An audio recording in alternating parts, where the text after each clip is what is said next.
Chapter 1. The Awakening of the Earthly Fate of the Venerable Xidigarba. Kunlun Mountain, the spot of the earth. Zhou, clad in a yellow robe, walked cautiously through the dense jungle. Amidst the trees, mottled sunlight filtered through the branches, casting its glow upon his shiny bald head, exuding an air of solemnity tinged with absurdity. Damn it, how am I supposed to play this role? Since the establishment of the nation, no beast is allowed to attain enlightenment. Where am I supposed to subdue monsters and elevate my portrayal of Fahai? As Zhou ventured deeper into the Kunlun Mountains, he could not contain his frustration. There was no other option. He had been embodying Fahai for 5 years now.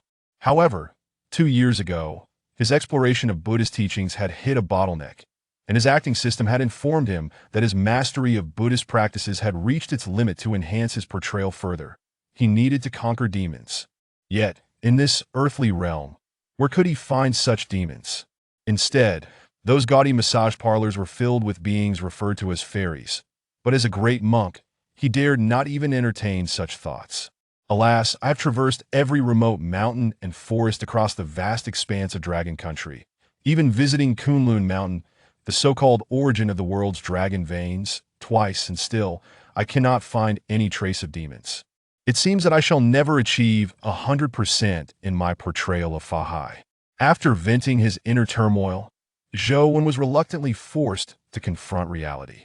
He casually opened his current acting panel, gazing at the displayed data, and could not help but sigh once more.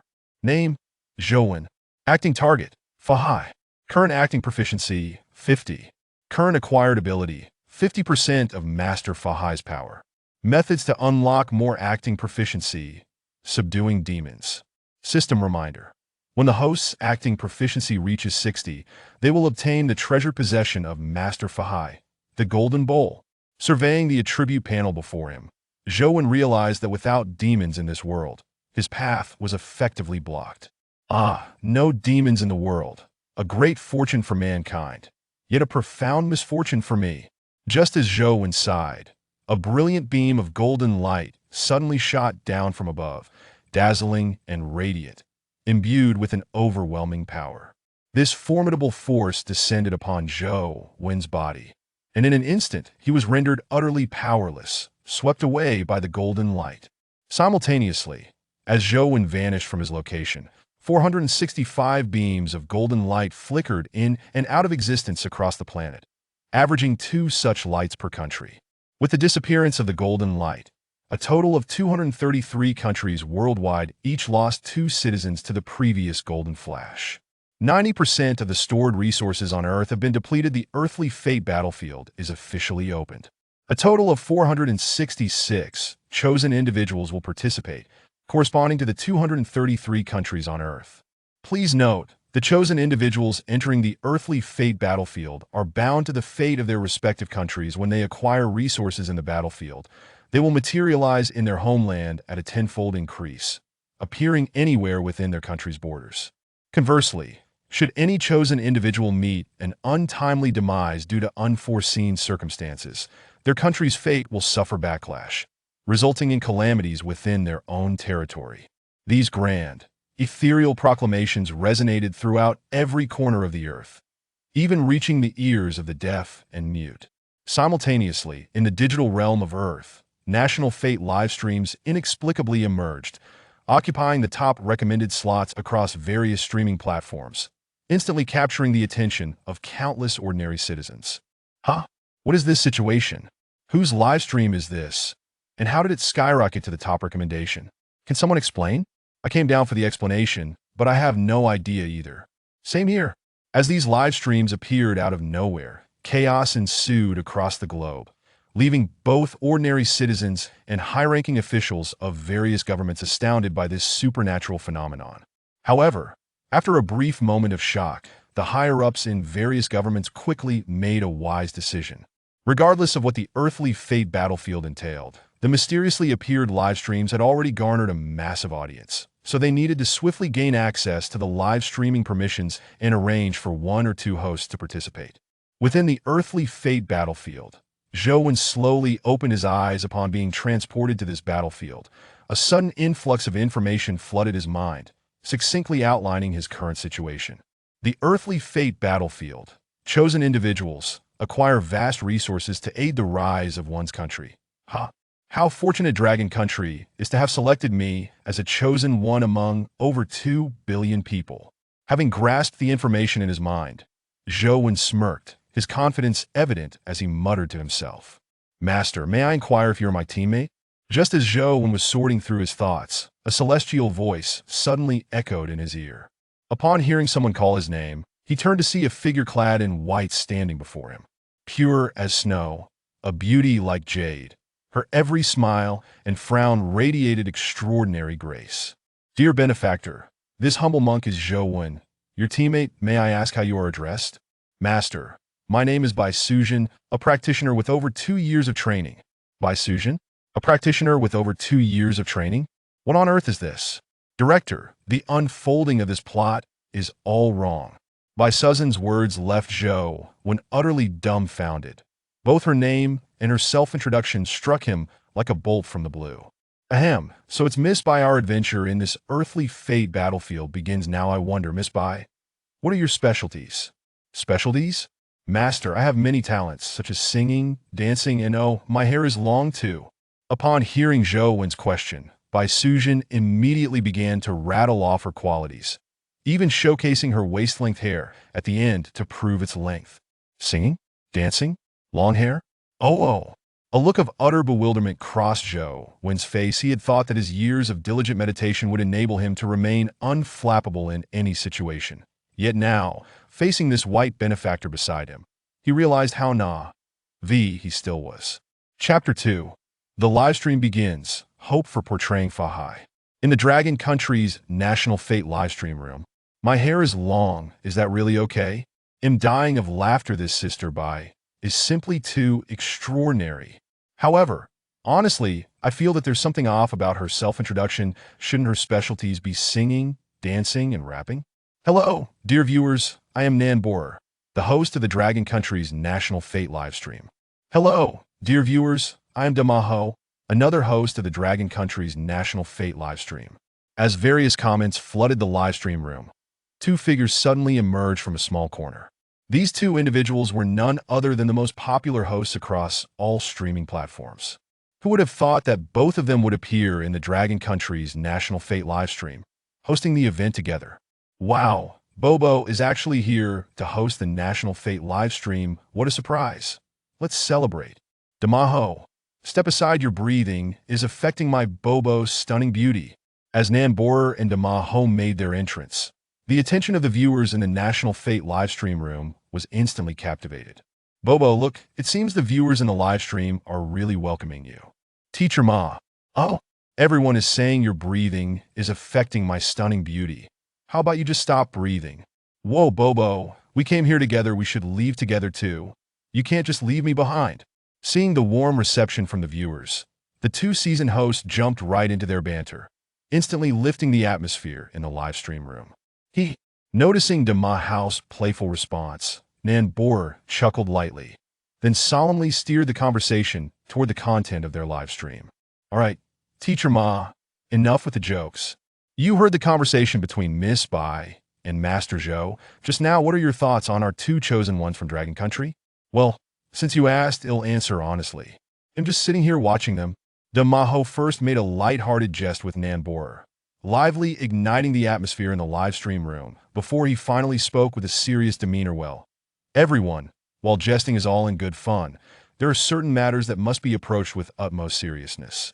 In this national fortune battleground, our 2 chosen ones from the Dragon Kingdom may indeed hold no advantage whatsoever among the selected champions from various nations, and that is beyond dispute. Be it Miss Bai or our esteemed Master Zhou. From my understanding, they are both ordinary individuals, devoid of any extraordinary traits. Moreover, what is even more critical is that they currently possess no equipment or weapons. The question of how they will survive in this vast wilderness is indeed a pressing concern, let alone the challenge of locating resources. In the live stream, the expression of Damahu turned grave, reflecting his deep-seated apprehensions. Teacher Ma, while your points are undeniably valid, I firmly believe that the chosen ones of our Dragon Kingdom will not disappoint us. Upon hearing de Mahu's rational analysis, Nambor first acknowledged him with her rational side, then countered with her emotional perspective. Her composed response not only reassured the viewers in the live stream, dispelling any loss of faith sparked by the earlier conversation between Bai Sujin and Zhou Wen, but also instilled a glimmer of hope. After all, what they were witnessing was the chosen ones of the Dragon Kingdom, and none of them would wish for any misfortune to befall their compatriots. Within the National Fortune battleground, Zhou Wen silently recited Amitabha several times, finally managing to quell the restlessness within him before he spoke up. Amitabha, by benefactor, aside from these, do you possess any special skills such as wilderness survival or close combat? Although Zhou Wen had little hope for Bai Sujin, who appeared to be a and sweet damsel, and truly was he nonetheless persisted with his inquiries. Wilderness survival? Close combat? Master Zhou, I believe I might possess a smidgen of skill in that regard. My mentor once taught me a set of self-defense techniques against wolves. Allow me to demonstrate, Master. Upon hearing Zhou Wen's question again, Bai Sujin initially muttered in confusion, but then her eyes lit up. Without granting Zhou Wen a chance to respond, she executed a swift kick aimed at his lower region. That was not all. Accompanying her attack was the twin dragon seizing the pearl as her delicate fingers darted toward Zhou Wen's eyes. Witnessing the determined advance of this by benefactor, who wasted no time in targeting his vital points, Zhou Wen sighed, his feet firmly planted as he effortlessly sidestepped her two self-defense maneuvers by a mere foot. Ah, by benefactor, I have grasped your specialty now. Let us not dally any longer. We should seek out a place to shelter and procure some sustenance. After several exchanges, having discerned Bai Sujin's capabilities, Zhou Wen sighed and stated, "Oh, Master, you are truly remarkable. You evaded my self-defense move so effortlessly." Seeing her two attempts go awry, Bai Sujin displayed no anger. Instead, she regarded Zhou Wen with intrigue. Her curiosity piqued as she continued. Judging by your skills, could it be that you are the legendary Shaolin monk? Indeed, it must be so. With your martial prowess combined with my cleverness, we shall undoubtedly carve a path to victory in this national fortune battleground, securing abundant resources for our Dragon Kingdom. Zhou Wen felt a twitch at the corners of his mouth as he listened to Bai Sujin's enthusiastic declarations. This Bai benefactor truly harbored an unwavering confidence in herself. No matter how Zhou Wen looked at it, he failed to see where her cleverness lay. Let us hope for that, Bai benefactor. Now, let us be on our way. In order to prevent his tranquil heart from being trampled underfoot by Bai Sujin's exuberance, Zhou Wen chose to acquiesce to her words, turning away and silently moving forward. They found themselves in the midst of a dense forest, surrounded by the sounds of chirping insects and singing birds. Zhou Wen had noted this ambience the moment he and Bai Sujin arrived in this place. What concerned him even more was that he sensed a faint aura of the supernatural lingering within this thicket, causing his heart to race with trepidation. It seemed that this expedition into the National Fortune battleground had rekindled his hopes of embodying the role of Fahai. Chapter 3. Ominous Signs? Abra, confused beyond measure in the tranquil depths of the forest, the only sounds to be heard were the footsteps of Zhou Wen and Bai Sujin, accompanied by the faint chirping of insects and the distant calls of birds. Creating an atmosphere of eerie stillness, that it was unclear when it had begun, but the once distant Bai Sujin now seemed to press her entire being against Zhou Wen, as if she could not bear to be apart from him. A notification echoed through the battlefield. Congratulations to the chosen one of the A3 nation, Rudolph, for unexpectedly discovering a grove of oak trees and successfully vanquishing a level 1 beast, the white ape, which had previously occupied the area. As a reward, a bronze treasure box has been granted, and additionally, a grove of oaks has randomly spawned within the territory of the A3 nation. The sudden announcement startled Bai Sujin, causing her to leap forward and collide against Zhou Wen, leaving him momentarily speechless. Benefactor Bai, the propriety of men and women dictates a certain distance. If you don't mind, could you please let me go? Zhou Wen said, maintaining his composure despite feeling the surprising elasticity and sensation radiating from her back. But that's just common sense. After all, I have spent over 3 years studying scriptures. I possess some self-control. How could I falter simply because of a beautiful woman's embrace? Master, I apologize that I was simply too nervous just now to be. By the way, did you hear that notification? The chosen one of the A3 nation has discovered a resource and successfully claimed it. His luck is truly remarkable. Upon hearing Zhou Wen's words, Bai Sujin's face flushed crimson, and she awkwardly descended from his back, quickly diverting the conversation. Benefactor Bai, perhaps their success is not merely due to luck. Well then, let us resume our journey. Others have already made gains. We cannot afford to lag behind.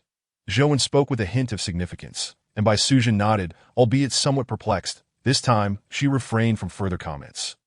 Silently following him, as they continued forward, I entered the Dragon Nation's Fortune live stream room. The commentators remarked, "Damn, the A3S are truly fortunate to have discovered a resource so swiftly. I never imagined a day would come when we would be outshone by this group of A3S. Dragon Nation, your chosen ones are utterly pathetic, still without any achievements in the battlefield of national fortune. Truly two inexperienced fledglings. Indeed, your chosen ones are appallingly inept, having yet to uncover any resources that be by the way. Isn't it true that both your Dragon Nations and our A3 Nation's chosen ones are in the Funyo Mountains? What do you think will happen if they were to cross paths?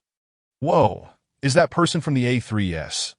These A3S must be out of their minds to dare mock us in the presence of the nations such as the Stick Nation and the Beautiful Nation. All while live streaming, that I wonder where they find their audacity. Perhaps the A3S are simply too excited, or perhaps they consumed too much cow dung at this moment. The hosts Nomburer and Dama Monkey had also observed the chaos unfolding in the live stream room. However, as official hosts, they could not afford to respond with the same vulgarity as the viewers. They could only stifle their anger, awaiting the moment when Zhou Wen and Bai Sujin would discover resources, using tangible evidence to slap the A3S in the face. Yet, one particular comment from the A3S caught their attention. The chosen one of the A3 nation is also in the Funyo Mountains. Although the two hosts did not vocalize their concerns, a fleeting glance exchanged between them revealed a hint of worry. Master, did you hear that? There's a sound of water. Do you think we might have stumbled upon a resource point? Nomburer, who had been closely following Zhou Wen, suddenly quickened her pace, matching his stride as she whispered. Benefactor Bai, did you hear it as well? Indeed, Zhou Wen had already discerned the sound of flowing water nearby, though he also sensed a faint, elusive aura of enchantment emanating from that direction. Considering the naive and innocent Bai Sujin beside him, he hesitated, contemplating whether to leave her behind and investigate alone. Of course, I'm not deaf to master. Have you known about the sound of water all along, wishing to claim the discovery of the resource for yourself? I cannot allow you to take all the credit. Bai Sujin, interpreting Zhou Wen's surprised expression, imagined his inner thoughts, and in the next moment, she charged ahead, racing toward the source of the water's sound. What on earth are you talking about? When did I ever express a desire to monopolize the discovery of resources? Zhou Wen was momentarily taken aback by Bai Sujin's sudden declaration, only to realize that she had already dashed far ahead. Benefactor Bai, do not act recklessly. There may be ominous signs ahead. Seeing her venture farther away, Zhou Wen felt a surge of urgency, activating his skills to pursue her, calling out, "Master, are you trying to fool me? In such a remote forest, where would a bra come from? And even if there were, I wouldn't be afraid. Do not forget, I am a girl. Even if there were other girls bathing in the vicinity of the flowing water, I could go." I was referring to ominous signs, not undergarments. You must truly be testing my patience. In an instant, Zhou Wen felt his composure slipping, confronted with such an innocent and naive girl that he was momentarily stunned, watching as she disappeared from his sight. Oh no! Zhou Wen's heart sank as he beheld the scene before him. He could no longer afford to delay. With a sudden burst of energy, he left behind a shadow of himself, reappearing at the spot where Bai Sujin had vanished from his view. Wow, how beautiful! Master, you were indeed trying to deceive me. There is neither Bra nor anyone else here. As Zhou Wen steadied himself, he heard Bai Sujin's exclamation once more. His expression darkened, and veins throbbed at his temples as he turned toward the direction of her voice, only to see her joyfully bouncing toward a nearby pool of water. Above the pool, a small waterfall cascaded, and the sound of flowing water he had earlier detected originated from there. As he surveyed the surroundings, Zhou Wen's expression shifted slightly, and he let out a low gasp of astonishment. The scenery here was indeed picturesque. The densely growing trees gradually thinned near the water's edge, allowing sunlight to illuminate nearly 100 meters around the pool, making it an ideal temporary dwelling for Zhou Wen and his companion. However, as Zhou Wen's gaze fell upon the pool, a faint aura of enchantment wafted through the air. Could there truly be a spirit? Since taking on the role of Fahai, Zhou Wen had never encountered a genuine spirit before, and a wave of excitement and anxiety surged within him. Splash! Just as Zhou Wen stood there, lost in thought. A tremendous splash erupted from the pool as a colossal head emerged, targeting Bai Sujin, who was still blissfully unaware and rushing toward the water. Chapter 4. A beast emerges in the Dragon Nation's Fortune live stream room. The viewers were abuzz with excitement, ominous signs, utterly confused. Sister Bai, are you still you? Did you see that? Zhou Wen's bald head was practically bulging with veins. Master plays with metaphysics, and you turn it into something scandalous. Sister Bai, something seems off with you. Hey everyone, shouldn't our focus be on the fact that Master and the others have discovered a resource? Fantastic news, fellow viewers. Our Dragon Nation's chosen ones have also unearthed a resource point. And this resource point is evidently far more valuable than that of the A3 Nation. At this moment, the host Namburer was visibly excited that I asked someone who had clawed her way up from the grassroots. She had never once wavered in her stance, having bottled up her frustrations towards the A3 Nation, who had dared to flaunt their superiority in their live stream. She felt a wave of relief upon witnessing the Dragon Nation's chosen ones discover a commendable resource point. Wait, something feels off. Zhou Wen's expression seems rather peculiar. Could there truly be ominous signs at this waterfall? In contrast to Nambure's exuberance, Dama Monkey maintained a cautious demeanor. He recalled how the chosen one of the A3 Nation had slain a beast to successfully claim their resource point. Oh no, there is a monster in the water. Just as Dama Monkey was fixated on the live stream, he suddenly witnessed the gigantic head emerging from the pool, letting out a startled cry. Bai Sujin, upon seeing the monstrous head charging toward her, stood frozen in shock, utterly stunned. Who could have anticipated that within this picturesque pool and waterfall lay a fearsome beast of such enormous proportions? How dare you, vile creature, to commit such an atrocity before me? At the moment when Bai Sujin was engulfed in despair, Zhou Wen, who had remained motionless, finally sprang into action, accompanied by a thunderous roar. His figure instantaneously appeared before Bai Sujin that he raised his right hand, holding it horizontally before him, and struck out with a palm in a flash of Buddhist light. A colossal golden hand descended upon the formidable beast's head, forcefully slamming it against the rocky outcrop beside the small waterfall. With a resounding thud, the beast's head made intimate contact with the stone, revealing its full form outside the water's edge. Much to the astonishment of all present, before them stood a gigantic creature, resembling a lizard, measuring nearly 10 feet in length. Its massive head appeared to occupy half its body, which caused Zhou Wen to furrow his brows. He was not particularly intimidated by its ferocity. Rather, he was struck by how much weaker it seemed than he had anticipated. Based on the creature's current display of strength, Zhou Wen felt confident that he could easily dispatch it with a single hand. With this thought in mind, Zhou Wen did not hesitate. The rich Buddhist light re-emerged around his right hand. Denying the beast any chance to react, in another swift motion, he delivered a fierce strike to its forehead. With a sharp crack, the sound reverberated as the creature's head crumpled under Zhou Wen's blow, akin to a rotten watermelon. Witnessing the destruction of the beast's head, Zhou Wen quickly shook off the blood and brain matter from his robe, eager to avoid the gruesome stains. Ding! Congratulations to the host for slaying a demon beast. The completion rate of impersonating Master Fahai has increased by 1%, just as Zhou Wen regained his footing. The system's notification chimed in his ears. Upon hearing this, he was nearly moved to tears. That IT had been an arduous journey, but at last, the impersonation degree of Fahai could begin to rise. Though the increase was modest, merely 1%, any progress was a source of satisfaction for Zhou Wen. After all, if such lizard demon beasts existed on the battlefield of national fortune, it was certain that there were other beasts lurking as well. Battlefield notification. Congratulations to the Dragon Kingdom's chosen one, Zhou Wen, for unexpectedly discovering a waterfall pool and successfully slaying the level 2 demon beast, the giant-headed lizard. Reward: 1 bronze treasure chest. Additionally, a new waterfall pool will randomly refresh within the territory of the Dragon Kingdom. As the giant-headed lizard fell to Zhou Wen's might, The battlefield notification echoed throughout, sending ripples of excitement both within and beyond the National Fortune battlefield. Wow, just now my mom asked me why I was kneeling to watch the live stream. And I told her I think I saw the Buddha. This is truly astonishing. I've been shocked for a year. Why do I feel like I'm starting to believe that there are indeed divine beings in this world? It seems we've all misjudged Sister Bai. After all, she is the truly wise one, having realized Master Zhou Wen's identity as a Shaolin monk right from the start, which is why she chose to confront the giant-headed lizard so recklessly. Enough chatter. My home isn't far from Shaolin Temple. I'm packing my things to become a monk now.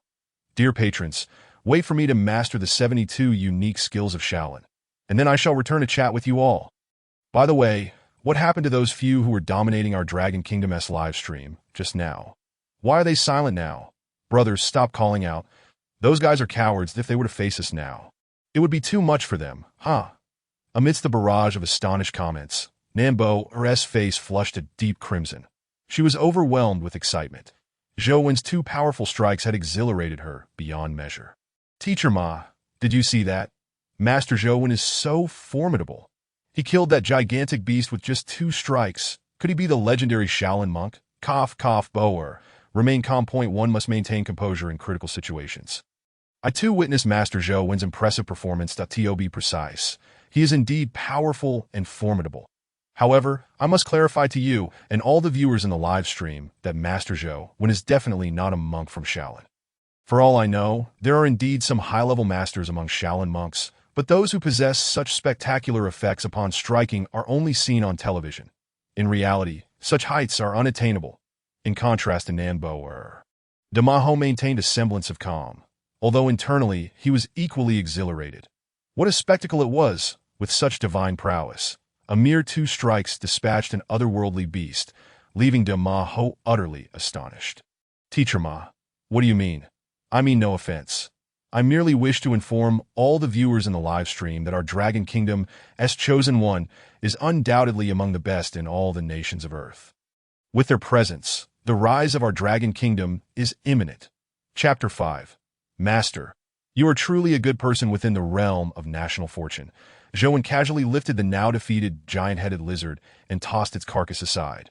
Then turned to face Bai Sujin, whose eyes were wide with astonishment, her long lashes fluttering incessantly. Are you all right, Bai Shizhu? Zhou Wen asked, concern etched across his features as he regarded the bewildered girl. He feared that her already innocent disposition might lead her to be utterly paralyzed by the shock of the recent events that master isn't it against a monk's vows to take a life. As Bai Sujin stuttered out this question, Zhou Wen couldn't help but roll his eyes in exasperation. It seemed perhaps it was for the best if she remained in a daze, if she regained her wits. He might soon find himself at the mercy of her inquisitions. Ba, though monks are compassionate, we also possess the fierce countenance of the Vajra. You saw for yourself that the giant-headed lizard was about to swallow you whole. Such a ferocious beast, if not dealt with swiftly, would lead to countless souls perishing at its jaws. Hence, I acted decisively. This is the principle of slaying one to save 100, not a sin. Reluctantly, Zhou Wen offered this explanation, though he preferred not to elaborate. However, upon seeing Bai Sujin's intense gaze fixed upon him, he felt compelled to clarify that, then master, do you eat meat? After Zhou Wen had just spent considerable time explaining himself to Bai Sujin, her unexpected question nearly caused his mind to short-circuit. Zhou Wen cast a perplexed look at Bai Sujin, eager to understand the reasoning behind her inquiry. Master, this lizard is enormous, and there is plenty of meat. I can't possibly consume it all on my own, and if you don't eat it, it would go to waste. What on earth was going on in her mind? Just moments ago, she was nearly devoured by this very creature, and now she was contemplating its consumption. Zhou Wen stared at her in disbelief, wishing he could crack open her head to decipher the peculiar logic that governed her thoughts, that I am not a hermit. I can eat meat. After a prolonged pause, Zhou Wen managed to articulate this, subsequently resigning himself to the futility of further conversation, that it was clear that their thought processes were operating on entirely different wavelengths, creating an insurmountable gap. Just then, as Zhou Wen diverted his attention from Bai Sujin, he noticed a bronze chest beside him, a bronze treasure chest, a reward from the National Fortune battlefield. Let us see what treasures lie within. He opened the chest, revealing its contents before his eyes. Inside lay a fruit, crystalline and translucent. The moment it entered his line of sight, a message materialized before him. Morning dew fruit. A fruit as clear as morning dew. Consuming it enhances one's physique. Note: the enhancement capability of this fruit is limited and holds no effect on certain powerful beings. Zhou scoffed at the message. He had expected something more valuable from the treasure chest. This felt like a waste of his emotions that he casually picked up the morning dew fruit and tossed it to Bai Suzhen. Bai Shizhu, this is the morning dew fruit. Consuming it will enhance your physique. You should eat it. Huh. Bai Suzhen caught the fruit, her expression awkward as she looked at Zhou. Master? Bai Shizhu, what do you wish to say? Zhou sensed her hesitation and anticipated she was about to voice something surprising. Yet curiosity compelled him to ask, Master, I know that you are truly a good person. Zhou stared at Bai Suzhen, utterly bewildered by her words. Bai Shizhu, I am a monk. Master, please don't explain. I understand. It's my fault for being too beautiful. This is not your fault, Master. Bai Suzhen gazed intently at the man opposite her, Zhou, inducing in him a sudden urge to vomit blood, as long as you are happy. That's all that matters, he replied wearily, resigning himself to the futility of arguing with a naive and sweet girl. Shaking his head, Zhou glanced again at the bronze treasure chest, after confirming it contained no more treasures. He lifted it up and began to use it as a pot to boil water. That I'm dying of laughter. Sister Bai is simply too amusing. I can't take it anymore that I feel that these two chosen ones from our dragon kingdom might as well be stand-up comedians. Their banter is just like telling jokes. Hey, shouldn't we be checking out the National Fortune live stream from the Asan Kingdom? Yes, didn't they say their chosen one was also in the Funyo Mountains? I'm really looking forward to the moment when their chosen one encounters ours. The expressions on those Asan folks' faces will surely be delightful. Nan Boer and Damaho exchanged relieved glances as they observed the increasingly harmonious barrage of comments in the live stream. It must be said that before Zhou, when it shown his prowess, both of them had been under immense pressure. Despite being selected as hosts of this National Fortune live stream, they understood that if any mishaps occurred involving their chosen one, they would be the ones to face the consequences. Just as their expressions relaxed, they suddenly became serious, seemingly intently listening to some voices coming through their earpieces. Moments later, they exchanged glances once more, their eyes gleaming with excitement. Teacher Ma, you should share this good news with everyone. Bo, you do it. After all, you know that in the hearts of our viewers, you will always carry more weight than I do. They would prefer to hear this great news from you. The playful tension between Damaho and Nan Boer instantly captivated the attention of everyone in the live stream. Point 2 hosts. I advise you to be decent and just spill the good news. Correction, it's Damaho that I suggest you be decent. My goddess must not be sullied. All right, dear viewers, calm down, since Teacher Ma is reluctant to share. I shall take on the task that I just received word that a water pool and waterfall have been discovered on a lush plateau in the northwest of our dragon kingdom. Be wide scale. It is 10 times the size of the area where our chosen ones currently reside. Really? Is this true? I'm not dreaming, am I? Master Zhou is magnificent, and Sister Bai is magnificent. Magnificent. I'm in love. Master Zhou, I want to have her children. Hey, Master Zhou is a monk. You should keep your thoughts in check. Additionally, I am willing to pay handsomely for Master Zhou's contact information. I want to become his disciple. Chapter 6. Encountering the chosen ones from the Asan Kingdom by the waterfall and pool. Zhou sat cross-legged, watching the water in the bronze cauldron gradually boil. He scooped a ladle of hot water with a wooden spoon he had just crafted, blew on it to cool it down, and savored its flavor. Not bad. The water quality is quite acceptable. Free from impurities, even an ordinary person could drink it. After muttering to himself, Zhou glanced at Bai Suzhen, who was still busy beside him. This girl has no idea what she's doing. After I ignored her, she just started fussing around. Bai Zhu, are you thirsty? I boiled some hot water. Would you like to have a sip? Yes, Master. You are truly kind. Master, look, there are wild mushrooms growing everywhere here. With these mushrooms and the meat from that lizard, we could definitely make a delicious soup. As Zhou observed the various mushrooms Bai Suzhen presented before him like treasures, his expression turned increasingly peculiar. Bai Zhu, are you certain these mushrooms are edible? Even though Zhou had reached a level of cultivation where he was immune to toxins, the sight of the colorful mushrooms still sent a chill down his spine. Why wouldn't they be edible? Didn't you see how beautiful these mushrooms are? They must taste exquisite. Bai Sujin looked up in confusion at the master before her. Bai Zhushi, have you ever heard the nursery rhyme, red umbrella, white stalk? Eat it and lie down together? Upon hearing Zhou Wen's words, Bai Sujin seemed to recall something and gasped lightly, Duh. Master, are you referring to that nursery rhyme about the red umbrella and white stalk? I have heard it before, but I didn't expect you to understand music. You really keep up with the times. Music? I wasn't talking about music. Zhou Wen thought, his head buzzing with frustration. Bai Zhushi, what I mean is that the mushrooms you've picked might be problematic. They are poisonous that if we were to make soup with them, we would likely end up just like the song suggests, eating them and lying down together. Seeing that subtle hints were ineffective, he had no choice but to be direct. Ah, master, are you saying these beautiful mushrooms are poisonous? Surely not. They look so lovely. How could they possibly be toxic?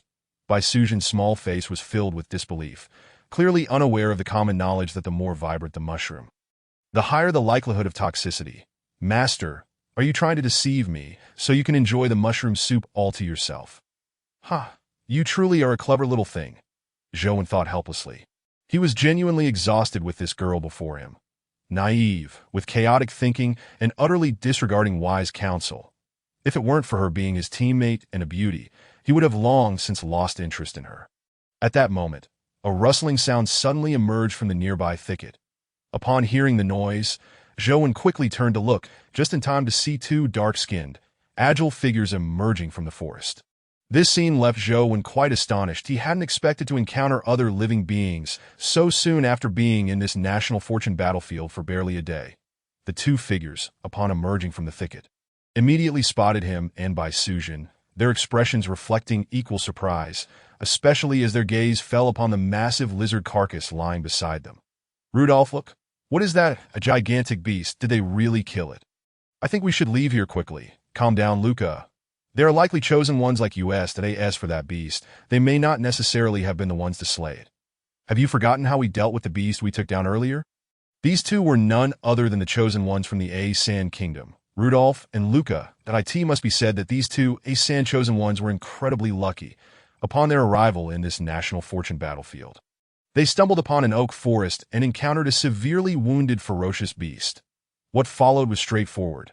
Rudolph struck down the already dying beast, successfully claiming the oak forest as the first resource point occupied in the national fortune battlefield. After resting for a while, he and his partner Lucas set off again to search for new resource points, only to unexpectedly cross paths with Zhou Wen and Bai Sujin at this location. What do you mean, Rudolph? Nothing much, that we could first engage with them, that if the opportunity arises. Rudolph's words trailed off, but the fierce glint in his eyes sent chills down Luca's spine. Bai Zhushi, come over here. Those two don't seem to have good intentions. Since the moment Zhou Wen noticed Rudolph and Luca, his gaze had been fixed on them, and he clearly perceived the ominous glint in Rudolph's eyes. Though he felt no trepidation towards them, considering Bai Sujin's remarkable abilities, he could only call her over to his side. Yes, master. Please be careful. Those two appear to harbor ill intentions. Zhou Wen was somewhat surprised by Sujin's words and her obedient demeanor. When did this girl's mind become so clear? She actually understood what he was saying.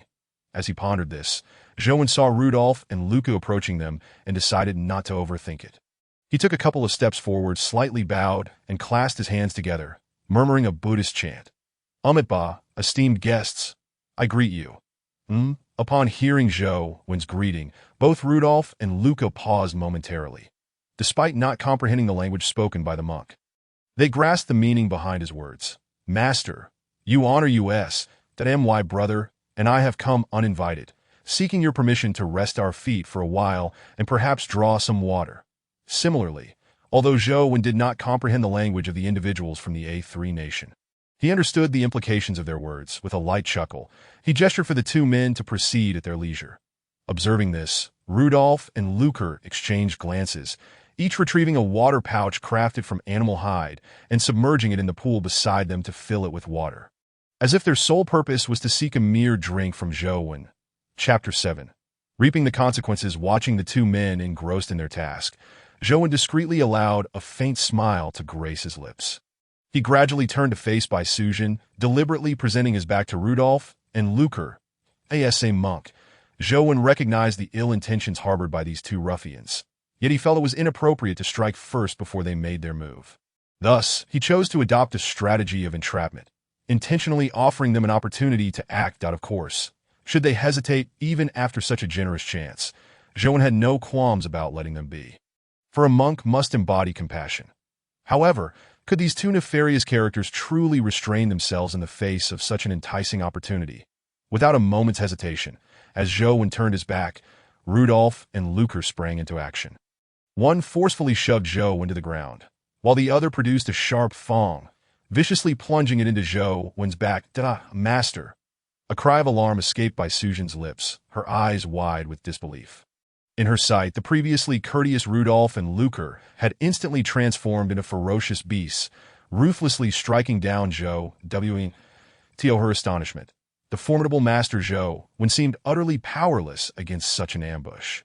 Indeed, this little monk is quite fragile. It appears these two yellow-skinned monkeys from the Dragon Kingdom are simply fortunate to have seized the chance to slay this beast, seeing his strike successful.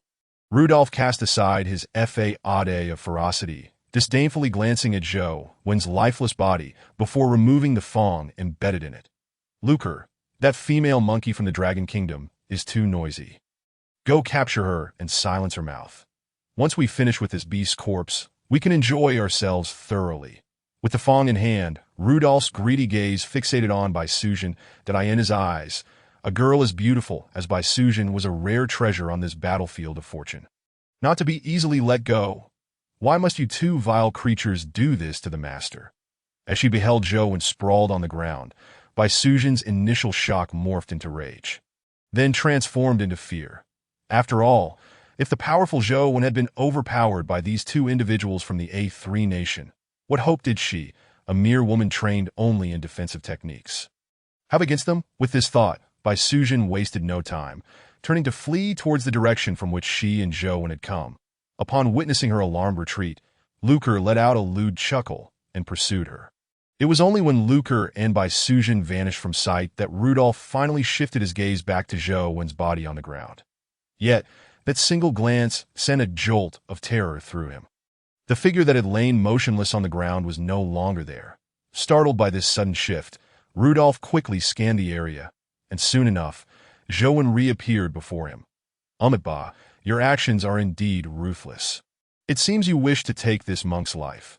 Zhou clasped his hands together and softly uttered a Buddhist chant, displaying no signs of panic that he had long anticipated the treachery of these two A3 nation scoundrels. Such an event was well within his expectations. Are you human or ghost?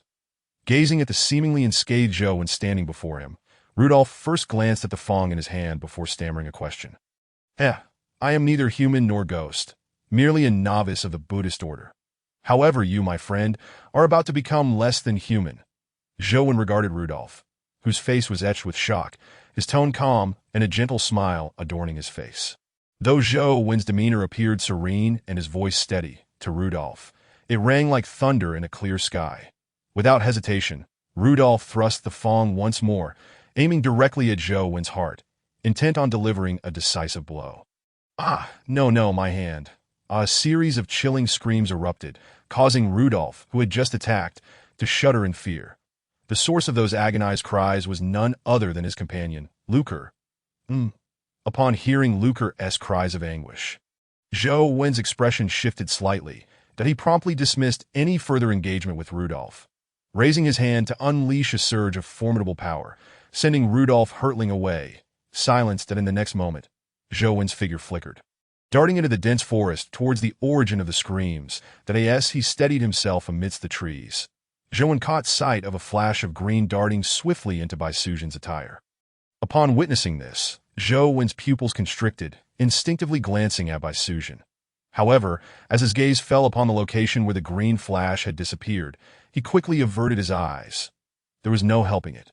The green flash was too elusive, and Bai Suzhen's figure was far too alluring. The silhouette of her body, accentuated by her curves, compelled Zhou to lower his gaze towards the lifeless Lucre on the ground. Lucre lay there, enveloped in darkness. A mere glance revealed to Zhou that this individual had indeed met his demise. The cause of death was evident: poison. The wound on Luker's right hand bore 2 tiny puncture marks, as if inflicted by the fangs of some venomous creature. Observing the injury before him, Zhouwen's pupils contracted, a conjecture forming in his mind. He slowly lifted his gaze to the still dazed Bai Sujin and spoke softly. The fangs of a green serpent, the stinger of a yellow wasp. Both are among the deadliest of poisons. Miss Bai, if I am not mistaken, this gentleman Luker has succumbed to a bite from a green serpent. Chapter 8. The Plague Within the Dragon Kingdom's Fortune Livestream Room. These A3 folks are so despicable. Yet no matter how despicable they are, they were still vanquished by Master Zhou and Sister Bai. Wait, did I just see a flash of green dart into somewhere I ought not to gaze? The upstairs chatter is absurd. My observation is confirmed. Yet, why is it that our focus diverges so greatly? Shouldn't we be flooding the A3 Nation's Fortune livestream room with excitement right now? As the comments flooded in, Nan Boer and Demaho exchanged relieved sighs. They had been thoroughly frightened by the sudden betrayal of the 2 A3 Nation's chosen ones against Zhouwen, and Bai Sujin's panicked escape had nearly caused their hearts to stop. Thus, when the crisis was averted, and the A3 Nation's chosen ones faced the consequences of their actions, the chat room buzzed with excitement. They had no intention of suppressing their enthusiasm. Instead, they were eager to witness the reactions of their fellow viewers as they rushed into the A3 Nation's Fortune livestream room. Teacher Ma, the chosen ones from the A3 Nation have gone too far. Master Zhou greeted them with open arms, allowing them to freely draw water on his territory. Yet they repaid him with treachery. How utterly despicable! Bo, do not be so harsh in your words. You know well that the shortcomings of a nation's citizens are often remnants of history. Have they not been exposed over the years? Demaho seemed to be soothing Nan Boer's indignation, but his words were laced with sarcasm, directly criticizing the character of the A3 Nation's populace, elevating the discourse to the level of a national stereotype. You Dragon Kingdom folk are truly detestable, resorting to such cruel measures, even slaying our powerful chosen one. Indeed, how shameful it is that your chosen one is a monk, yet he acts so callously, entangled with a woman. It is utterly disgraceful. The flower monk, the base woman, a naturally despicable pair, dares to lay hands on our chosen one from the A3 Nation. I must seek out their families to avenge our chosen one. Just as the atmosphere in the live broadcast room heated up with vehement criticisms of the A3 Nation, a few comments suddenly flew across the screen in the Dragon Nation's live stream, causing an uproar. Neither the hosts, Nambur nor Dama Monkey, nor the viewers in the chat expected that there were indeed people from the A3 Nation bold enough to make such raucous claims in their live stream. Goodness, what an eye-opener. It turns out that the people from the A3 Nation can be refreshingly shameless. Brothers, enough talk. I will lead the charge to obliterate them. Outside, the Dragon Nation's live stream had completely exploded with excitement. While in the National Fortune battlefield, Zhouwen wore a half-smile as he gazed at Bai Sujin before him. By benefactor, would you care to explain yourself? Master, you're not dead. But why were you lying on the ground motionless? I thought you had kicked the bucket. Faced with Zhouwen's pointed inquiry, Bai Sujin deflected with evasive remarks, her eyes darting about, clearly concocting some thoughts in her mind. By benefactor, I hope you understand one thing. Those not of our kin will have different hearts. Although that creature saved you just now, it may not possess humanity. Zhouwen spoke with a calm demeanor, uttering only a few words before choosing not to engage further with Bai Sujin. With a swift motion of his hand, he summoned forth his formidable strength, creating a deep pit in the ground. Yes, the pit formed. Zhouwen lightly touched the ground, causing the lifeless body of Luker to tumble into the abyss, burying him within. After completing this task, Zhouwen did not immediately fill the pit, but instead returned to drag the unconscious Rudolph into it as well. Without hesitation, he filled the pit completely. Just as he finished, a notification resonated throughout the National Fortune battlefield, reaching the ears of all chosen ones from various nations. Battlefield notification. The 2 chosen ones from the A3 Nation have perished at the hands of the chosen ones from the Dragon Nation, resulting in a 1% absorption of their national fortune, while disaster is imminent. Battlefield notification. The calamity befalling the A3 Nation is a plague, lasting 3 months. Battlefield notification, as all chosen ones from the A3 Nation have perished. The National Fortune battlefield will select 2 new chosen ones from the A3 Nation 3 months hence. With the ringing of these three notifications, the atmosphere erupted in the national fortune battlefield and beyond. As all nations' chosen ones grasped the devastating implications of the death of chosen ones that a 3-month plague. Oh my! Is this the calamity that follows the demise of chosen ones? It's over. The A3 nation is finished. Initially, their chosen ones were the first to gain resources in the national fortune battlefield, basking in glory.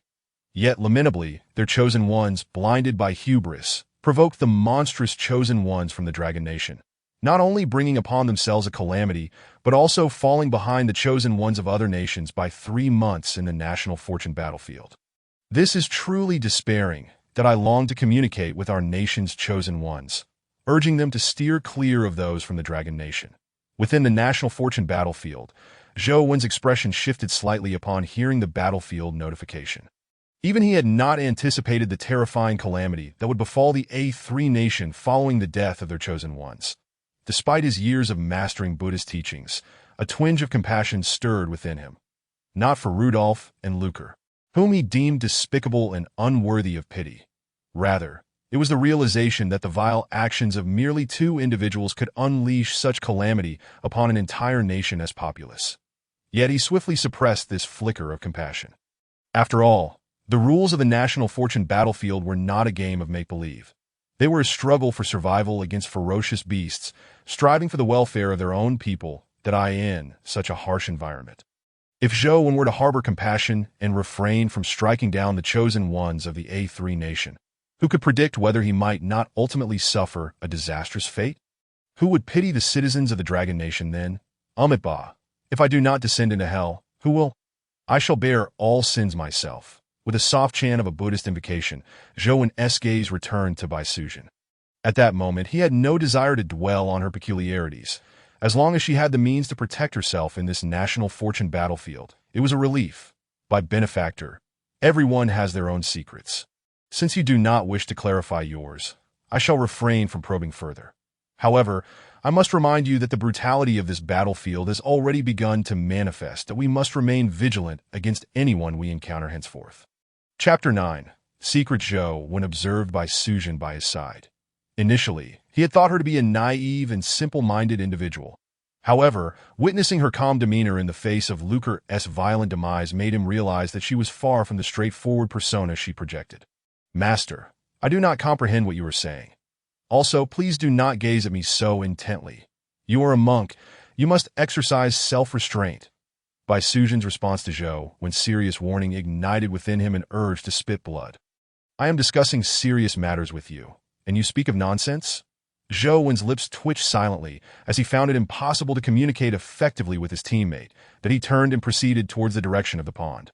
After the commotion caused by the 2 chosen ones from the A3 nation, quite a bit of time had elapsed that he needed to hasten to familiarize himself with the environment surrounding the pond. Zhou Wen intended to use the pond he currently occupied as a center, exploring steadily in all directions.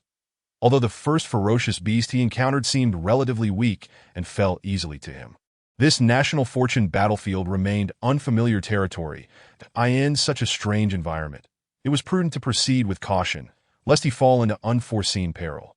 Just as Zhou Wen turned to leave, heading towards the pond's edge, a small green head quietly emerged from Bai Sujin's chest. It was a slender green snake, and its slight form allowed it to navigate easily between the 2 already crowded peaks. Noticing the little snake peeking out, Bai Sujin quickly pressed its head down, tucking it back in her bosom, and gently patted it while whispering to herself, "Little Ching-Ching, you must not reveal yourself. That Zhou Wen master clearly seems like an enlightened being. If he discovers your existence, he might attempt to subdue you as a monster. Remain hidden on me, and do not show your head unless necessary." Bai Sujin's whispered words were soft, yet Zhou Wen, with his back to her, caught the faint sound, his lips curving into a subtle smile. Indeed, where there was Bai Sujin, there was bound to be little Qing. Bai Sujin, Fahai, this fate truly seems destined to bring them together from afar. Yet one wonders whether this connection is a blessing or a curse. Furthermore, is Bai Sujin's innocent demeanor genuine, or merely an act? Silently contemplating these thoughts, Zhou Wen chose not to voice his musings, instead shaking his head slightly to suppress the myriad thoughts swirling in his mind. At present, he was not prepared to unveil the multitude of secrets surrounding Bai Sujin. What he yearned for most was to establish a firm foothold in this national fortune battlefield. There was no denying that the deaths of the two chosen ones from the A3 nation had sounded a clarion call for him, making it clear that his survival was no longer solely his concern. It also involved the fate of the Dragon Nation and its citizens, leaving no room for negligence. Battlefield notification. Congratulations to the chosen one from the beautiful nation. Joseph Hahn, for discovering a great river and successfully slaying the Tier 3 ferocious beast, water monkey, residing within. You are rewarded with a bronze treasure chest. Additionally, a great river has randomly appeared within the territory of the beautiful nation. Just as Zhou, when returned to the pond's edge, preparing to inspect whether there were any other creatures besides the ferocious lizard, another battlefield notification suddenly rang out, causing him to pause momentarily. The chosen one from the beautiful nation. Phew. We have only been in this national fortune battlefield for a single day, and already there are successive slayings of ferocious beasts and claims to resources. It seems the resources in this national fortune battlefield are indeed abundant. In silence, a soft whisper echoed within his heart as Zhou, when extended his right hand, plunging it into the water of the pool before him. In the next moment, a surge of Buddhist power rippled into the depths of the pond, probing to discern whether any other creatures lurked beneath the surface. However, as Zhou began his exploration, his expression grew increasingly peculiar. Although he had not yet fully assumed the role of Master Fahai, and his own strength amounted to merely half that of the venerable Fahai during his prime, he was nonetheless adept in the profound Buddhist teachings. Yet, despite this, he found himself bewildered when confronted with the seemingly innocuous pool. Regardless of how much Buddhist energy he channeled into it, he was met only with an overwhelming emptiness, prompting a furrowed brow that soon lifted in realization. It was that this deep pool connected to an underground river. No wonder my Buddhist power merely encountered an abyss of nothingness. Master, what are you doing? Can we not start a fire to cook? At that moment, Bai Sujin had approached him, her voice a gentle murmur, as she observed him lost in thought. Bai, are you hungry? Zhou replied, gesturing to the carcass of the colossal lizard nearby. If you are, you may slice some meat from that beast and roast it for yourself, he added. Here, take this beast's tooth. You can use it as a weapon to easily carve the flesh. Casually tossing the tooth to Bai Sujin, he intended to move on. To his surprise, she grasped the wide sleeve of his monk's robe firmly. Master, I cannot, she insisted. Zhou turned, bewildered by her earnest expression. But Bai, did you not mention wanting to savor mushroom soup? How can you not know how to prepare it? Master, I can only taste. I do not know how to cook. Then what do you mean? You cook, and I will assist by tasting the flavor. Zhou stared at this seemingly oblivious Bai Sujin, his serene Buddhist heart once again stirred with exasperation that I have never encountered such unabashed boldness. Silently lamenting, he reluctantly reclaimed the beast's tooth from her hand, that he hurried to the lizard's carcass, slicing off a generous piece of meat and placing it in the earlier bronze chest. Using some water that still held warmth, he began to stoke a fire, for the vibrant red mushrooms Bai Sujin had gathered. He wisely chose to leave them untouched. Despite their alluring appearance and the promise of deliciousness, they were ultimately toxic. Zhou was not afraid for himself, but should Bai Sujin mistakenly consume them, he would undoubtedly find himself burdened further, digging a grave for her. Chapter 10. The chaos of the live stream. Bai Sujin observed Zhou, busy cooking the meat, her bright eyes sparkling with mischief. With a light step, she approached the pool, removed her boots, and dipped her delicate, jade-like legs into the cool water as the icy water made contact with her skin. She let out a soft sigh of relief. Though she had not walked long in the dense forest with Zhou, her feet had grown weary. Now, immersed in the refreshing chill of the pond, she felt revitalized. Hearing her gentle sigh, Zhou turned to find himself in a state of mild distress. This lady was actually washing her feet. Did she not realize that they might soon rely on this very water for sustenance? Yet there she was, rinsing her feet in the pool, implying that any future water consumption would be akin to drinking her foot bath. Shaking his head, Zhou chose to ignore her antics. After all, he had learned a crucial lesson. One should never attempt to reason with a naive and sweet girl, for it only serves to diminish one's own intelligence. As he stood there, lost in thought, a sudden melodic voice filled the air, causing Zhou to pause. The song was enchanting, resonating like the sweet notes of a golden oriole emerging from the valley. Leaving him in awe, that a smile crept across his face as he recalled Bai Sujin's earlier claims about her talents. Truly, singing was indeed her forte. Having a sweet and innocent girl by my side is not such a bad situation after all. At least I shall not feel lonely as I traverse this land of national fortunes. In the live broadcast room of Long Country, viewers were captivated to my goodness. What a voice! I feel healed. Bai sister is eternal. I will not accept any form of rebuttal. I agree with the previous comment. But may I ask which company Bai sister was a trainee for? Such a talent hidden away seems suspicious. Bai sister has truly not deceived us. She excels in singing and dancing alike. As the barrage of joyous comments flooded the live stream, both Nan Boer and Damaho found their spirits lifted as hosts of Long Country's live stream. Maintaining a harmonious atmosphere was their duty. Yet, amidst this cheerful ambience, a ripple of somber news quietly emerged that it's devastating. The citizens of Asan Country are suffering immensely that I initially intended to enter their live stream to deride their shamelessness, only to be met with scenes reminiscent of a hellscape and haunting cries that are unbearable to hear. Images of the catastrophic outbreak in Asan Country flashed before the viewers.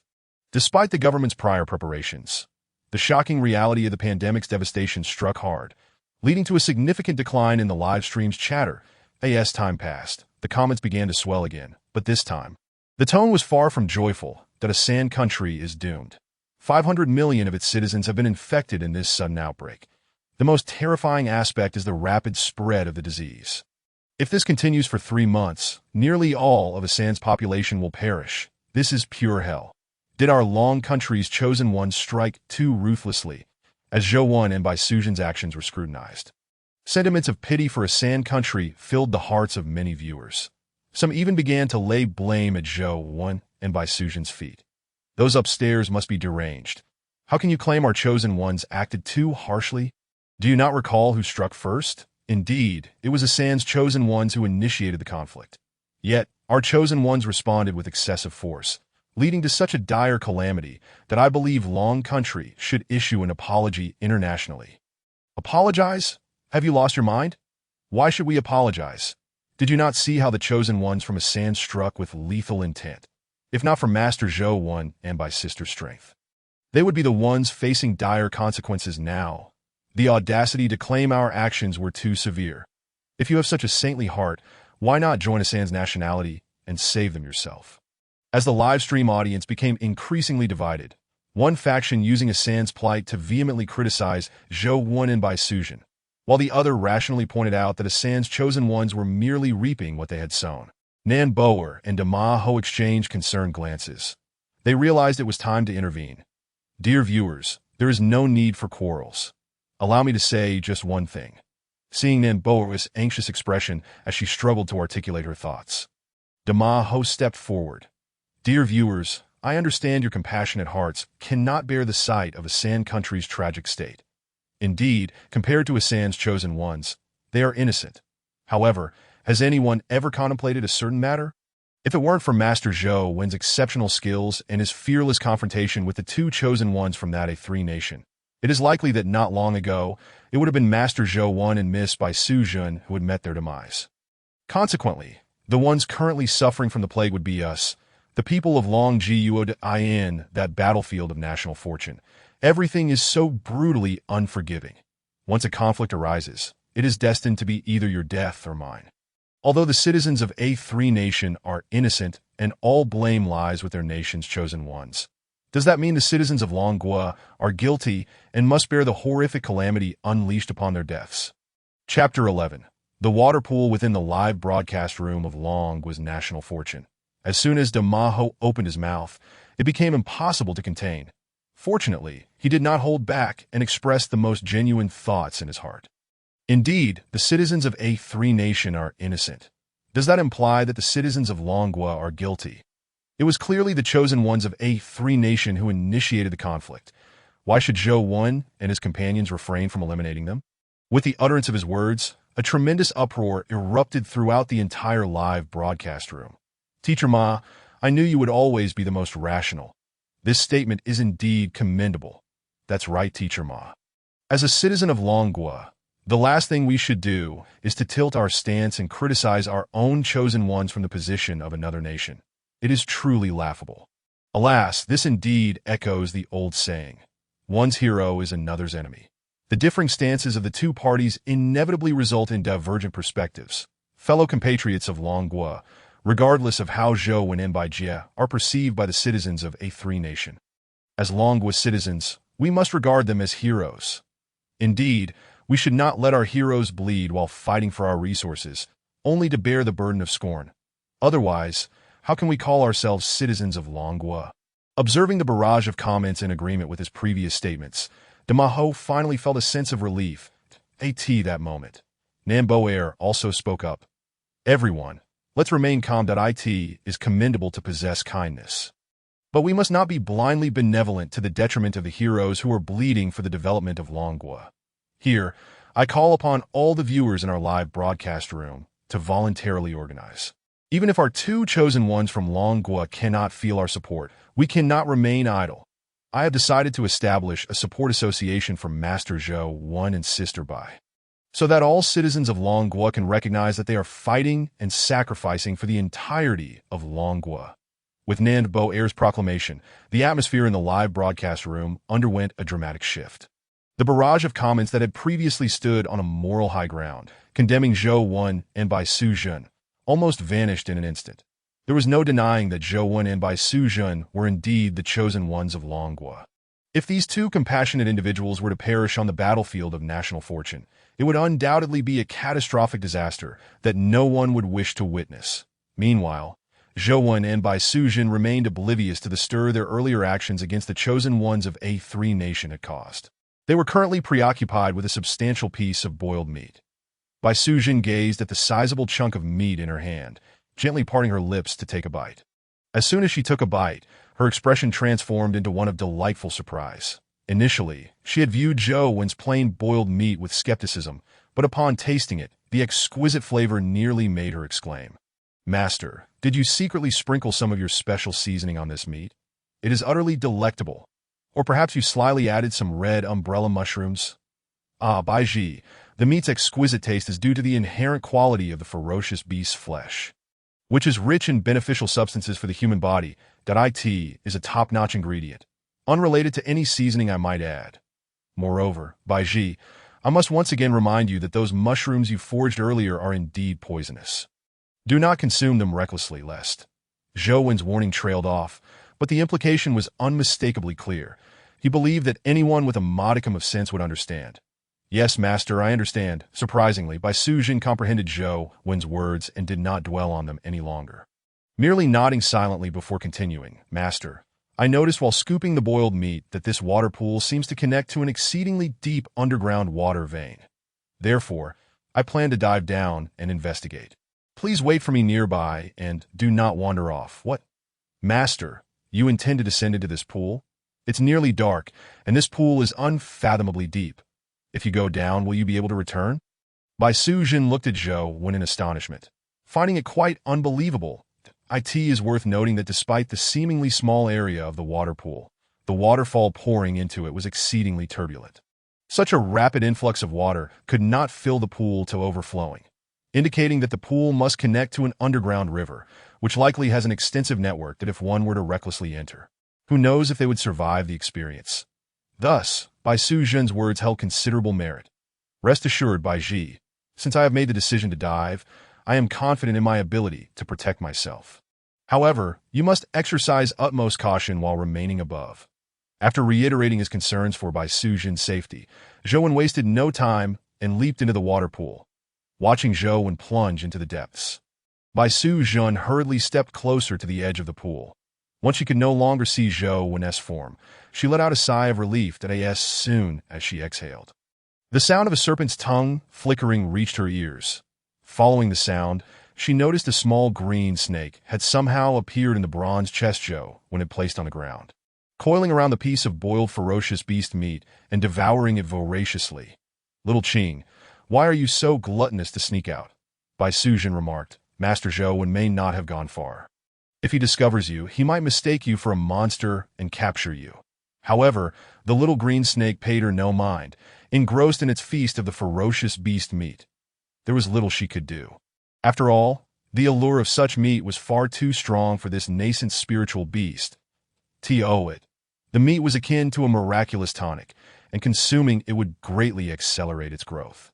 Which explained its single-mindedness. Earlier, when Zhou Wen was present, Bai Su Zhen had prevented it from emerging.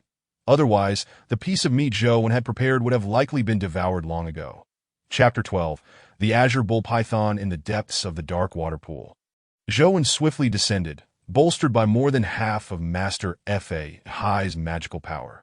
Thus, he feared neither water nor fire, which is why he resolutely leaped into the depths of the pool. After plunging nearly 10 meters into the bottom of the pool, an astonishing sight unfolded before his eyes. Before him lay a network of interwoven water channels, complex and extensive, seemingly leading to distant destinations. Causing Zhou Wen to furrow his brow. It is important to note that while he was currently unafraid of water or fire, the intricate maze of water channels posed a risk of getting lost. If Zhou Wen were to become disoriented within these channels, it would spell trouble for both him and Bai Su Zhen, who would likely suffer above. As he contemplated this, Zhou Wen prepared to ascend directly, only to suddenly detect a shadow appearing within his perception. This shadow approached rapidly, closing in within 10 zhang of his body. Before he could react, a massive, gaping maw lunged at him. Faced with the sudden appearance of the enormous mouth, Zhou Wen remained unfazed. He formed a mudra with his hand, and in an instant, a radiant light of Buddha erupted from his body, illuminating the dark depths of the water pool. With the emergence of the Buddha light, Zhou Wen could clearly discern the creature before him.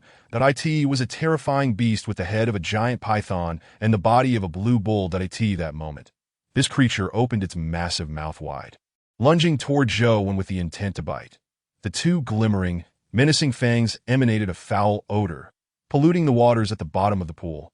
Crack, as the formidable beast sank its teeth into Zhou Wen's flesh. A crisp sound echoed through the air. With the reverberation of that sound, two of the beast's menacing fangs gradually drifted away, carried by the rippling water. This sudden appearance of the ferocious creature resulted in Zhou Wen shattering two of its prominent teeth. With a furious roar, the colossal beast, feeling the pain, prepared to flee without a moment's hesitation. It had realized that this diminutive figure before was not something it could provoke. After all, it had witnessed its own formidable fangs being shattered without any effort from Zhou Wen. Seeing the monstrous creature attempt to escape after biting him, Zhou Wen snorted coldly. Without a second thought, he shook his body, and in the next moment his robe soared into the air, transforming into a colossal barrier that obstructed the beast's escape route. Great power of the heavenly dragon, Lord of the earth, Prajna Buddhas, Prajna Brahma void. As he chanted the incantation, the golden light surrounding Zhou Wen intensified brilliantly. He lifted his right hand slightly, and a towering ethereal figure resembling him materialized behind him. Also raising its right hand, a resounding hum emanated from beneath the pond, the powerful water pressure causing the currents to churn violently. With a thunderous splash, the surface of the pond erupted, startling Bai Su Zhen, who stood up abruptly, her face a mask of astonishment as she gazed towards the pond. That very moment, a green figure darted swiftly, re-entering Bai Su Zhen's clothing, in the blink of an eye. A beast with the head of a python and the body of a bull surged forth from the depths of the pond, its massive form propelled high into the air before crashing heavily onto the ground. With the beast's emergence, Zhou Wen also leaped out of the pond. Wretched creature, submit. After expelling the beast from the water, Zhou Wen did not relent. With a firm command, he thrust out his right palm, revealing a radiant golden swastika that rapidly enlarged, forcibly branding it upon the beast's head, causing it to tremble violently. Despite having a serpent's head, the beast emitted a bellow akin to that of a bull. Following this roar, the creature's form quivered, and its gaze toward Zhou Wen underwent a profound transformation, devoid of its previous ferocity, replaced instead by sheer terror. There was no denying the vast disparity between Zhou Wen and the beast. Even in its territory beneath the pond, the creature had been overpowered by Zhou Wen. How much more so now? Observing the beast's pain-induced roar and its newfound reluctance to attack, Zhou Wen approached it cautiously. Poor monk seeks a steed. Should you consent, I shall claim you today, and you shall serve as my mount henceforth. Of course, if you refuse, I shall not force you. I could simply end your life and grant you transcendence, thus accumulating merit for the beings of this realm. He drew near to the colossal beast. Zhou spoke without concern for whether it could comprehend his words. His intention to subdue the creature was not without reason. This python-headed, bull-bodied beast was adept at navigating the underground waterways, suggesting it possessed an intimate knowledge of the terrain. Should Zhou successfully tame it, he could potentially eliminate all the ferocious creatures lurking within these underground passages under its guidance. This would enable him to claim dominion over the entire network of subterranean waterways in the Funyo Mountains, a monumental achievement for the entirety of Long Kingdom. Indeed, certain regions of Long Kingdom were already facing drought. Acquiring the abundant resources from these underground channels would hold monumental significance. Another low growl escaped the beast, as if it had comprehended Zhou's words. It bent its legs slightly and lowered its python head in submission. At that moment, a series of notifications resonated in Zhou's ears. Notification. Congratulations, Chosen One Zhou. You have successfully subdued your first ferocious beast. Notification. Congratulations, Chosen One, for taming the level 7 ferocious beast, the Azure Sky Bull Python. You have been rewarded with a silver treasure chest. Notification. Chosen One Zhou. By subduing the Azure Sky Bull Python, you have gained access to 1/10 of the subterranean waterways in the Funyo Mountains. Notification. The full access to the waterways of the Funyo Mountains will be manifested externally at a 10-fold rate once completely acquired. The notifications echoed in succession. Zhou's face lit up with joy. It appeared his previous plans had borne fruit. Taming the Azure Sky Bull Python was merely the beginning of securing the waterways. With 1/10 of the access granted, it implied that there were at least 9 other formidable beasts within the subterranean waterways of the Funyo Mountains. Perfect. To enhance my role as Fahai, I must subdue these beasts, thus serving a dual purpose of acquiring resources for Long Kingdom, while simultaneously elevating my own performance metrics. Chapter 13. A surge in performance metrics as Zhou successfully subdued the Azure Sky Bull Python. The external realm, particularly in the Long Kingdom's National Fortune livestream, erupted with excitement. Goodness, I thought Master Zhou was merely a martial artist, but it turns out he is a cultivator. What is Master Zhou's origin? His strength has transcended my understanding. Is there truly a legendary cultivator among the people of Long Kingdom? Don't doubt it. The world is full of wonders. To be honest, I'm the last sect master of the legendary Wuji Xian sect. Just send me 998, and I will provide you with cultivation methods of your choice. Fraud, get lost. The comments in the livestream were lively and exuberant. How could they not be, given Zhou's display of power? Teacher Ma, it seems we, like the viewers, have underestimated Master Zhou's capabilities. Such a method of capturing beasts from the depths of the sea could hardly be exaggerated when describing him as a celestial figure. Amidst the flurry of comments, Nambwa Air was equally exhilarated, his entire being trembling slightly, especially with the 2 mountains before him quaking in response, leaving onlookers spellbound. Indeed, Bo, it seems we all underestimated Master Zhou. However, I am more concerned about what changes will occur in Long Kingdom if Master Zhou truly gains control over the entire Funyo Mountain's subterranean waterways. Yes, Teacher Ma, I too am eager to know. Although Long Kingdom had yet to fall into a water crisis, certain regions had already begun implementing water restrictions as a precaution. In the National Fortune livestream, the 2 hosts speculated on Zhou's swift mastery of the subterranean waterways.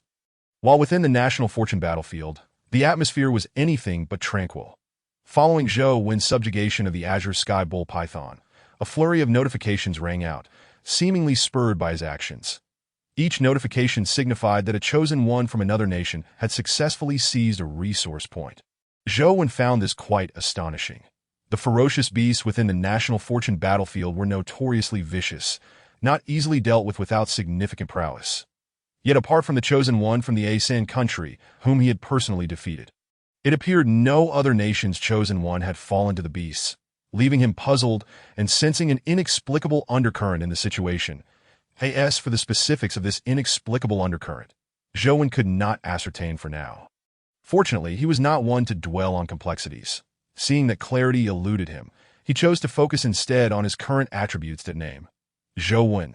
Performance target: Fahai. Current performance metric: 55. Current acquired ability: 50 of the magical power of the Blue Serpent Fahai Zen Master. Current methods to unlock further performance metrics. Subduing demons and monsters. System reminder. When the host performance metric reaches 60, the treasured possession of Fahai Zen Master, the purple gold bowl, will be unlocked. Upon reviewing his attributes, Zhouwen was astonished to find his performance metric had surged to 55, an increase of 4 percentage points since before that he then turned his gaze to the azure sky bull python. The sudden rise in his performance metric was clearly linked to this ferocious beast. With this in mind, Zhouwen gently placed his right hand upon the beast's python head and softly spoke. Since you have acknowledged me as your master, I shall bestow upon you a name today. You are a fierce creature, filled with malevolence. If you do not resolve this inner turmoil, you shall inevitably descend into the abyss. Henceforth, you shall be known as Hua Xiong, that I hope that one day, under my guidance, you can rid yourself of this fierce aura. Moo. As Zhouwen uttered these words, a low growl escaped the mouth of the azure sky bull python, seemingly in response to Zhouwen's remarks. Observing this creature's reaction, Zhouwen chuckled and nodded, relieved that his efforts were not in vain. Its comprehension of his words indicated that it could assist him in discerning the routes of the waterways beneath the pond, thereby allowing him to eliminate the hidden ferocious beasts within. Hua Xiong, you should rest for a while. Once your injuries have healed, we shall venture into the waterways and eradicate the other ferocious beasts concealed within, to accumulate merit and dispel the malevolent aura that clings to you. After imparting these words, Zhouwen instructed Hua Xiong to rest in place, while he himself moved closer to Bai Sujin. Dear Bai, I hope I did not frighten you just now, Zhouwen observed Bai Sujin, who was fixated on the azure sky bull python with her wide, round eyes, and gently inquired with a light-hearted chuckle. It's all right, Master Zhou, but if you're looking for a pet, why not choose something a bit cuter? This creature's appearance is rather unappealing. Zhouwen was rendered speechless by Bai Sujin's serious demeanor. Was he truly raising a pet? He was, in fact, subduing demons. How could his words be so misinterpreted in the mouth of this esteemed Bai? Bai, this is a ferocious beast I have tamed. It is not a mere pet, he continued. I will remain near this pond, allowing it to guide me in subduing the other ferocious beasts lurking in the waterways below, thus gaining control over all the waterways of the Funyo Mountains. I wonder, Bai, do you have any plans? Would you like to explore other areas of the Funyo Mountains? Zhouwen's words carried a hint of probing as he sought to discern whether this lady harbored intentions of abandoning him to embark on her own adventures. After all, through their time together, Zhouwen had become aware that this lady possessed numerous secrets. Perhaps she was the reincarnation of a legendary figure. If he could uncover her true nature through conversation, it would hold profound significance for him. Master Zhou, are you trying to send me away? As a weak woman, do you truly wish to abandon me in such a perilous place? As soon as Zhouwen finished speaking, Bai Sujin fixed him with tearful eyes, as if he were a heartless villain intent on forsaking her. Witnessing her reaction, Zhouwen felt a headache coming on. Bai, that is not my intention. I merely wish to inquire if you had any desire to venture out. I do not possess the authority to dictate your comings and goings. Zhouwen spoke earnestly, all the while observing Bai Sujin's response, which, as he anticipated, was one of complete silence. Chapter 14. A glimpse of brilliance. Bai Sujin gazed at Zhouwen with a bewildered expression, seemingly unable to comprehend his words. Master, I am a girl. Shouldn't such decisions be made by you? Zhouwen was momentarily taken aback by her response, then shook his head in resignation, mentally chiding himself for his foolishness. How could he have entertained the notion of testing Bai Sujin's intentions?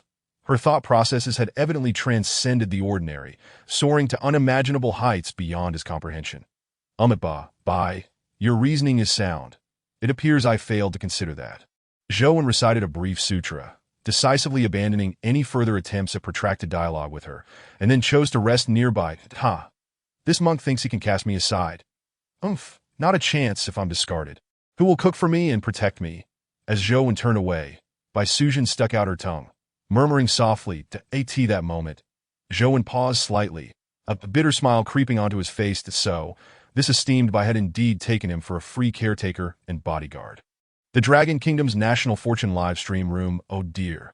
I merely stepped away for a meal, and why is there now an additional large creature beside Master Zhou? Did you not witness it? Just moments ago, Master Zhou transformed into a legendary deity, effortlessly subduing that creature with a mere gesture. But what purpose does taming such a beast serve? Wasn't it mentioned that vast amounts of underground water would materialize beneath our dragon kingdom? Can we ascertain where it will manifest? Upstairs, are you unaware of the significance of the underground water veins in the Funyo Mountains? The master has stated that he intends to utilize this ferocious beast to subdue the other hidden beasts in the subterranean waterways, thereby gaining control over the entire underground water system of the Funyo Mountains. But won't this delay the acquisition of other resources?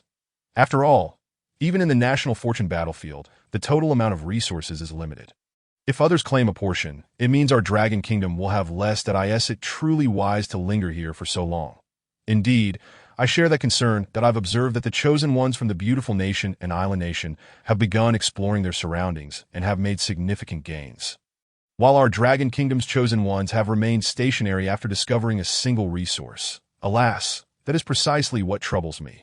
Although Master Zhou is formidable and unafraid of any ferocious beasts or dangers, it seems he lacks the initiative to progress. That I do not understand why. Even though Zhou Wen and Bai Sujin enjoy a leisurely and advantageous situation in the national fortune battlefield, the comments in the live stream continue to sway negatively. Despite the efforts of Nanbua and Dama Monkey to guide the comments back on track, their attempts yielded little success. What could they do? Other nations' chosen ones were actively exploring their resources, while Zhou Wen and Bai Sujin lingered near the waterfall pond. It was only natural for the viewers in the live stream to express their dissatisfaction. However, Zhou Wen, situated within the national fortune battlefield, remained oblivious to the criticisms directed at them from the outside world. Even if he were aware, he would remain indifferent. After all, it was he who was battling for survival in this realm. What did it matter to him what those outside had to say? After resting for a while, Zhou Wen noticed Hua Xiong, who had been resting nearby, fixated on the corpse of the giant-headed lizard. Realizing its intentions, he remarked, "If you're hungry, go ahead and eat as long as you put in the effort thereafter.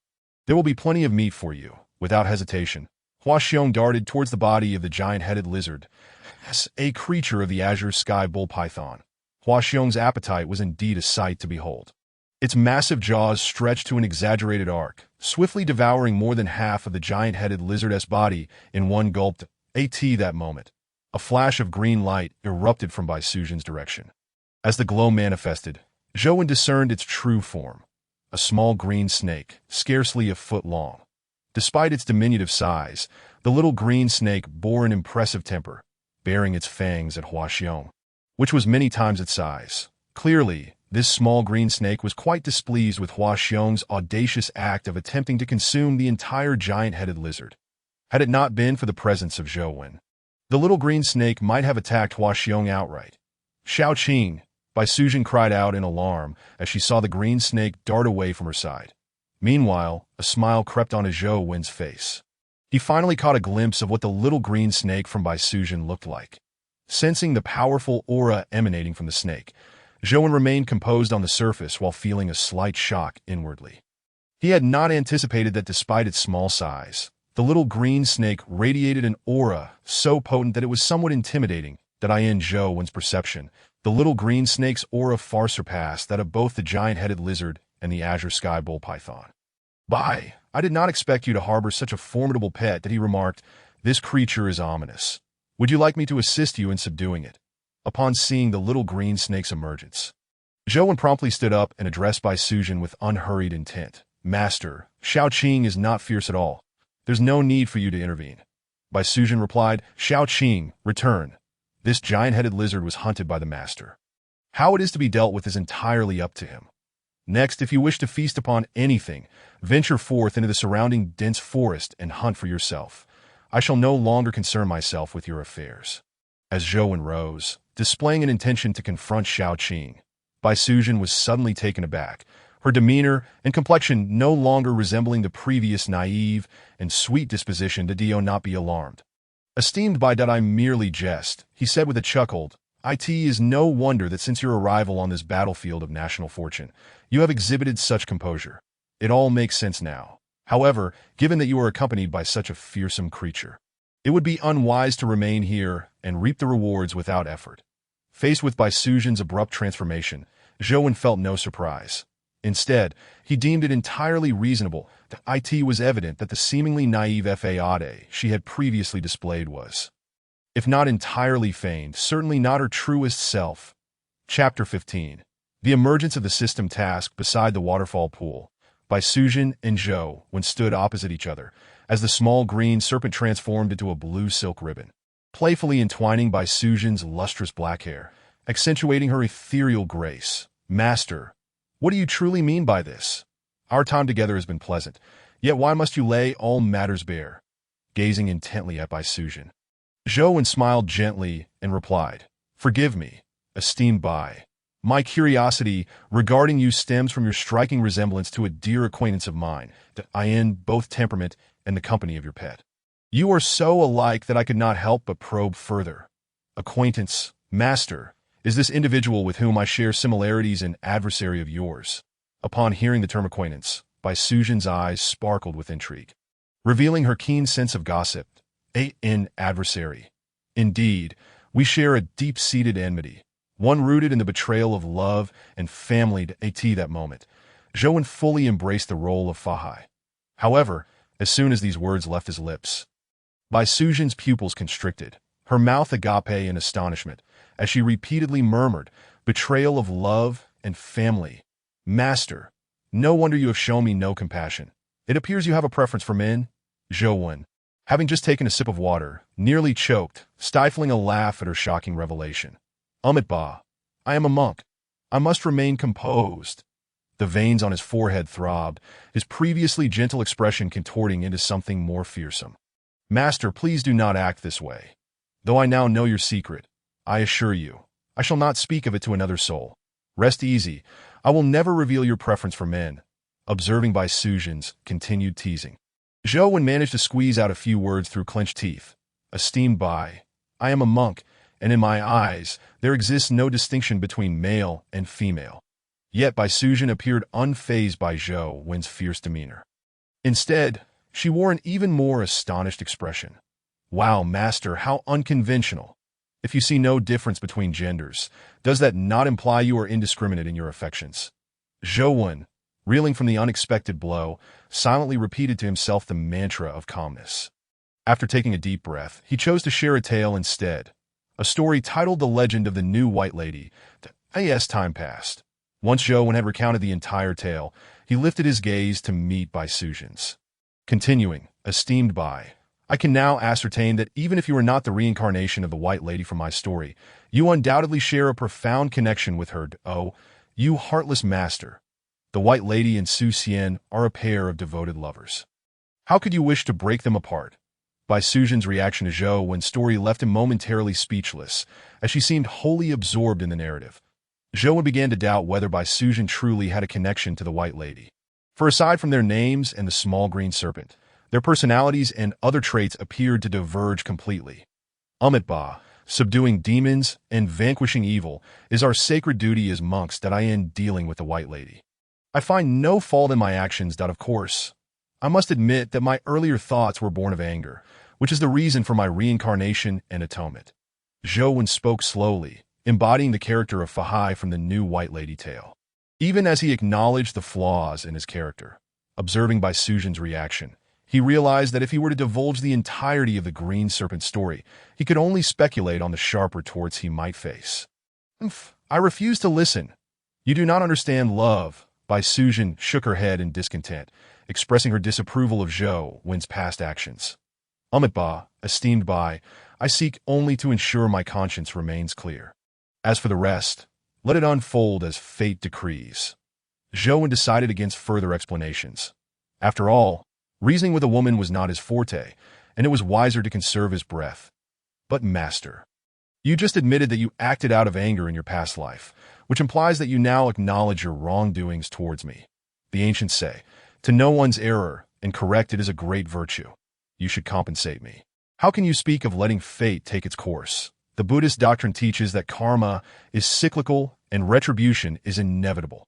Perhaps our meeting in this life is destined for you to repay your past debts to me. While Zhou wished to conclude the topic, Bai Sujin was not ready to relent. With a flick of her eyes, she launched into a barrage of words, leaving Zhou at a loss for how to respond.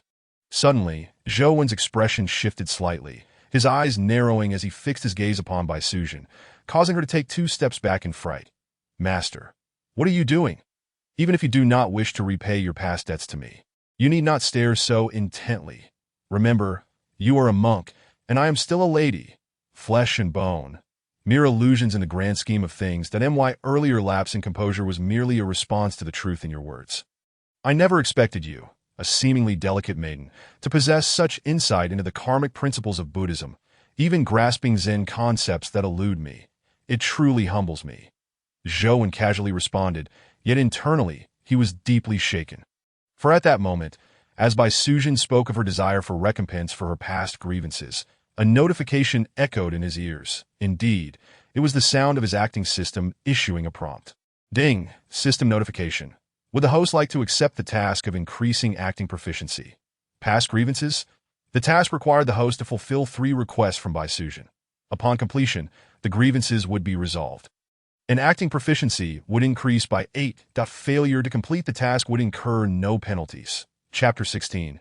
Delving deeper into the pool, it must be said that Zhou Wen was momentarily taken aback by the system notification. Since activating the acting system, he had heard various prompts, but this was the first time a task had been presented to him. Nevertheless, despite his astonishment, he swiftly accepted the task, for he alone understood how challenging it would become to enhance his acting proficiency as he progressed further. Currently, he could maintain a proficiency level between 50 to 60 by relying on the fierce beasts of the battlefield.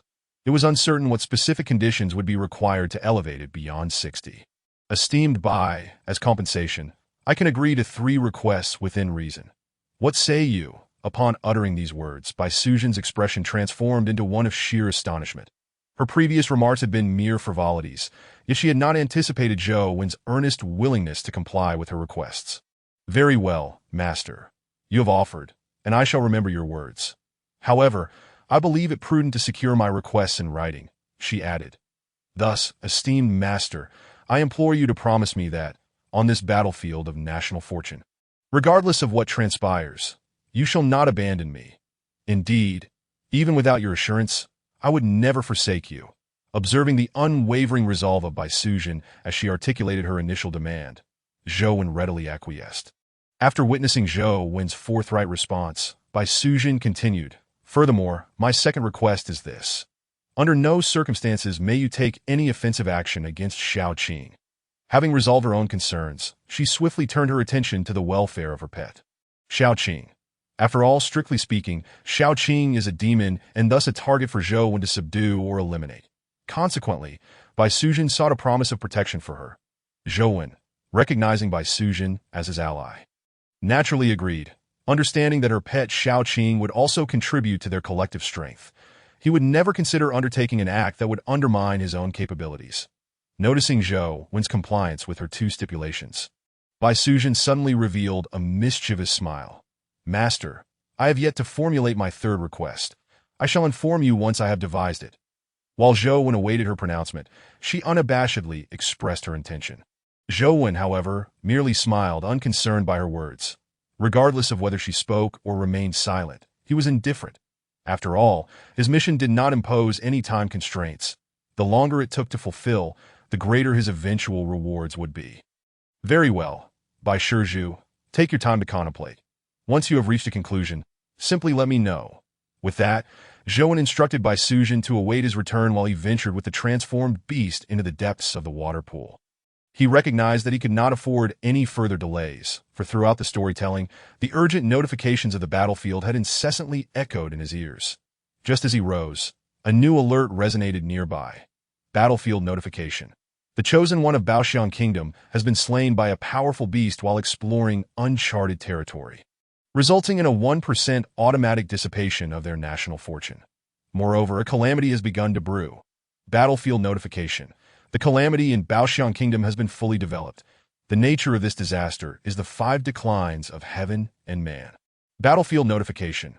Upon the arrival of the 5 declines, the lifespans of all citizens of Baoxiang Kingdom will be indiscriminately reduced by 5 years. Battlefield notification. Following the 5 declines, Baoxiang Kingdom will once again select 2 chosen ones to join the battlefield of national fortune. A series of battlefield notifications surged into the ears of all present, causing their expressions to shift dramatically. The chosen one of Baoxiang Kingdom was the first to succumb to the beasts on this battlefield of national fortune. This revelation underscored the immense risk they all bore, despite the apparent fortune and success they had experienced in overcoming these fierce creatures. The 5 declines of heaven and man. Is it truly possible for the battlefield of national fortune to conjure such a dire calamity? One that directly diminishes lifespans? How terrifying! Standing beside the waterfall, Zhou Wen's eyes narrowed in shock. Previously, when a Sand Kingdom faced widespread plague, he believed the calamities within the battlefield were merely amplified versions of those already destined to occur in reality. However, it now appeared that the truth was far more complex. National fortune indeed intertwined with the fates of its citizens. That it seemed this battlefield was far deeper than he had anticipated. That his thoughts whirled. A flash of insight ignited in Zhou Wen's eyes. Suppressing his tumultuous emotions, he turned towards Bai Suzhen. Bai Shizhu, you heard the battlefield notifications, did you not? This is no benevolent realm. Therefore, unless absolutely necessary, it would be prudent for you to remain near this waterpool. Naturally, should you wish to explore, ensure you take Xiaoqing with you. With it by your side, I dare say most ordinary beasts would find it challenging to pose a threat.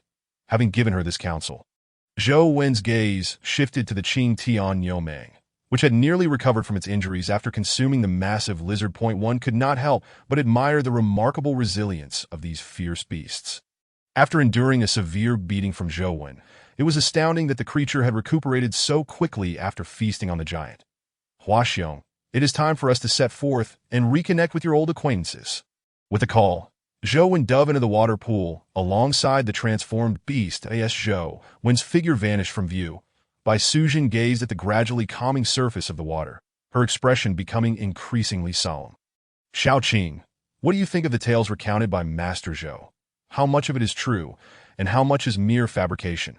If it is indeed true, why do I feel no resonance within my heart?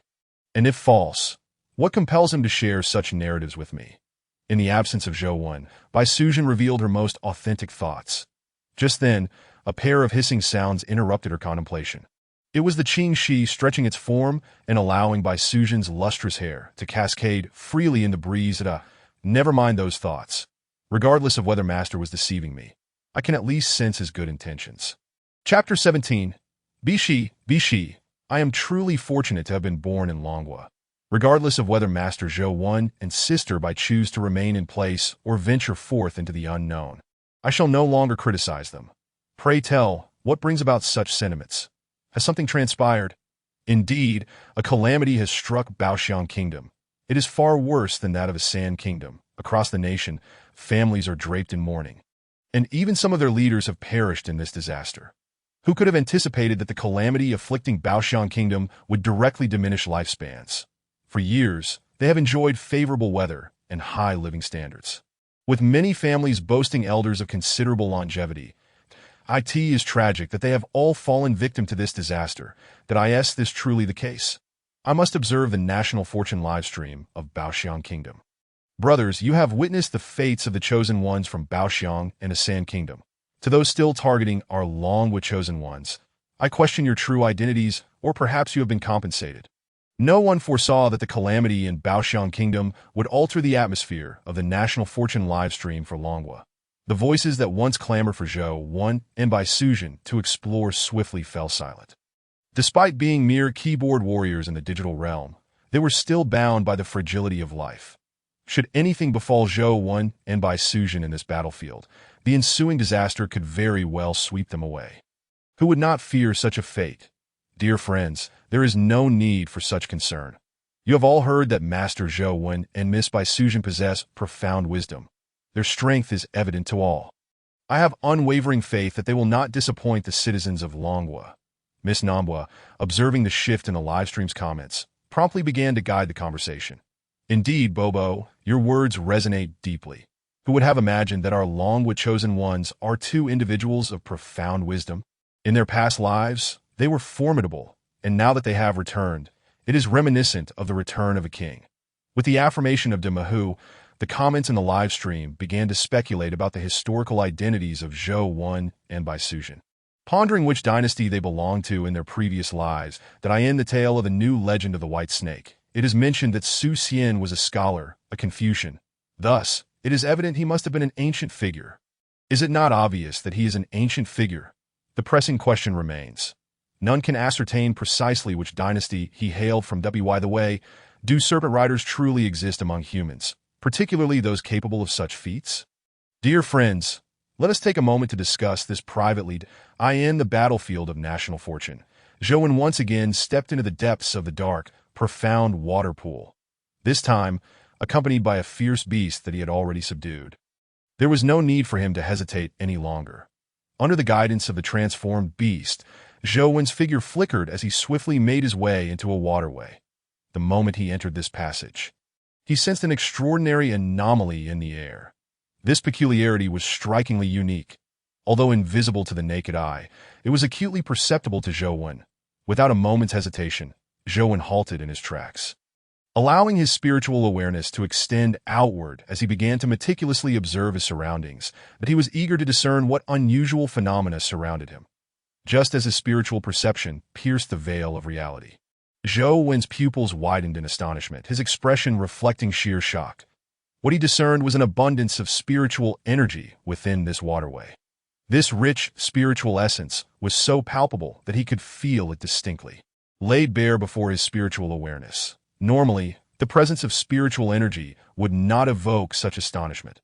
However, he understood that once this place was fully occupied, it would manifest in the real world at a tenfold increase. This implied that soon, the Dragon Kingdom would experience a resurgence of spiritual energy, possibly heralding the return of once-vanished demonic creatures or practitioners to the eyes of the world. With this realization weighing on his mind, Zhou found himself uncertain whether his intention to seize the underground water veins was ultimately beneficial or detrimental. Roar! As Zhou pondered, a low growl suddenly reached his ears. He lifted his gaze to meet the puzzled expression of the transformed beast.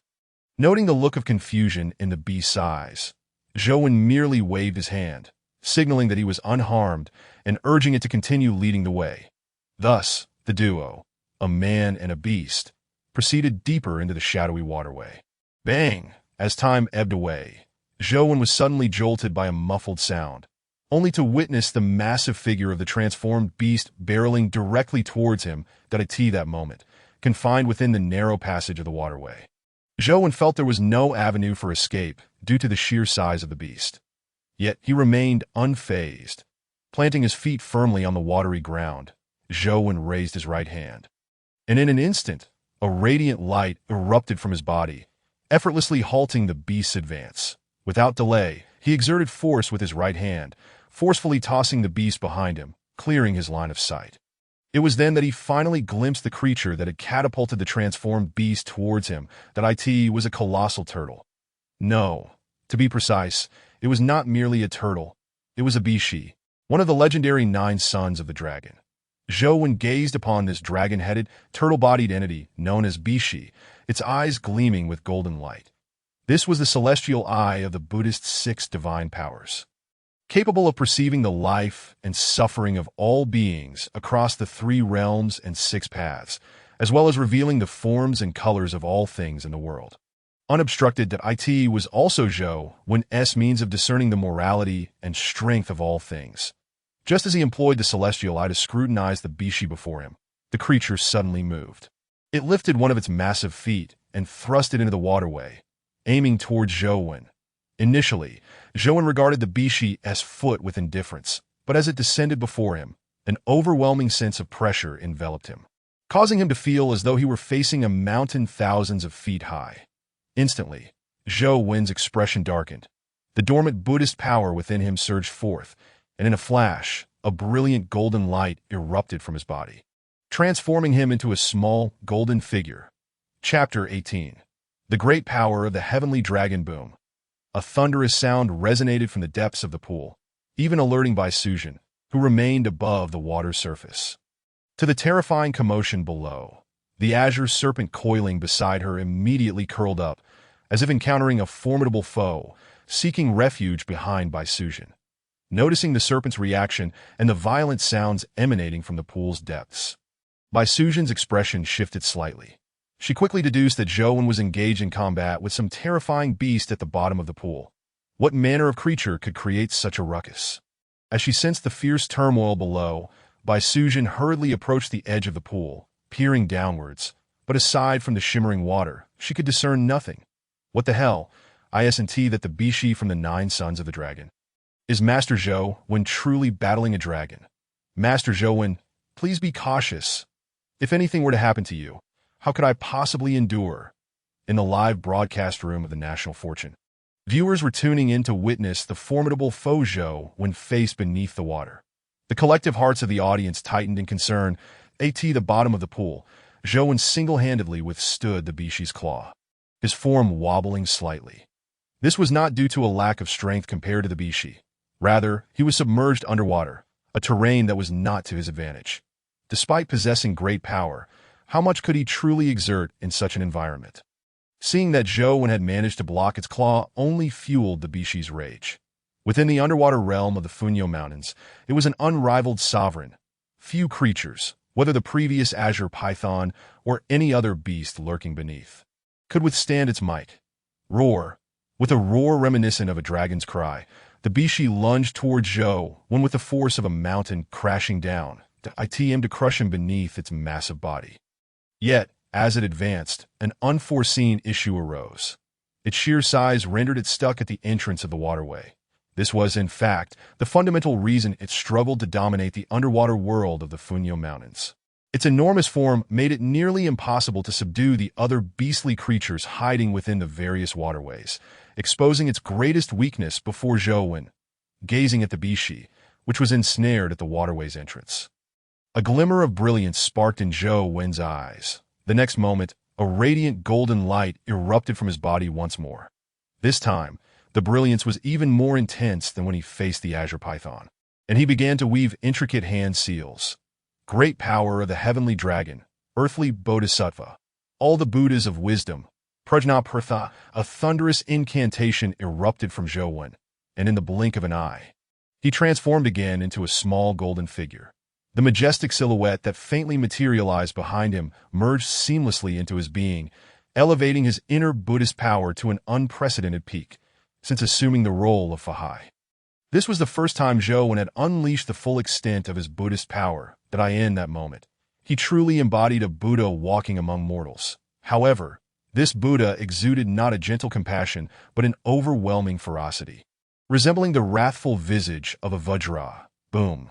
Another resounding explosion echoed as the Bishi, previously wedged at the waterway's entrance, was forcefully propelled away by Zhou's might. Yet he did not stop there. With a punch, he sent the Bishi flying, his momentum unbroken. With a fierce shout, he proclaimed robe. As he uttered these words, the inconspicuous red robe draped over him fell away, cascading towards the Bishi below. Roar. Infuriated by being struck by this seemingly insignificant being, the Bishi's wrath intensified. It unleashed another dragon-like roar, and in an instant, a terrifying wave of magical energy erupted from its body, manifesting its innate water control technique. Being within the underground waterway, this was undoubtedly the Bishi's domain. Coupled with its innate divine powers, the unleashed force was nothing short of catastrophic. Mere parlor tricks, dare you challenge me? You wretched creature, prepare to meet your end.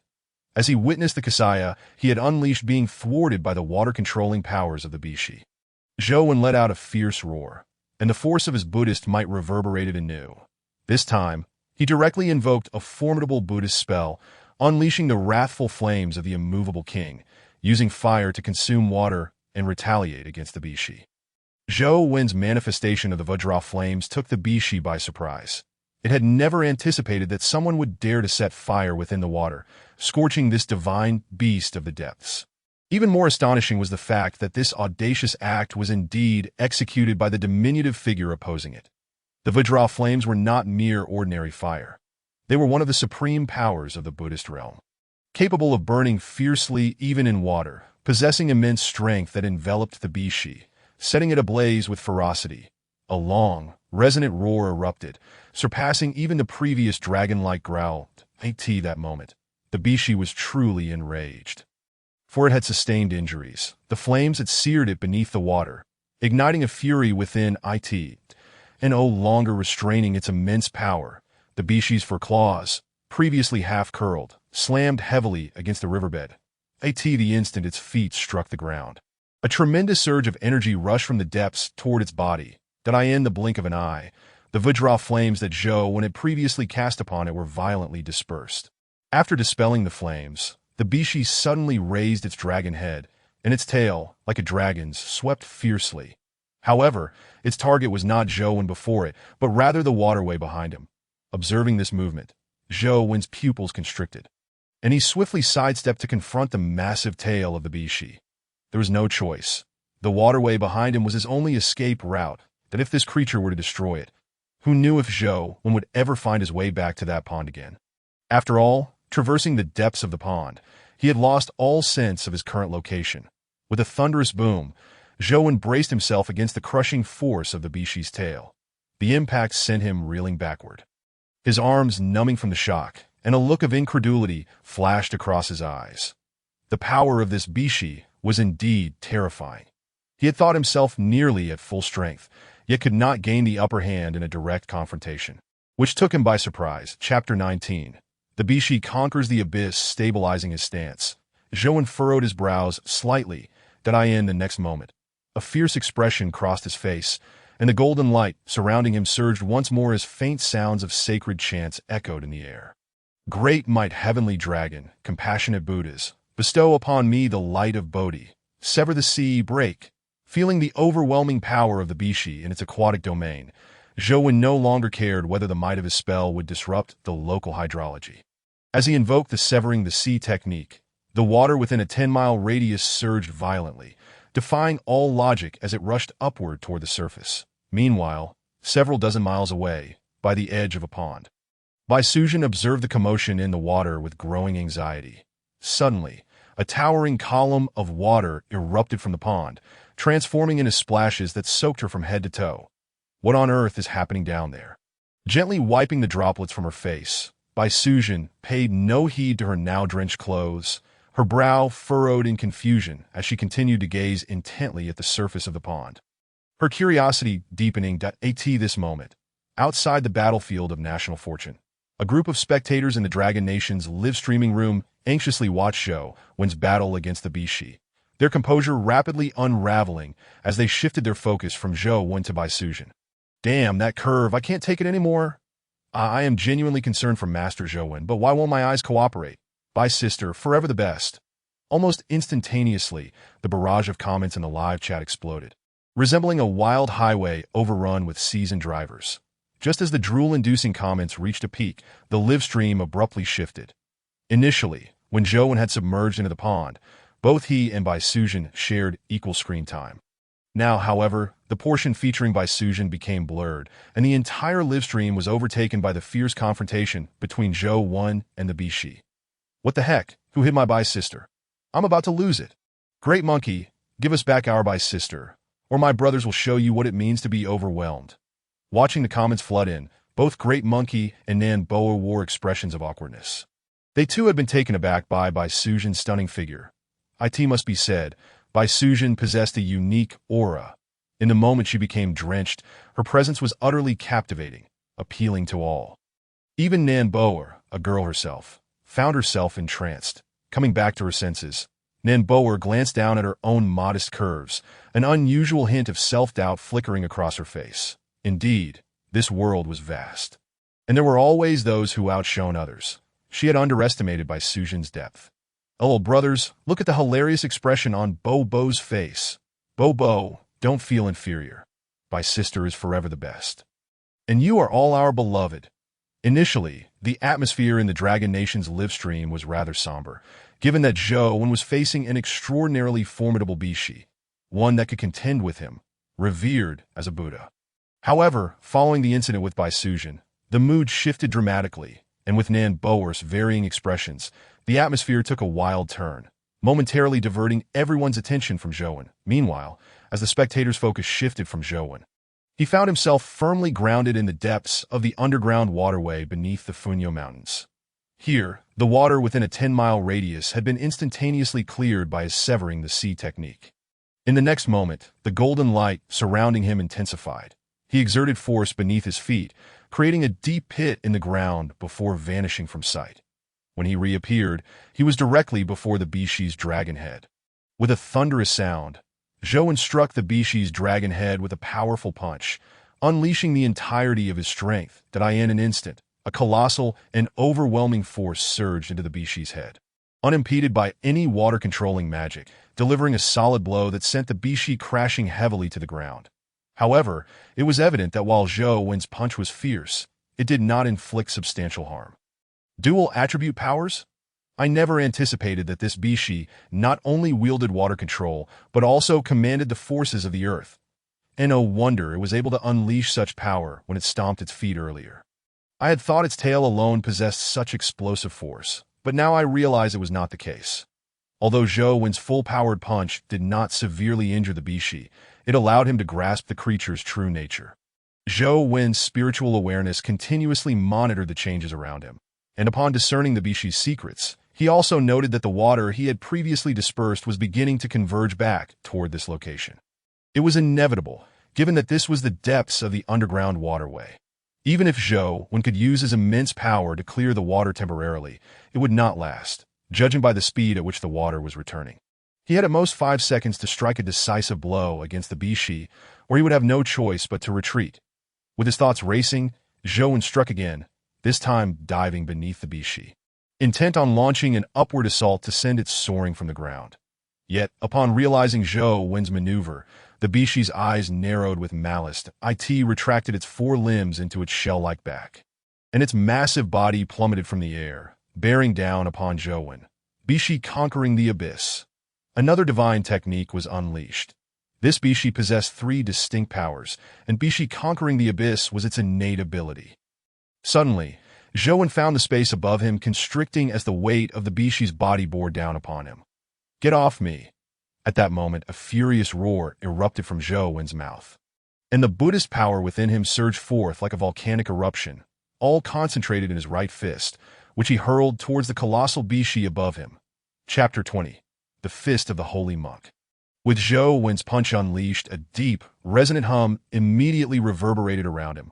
Boom, boom, boom. As the low hum echoed, a series of explosive sounds from the waterway followed suit.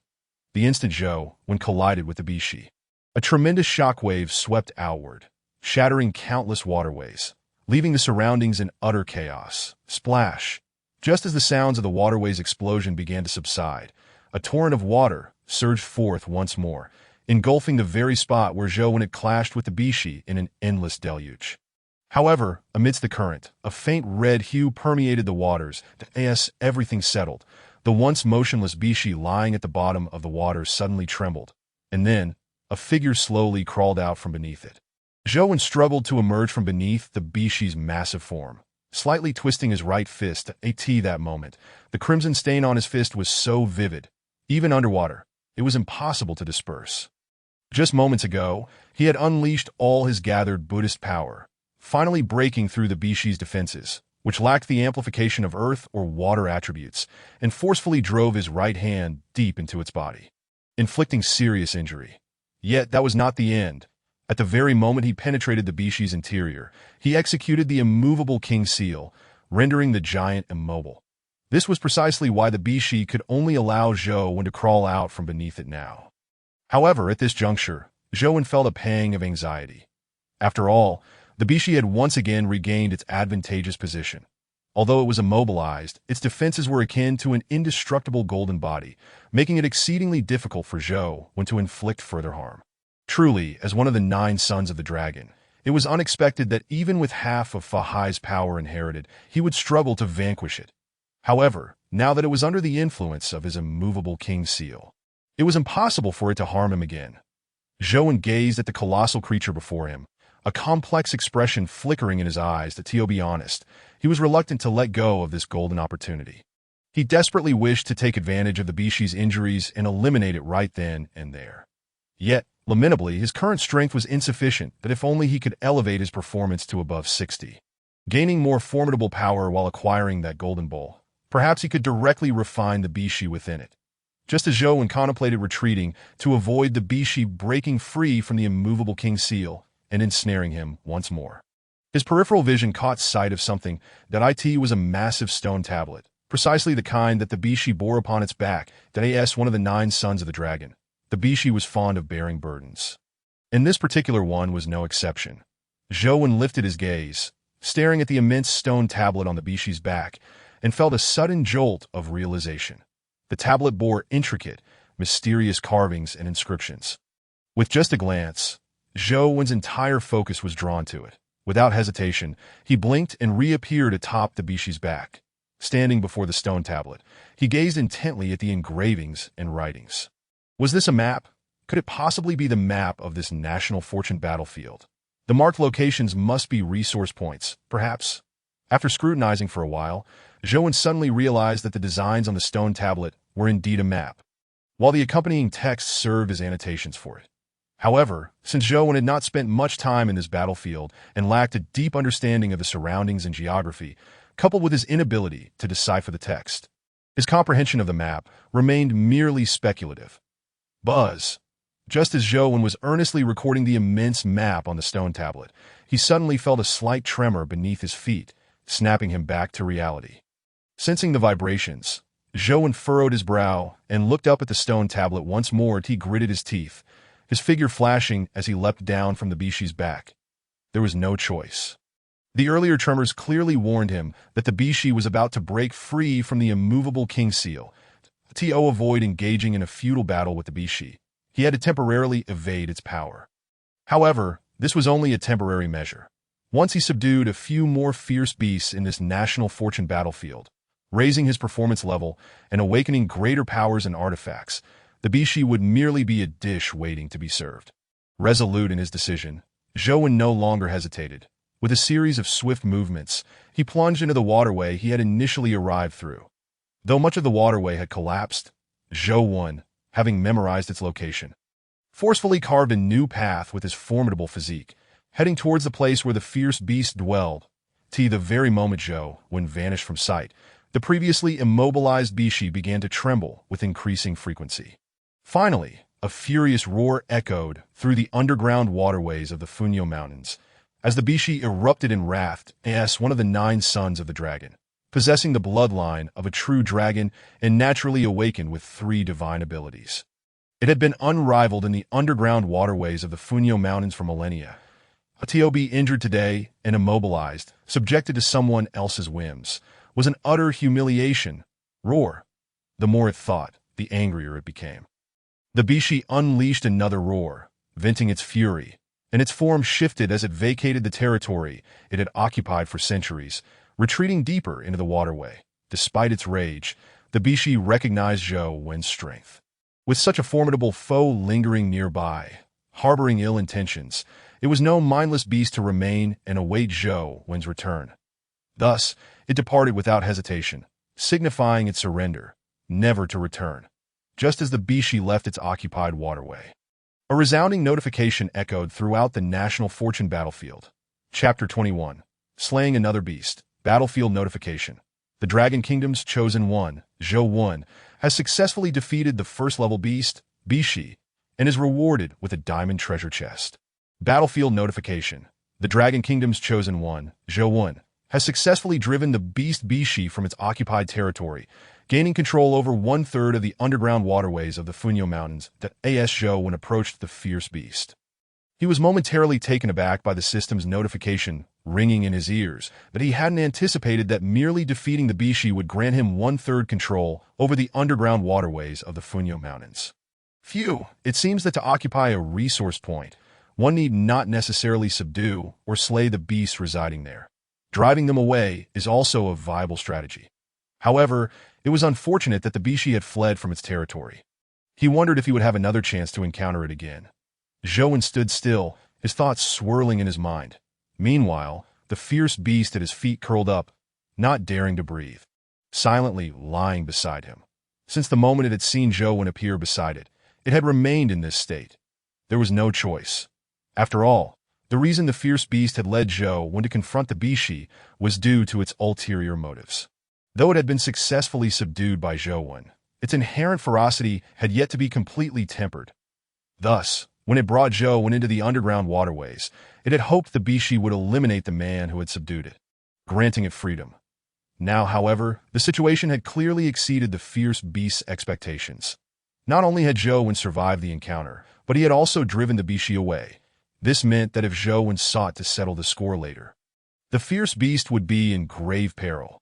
Looking down at the cowering creature at his feet, Zhou's lips curled into a slight smile as he nudged it with his foot, parting the surrounding water, and softly spoke, "Let us proceed to the next location."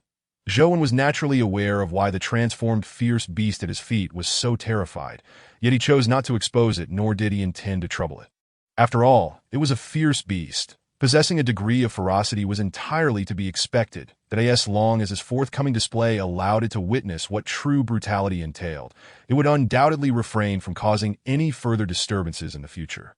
Following closely behind the transformed fierce beast, Zhou navigated through a series of underground waterways. This time, the duo did not traverse for long before encountering their primary target. Zhou stood behind the transformed fierce beast. Observing the water monkey that lay prone on the riverbed not far ahead, his brow slightly raised. This water monkey was not particularly large, standing merely around a meter high, and it did not appear especially fearsome. How could such a creature possibly stand on equal footing with a fierce beast like the transformed one? Zhou looked up in surprise at the transformed fierce beast beside him and pointed at the water monkey. It was clear he was inquiring if this creature was indeed their target. Upon receiving a serious nod from the transformed beast, Zhou refrained from uttering any further words that he planted his right foot firmly on the ground and surged forward with tremendous speed. The familiar golden Buddhist light re-emerged. Although this time it lacked the previous brilliance, it still contained an overwhelming power. At the very moment Zhou initiated his attack, the water monkey that had been lying still on the ground sprang into action. It lifted its head slightly, and in the next instant, the water around Zhou, within a 10-meter radius, became exceedingly chaotic, transforming into numerous slender water dragons that ensnared his body. Feeling the binding force enveloping him, Zhou raised an eyebrow and summoned the Buddhist power within him, swiftly breaking free from the restraints. However, before he could gather his strength to charge towards the water monkey, an even stronger binding force was imposed upon him once more. At this moment, Zhou finally comprehended why this seemingly feeble water monkey could stand toe-to-toe with a fierce beast as formidable as the transformed one. It turns out to be a fierce beast proficient in water manipulation.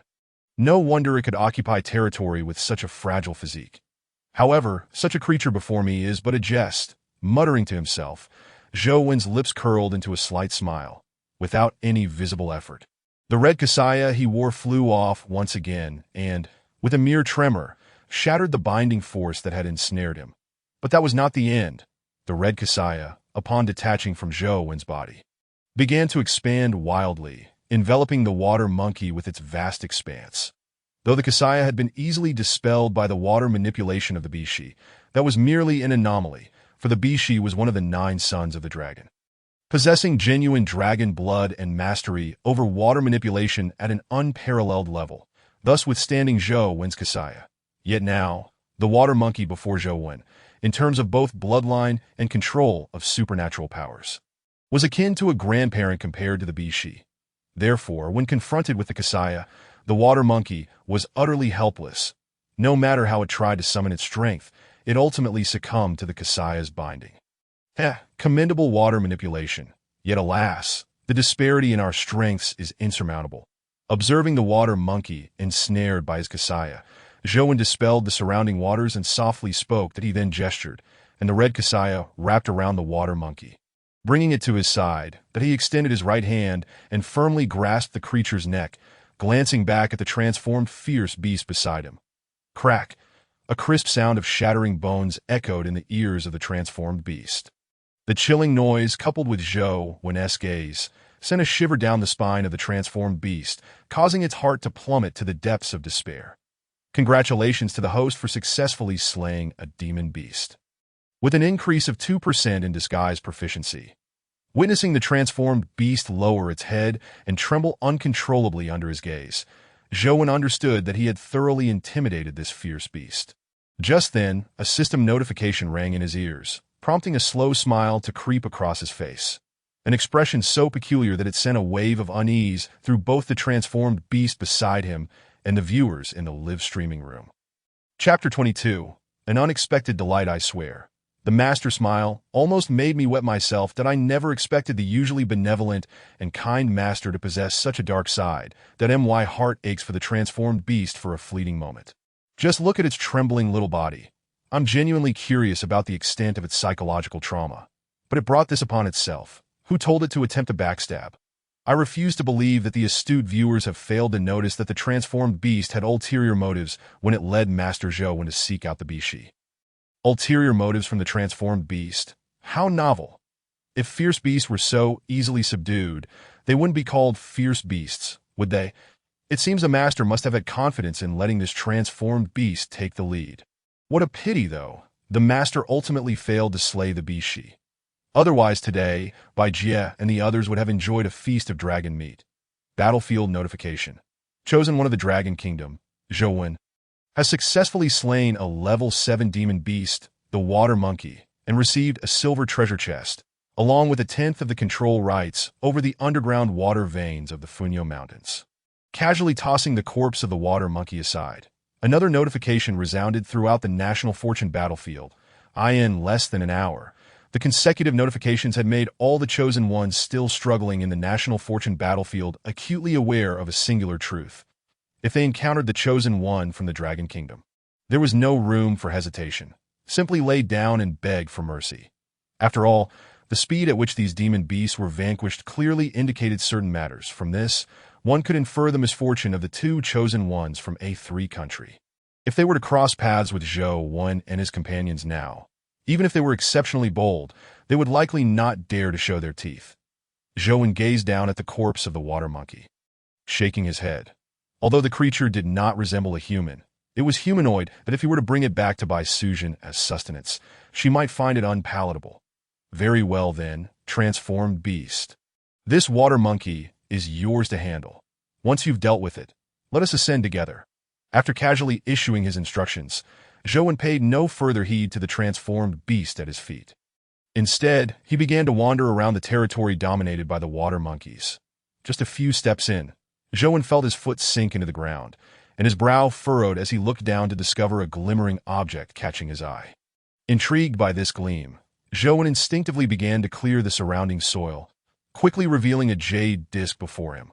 Holding the jade disc in his palm, an icy sensation surged deep into his soul, causing him to shiver involuntarily. Hiss, what a remarkable find. This seems to be a gem capable of calming the mind and spirit. Furthermore, judging by the patterns on it, this jade is likely not of natural origin, but rather crafted by human hands. This implies that within this National Fortune battlefield, apart from the resources and fierce beasts, there might very well be other human presences to know.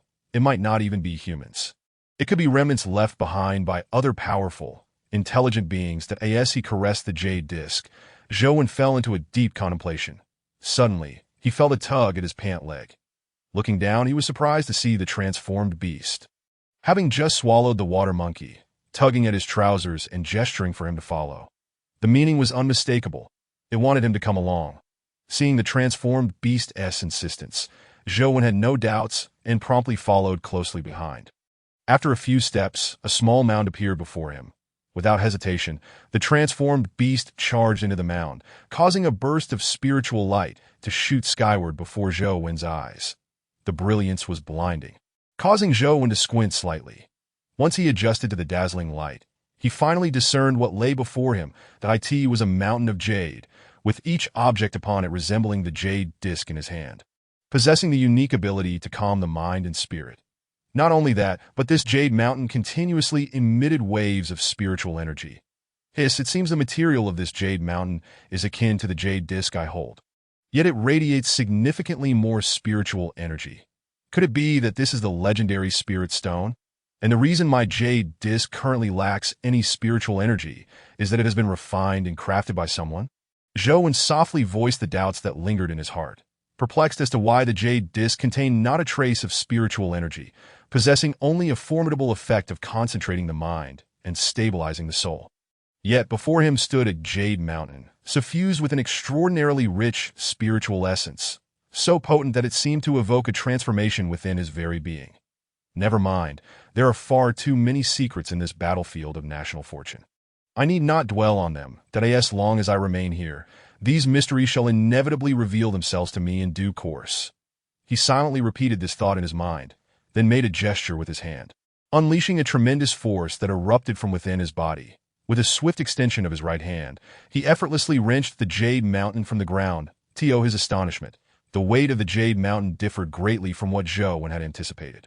When he finally succeeded in uprooting it completely, he discerned the reason for its unexpected heft. It turned out that the Jade Mountain was not whole. Its core had been entirely hollowed out, within which thrived a verdant little tree. The spiritual energy emanating from the Jade Mountain was, in fact, the continuous output of this verdant spirit-rooted tree. Now I understand, he mused, pondering the source of the Jade Mountain's spiritual energy. It is indeed due to this spirit source green sea tree. Upon seeing the little tree, Zhou Wen's confusion dissipated, and he finally grasped why the jade disc he held bore no spiritual energy whatsoever.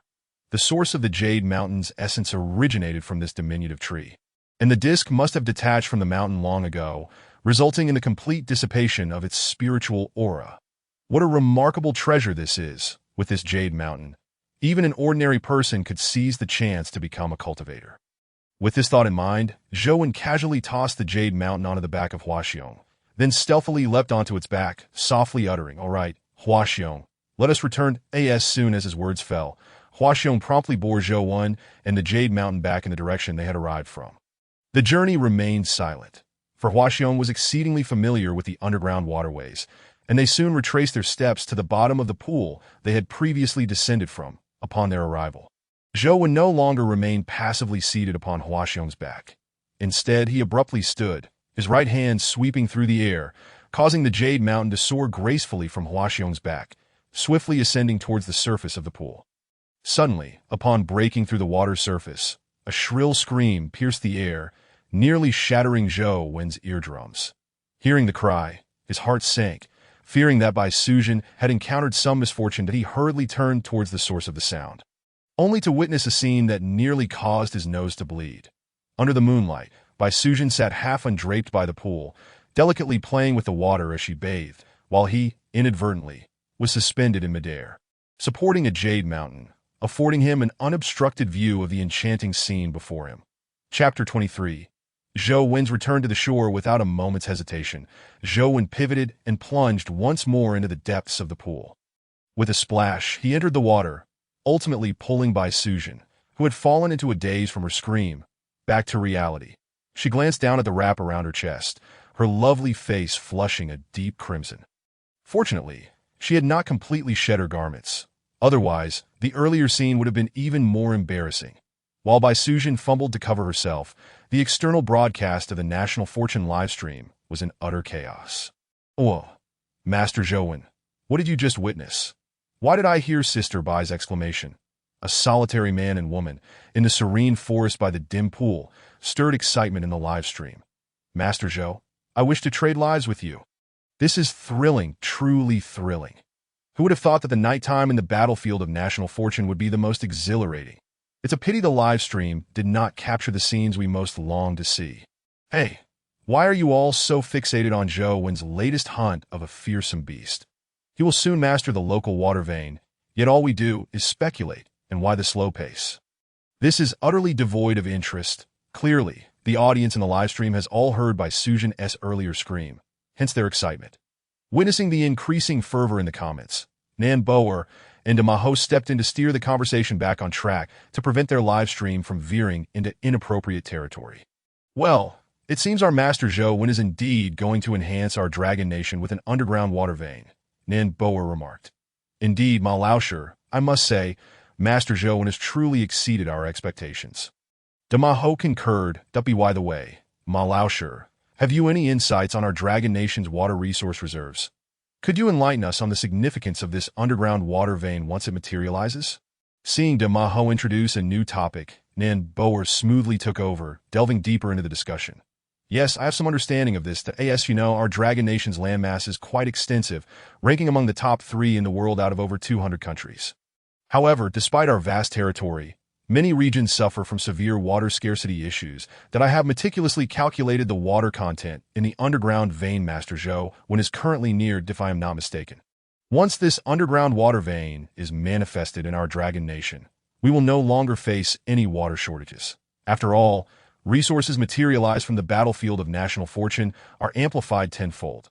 Such a substantial underground water vein would be more than sufficient to meet the water needs of our entire population for nearly a decade. As Dama Ho spoke, a flicker of astonishment crossed Nan Boer's face. She had not anticipated that this seemingly simple Dama Ho possessed such knowledge and could truly discern the implications of the underground water vein's manifestation. However, as she gazed at him with surprise, she noticed his gaze was fixated behind her. Following his line of sight, Nan Boer turned to see a massive signboard erected outside their live stream, upon which Dama Ho's earlier words were inscribed verbatim. Observing this scene, Nan Boer's lips twitched in amusement. Dama Ho had indeed wasted her sentiments, as his prior statements were merely recitations that, Ma Lao Shi, your knowledge is truly commendable, she exclaimed, offering insincere praise that you're too kind. Boer, I merely borrowed the wisdom of others, Dama Ho replied, having noticed her subtle gestures and choosing not to feign superiority. Well, let's not dwell on pleasantries. Instead, let us continue to observe what encounters await Master Zhou and Sister Bai, he suggested as they turned their attention back to the unfolding events. Meanwhile, as the viewers in the National Fortune live stream clamored in excitement, Zhou had once again positioned himself at the pool's edge. This time, he refrained from posturing. Rather, he leapt earnestly from the depths of the pool, casting the Jade Mountain aside as he began to gather his spoils from the recent venture. He had no choice but to act with decorum. After all, the sight of Bai Sujin bathing had nearly caused him to choke on his own breath. Although it seemed he had gained a significant advantage, he felt a tinge of discomfort. Who would have guessed that the graceful Bai would so unabashedly bathe by the pool's edge, unaware that he could return at any moment? Master, you surely saw nothing, did you? Zhou feigned ignorance. But Bai Sujin was not one to let him off so easily. Just as he prepared to open the 3 treasure chests he had acquired, he heard a chilling voice from behind him. For no apparent reason, Zhou, who was usually impervious to temperature, felt a shiver run down his spine. Slowly turning, he offered an awkward chuckle to Bai Sujin. Ha. What are you saying, Bai Shizhu? I don't know what you're referring to. Come, Bai Shizhu, I've made quite a bounty down below. Come and see if there's anything you fancy. Seeing Zhou's evasive demeanor, Bai Sujin, who had been maintaining a stern expression, suddenly burst into laughter. Ha, master, your antics are truly amusing. Rest assured, do not claim that you have seen nothing. Even if you have, it matters not that I acknowledge my own faults in this matter, and next time I bathe, I shall inform you in advance, thus preventing any further awkwardness. However, esteemed master, your previous words cannot be taken back. I still wish to peruse your spoils and make my selections. The dew fruit you once gifted me has significantly enhanced my strength after consumption. With this declaration from Bai Sujin, Zhou finally exhaled in relief, grateful that this benevolent figure did not press him on the earlier incident. Otherwise, he would have been at a loss for how to respond. Dear Bai, you need not worry. Anything in this treasure chest that may be of use to you, I shall not betray your trust. Zhou chuckled lightly, brushing aside the earlier embarrassment as he approached the 3 treasure chests. Ready to unveil their contents. Chapter 24. The Celestial Record of the Blue Moon Bathing. Bai Jia was actually in the midst of bathing. The cursed National Fortune live stream failed to provide us with any visuals. Damn it, my composure is shattered. Why is it that such a beautiful scene was witnessed by Zhou when alone? He is a monk, after all. He can see but cannot partake. Brothers, I must say, gazing at Bai Jia's unadorned beauty as she emerges from her bath has rekindled my belief in love. Did no one else notice that Zhou had flown out of the pool with a jade mountain in hand? Such a massive jade mountain. Who knows if it will manifest in the real world when the water vein is revealed? To those above, you truly grasp the crux of the matter, that I've decided that once Master Zhou manifests the underground water vein of this place, I shall seek treasures. I am eager to see if I can find this jade mountain. If I do, without a doubt, I shall indulge in the delights of the establishment's young models. If I do not, then I shall continue with my mundane labor. Within the National Fortune battlefield, 2 individuals, oblivious to the barrage of comments, had discarded the earlier awkwardness and focused solely on the treasure chest before them. At this juncture, Anyone who dared to mention the previous embarrassment would surely create an even more mortifying scene. With a crisp sound, one of the silver treasure chests was deftly opened by Zhou Wen. Peering inside, he found a tome of ancient texts lying quietly within. Zhou Wen's brow arched slightly. During his previous encounter with the bronze chest, he had received a peculiar fruit. Yet this time, the silver chest yielded an ancient tome that it is worth noting that although the dew fruit had little significance for Zhou Wen, it was still classified as a rare treasure of heaven and earth. In contrast, this tome, based on its manner of appearance, should be even more precious than the dew fruit. If a book can surpass a treasure of heaven and earth, it must signify something remarkable. As Zhou Wen contemplated this, his eyes brightened, and he lifted the tome, at which point a stream of information flowed into his mind. The celestial record of the blue moon, a cultivation method inherited from the ancient era of the national fortune battlefield. Mastering it allows one to draw upon the essence of heaven and earth and ascend to immortality. This succinct piece of information merely provided an overview of the tome's origin and purpose. Yet it nearly caused Zhou Wen's jaw to drop in astonishment. What a jest! This tome is indeed a cultivation method. Furthermore, judging by its name and description, it is not a common one. Tio thinks such a remarkable item could be found in a silver treasure chest is indeed a rarity. As Zhou Wen's thoughts whirled, he couldn't help but turn his gaze towards Bai Sujin.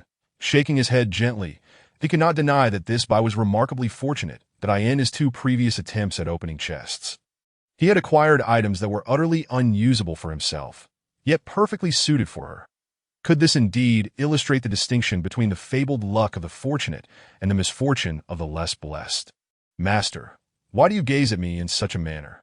Bai Sujin, feeling somewhat flustered, instinctively shrank back under Zhou Wen's scrutinizing gaze. It is nothing, dear Bai. Do not misunderstand that I merely admire your exceptional luck, which truly evokes my envy. Zhou Wen replied with a gentle smile. Take this. The tome is titled The Celestial Record of the Blue Moon, a method capable of leading one to the realm of true immortals. Conveniently, within the Jade Mountain I brought back lies a spirit-sourced blue sea tree, brimming with abundant spiritual energy, making it ideal for your cultivation of this celestial technique. That asked Zhou Wen tossed the tome to Bai Sujin. Her expression turned bewildered. Master, are you saying this tome is indeed a legendary cultivation method? Bai Sujin blinked in surprise, struggling to connect the tome in her hands with those legendary practices. Equally, she was puzzled as to why Zhou Wen seemed indifferent to its value. Observing the confusion in Bai Sujin's eyes, Zhou Wen chuckled lightly, responding with nonchalance. Dear Bai, there is no need for surprise that my practice is rooted in Buddhist teachings, and in terms of rank, it is comparable, if not superior, to the celestial record of the blue moon. Naturally, I hold little interest in it. Upon hearing this, Bai Sujin's understanding deepened. I see that in that case, since you are so gracious, I shall not be modest. If I can master this tome, perhaps my beauty shall endure through the ages. Zhou Wen's lips twitched at Bai Sujin's remark, realizing that her thought process was indeed unique, that in this national fortune battlefield, one should focus on the cultivation methods that enhance strength, rather than whimsically worrying about appearances. Yet somehow, this cultivation method had transformed into an elixir for eternal beauty in her words. Dear Bai, if you can master the celestial record of the blue moon to its utmost depths, you will undoubtedly achieve agelessness and immortality, as this is one of the goals of cultivation. However, Zhou Wen pondered inwardly, uncertain if his insistence on manifesting the water vein within the Dragon Kingdom was ultimately a blessing or a curse. Gazing at Bai Sujin, a complex array of emotions surged within Zhou Wen. The innocent and serene Bai Sujin, merely desiring to preserve her beauty through the cultivation opportunity, contrasted sharply with the potential ramifications should the water vein be uncovered and exploited by unscrupulous individuals for nefarious purposes. What do you mean by that, Master? Are we not exploring resources for our Dragon Kingdom? How could that possibly lead to calamity? Bai Sujin clearly struggled to comprehend Zhou Wen's concerns in light of her confusion. Zhou Wen decided not to conceal his worries and voiced them candidly. After listening to Zhou Wen's elaboration, Bai Sujin merely blinked and waved her hand dismissively. Master, I believe you are overthinking this. You fear that the spiritual energy within the underground water vein might lead to trouble if it manifests within the Dragon Kingdom. Yet have you considered that if you can find such a place, Others may not be able to. We must not be overly cautious to the point of inaction. Nor can we allow ourselves to fall behind from the very start, that I have faith in our current system and in the integrity of the people of the Dragon Kingdom. Though there may be a few ill-minded individuals, the overall environment of our nation remains positive. Even if a few miscreants emerge, how much chaos could they truly create? Chapter 25. The Beast Pearl. Zhou was taken aback by Suzhen's unexpected wisdom. This was indeed the same naive girl he had come to know. Dear Bai, you make a valid point. Some matters should not be avoided out of fear, he replied softly, then redirected his attention to the other silver treasure chest at his feet. With a faint click, the chest opened once more, revealing an item before both Zhou and Bai Suzhen. It was a dazzling pearl radiating a brilliant blue light.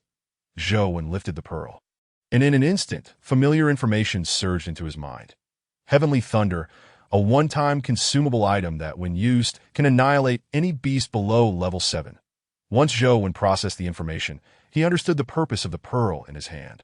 It was a one-time powerful weapon, akin to a hand grenade. Dear Bai, this is quite a handy little item. Take it for self-defense. With this, level 7 beasts pose little threat to you. Once again, he tossed the thunderbolt of heaven into the hands of Bai Suzhen. Yet Zhou still refrained from keeping this formidable weapon for himself. That it was unavoidable. Despite the thunderbolt's impressive power, to Zhou, it was merely average that a 7th-level ferocious beast was indeed formidable. But Zhou was entirely capable of delivering a lethal punch to one without breaking a sweat. As Bai Suzhen took the thunderbolt once more from his hands, she did not hesitate, for she had witnessed Zhou's prowess firsthand.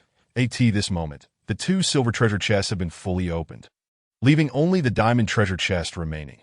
Zhou held a certain anticipation for this diamond chest, especially considering that the previous silver chests had yielded treasures like the Qingyue Immortal Record. Who knew what valuable items might lie within the diamond chest, perhaps something that Zhou could truly utilize. Just as Zhou prepared to open the diamond chest with renewed vigor, Bai Suzhen suddenly interjected, Master, why not allow me to attempt opening the chest? After all, I have long been known as the fortunate one, and perhaps I might uncover something extraordinary.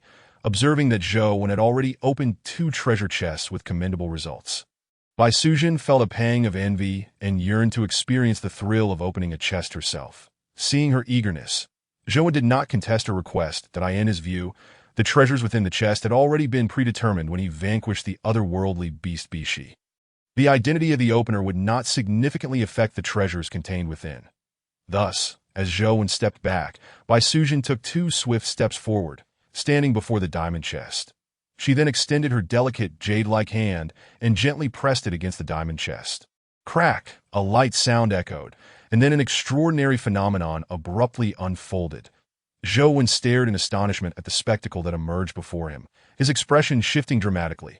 How could it be that after opening 3 chests without encountering any phenomena, Bai Suzhen managed to create such a commotion with her mere touch?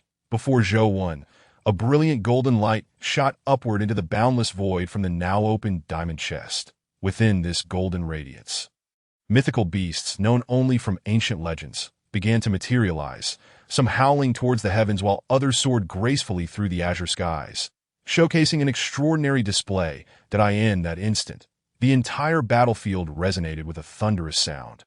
Battlefield notification. A participant has defeated a ferocious beast and successfully opened the diamond treasure chest. That a surge of unrest will erupt among the ferocious beasts across the battlefield, and all chosen ones are advised to prepare for the impending chaos. Battlefield notification. From this moment forth, each chosen one may communicate with the National Fortune Live broadcast room once a month at any time. Amidst the flurry of notifications, Zhou and Bai Suzhen exchanged astonished glances. Neither had anticipated that a simple act of opening a chest would lead to such an uproar. However, they quickly set aside their surprise, focusing intently on the object that lay within the diamond chest. It was a sphere comparable in size to the earlier thunderbolt, but now it radiated a dazzling golden light, with various forms of mythical beasts swirling around it. Captivated by this spectacle, Zhou could not help but reach for the sphere. And in that moment, he realized its true nature. Beast Pearl, a rare orb formed from the souls of countless beasts. Upon refinement, it can bestow the power of the contained beast souls upon the user, unleashing tremendous strength. As this information flooded Zhou Wen's mind, he was further astonished to discover a method for refining the beast pearl. Gasp. Though this beast pearl has yet to be refined, merely holding it in my hand allows me to sense the terrifying power within. If I manage to refine it, my strength will undoubtedly surge to new heights. Even if my proficiency still falls short of 60, I could likely defeat that Bishi with ease, continuously rolling the beast pearl between his fingers. Zhou Wen felt a surge of excitement, but he had never anticipated that the treasure from the diamond chest would prove so immensely beneficial to him. A rare occurrence indeed. After all, the items from the bronze and silver chests had been rather lackluster, offering little more than useless trinkets that I in stark contrast. The diamond chest presented something entirely different. Zhou Wen was convinced that the power of this beast pearl would rival that of the precious golden bowl, which was soon to be within his grasp. Umitba, by benefactor, this beast pearl holds great significance for me, so I shall not share it with you. Securing the beast pearl, Zhou Wen turned to Bai Sujin and spoke softly, reciting a Buddhist chant. Master, I am content. With the thunderbolt and the Qingyue immortal record in hand, I have no further desires. That he pondered if the Qingyue immortal record could be cultivated by Xiaoqing. If so, perhaps she could eventually transform into a cherished sister. Bai Sujin bore no ill will towards Zhou Wen's decision to keep the beast pearl. She understood that these treasures were earned through Zhou Wen's hard-fought battles. His willingness to share was a testament to his generosity. However, to insist on claiming a share would be an act of folly on her part. Indeed, you may allow that little green snake to peruse the Qingyue immortal record. As for whether it can cultivate, that's uncertain, considering it is a technique meant for our human race that I cannot say if it will be applicable to the demon race. Zhou Wen did not oppose Bai Sujin's suggestion to show the Qingyue immortal record to the snake demon, acknowledging that the outcome of Xiaoqing's potential cultivation was beyond his control. Chapter 26. The turmoil in the live broadcast room. What did I just hear? Master Zhou Wen mentioned that there is actually spiritual energy present in the underground water vein. If that is the case, does it not imply that we can all cultivate and even achieve immortality? Don't be foolish. Even if there is spiritual energy, what of it? Do you possess any cultivation techniques? In my opinion, the Qingyue immortal record in Bai Sister's possession is far more valuable. Only with that, and upon discovering a location infused with spiritual energy, can we truly claim the fundamental conditions for cultivating towards immortality. Indeed, but we cannot expect Bai Sister to simply hand over the techniques to us. Actually, there is a way. The chosen ones have the opportunity to communicate with the National Fortune live broadcast room once a month. We could use this opportunity to request the techniques from Bai Sister that if we ask, they will surely comply. Remember, Master Zhou Wen once contemplated whether to manifest that underground water vein into the real world, fearing that the emergence of spiritual energy within our dragon kingdom might incite chaos. If they dare to refuse, the Qingyue immortal record is not solely theirs. It belongs to all the citizens of our dragon kingdom. On what grounds could they deny us? What had initially been a harmonious atmosphere in the National Fortune live broadcast room now devolved into unrest due to the emergence of spiritual energy and cultivation techniques. Moreover, this agitation proved difficult for the season hosts, De Mahu and Nan Boa, to suppress. After all, this turmoil was tied to the immediate interests of their audience, far beyond what mere words from the hosts could resolve. A bunch of short-sighted fools, Master Zhou Wen and Bai Sister, have only recently entered the National Fortune battlefield and have already obtained the Qingyue immortal record and discovered the location of spiritual energy. You would pressure them to relinquish their hard-won techniques. Have you considered that if you forcibly extract the techniques from them, what happens if they no longer occupy the resources infused with spiritual energy in the future? Even if you possess the techniques, what good would it do? And if they dare to refuse, do you truly believe you have anything that could compel Master Zhou Wen and Bai Sister? What an audacious notion! Just as chaos reigned in the Dragon Kingdom's National Fortune live broadcast room, a series of radiant golden comments suddenly surged to the top of the chat, momentarily silencing the tumult within the room. The comments were so compelling that, for a moment, the participants could think of no rebuttal that we do not intend to threaten Master and Bai Sister. We simply wish for them to share their techniques for the rise of our Dragon Kingdom. Is that so wrong? Indeed, we are merely thinking of the strength of our Dragon Kingdom. How can this be construed as threatening Master Zhou Wen and Bai Sister? As the first morally superior barrage of comments appeared, It seemed that the majority of individuals in the live stream room had found a target for their expressions and began to synchronize their barrage messages. However, this scene did not last long before the individual who had initially sent the top-tier golden comment reemerged. Ah, how shameless. Is this a preparation to seize the moral high ground? All this talk about the strength of the Dragon Nation. You are merely a group of self-serving parasites willing to sacrifice others. I can unequivocally inform you that those of you who maliciously stir up trouble in this live stream have all been recorded by our Dragon Nation's intelligence department. Henceforth, even if Master Zhou, when is willing to reveal the Qingyue immortal record, you shall find no place imbued with spiritual energy for cultivation. You are unstable elements, and it is due to your recent antics in this live stream. As this series of comments flooded in once again, the entire Dragon Nation's live stream room erupted in chaos, with a swarm of individuals frantically typing comments. Who the hell are you? Speaking as if you are indeed the leader of our Dragon Nation. You think we won't find any place with spiritual energy to cultivate? It sounds so convincing. Indeed, it's baffling how anyone can act like a big shot online these days. It's truly nauseating.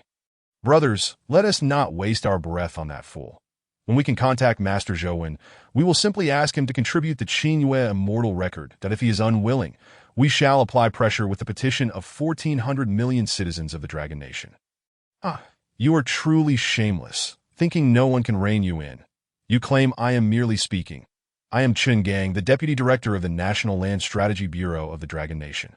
All resource points manifested from the National Fortune battlefield will be under my control. Today, anyone who stirs up trouble in this live stream will be recorded by me. In the future, all resource points occupied by Master Zhou will be guarded 24 hours a day by our National Land Strategy Bureau's warriors. And you shall all be denied entry. When this comment remained pinned and adorned in gold, the live stream room fell into a profound silence. The viewers, who had just been so animated, now found it hard to believe that they were witnessing a significant figure. Fellow viewers, I understand your sentiments, but this does not justify pressuring Master Zhou to reveal the Qingyue immortal record. He is a hero of our Dragon Nation, a superhuman who has shed blood for our nation's rise.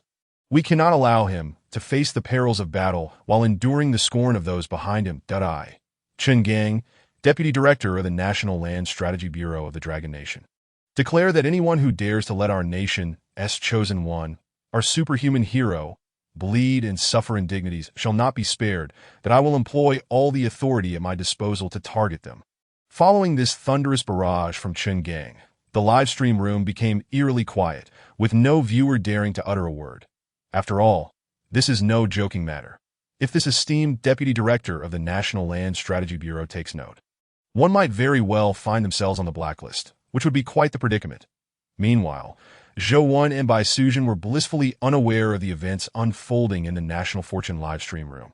As they focused on their respective tasks, Zhou delving into the study of the 10,000 Beast Pearl, while Bai Sujin practiced the recently acquired Qingyue immortal record. Without delving into Bai Sujin's progress, Zhou was making significant strides in his research of the 10,000 Beast Pearl, that he discovered that, given his current cultivation level and the specialized techniques for refining this pearl, the process was remarkably effortless. Chapter 27. The gluttonous green serpent. To his astonishment, the power of the 10,000 Beast Pearl was immense. A mere simple refinement had nearly doubled his physical strength. Gazing at the 10,000 Beast Pearl in his hand, Zhou mused. It is worth noting that his physical prowess was already considerable, capable of shaking mountains with a mere tremor of his arms. Now, with the enhancement of the 10,000 Beast Pearl, he felt he could even shatter a mountain with sheer physical force alone. Of course, this was solely relying on his physical strength. If he unleashed his formidable Buddhist power, altering the very terrain of the Funyo mountain range would not be beyond his capabilities. Had I possessed this 10,000 Beast Pearl earlier, I might have been able to slay that Bishi with my bare hands. What a pity! Silently lamenting in his heart, Zhou glanced at his right fist, and suddenly raised an eyebrow. Since emerging from the pool, he had been preoccupied with soothing Bai Sujin and opening treasure chests, neglecting to examine himself. Now, he noticed a faint red glow subtly emanating from his right arm. Although this red light was faint, flowing just beneath the surface of his skin and barely discernible against the backdrop of his red kasaya, it caught Zhou's attention immediately. What could this red light signify? Zhou pondered, perplexed, as he was unaware of how such a change had occurred in his right arm. With a thought, he activated his heavenly eye technique to investigate. Under the scrutiny of his heavenly eye technique, the source of the red light quickly revealed itself that it was, astonishingly, the dragon blood of the Bishi. Indeed, Zhou Wen's right arm was now infused with the dragon blood of the Bishi. Upon realizing this, Zhou Wen understood what had transpired. Earlier, when he had thrust his fist into the Bishi's abdomen, that was when his arm became tainted with the dragon blood. After entering Zhou Wen's body, this dragon blood began attempting to transform his physical form, a testament to its formidable capabilities, one of which is the potential to enhance a person's physical body.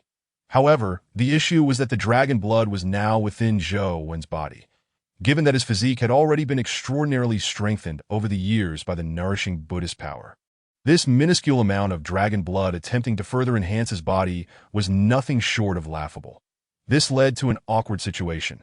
Despite the dragon blood's vigorous attempts to alter Zhou Wen's physique and integrate within him, it was utterly incapable of achieving its goal to, you think the blood of a mere true dragon offspring can transform my body? You are not worthy. With a light chuckle, Zhou Wen expelled the Buddhist power within him, which instantly filled his entire right arm. In the next moment, 9 drops of Bishi blood were forced out from the tip of his right finger. However, just then, an unexpected turn of events occurred. A flash of green light surged forth with lightning speed and directly lunged at Zhou Wen, opening its small mouth and swallowing his middle finger whole. Subsequently, a powerful suction force erupted, fiercely drawing at his finger. Feeling an unusual sensation radiating from his middle finger, Zhou Wen's mouth twitched in response. His head throbbed as he gazed at the small green serpent clinging to his finger, feeling somewhat speechless. You want this Bishi dragon blood? I can understand that. You could have simply asked me. But with this little stunt, I have reason to believe you are up to something mischievous, silently mocking in his heart. Zhou Wen prepared to say something, only to meet the gaze of the little green serpent, which unmistakably conveyed a message. I want it. I want more. With no other option, Zhou Wen reluctantly closed his mouth and continued to expel the Bishi dragon blood from his right hand. After forcing out 9 drops, the Buddhist power within him gradually calmed. Yet the green serpent still regarded him with that same insatiable gaze, compelling Zhou Wen to finally speak that I truly have no more. At most, the next time I encounter that Bishi, I will slay it and bring it back for you to devour at your leisure. Observing the green serpent still latched onto his middle finger, Zhou Wen could only express his resignation. As he uttered these words, the green serpent finally released its grip, a trace of drool escaping as it freed itself from his finger. Watching the green serpent dart away to Bai Sujin's side, still gazing at him with a look of hunger, Zhou Wen felt exasperated. He knew all too well the implication behind its gaze. Clearly, the serpent was reminding him not to forget his promise to bring it a Bishi in the future.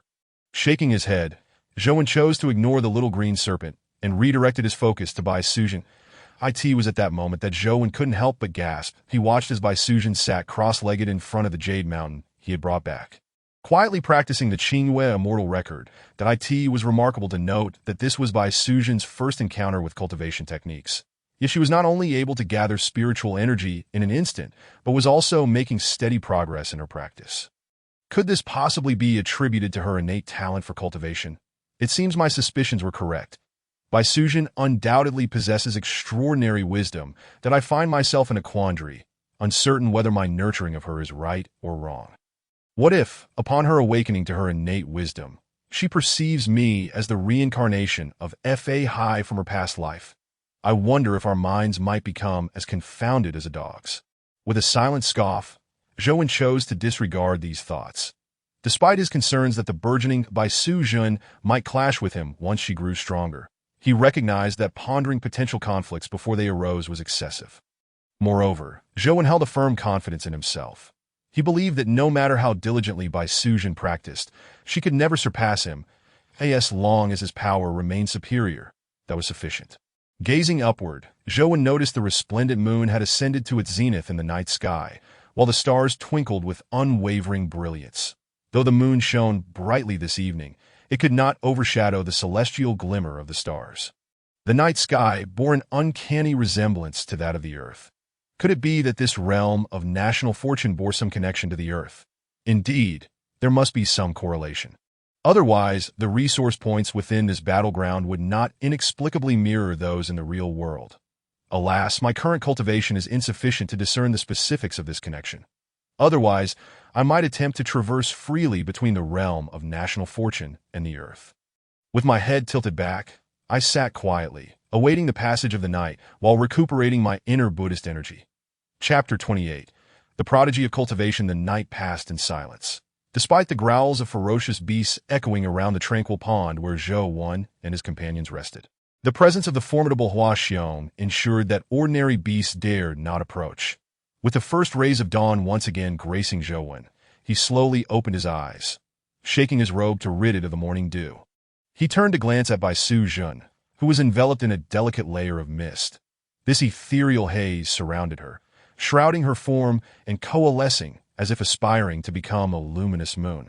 An enigmatic sight indeed. Had she truly succeeded in her cultivation? In just one night, she had officially become a cultivator. Such a transformation seemed implausible. Zhou Wen was left astounded. In merely one night, Bai Su Jun had evolved from an ordinary mortal to a bona fide cultivator. A remarkable shift indeed. He understood that even among extraordinary talents, the time required to enter the initial stages of cultivation typically spanned months, given the right practices and abundant spiritual energy. Yet Bai Su Jun had accomplished this feat in a single night. And her current state of cultivation indicated that she was still rapidly progressing. Zhou Wen felt a surge of anticipation. He yearned to discover the limits of Bai Su Jun's initial cultivation journey. With this thought in mind, Zhou Wen refrained from continuing his underwater hunt for beasts and instead began to wander about the vicinity of the waterfall pond with Hua Xiong that he selected several sturdy trees to fell. Constructing 2 wooden cabins before instructing Hua Xiong to procure a couple of beasts for Bai Su Jun's sustenance. Meanwhile, he remained in place, observing Bai Su Jun's transformation and guarding her. After all, the Funyo mountain range was no benign locale. Should anything disrupt Bai Su Jun's cultivation, it would lead to considerable trouble. Once Zhou Wen had completed his tasks, Hua Xiong returned, dragging a beast of substantial size. Resembling a sick-a-deered Tio Zhou Wen's surprise, Bai Su Jun was still seated in meditation, prompting a frown to crease his brow. He had never heard of anyone maintaining such a prolonged state of cultivation. Driven by curiosity, he approached her and employed the Heavenly Eye technique to examine her current condition. That as he activated the technique, the intricacies of Bai Su Jun's state became vividly apparent to him. 3 layers of qi cultivation? Was this some sort of jest? Within merely a day's practice, she had attained the 3rd tier of qi cultivation. Zhou Wen was once again astounded. How could it be that Bai Su Jun's cultivation seemed to be ceaselessly advancing? It was evident that she was at a critical juncture in her training, and thus, it would be unwise to interrupt her as time swiftly passed. It was not until dusk that Zhou Wen observed the spiritual energy surrounding Bai Su Jun dissipating, not vanishing, but rather swiftly converging within her. Shortly thereafter, a wave of spiritual pressure emanated from her, unleashing a tempest that swept outward. Goodness, she has reached the pinnacle of the 5th tier of qi cultivation, and her power is remarkably solid and substantial. Witnessing the extraordinary phenomenon surrounding Bai Su Jun left Zhou Wen momentarily speechless. Was cultivation truly this effortless? It was disheartening to realize that others could surpass him so effortlessly. Master, why do you regard me with such eyes? You shall make me blush, Bai Su Jun remarked, her eyes sparkling with mischief as she caught sight of Zhou Wen's exaggerated expression. Bai Jun, do not misconstrue my gaze. I am merely astonished by your prodigious talent for cultivation. Zhou Wen replied, a hint of admiration lacing his tone, that I did not anticipate that your aptitude would be so remarkable, leaving me quite envious.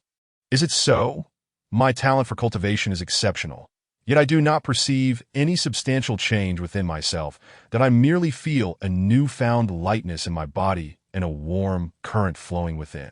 Bai Su Jun retorted, her eyes brightening in response to Zhou Wen's praise. Zhou Wen observed the slightly proud demeanor of Bai Su Jun and shook his head gently. Bai Jun, you misunderstand. Cultivation is not an instantaneous endeavor.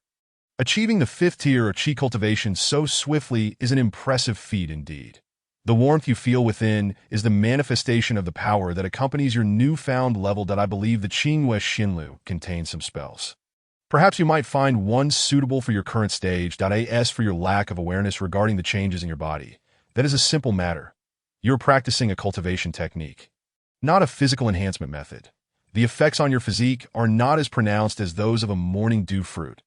Only when you reach the foundation establishment stage will your physical form undergo a transformative enhancement. Zhou Wen's words were delivered with calmness, yet Bai Su Jin listened intently. Master, when I read novels, I often came across mentions of foundation establishment pills that I wonder if such a thing will exist when I reach that stage. She mused. Bai Jun, you must recall that the foundation establishment pills are merely a product of fiction. How can you be certain of their existence? Zhou Wen responded, a hint of exasperation creeping into his expression. He was skeptical, as the Qinghua Xinlu did not provide any information regarding the foundation establishment stage, nor did it mention any such pills that it is well known that while one might use elixirs to assist in the accumulation of power, breaking through to a new realm requires a deep understanding of one's cultivation techniques and the Tao.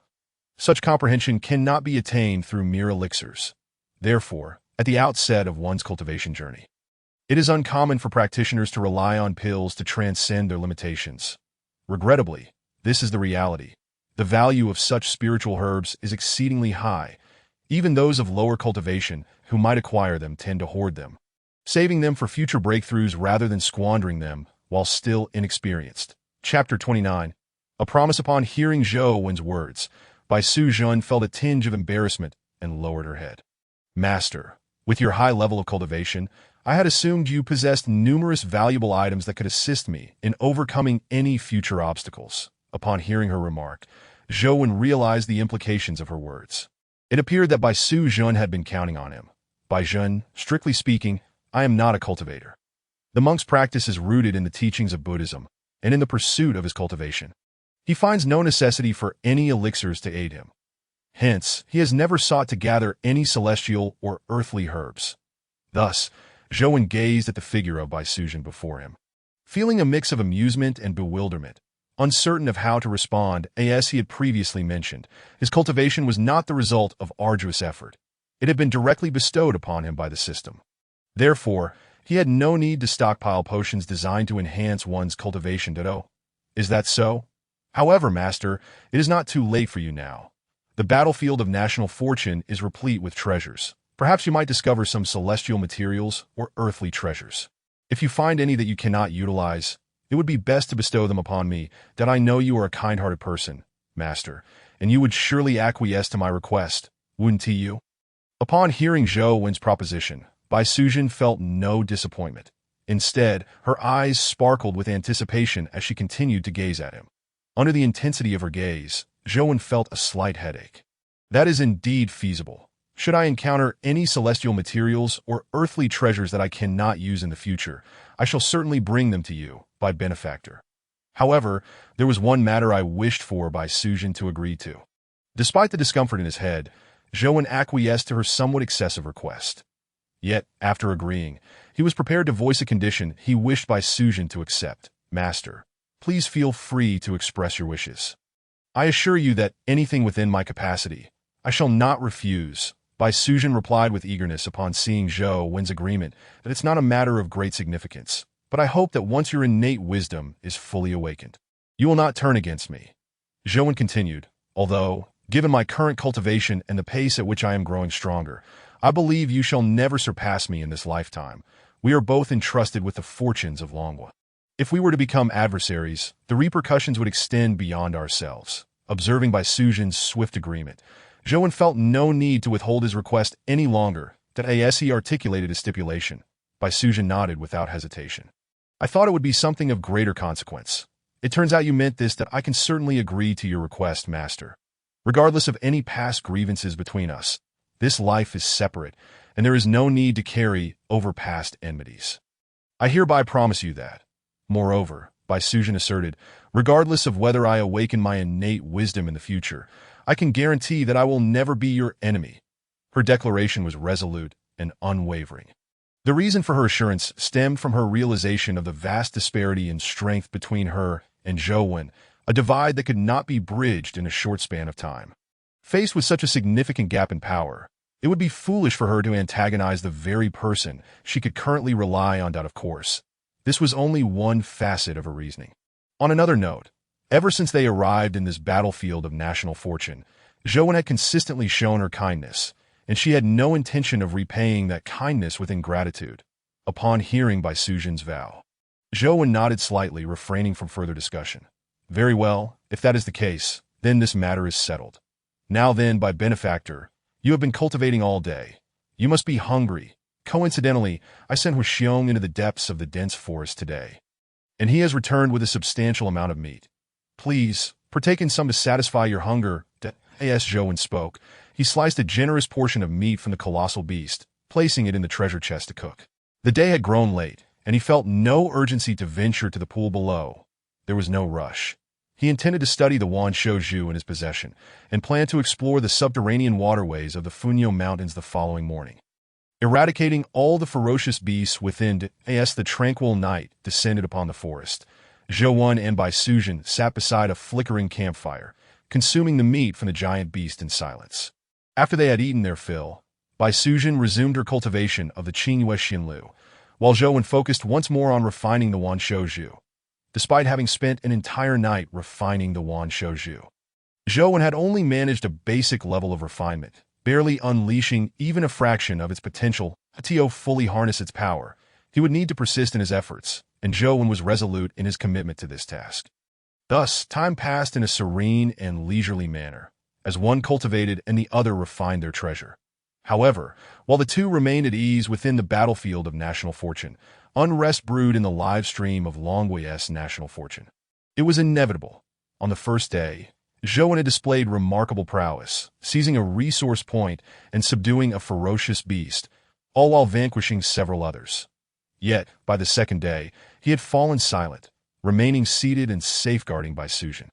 Much to the chagrin of the viewers in the live stream, as Zhou rested, the chosen ones from other nations were far from idle. They surged ahead, slaying ferocious beasts and claiming resource points. Generating a continuous stream of battlefield notifications, the viewers in Longwei's live stream were increasingly anxious. Why hasn't Team Master Zhou taken action yet? It has been an entire day. What a so-called virtuous monk. He is merely a lecher. He cannot move when he sees a beautiful woman. Clearly, Master Zhou has become enamored with Sister Bai's beauty and lost all ambition. Indeed, it seems we misjudged Master Zhou. Though he may possess great strength, his character is lacking. Enchanted by feminine allure, he has forsaken his drive, and now, Longwei stands to lose its advantage in the battlefield. Alas, how pitiful it is that Longwei led on the first day, only to be left far behind by the second. Choosing Zhou as our nation's chosen one may very well spell doom for Longwei. As Zhou remained inactive, the wave of skepticism grew within the live stream. Nombre observed the increasingly tumultuous comments and wished to steer the conversation back on course, but found it a challenging endeavor. Everyone, please exercise patience. Today, Master Zhou has not ventured out. Sister Bai was simply in need of protection during her cultivation. Now that she has completed her practice, I trust that Master Zhou shall take action at dawn. Moreover, we must acknowledge that, regardless of the circumstances, Master Zhou is the most formidable among all the chosen ones from every nation. His current inaction does not diminish his potential. Once he decides to act, it will surely astonish us all that in the live broadcast room, Nombre was tirelessly attempting to pacify the audience at this moment. She was the sole host remaining. Unfortunately, both she and Dama Ho were merely ordinary individuals in need of rest. Since yesterday, they had been assigned to day and night shifts, and this arrangement had caused an overwhelming surge of pressure for Nombre. As she contemplated whether to call Dama Ho for assistance, a sudden, adorable yet forceful voice pierced her ears. What on earth is wrong with you lot? You are all adults. How can you be so easily swayed by others? The voice continued, where are your brains? Are they growing on someone else's head? Initially taken aback by the voice, Nombre soon exhaled a sigh of relief.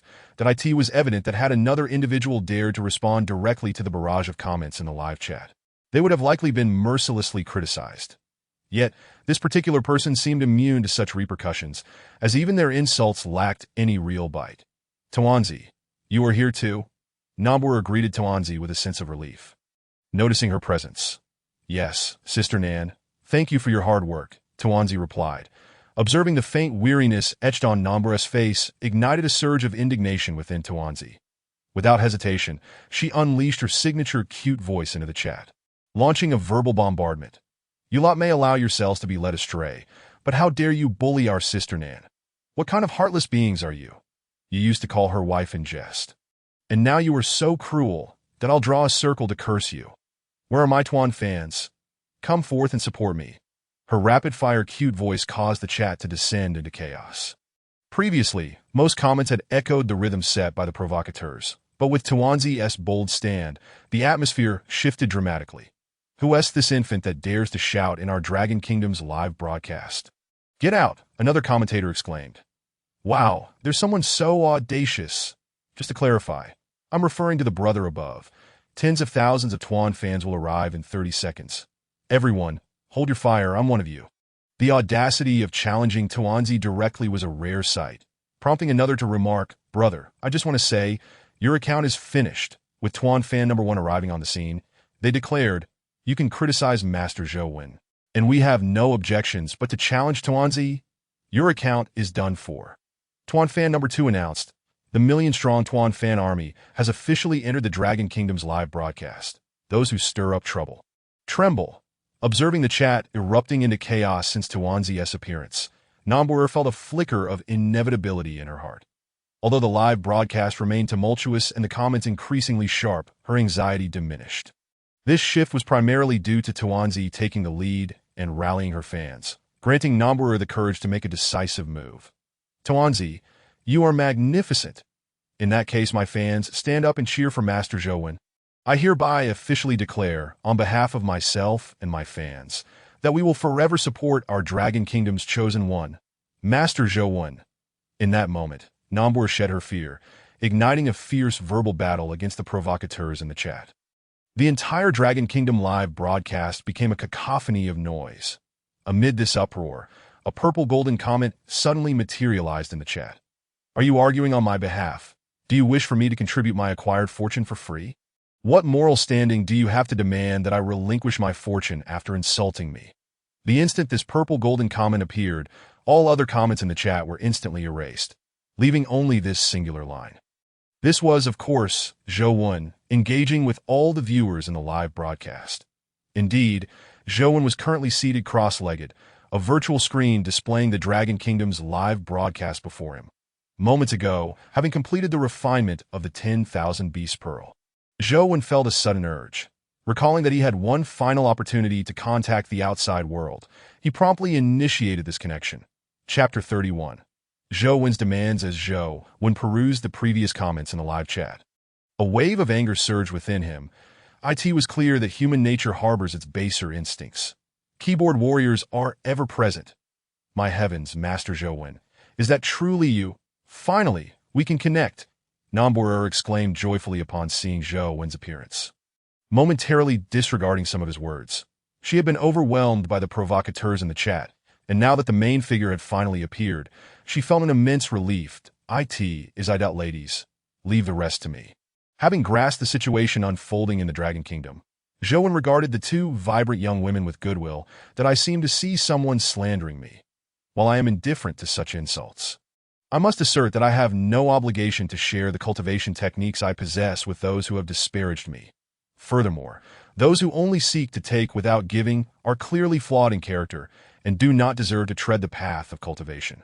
Therefore, I will impart the cultivation techniques, but it will be to only one person. As for how this person chooses to disseminate the techniques, it is not my concern. I have but one condition. Anyone who has insulted me in this live chat today shall not receive any of my teachings. If possible, I will ensure that the resources I occupy in the real world are barred from these slanderers. That a series of purple golden comments rapidly flashed in the Dragon Kingdom's live broadcast, causing the viewers to tremble with trepidation. Those who had previously insulted Zhou Wen now rushed to post apologies, hoping to gain his forgiveness. However, since Zhou Wen had appeared in the chat, he had imposed a ban on all comments, rendering everyone, save for himself, unable to post anything further. Once Zhou Wen concluded his barrage of comments, he lifted the chat ban. That moment, a prominently displayed golden comment suddenly illuminated the screen. I am Chen Gang, the Deputy Director of the National Land Strategic Bureau. Master Zhou Wen, All resources you possess in the real world are under my supervision, that I fully endorse your previous decision. Regarding the 2 points you mentioned, I have already reported to the higher-ups that a decision will be forthcoming, and from today onwards, anyone who has insulted you will no longer have the privilege to freely access any resources you occupy. With the appearance of this golden comet, a chorus of lamentations erupted throughout the Dragon Kingdom's live broadcast. Those who had previously stirred up trouble frantically sent comments of apology to Zhou. They had never anticipated that their casual provocations could lead to such dire consequences. While the repercussions did not inflict any tangible harm upon them, it effectively severed their chances of obtaining legitimate cultivation techniques. Furthermore, should Zhou occupy any spiritually rich locations in the future, they would be outright excluded, missing out on any special benefits. Given the current state of the earth, it was evident that a fervor for cultivation was on the horizon. As more chosen ones from various countries reaped rewards in the national fortune battlefield, the number of cultivators on Earth would undoubtedly increase. This implied that if these provocateurs were truly barred from accessing cultivation methods and spiritual locations, they could very well find themselves relegated to the status of the so-called lower class in the future. The potential impact of this reality weighed heavily upon them, hence their palpable anxiety. Unfortunately for them, Zhou remained oblivious to their frantic emotions. One must take responsibility for their misdeeds. Director Chen, in that case, I shall entrust you with these cultivation techniques for how you choose to disseminate them. That is entirely your prerogative. As Zhou beheld the unexpected appearance of an official from the Dragon Kingdom, he no longer hesitated and swiftly transmitted the first half of the Qingyue Immortal Record-S cultivation methods to Qin Gang. Indeed, Zhou did not surrender the entirety of the Qingyue Immortal Record. He retained half for himself. This portion was sufficient, at least enabling the citizens of the Dragon Kingdom on Earth to cultivate to the so-called Great Ascension Realm. Beyond this Great Ascension Realm lies the Tribulation Crossing Realm. The reason Zhou refrained from passing on techniques above this level was simple. Even if he were to share them now, no one would be able to cultivate them. This is because the Earth has wholly entered an era of decline, where even the heavenly Tao has concealed itself, and the so-called heavenly tribulations no longer manifest. Thus, cultivation on Earth has become a path leading to nowhere, with the Great Ascension Realm being the utmost limit. Of course, such circumstances are not beyond alteration. As time progresses, chosen ones like Zhou and his companions will continue to manifest areas rich in spiritual energy on Earth, ensuring that one day, the entire planet will once again be suffused with spiritual energy. When that time arrives, the long-concealed heavenly Tao will surely reveal itself, and perhaps it will herald the re-emergence of immortals upon the Earth. After handing over the half of the Qingyue Immortal Record, Zhou prepared to sever his connection with the livestream at light speed. Initially, his intent in contacting the livestream was simply to grasp the current situation on Earth and to assess whether the efforts of these chosen ones on the national fortune battlefield had any bearing on their country's resurgence. However, upon entering the livestream, he was met with a barrage of disdainful comments from the audience, which was utterly repugnant to him. Consequently, he lost interest in further inquiries, just as Zhou was about to exit the livestream. A torrent of information suddenly flooded his mind. What is this? Upon sensing the influx of information, he immediately focused his thoughts, digesting the data presented to him. Once he had fully assimilated this information, Zhou realized with sudden clarity and clasped his hands together, murmuring, that I did not expect the other chosen ones to act with such swiftness.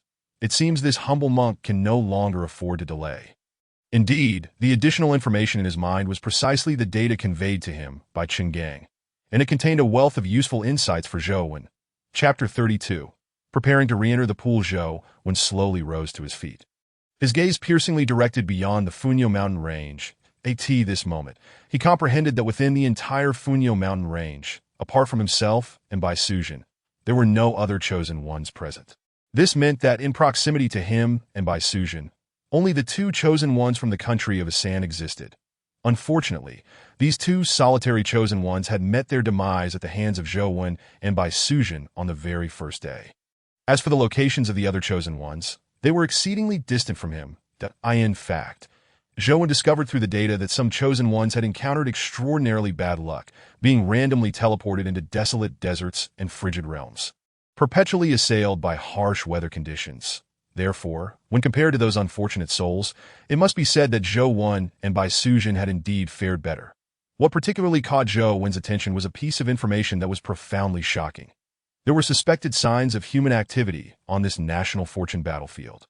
It was even reported that relics of humanity had been discovered within this battlefield.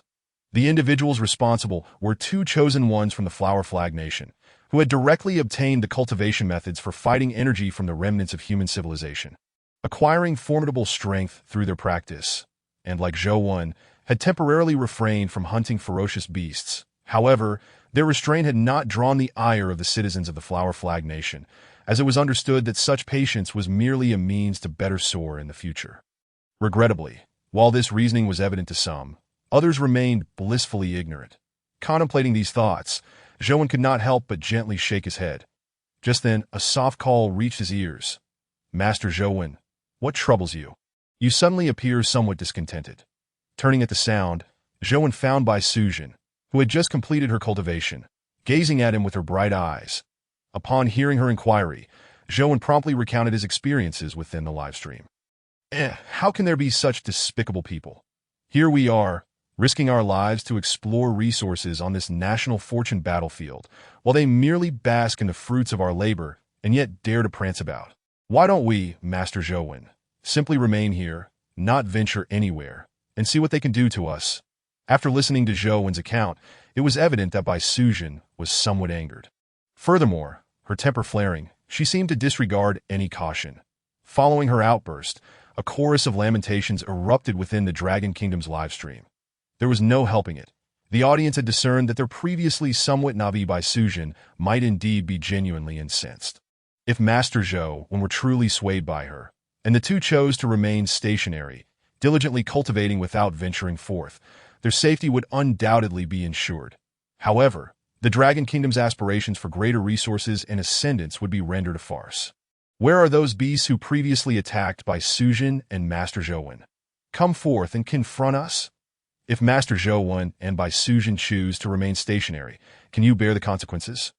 Do not hastily assign blame. We did attack Master Zhou Wen, but that was merely a moment of impatience. Now they are afraid of death and refuse to explore, and yet they would cast the blame upon us? With the emergence of these comments, the entire livestream's discourse became tumultuous, and no one had anticipated that, under such circumstances, there would still be individuals daring to openly criticize Zhou Wen and Bai Sujin within their own livestream. A veritable invitation to disaster. Indeed, the moment that particular comment was posted, an individual's profile information was immediately revealed in the National Fortune livestream. However, to everyone's astonishment, this active participant in the livestream was not even a citizen of the Dragon Kingdom. I wondered from whence such a rabid dog emerged, daring to bark at this moment. Turns out it's a foreigner attempting to stir discord in our livestream. Hey, those of you with muddled minds, do you see?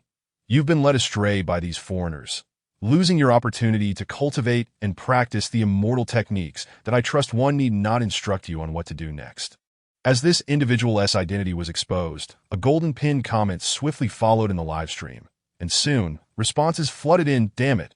I thought it was strange how so many unfamiliar IDs suddenly appeared in our Dragon Kingdom's National Fortune livestream. So it was the foreigners meddling, Dragon Kingdom's audience. Are you ready? We are about to launch our counterattack. These foreigners are truly despicable. I feel so unfortunate. I was led astray by them and criticized Master Zhou Wen, losing the chance to obtain the immortal techniques. This matter cannot simply be overlooked. I must take revenge. I shall be the vanguard of the audience's counterattack. Meanwhile, the hosts Nan Bo, and Tuanzi, observing the livestream's comments transform into a unified front, collectively exhaled a sigh of relief. Dear audience, let us all remain calm. While stirring the pot is one thing, we must not provoke any international disputes. The current situation on Earth is unstable, and we should not bring unnecessary trouble to our country. Indeed, all those participating in the counterattack must remain anonymous as long as you can create a stir and return unscathed. You may come to me for rewards. You lot wanted to hear me sing Conquest, right? If you can deliver a powerful blow for the Dragon Kingdom, I shall sing until my voice is hoarse. In contrast to Nanbo-Er's composure, Tuanzi was rather reckless, directly raising her voice in the live stream, consequently igniting a fervor among certain audience members. There's no need to say more, brothers. To hear conquest, charge forth. The keyboard emperor of Holidio is fully prepared, ready to heed the call to arms. Within the exuberant atmosphere of the live stream, one by one, the audience members fell silent, and as they anonymously prepared for their counterattack, Zhou also stood up in the national fortune battlefield, but he lifted his gaze towards the eastern horizon, where a hint of dawn was beginning to appear.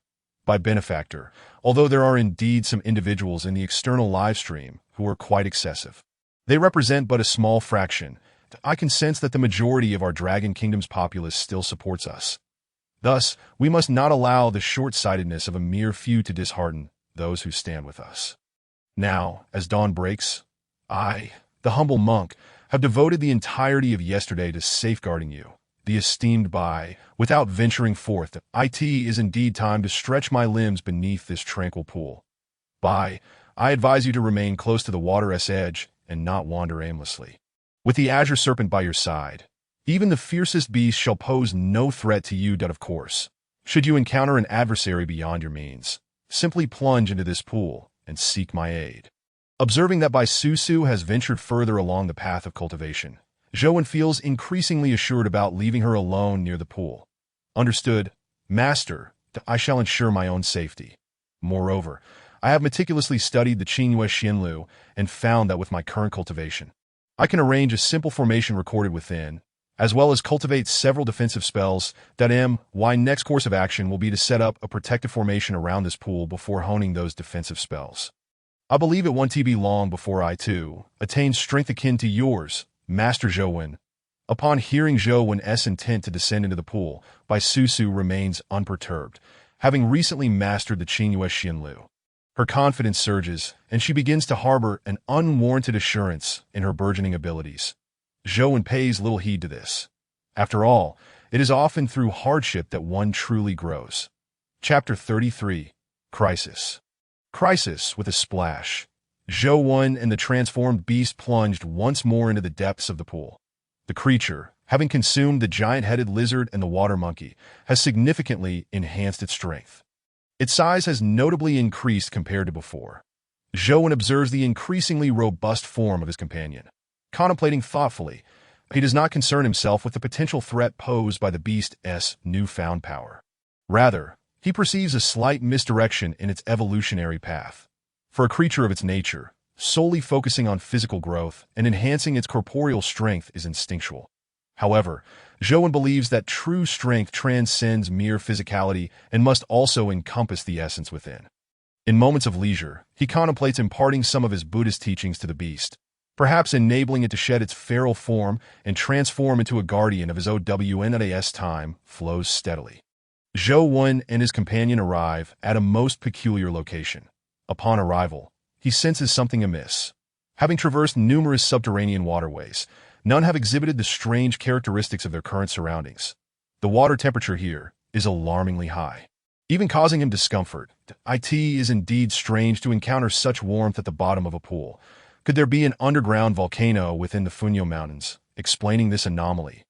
Just as this thought flits through Zhou's mind, a chorus of croaks suddenly fills the air. Suddenly, flames erupt around them, engulfing Zhou and his companion in a fierce blaze, one that burns even within the water, as if intent on turning them to cinders. Who dares to wreak havoc before me? You are courting death. Zhou bellows, invoking the might of deities and summoning forth a magnificent golden dragon from his back. As the dragon emerges, the surrounding flames are instantly drawn into its form, augmenting its strength. The golden dragon, adept at consuming fire, proves to be Zhou's most formidable weapon against fiery foes, effortlessly dispelling the immediate threat. With the flames dissipated, Zhou finally lays eyes upon his assailant, an exceedingly grotesque demon toad, characterized by its 3 legs and a singular, ominous eye in its forehead, from which the flames had emanated. So it is merely a toad demon. And you, with your meager prowess, dare to scheme against me? Prepare to perish. Upon sighting the demon toad, Zhou's ire ignites, and he unleashes a relentless assault. With a sudden burst of force, torrents of water are violently displaced around him, creating a vacuum as he strikes the toad's soft underbelly with devastating impact. With a painful croak, the demon toad is sent hurtling away, akin to a train colliding head-on. Just as Zhou prepares for another strike to ensure the creature's demise, he finds himself momentarily sluggish. In that instant, the demon toad's eye flashes a crimson light, which hurtles toward Zhou's forehead with alarming precision that a low hum resonates as Zhou witnesses the red light obliterating all water in its path. A sight that fills him with dread. Despite his formidable resilience, this force appears to transcend his physical capabilities that moment. A golden light materializes before him, surging forth to intercept the red beam. As the golden dragon dissolves under the red light, the water temperature rises once more, contrasting sharply with the chill that envelopes Zhou's heart. He glances at the wound inflicted upon his shoulder, where flesh has been seared away, agony coursing through his mind. This pain is all too real, inciting his fury. How close he had come to being vanquished, had he not turned his head at the last moment. Wretched toad, I shall obliterate you. In this moment of wrath, Zhou casts aside his usual calm demeanor, transforming into a vengeful figure as he charges toward the demon toad. Chapter 34. Purple Gold Bowl in the Searing Depths. Zhou becomes a streak of golden light, swiftly closing the distance to the demon toad. Just as the toad's eye locks onto him, preparing to unleash another attack, Zhou's golden fingers plunge deep into the creature's sinister eye. A dull sound emerged, and Zhou suddenly flicked his finger, instantly extracting a demonic eye, suffused with a faint green demon's blood, from the center of the demon toad's forehead. That a chilling croak resounded, marking a true blow to the demon toad at Zhou's hands. It is essential to understand that the demon toad's strength was entirely contained within its forehead's demonic eye. Now that it had been gouged out by Zhou, it was akin to a tiger stripped of its claws. Even if Zhou refrained from slaying it, the creature would find it impossible to survive in the perilous depths of the water. Meanwhile, after personally extracting the demon eye from the demon toad before him, Zhou's hands did not cease their movements. With his left hand clenched into a fist, he tightly grasped the demon toad's neck. His inner Buddhist power resonating, transforming into an immense force that erupted in conjunction with his physical strength. With a resounding crack, as Zhou unleashed his divine power, a sharp sound reached his ears. The demon toad, under the crushing might of his left hand, was utterly crushed, its demise absolute. Battlefield notification. The Chosen One of the Dragon Kingdom has slain a level 9 ferocious beast, the three-eyed demon toad, and received a golden treasure chest, while the permission to the sewers of the Funyo Mountains has increased by 1/5. Ding! Congratulations, host, for successfully slaying a ferocious beast. Your embodiment level has increased by 3%.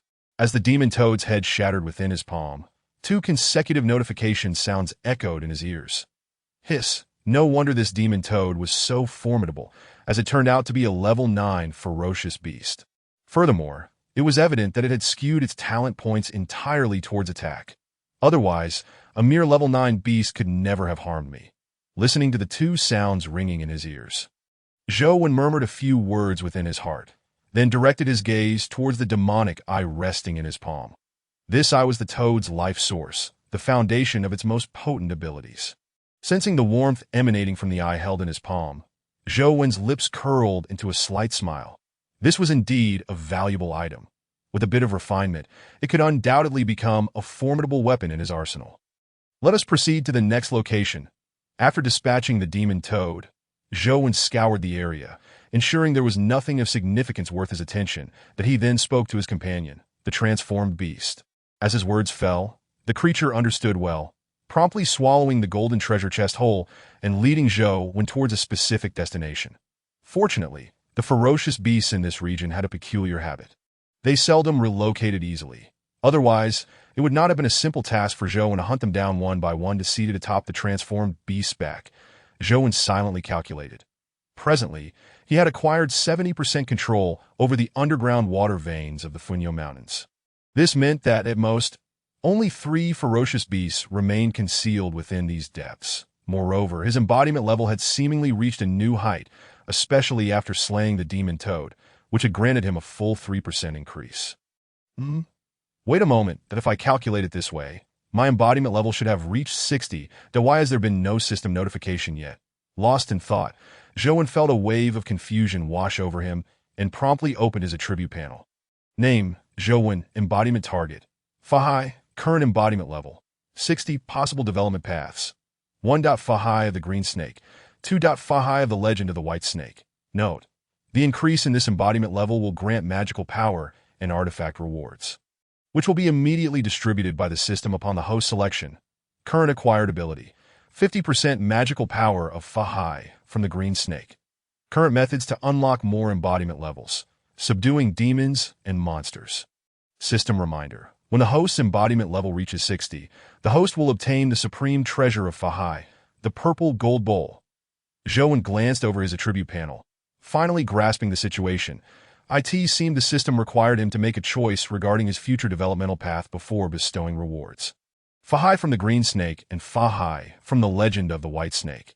This was indeed a decision worth pondering, that if he were to select based on the upper limits of power. It appeared that Fahai from the Legend of the White Snake possessed greater strength, as he could directly communicate with Guanyin and the Buddha. However, it was worth noting that Fahai from the Green Snake seemingly had such abilities as well, as he too was cloaked in the light of Bodhi. Additionally, his youthful image suited Zhou perfectly, making the portrayal effortless. Since it was a matter of choice, he would select the one most fitting for himself. Thus, it was settled. Fahai of the Green Snake, you shall be my choice. Suddenly, having made a resolute decision, Zhou gaze sharpened as he commanded the transformed beast beneath him. Huaxiong, descend and stay away from me. Otherwise, bear the consequences. Zhou had no intention of engaging in banter. After reviewing his attribute panel, he spoke immediately. The transformed beast, understanding his intent, promptly landed on the ground and hastily fled. There was no way around it. The creature had witnessed Zhou's previous displays of power and knew well that its master was extraordinarily formidable, far surpassing its own might. Recognizing that his command signaled an impending significant event, it naturally fled without delay. As Zhou's feet touched the ground, he disregarded the flowing water beside him and sat cross-legged on the spot. The next moment, he silently recited his choice within his heart. Instantly, a brilliant golden light erupted from his being. This golden radiance was fiercely domineering, devoid of the compassion associated with Buddhism. Zhou, under the illumination of this golden light, appeared akin to a savage war deity. Ding, congratulations, host, on your successful choice. Your embodiment level has reached 60, resulting in another infusion of magical power. You now possess 70% of Fahai's magical power from the Green Snake and have acquired an exceptional postnatal spiritual treasure. The Purple Gold Bowl. Ding, system notification. In light of the host's embodiment level reaching 60, to continue its enhancement, sufficient followers are required. Please strive to elevate Fahai's embodiment level to 100 as soon as possible. As the two system notifications resounded, the overwhelming golden light surrounding Zhou rapidly receded. He felt a jolt throughout his body, and in the next instant, a bowl of ancient design, imbued with a hint of mysterious aura, the Purple Gold Bowl, materialized before him. This was the exceptional postnatal spiritual treasure he had acquired. Chapter 35. Major and Minor Vehicle in the Dim Underground Water Veins. Zhou, having completed his transformation, slowly opened his eyes, gazing at the purple gold bowl in his hands with a complex mix of emotions. With a soft sigh, he realized, so that is why I was prompted to choose between Fahai from the Green Snake and Fahai from the Legend of the White Snake. It is not merely a matter of their individual strengths, but rather the two branches of Buddhist doctrine they represent. Thoughtfully, Zhou stored the purple gold bowl. Reflecting on his choice, he was uncertain whether his decision was right or wrong, but his intuition suggested that, regardless of the outcome, it felt most suited to him. The reasoning behind his conviction stemmed from the two significant branches of Buddhism, the lesser vehicle and the greater vehicle. Zhou's choice of Fahai from the Green Snake essentially represented a quintessential figure of the lesser vehicle, while Fahai from the Legend of the White Snake naturally epitomized the greater vehicle.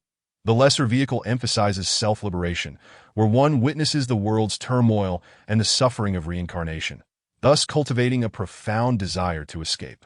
It involves the practice of precepts, meditation, and wisdom, ultimately leading to the conclusion that worldly distractions are ephemeral, with the sole pursuit being personal liberation. In contrast, the greater vehicle transcends the lesser vehicle, advocating for self-liberation while also nurturing a Bodhi heart. It entails not only severing one's own afflictions and escaping the cycle of reincarnation, but also striving to assist all sentient beings in their liberation, self-liberation, and liberating others at this moment. Zhou Wen's chosen path was undeniably that of the former, the lesser vehicle, that he felt no regret in this decision. Perhaps the lesser vehicle was somewhat inferior in philosophical intent compared to the greater vehicle. But what difference did it make?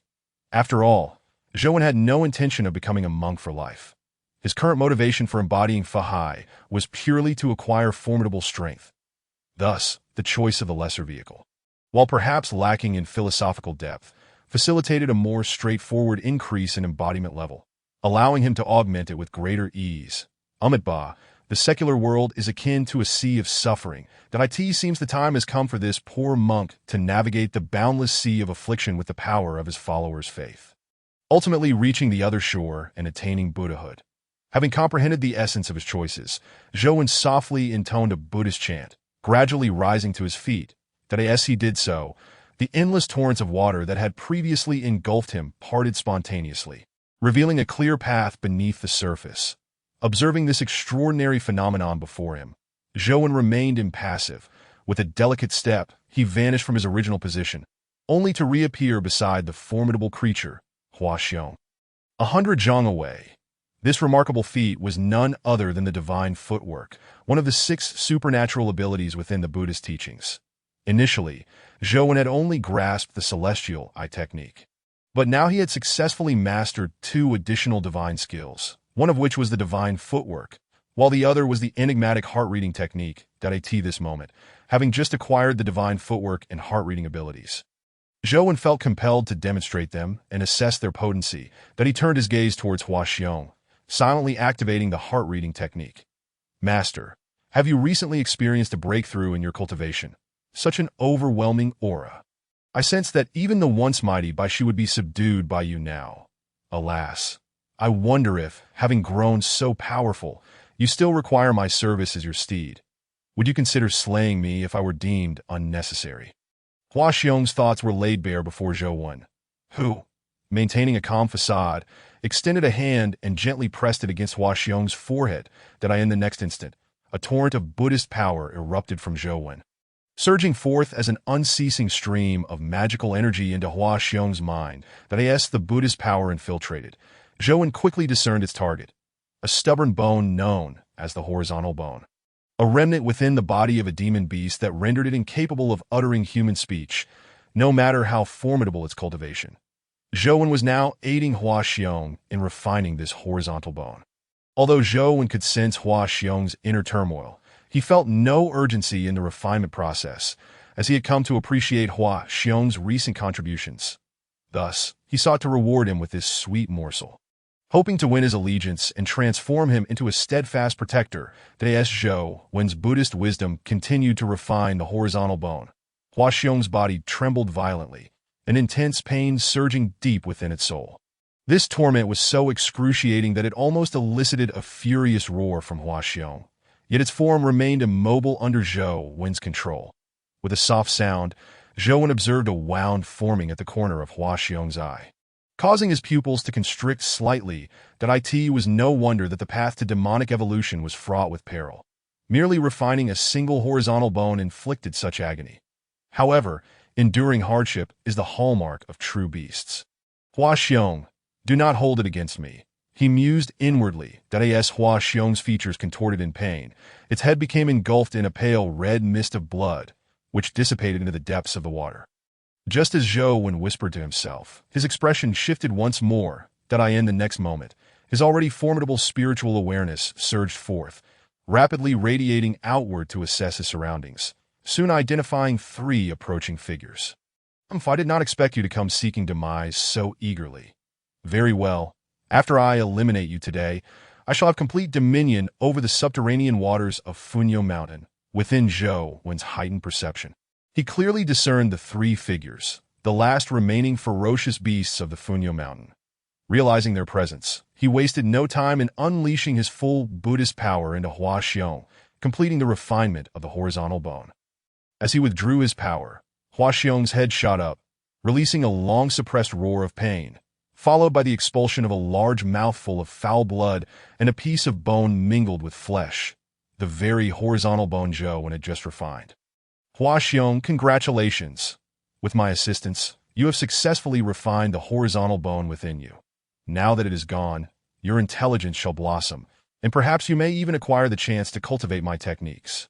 Gazing at the exhausted Hua Xiong sprawled on the ground, Zhou spoke softly. Upon hearing these words, Hua Xiong, initially weak and listless, suddenly sprang to life, disregarding its injuries, and scrambled to Zhou side. Master, is it true? Will you truly impart your techniques to me? Am I now able to speak? Master, can you understand my words? Hua Xiong's astonishment at its newfound ability to articulate left it dazed. Staring wide-eyed at Zhou. Chapter 36. The Wrathful Zhou. Rending the giant python Zhou regarded the bewildered Hua Xiong with a slight smile. Indeed, I can understand you.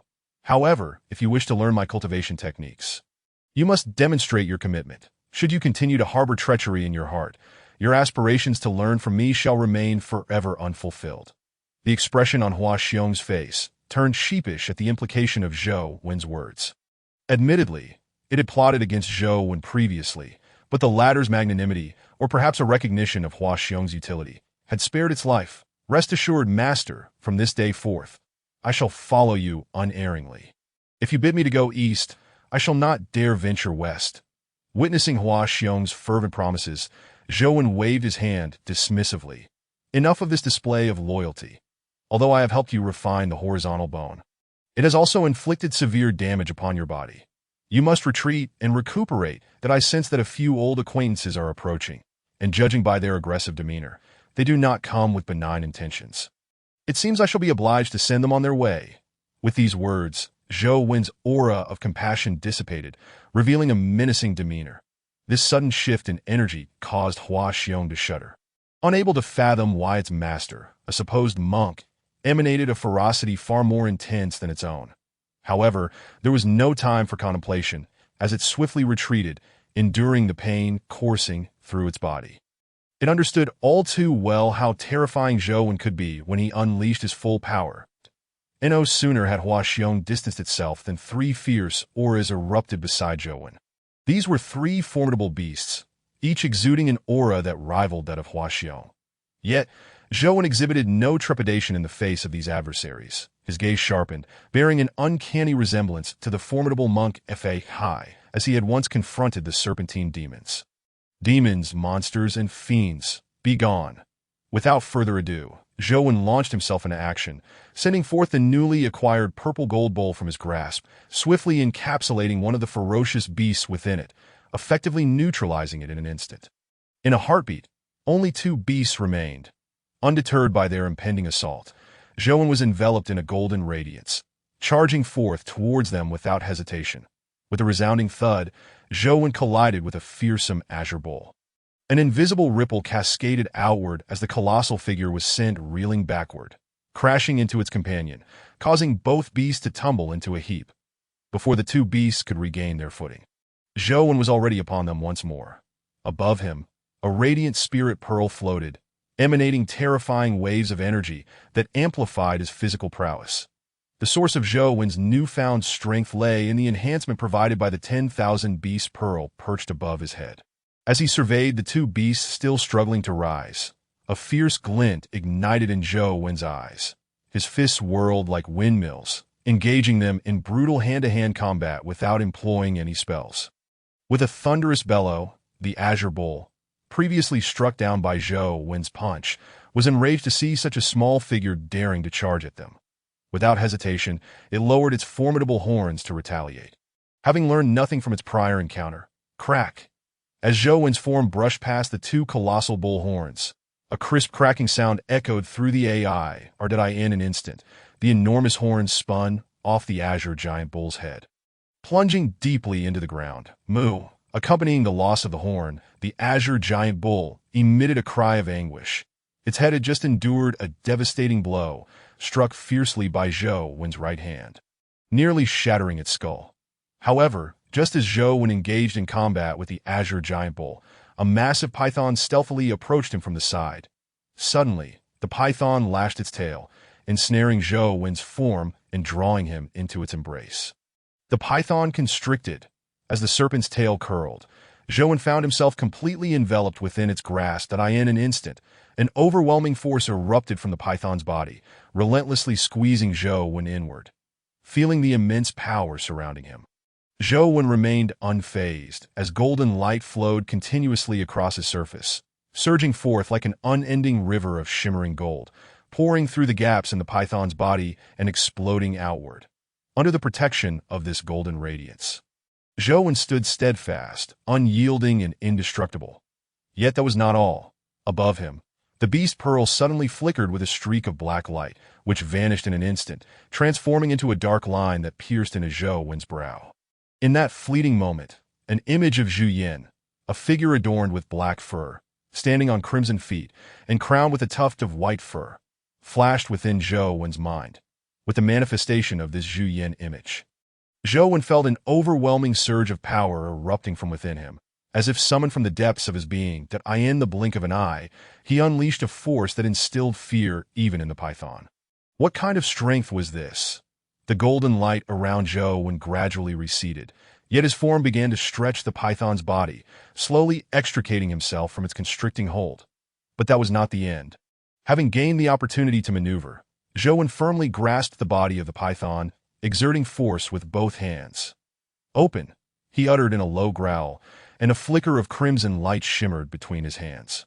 A tremendous force surged forth like a torrent of water, tearing open a gash in the python's body. To know, it was not merely a gash.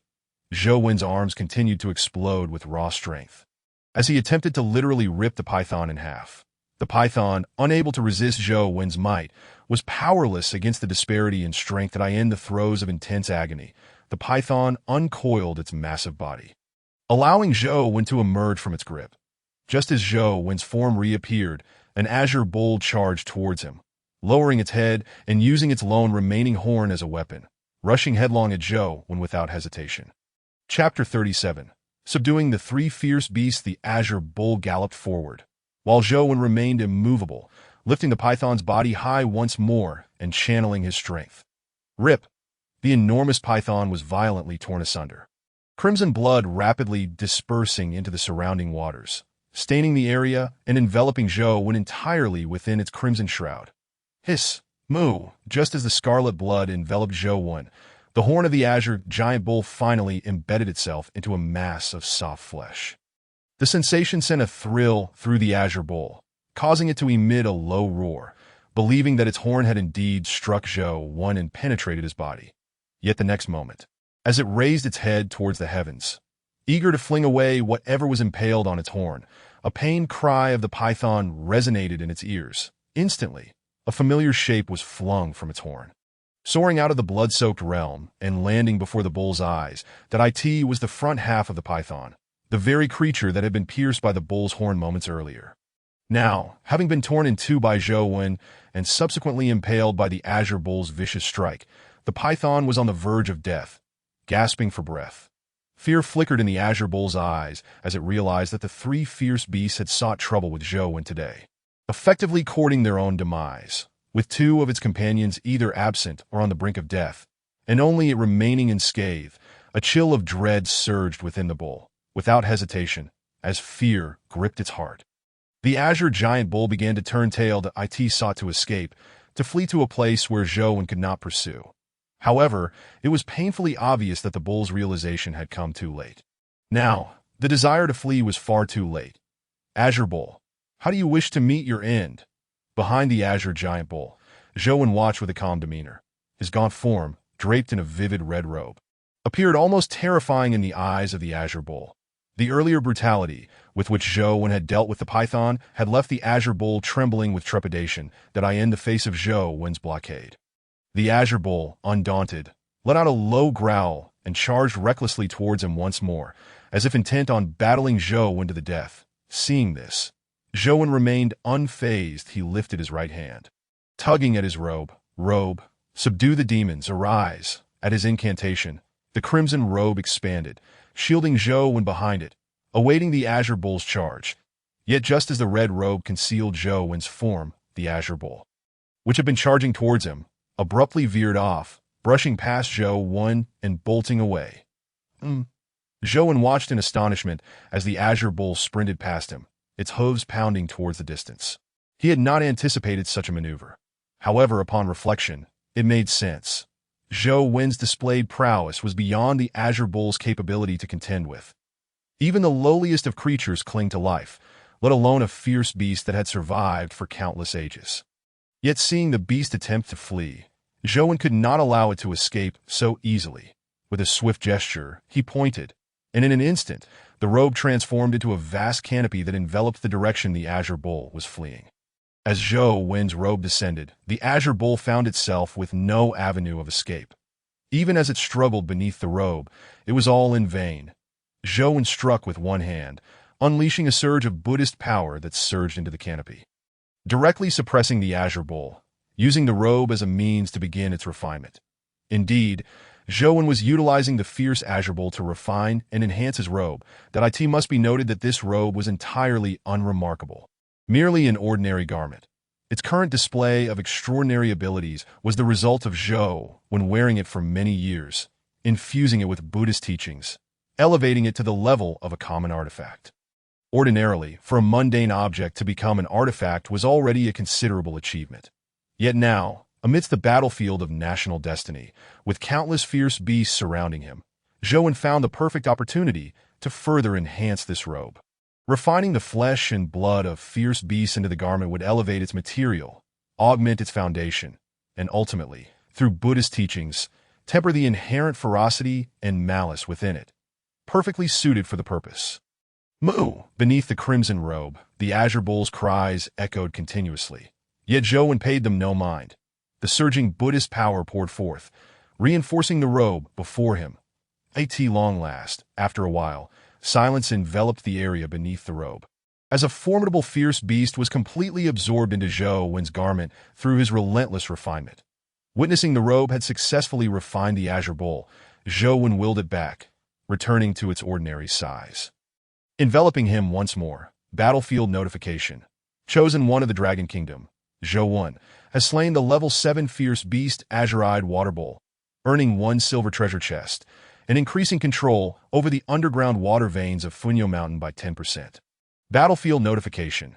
Chosen one of the Dragon Kingdom, Zhou has slain the level 7 fierce beast Xian Shui Black Python, earning 1 silver treasure chest, and increasing control over the underground water veins of Funyo Mountain by 10%.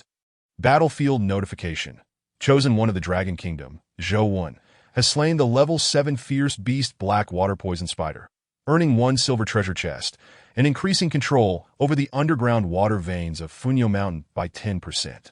It was only after the crimson robe of Zhou draped over him that the sounds of 3 battlefield notifications echoed in his ears.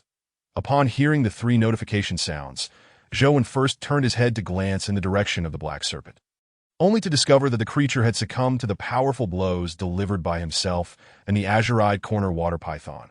Immediately, he extended his right hand, and the purple gold bowl, which had been spinning on its own ever since he ensnared the black water poison spider, flew back into his palm. With a casual shake of his hand, a spider corpse, no larger than the size of a palm, fell from the purple gold bowl. This was the remains of the black water poison spider. Yet its original size had been far more substantial. The reason it now appeared diminutive was simply because its essence had been refined by the purple gold bowl. Truly a remarkable treasure, capable of refining fierce beasts and nurturing itself.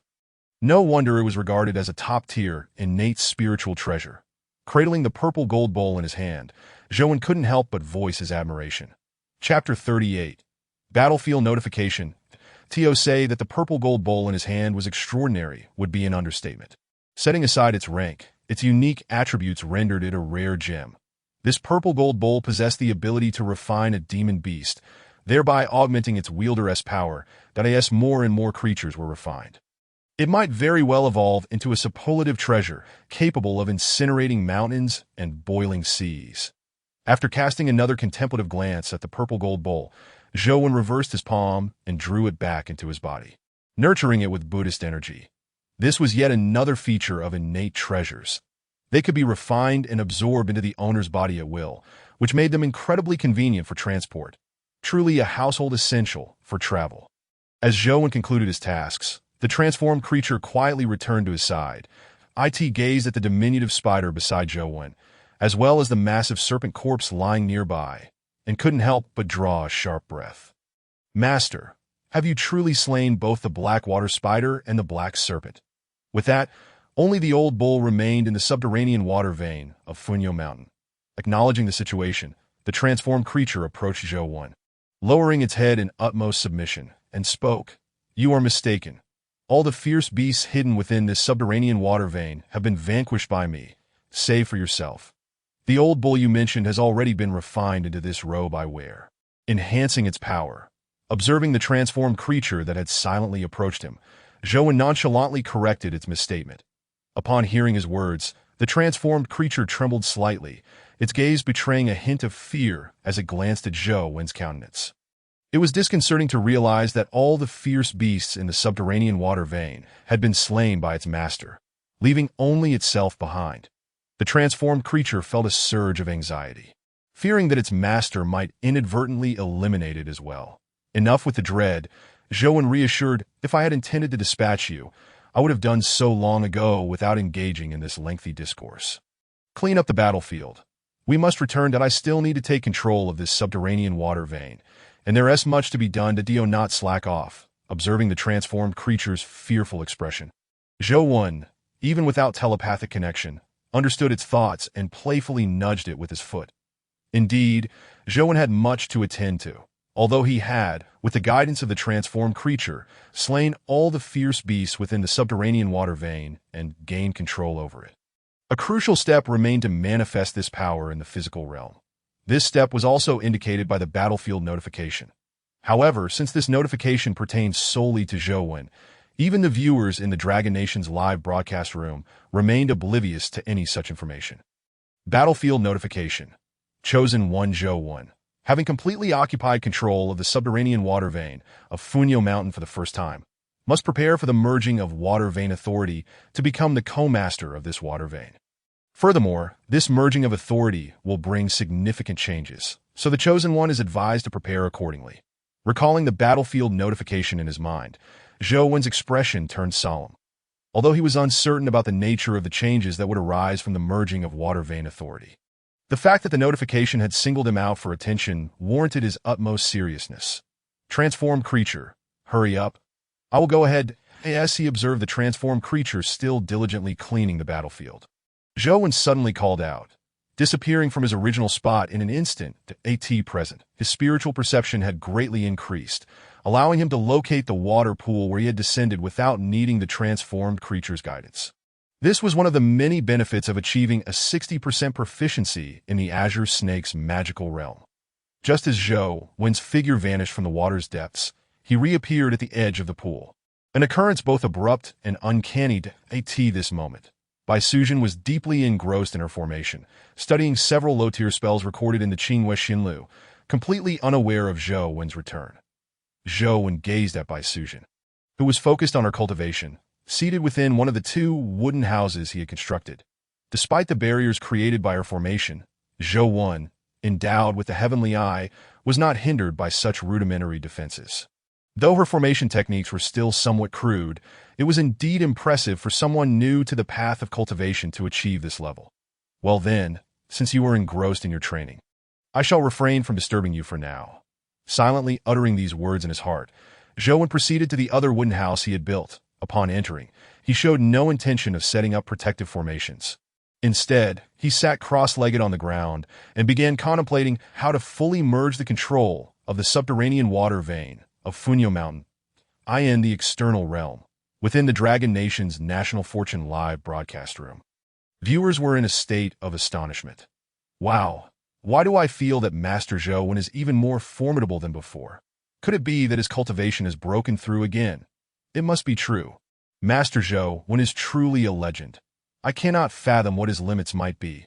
Every time I think I have seen his full strength, my perspective is shattered anew. Brothers, am I the only one who noticed that although Master Zhou has gained complete control over the subterranean water vein of Funyo Mountain, the water vein has yet to manifest in our Dragon Nation?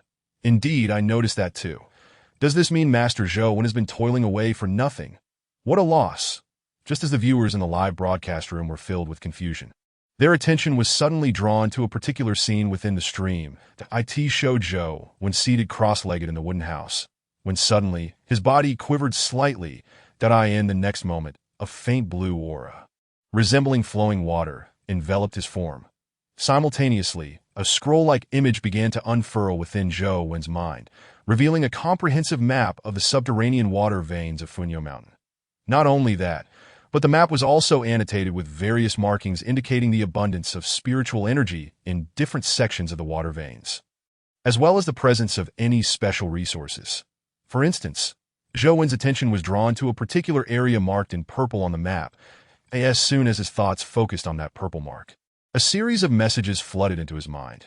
Chapter 39, Northwest, Spirit Stone Mine, contains vast quantities of spirit stones available for extraction. Upon receiving this information, Zhou's pupils constricted slightly. He had not anticipated that the map in his mind would prove so useful. Thus, he had genuinely seized control over all the resources in the subterranean water vein of Funyo Mountain. With this newfound clarity, a bold hypothesis began to take shape in Zhou's mind. He suddenly looked up toward the highest peak of the Funyo Mountain range, his eyes ablaze with fervor. Having gained control over the subterranean water vein of Funyo Mountain and acquired this map, what if I were to take control of the entire Funyo Mountain range? Would I not then possess a map of the entire mountain range within my mind? And if I were to fully dominate this entire national fortune battlefield, would I not then gain a comprehensive record of the entire battlefield within my mind as well? This suggested that the act of seizing resource points within the national fortune battlefield was akin to a puzzle game. The more resource points one occupied, the more pieces of the puzzle one would acquire, thereby increasing the available resources for cultivation. In Zhou's mind, thoughts surged incessantly. He began to grasp the situation. Fortunately, my strength is formidable enough to afford me an unimaginable advantage in this puzzle game. Given this, I must now fully showcase my own strengths, with a complete understanding of how to proceed. Zhou's spirit trembled with excitement. That moment, a prompt resonated across the entire national fortune battlefield. Battlefield prompt. Congratulations to the chosen one of the Dragon Kingdom for successfully obtaining control over the underground water vein of Funyo Mountain. You have acquired complete authority over the underground water vein and are rewarded with a legendary treasure chest. Furthermore, the underground water vein of Funyo Mountain has been amplified tenfold and is now randomly present within the territory of the Dragon Kingdom. With the emergence of this battlefield prompt, a momentary silence enveloped everyone, both within and outside the national fortune battlefield. The chosen one of the Dragon Kingdom, after a 2-day silence, had finally seized control of a water vein. Woohoo! The Dragon Kingdom is soaring. Master Zhou and YYDS. I am now eager to discover the exact location of the underground water vein manifested by Master Zhou. I can hardly wait to experience the so-called aura of heaven and earth. Wait, where are those who previously mocked the Master, distracted by beauty? Come forth and face me. Why do you all cower now? Brothers upstairs, cease your shouting. Those who once derided Master Zhou are likely regretting their words. For not only have they missed the chance to witness the abundant spiritual energy, but they cannot even learn the cultivation techniques. They must be hiding somewhere, shedding tears. Indeed, one cannot help but acknowledge that our arrangements in the Dragon Kingdom are commendable, directly utilizing our National Fortune Live broadcast to acquire cultivation techniques. Every single one of those who had disparaged Master Zhou is now left dumbfounded. They deserve to be bewildered. After all, these individuals have their brains lodged in their posteriors, reacting impulsively to the slightest provocation that if they were to achieve any notable accomplishments in cultivation and subsequently be incited, one can only imagine the calamity they might bring upon our Dragon Kingdom. Observing the barrage of comments in the live chat, filled with ridicule directed at those who once stirred the pot, the newly appointed host, Damaho, showed no intention of curbing the Water Friends' enthusiasm. After all, as the Water Friends pointed out, those who had lost their reason to the orchestrated chaos ought to pay the corresponding price. Damaho continued to revel in the lively comments. His expression suddenly shifted that he turned to his partner, who was also looking at him. Their eyes met, and after a nod of mutual understanding, Damaho addressed all the Water Friends in the live chat. Dear Water Friends, I bring you good news. The underground water vein resources manifested by Master Zhou would have been located within our territory, specifically beneath the Lust Plateau. At this moment, the underground water levels there have surged dramatically, and many long dry wells have been replenished with water. Henceforth, the Lust Plateau in our northwest will not only be devoid of water scarcity, but its ecological environment is undergoing visible transformation, given the current trajectory. The phrase "the south of the frontier" should be deemed truly fitting.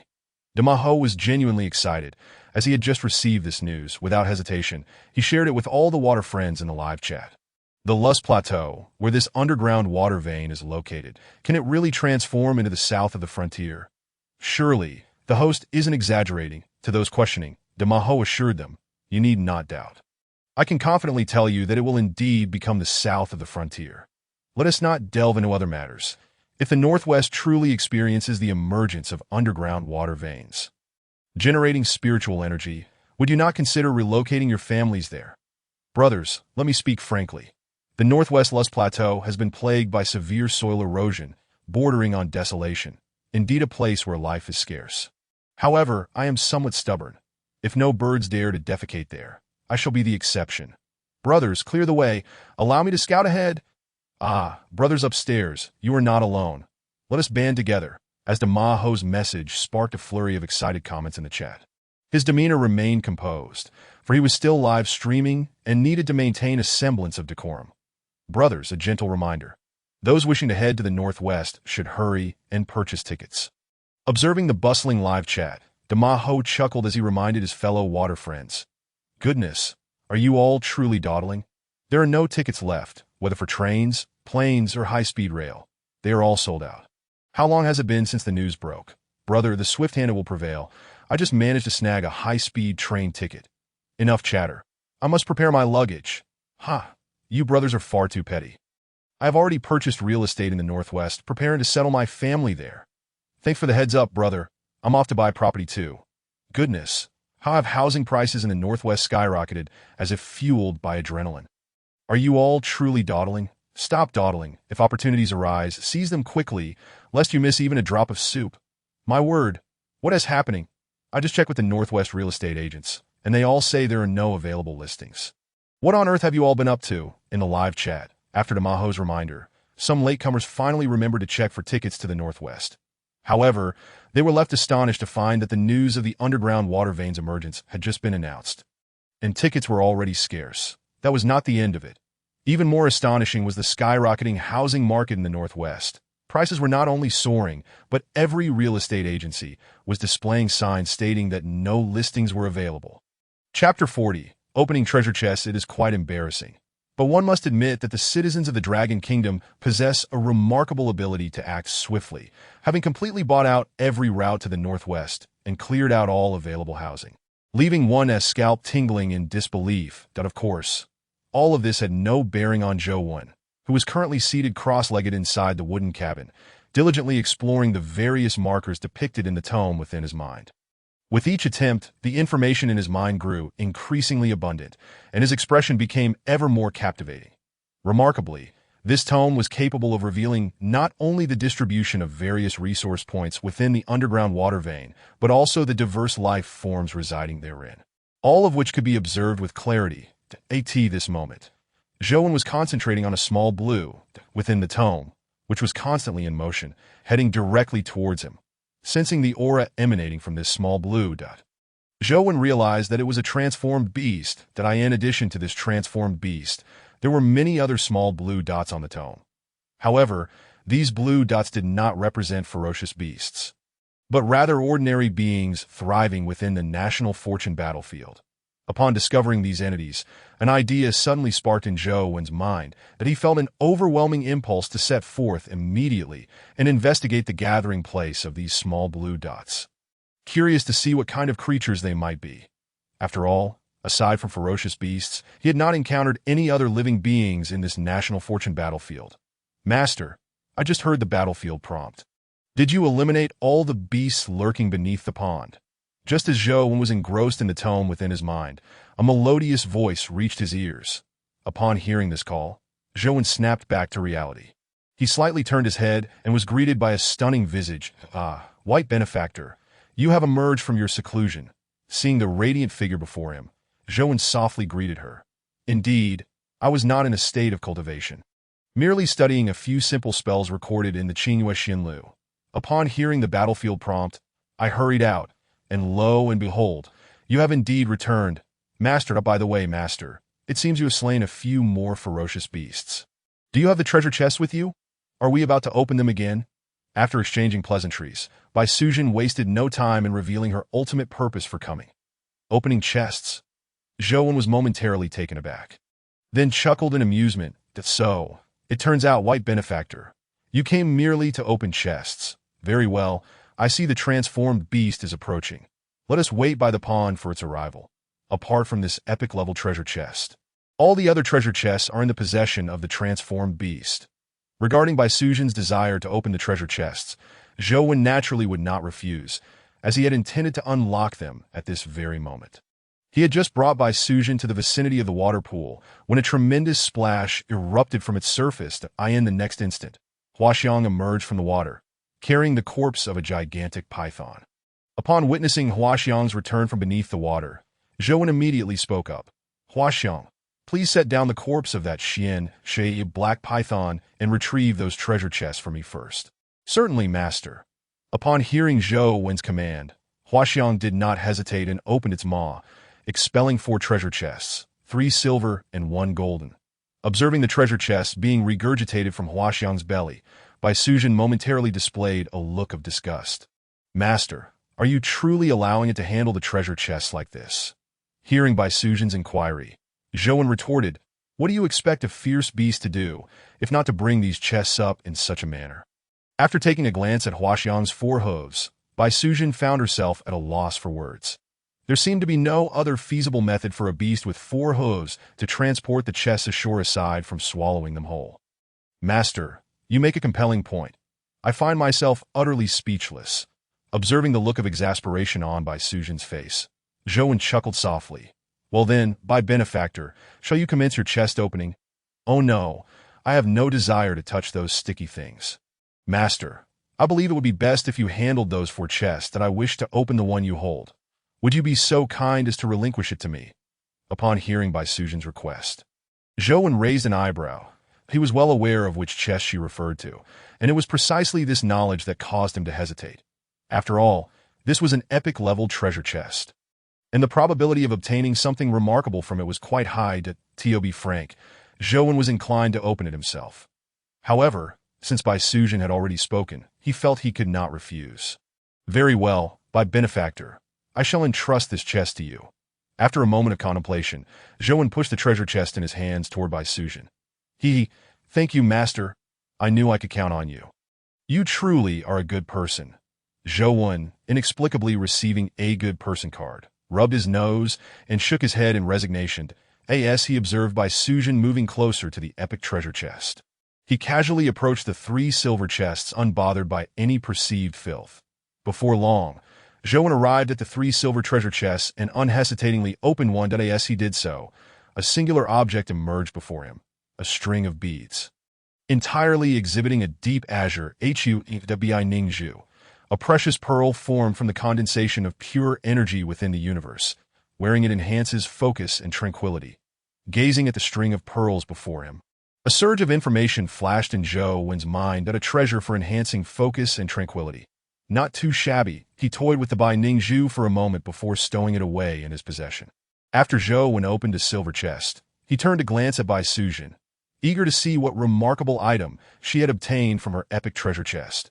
However, when he cast his eyes in her direction, he was momentarily taken aback, questioning the clarity of his vision. Chapter 41. Discovering remarkable treasures. At this moment, Bai Sujin stood beside the epic treasure chest, performing a dance that Zhou could not name. Yet, observing her fluid movements, Zhou felt that her dance rivaled that of the legendary blue-clad war god. What in the world is happening? I instructed you to open the chest, and here you are dancing instead. Zhou thought to himself, his mind racing with incredulity. Suddenly, as Zhou's thoughts settled, a glimmer of realization sparked in his eyes, prompting him to act on an idea that had formed in his mind. I can read your thoughts. Zhou activated his psychic ability, probing into Bai Sujin's innermost thoughts. Curiosity gnawed at him. He wondered what thoughts resided within this by benefactor's mind that A.S.'s ability unfolded. His expression soon morphed into one of bewilderment. To his astonishment, he gleaned an unexpected yet somewhat predictable image. "You love me. I love you. Sweet honey from Mishu." Zhou stared in disbelief at Bai Sujin, who continued dancing a short distance away, utterly surprised to discover that she was fixated on this catchy tune. "By benefactor, what on earth are you doing?" Inquisitively, Zhou could not help but ask. "Huh? Oh, master, you were wondering what I'm up to, right?" Bai Sujin, fully engrossed in her dance, paused momentarily before explaining. "Master, you wouldn't understand. Life needs a sense of ritual that I prepare to open this invaluable epic treasure chest. I must enhance my own sense of ceremony." Upon hearing her explanation, Zhou felt an overwhelming wave of futility wash over him. "All right, I see I've fallen behind the times. Then please, by benefactor, continue with your ceremonial dance." "I shall resume opening the chest." A.S. Zhou, when observed by Sujin, lost in thoughts of sweet honey from Mishua. He was nearly swept up in the imagery, prompting him to hastily withdraw his psychic ability and refocus on opening the chests. Before long, Zhou diligently opened the remaining 2 silver treasure chests, uncovering 2 medicinal pills within. One was the tiger wolf pill, and the other, the cleansing marrow pill. The former was a potent elixir that could enhance a person's strength, granting them the might of both a tiger and a wolf without any adverse side effects. The latter, the cleansing marrow pill, was even more precious, capable of elevating one's cultivation aptitude upon consumption. Examining the 2 pills in his hand, Zhou felt a tinge of disappointment.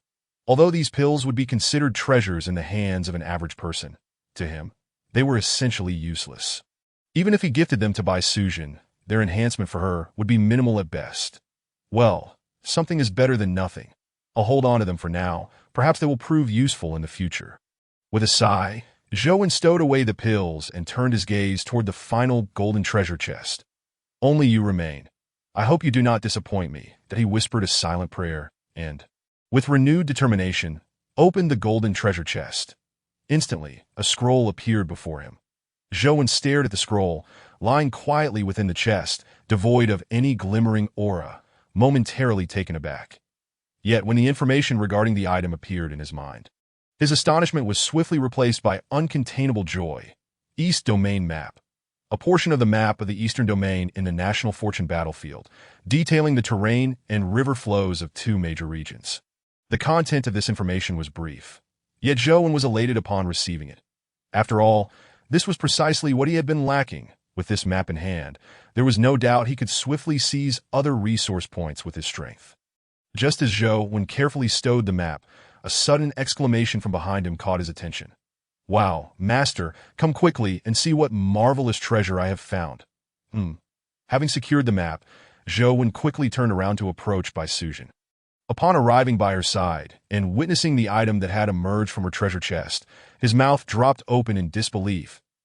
To his astonishment, it was an egg. Indeed, it is an egg. Upon laying eyes on this egg, Zhou immediately recognized what it was. According to the knowledge in his mind, this was, astonishingly, an egg of the golden-winged great pung, an ancient divine beast that feasts upon dragons. That it is said that a single adult golden-winged great pung requires the consumption of 300 dragons daily to satiate its hunger, which illustrates the terrifying nature of this creature. Now, before Zhou lay the egg of such a formidable beast, how could he not be astounded?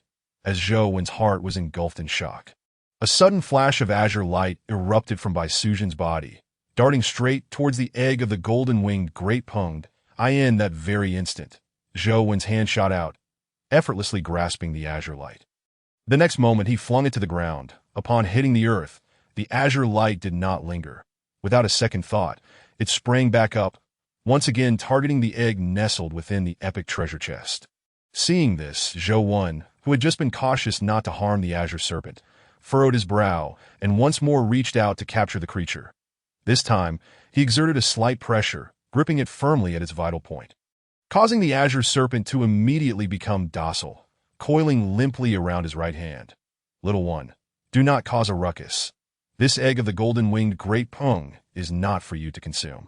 It must be preserved for hatching," Zhou said gently. Observing the serpent that now lay submissively against his palm, he then shook his right hand, and in the next moment, the azure serpent was tossed onto Bai Sujin's shoulder. "White benefactor, Please keep an eye on this little azure one. This egg of the golden-winged great pung is of utmost importance to me, and I cannot afford any losses. After dealing with the troublesome azure serpent, Zhou, when addressed by Suzhen, his meaning clear.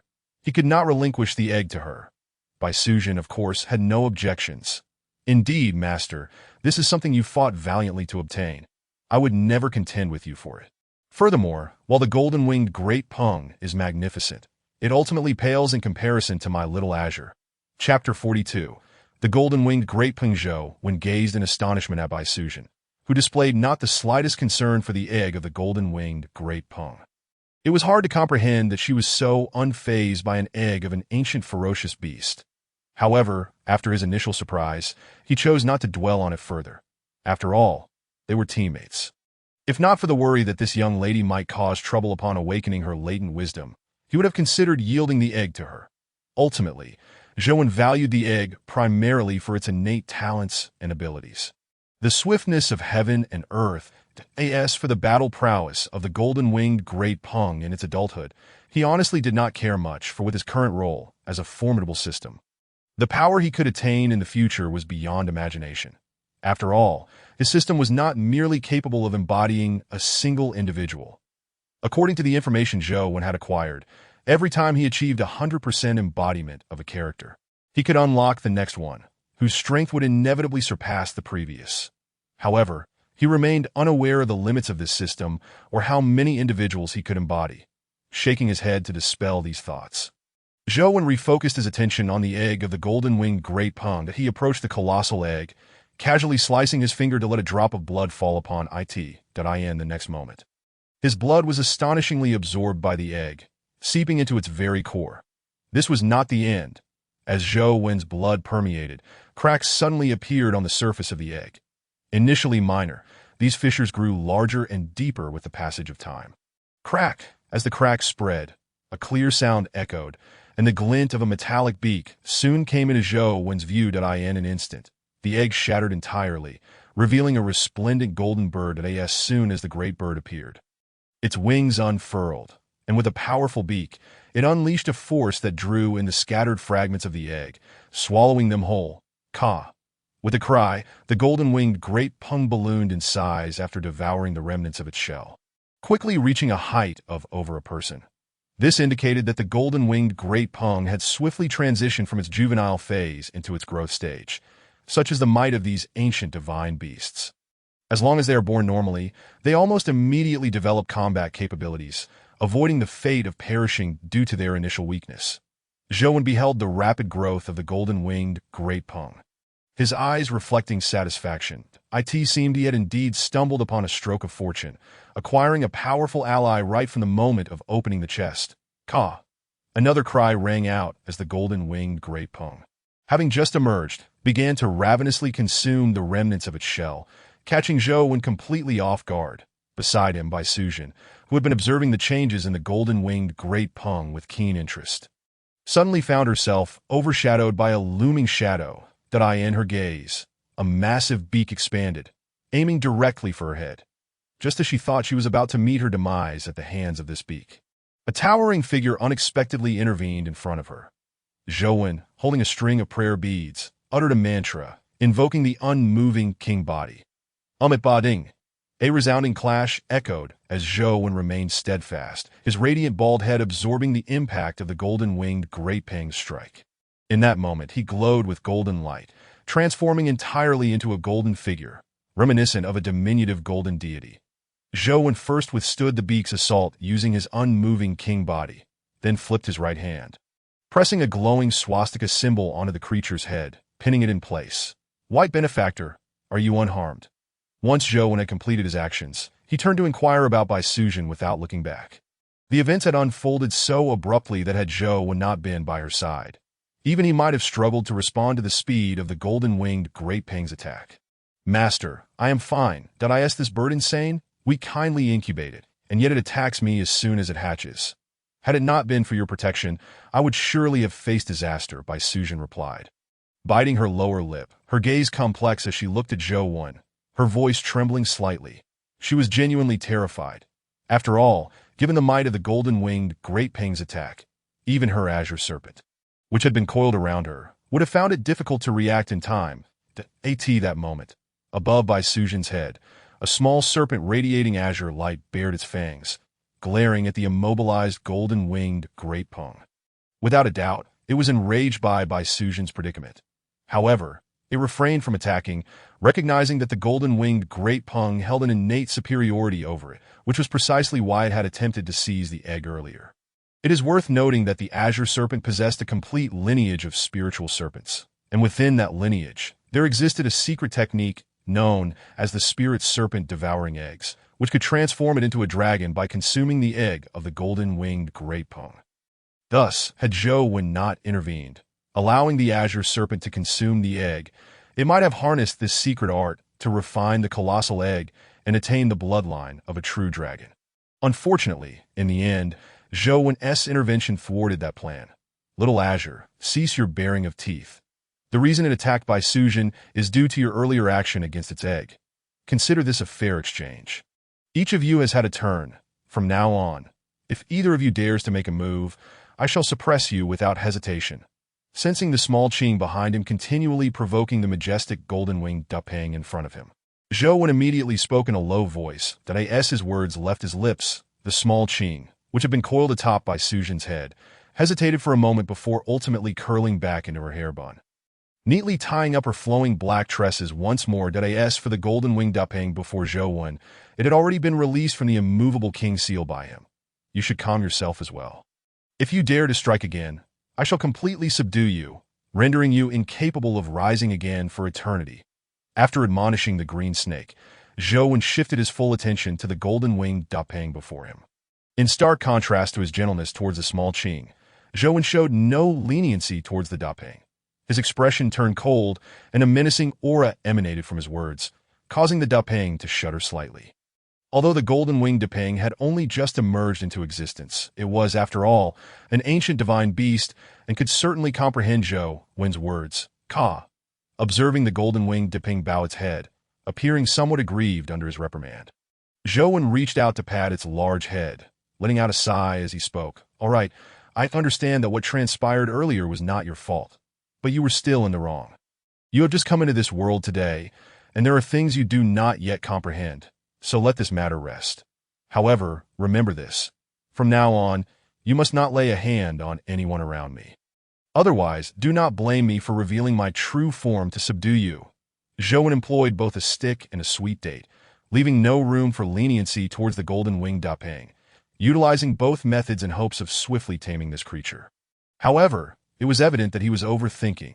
The golden-winged Dupang had, after all, hatched from his blood, which inherently made it predisposed to him. Furthermore, creatures of such celestial stature often respected power, and with the strength Zhou Wen had displayed, it was already sufficient for the Dupang to submit to him. Ka. After hearing Zhou Wen's soothing yet stern words, the golden-winged Dupang did not exhibit any signs of resistance, merely lowering its head and emitting a soft cooing sound once more.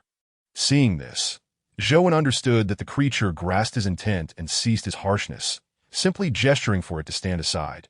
Master, you must keep a close watch on it in the future. If one day you're not around and it suddenly becomes fierce, then I might be in serious trouble, Bai Sujin remarked, still somewhat apprehensive after witnessing Zhou Wen tame the golden-winged Dupang. There was no denying that the earlier scene had left a lasting impression on her heart. Fear not. As long as you manage your little Qing, it will not trouble you again. Zhou Wen continued. Speaking of which, I must consider a fitting name for it. It won't do to keep referring to it as the golden-winged Dupang. As he spoke to Bai Sujin, he quietly mused, the golden-winged Dupang, soaring thousands of miles on the wind, its speed is truly unparalleled, leaving one in awe. Thus, from this day forth, I shall call you Xiao Jin. After muttering to himself, Zhou Wen suddenly brightened, casting a serious and earnest look at the golden-winged Dupang. The latter, upon hearing this name, was momentarily taken aback, observing the Dupang now clearly captivated by the name he had bestowed. Zhou Wen smiled broadly. Ha, splendid. Since you do not oppose it, henceforth, you shall be called Xiao Jin. Seizing the moment while the Dupang was still dazed, Zhou Wen promptly finalized its name, offering no opportunity for dissent. Master, that name seems rather casual. Is it truly appropriate? Bai Sujin remarked, observing Zhou Wen's serious demeanor and unable to suppress her urge to tease him. By benefactor, a name is merely a designation. Why make such a fuss? Zhou Wen replied nonchalantly, then seamlessly shifted the topic to be by the way, by benefactor. I have completely occupied the underground water veins of Funyo Mountain. We shall be setting off shortly. Upon hearing Zhou Wen's plans for their next steps, Bai Sujin's brow furrowed. She had thought that after constructing a wooden cabin, Zhou Wen would remain for a while longer, but now he intended to leave so soon. By benefactor, what I mean is that this place will still serve as our resting point. However, tomorrow during the day, I plan to ride Xiaojin to scout for suitable resource points for us to occupy. The AS for you, by benefactor. You shall remain near this pond and guard our stronghold. Do you have any objections? Zhou Wen explained upon noticing Bai Sujin's confusion. Looking at Xiaojin, Zhou Wen's eyes radiated warmth that it was undeniable that obtaining this swift divine beast was an extraordinary stroke of luck for him, allowing certain ideas he harbored to come to fruition. Deep down, Zhou Wen had never wished to abandon the pond and waterfall in search of a more suitable encampment. After all, the environment here was simply too favorable. Not only was there an abundant supply of fresh water, but also a rich food reserve beneath the pond, making it the ideal living place for both him and Bai Sujin before she entered her fasting period. Master, I understand your intentions, but won't exploring a location each day and returning here to rest for the night consume too much time? Bai Sujin expressed her concern, her brows knitted in puzzlement as she spoke again. By benefactor, that was a concern of mine as well, but now it no longer poses an issue. Look at my sidekick, Xiaojin. It is an ancient divine beast renowned for its speed. Traveling thousands of miles in a single night is well within its capabilities. With it around, regardless of where I find myself, returning is merely a matter of command. Wouldn't you agree, Xiaojin? Zhou Wen turned his gaze to Xiaojin, who promptly let out a soft call. Seemingly in agreement, Bai Sujin observed Xiaojin's obedient demeanor before Zhou Wen and immediately grasped the situation. So that's how it is. I was wondering why you didn't let me have the golden winged dupping. You intended for it to serve as our transportation in the future. Indeed, that sounds quite good. Although I have only just embarked on my cultivation journey and cannot yet achieve fasting nor immortality, it seems I can still experience the delights of traveling to the North Sea at dawn and returning to Kangwu at dusk, dining on morning dew and feasting beneath the clouds. At this moment, Bai Sujin's eyes sparkled with excitement as she gazed at Xiaojin. Seeing the glimmer in Bai Sujin's eyes, Zhou Wen realized what she was plotting and couldn't help but admonish her. By benefactor, do not entertain any ill intentions. Xiaojin and your little Qing have a history. If you provoke it again and it grows angry, do not blame me for not forewarning you. Observing the mischievous expression on Bai Sujin's face, Zhou Wen felt an inexplicable sense of foreboding, suspecting that she might engage in some reckless antics in the not-so-distant future. With a sigh, he could only offer her a brief warning. Chapter 44. Bai Sujin's request. Haha. How could that be? Why would I act recklessly? Master, you are overly cautious, Bai Sujin laughed, but Zhou Wen could see through her facade. Her expression hinted that she was concocting some whimsical scheme. Without hesitation, he activated his telepathic abilities to delve into her thoughts. Master Zhou Wen is too stingy. No, I must ride Xiaojin, but it's too fierce that I'll wait until I cultivate the transformation technique from the Qingyue Xinlu. ILL change into Master Zhou Wen's appearance to ride Xiaojie. I end at that point. It shouldn't dare to be fierce with me. As Zhou Wen tapped into Bai Sujin's thoughts, he immediately heard her true intentions. By benefactor, you should abandon the notion of using transformation techniques to deceive Xiaojin. It is an ancient divine beast capable of discerning a person's true essence. Ordinary transformation methods would hardly escape its notice. Zhou Wen remarked, somewhat exasperated. Upon hearing Zhou Wen's words, Bai Sujin was momentarily taken aback, then looked at him with a perplexed expression, questioning, Master, how did you know what I was thinking? Seeing the confusion in Bai Sujin's eyes, Zhou Wen paused for a moment before bursting into laughter. Haha, it's quite obvious. Just by observing your reaction, I could tell what thoughts were brewing in your mind, that as I observed myself inadvertently revealing my ability to perceive the thoughts of others. Zhou Wen quickly attempted to deflect the situation with a laugh. Such an ability to delve into the depths of another's heart is undoubtedly somewhat taboo, and Zhou Wen was reluctant to expose it. Was it truly that obvious? Upon hearing Zhou Wen's response, Bai Sujin first muttered to herself hesitantly, then raised an eyebrow, tugging at Zhou Wen's sleeve and beginning to shake it. Master, since you have already guessed what I intend to do, you must know that I have a strong desire to ride Xiaojin. How about this? When you are not busy, you take me along to ride Xiaojin and enjoy the scenery above? Zhou Wen, caught by Sujin's grasp, felt a wave of embarrassment wash over him. Bai Shizhu, I am a monk. Why are you tugging at my sleeve? We are still being broadcasted live. Zhou Wen attempted to pull his sleeve free from Bai Sujin's hold. But it was clear that this Bai Shizhu had no intention of letting go easily. Master, if you do not comply with my wishes today, I shall not let you off the hook. Seeing Zhou Wen shrink back and hearing his words, Bai Sujin's eyes sparkled with mischief. Without a second thought, she took a bold step forward, leaning closer to Zhou Wen and regarding him with a teasing gaze. Master, she called out, deliberately elongating the last syllable, causing Zhou Wen to shudder in response. That it became apparent to him that this Bai Shizhu was indeed resolute in her intention to ensnare him. Previously, Zhou Wen had not been concerned about maintaining distance from Bai Sujin. However, the circumstances had changed. He now needed to enhance his image in order to attract followers who could support his endeavors. To cultivate followers, he must first undergo a certain transformation himself. Since he needed to transform, he certainly had to be mindful of his own image. Bai Shizhu, I agree to your request, but please behave normally. After all, I am a monk, and your tugging at my sleeve is rather inappropriate. Zhou Wen felt exasperated, yet for the sake of his image, he had no choice but to acquiesce to Bai Sujin's demands. Master, if you had said so earlier, it would have been much better. By the way, Master, you mentioned that you would be riding Xiaojin around the nearby mountains tomorrow. Once you have eliminated all the dangers of Funyo Mountain, will you take me along to ride Xiaojin and explore? Upon receiving Zhou Wen's agreement, Bai Sujin immediately began to plot, her excitement rendering Zhou Wen helpless. Bai Shizhu, we are in the midst of a national endeavor. We must strive to secure resources for the citizens of our dragon country, not indulge in leisure. Is this truly appropriate? No worries, Master. You handle the resource gathering and slaying of fierce beasts, while I will stay back to guard our home and cheer you on with a hearty 666. Bai Sujin's unabashed declaration struck Zhou Wen like a blow to the chest, leaving him speechless. What could he possibly say to the young lady beside him? Very well, Bai Shizhu, you present a compelling argument. Bai Shizhu, it is already late, and I must prepare to venture out with Xiaojin tomorrow. So I shall take my leave. Xiaojin, transform. Follow me. Realizing that he could not win an argument with Bai Sujin, Zhou Wen decided to retreat, leading Huaxiong and Xiaojin back to his wooden cabin. Seeing Zhou Wen turn to leave, Bai Sujin noted that the sky was indeed darkening, so she refrained from following him and instead returned to her own wooden cabin to continue her studies on the spells that piqued her interest. Along with some cultivation, she had developed a keen interest in refining her skills. After all, since she began practicing the Qingyue Xinlu, she had noticed a remarkable improvement in her skin, and her complexion had grown increasingly radiant.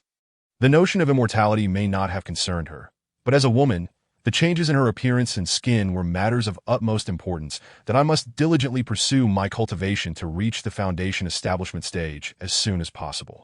By then, I can gather herbs to concoct the beauty elixir mentioned in the Qingyue Xinlu, and my astonishing beauty will remain unchanged for eternity. Bai Sujin walked back. She softly murmured her thoughts. This murmuring did not escape Zhou Wen's keen ears, provoking within him an urge to spit blood in frustration. Zhou Wen felt utterly helpless, while he was engaged in fierce battles for various resource points. Bai Sujin seemed to be in a perpetual state of leisure. Was this truly acceptable? Shaking his head to dispel the strange thoughts swirling in his mind, he made his way back to his wooden cabin. As Zhou Wen settled into his cabin, Huaxiong spoke up. Master, all the water veins in Funyo Mountain have been claimed by you. May I utilize the essence of this water vein for my cultivation? Huaxiong curled its body, attempting to fit its large head into the wooden cabin, but its size proved a hindrance. After several futile attempts, it hung its head in disappointment, remaining outside the cabin. Upon hearing Huaxiong's request, Zhou Wen's eyes gleamed with insight. After pondering for a moment, he nodded slightly. Since you are my steed, you may certainly utilize the water veins in this area for your cultivation. Additionally, I must ask if you are willing to place your faith in me, providing me with the power of belief. Should you agree, I am prepared to bestow upon you my teachings, aiding you in becoming my guardian warrior, mastering extraordinary powers. Yes, yes, Master. I willingly place my faith in you. Please impart your great teachings upon me. Huaxiong readily accepted Zhou Wen's proposal, nodding enthusiastically. It even appeared somewhat impatient. Master, I am uncertain how to express my faith in you. I implore you to teach me swiftly. Chapter 45. A discussion on becoming a believer of the Master. Observing Huaxiong's eager expression, Zhou Wen felt a sense of internal conflict. He yearned to quickly convert Huaxiong into his follower. Yet he lacked experience and was unsure how to accomplish this. Ahem, there is no rush. You must observe a period of fasting for a few days. When the time is right, I shall naturally guide you to become my follower. In times of uncertainty, it is wise to delay.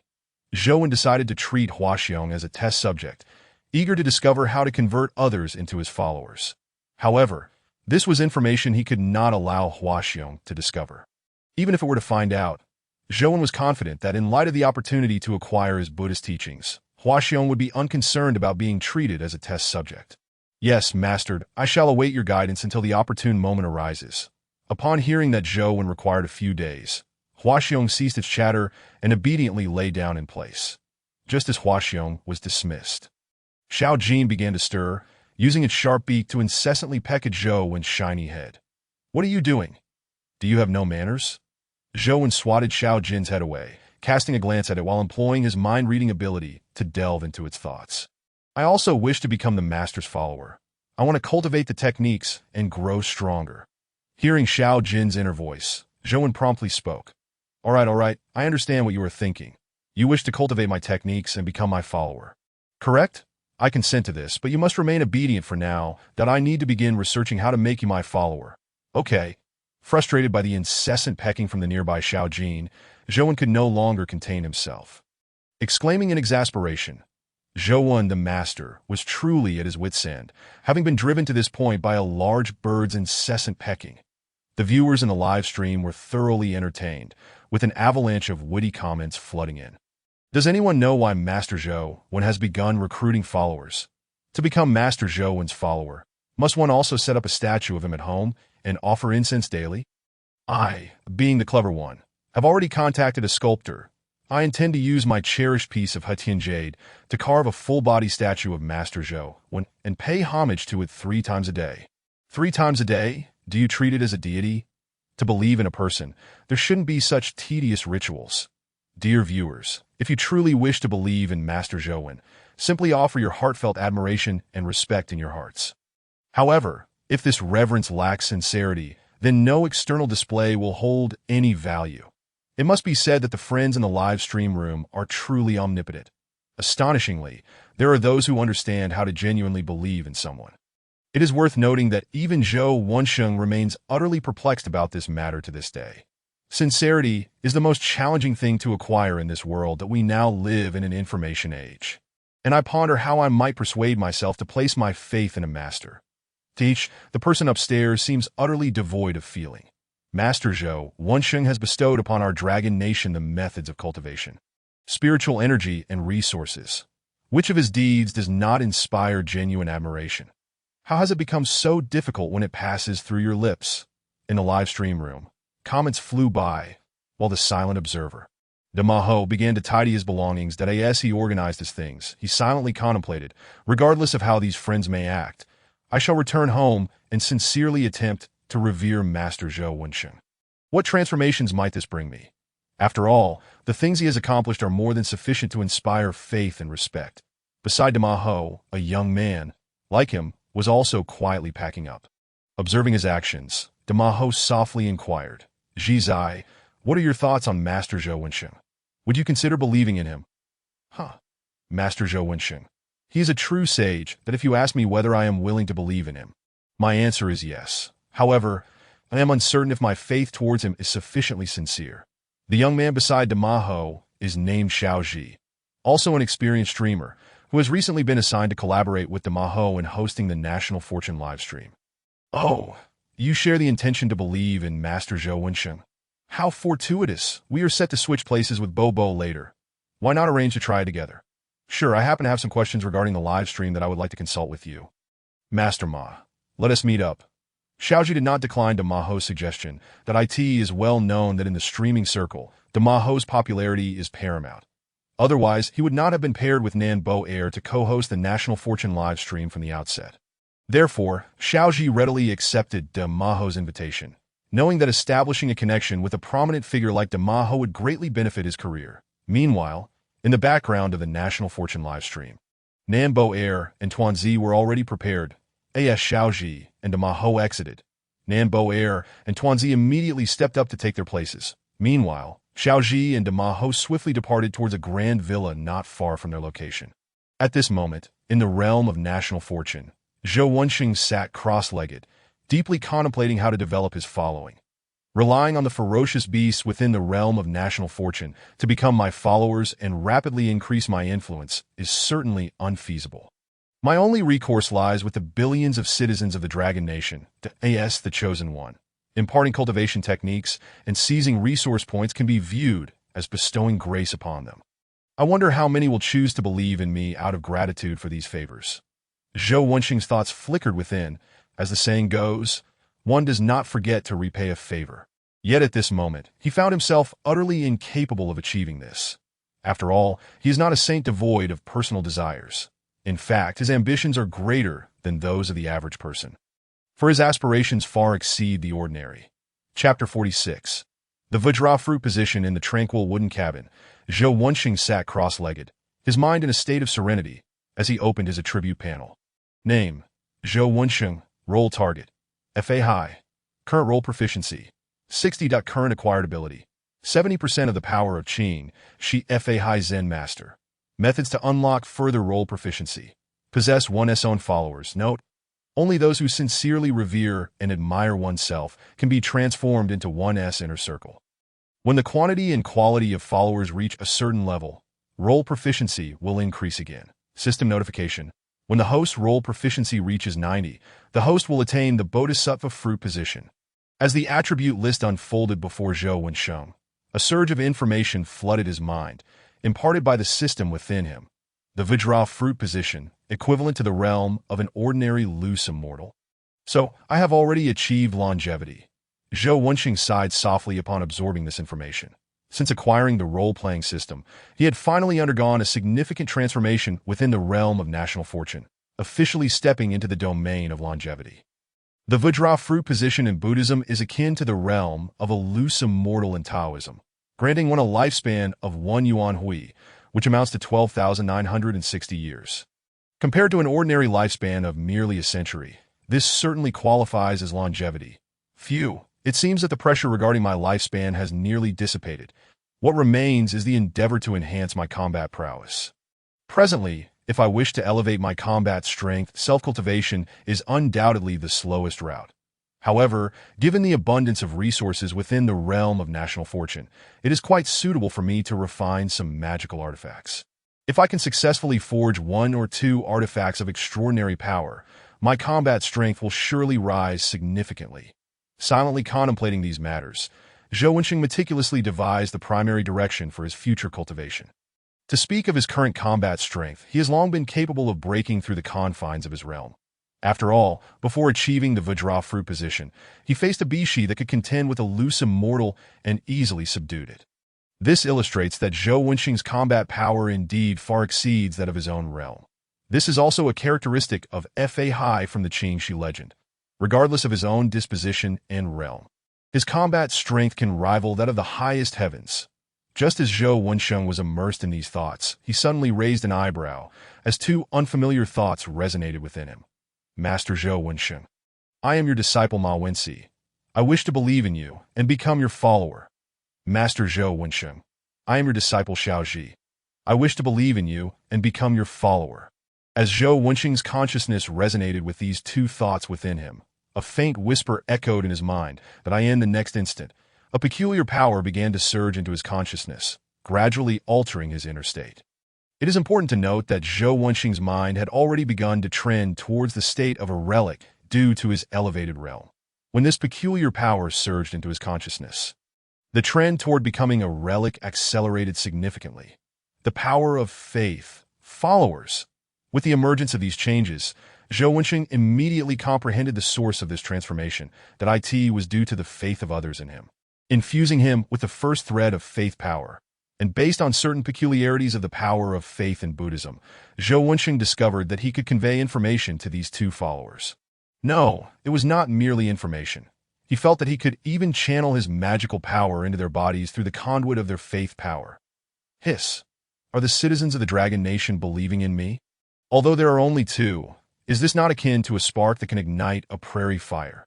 With the precedent of these two followers, Zhou Wenxing realized that he might rapidly expand his following. Your faith in this humble monk has already been felt. As the initial two followers of this humble monk, you shall receive my gifts, without any hesitation, upon realizing that he could do something for these two followers. Zhou Wenxing's inner Buddhist power surged, and behind him, a phantom relic rapidly coalesced into existence. The Buddhist power within him surged. Strands of weak Buddhist energy permeated through the channel of faith power. Buzz! A faint humming sound resonated within the luxurious villa's living room, where two young men were kneeling on the floor, a wooden plaque inscribed with Zhou Wenxing's name laid before them. In the next instant, a barely perceptible Buddhist light enveloped the two young men kneeling on the ground, and simultaneously, their hearts echoed with the two phrases that Zhou Wenxing had silently recited. Huff! Huff! A long, refreshing sigh escaped from the lips of Ma Wenxi and Xiao Zhi, as the bones in their bodies emitted a series of cracking sounds that in the next moment, both opened their eyes simultaneously, gazing at each other with expressions of disbelief. Did the master respond to us? Indeed, he has responded. I feel as though my body has been transformed by a strange power. The two individuals are undoubtedly distinguished figures who have emerged as exceptional talents among the multitude of millions of streamers in the Dragon Kingdom. Their mental acuity and reflexes are nothing short of extraordinary, as they swiftly grasp the situation at hand. This signifies our success. We have indeed become disciples of Master Zhou. Furthermore, having established ourselves in his esteem, we now possess a direct channel to communicate with the Master, circumventing the National Fortune livestream room. Ma Wenxi, also known as Ma Ho, has a quick mind and soon connected the dots to other matters. As soon as he spoke, Xiao Zhi, reacted immediately. His expression shifted rapidly, and he instinctively reached for his phone to make a call. However, just as he lifted his hand, he was intercepted by Ma Ho. Confused, Xiao Zhi looked up at Ma Ho, who first pointed at him and then at himself, saying, I understand your intention, but don't you think it would be prudent to cleanse ourselves before reporting our situation? Upon hearing this, Xiao Zhi realized that both he and Ma Ho were now covered in a filthy substance. These impurities were, in fact, the various toxins and contaminants lurking within their bodies. Chapter 47. Departure. Once Xiao Zhi and Ma Wenxi had completed their cleansing, they promptly drove towards a certain location, the residence of the authority who had elevated them to the position of hosts in the National Fortune livestream room.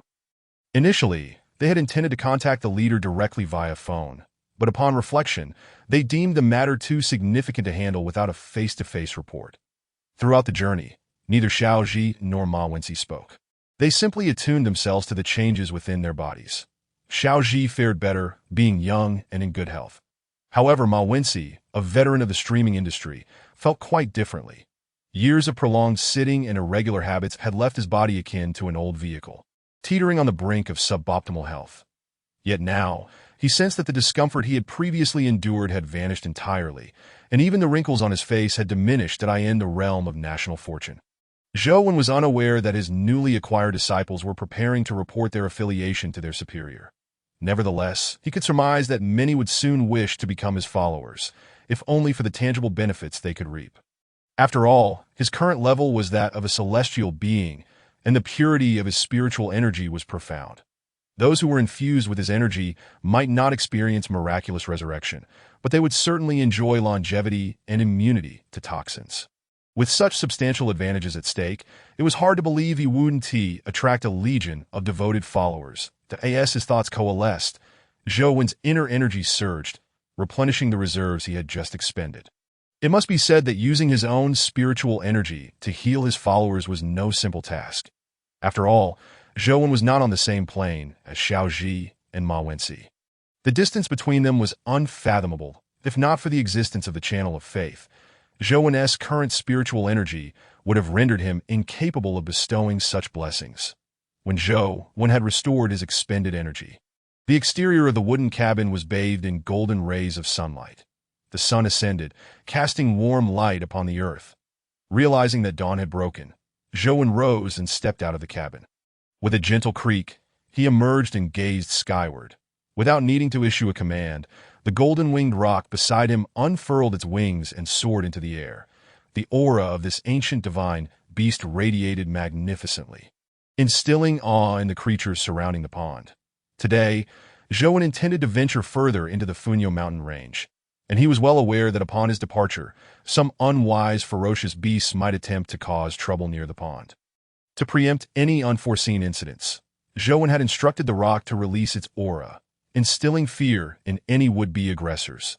Simultaneously, Zhou Wen turned to the creature known as Hua Xiong, which lay at the entrance of his cabin, and softly spoke, "Hua Xiong, stay behind and guard this place until I return." Since he was embarking on a journey with the rock, he naturally would not take Hua Xiong along, despite Hua Xiong's recent strength increase from devouring ferocious beasts. Zhou Wen deemed its combat ability insufficient, especially since its speed could not keep pace with the rock. "Yes, master, I shall watch over this place diligently," Hua Xiong replied obediently. With everything arranged, Zhou Wen wasted no time. In a flash, he found himself atop the rock's back. With a resounding call, the moment Zhou Wen landed on the rock, a triumphant bird's cry echoed, and the duo ascended towards the heavens. Shortly after Zhou Wen's departure, Bai Su Zhen, who had been diligently cultivating within the formation he had established, emerged, gazing blankly in the direction of Zhou Wen and the rock. Pondering her thoughts that in the high sky, the fierce winds whipped around Zhou Wen, causing his robe to flutter. Despite the violent gusts, he remained steadfast, scanning the expanse of the Funyo mountain range below. But what he beheld made him gasp in astonishment. Stretching endlessly before him was a vast array of mountains, and the Funyo mountain range was surrounded by countless peaks extending for miles on end. Where exactly is this within the national fortune battlefield? All I see are mountains, Zhou Wen gasped, straining his sight to the utmost.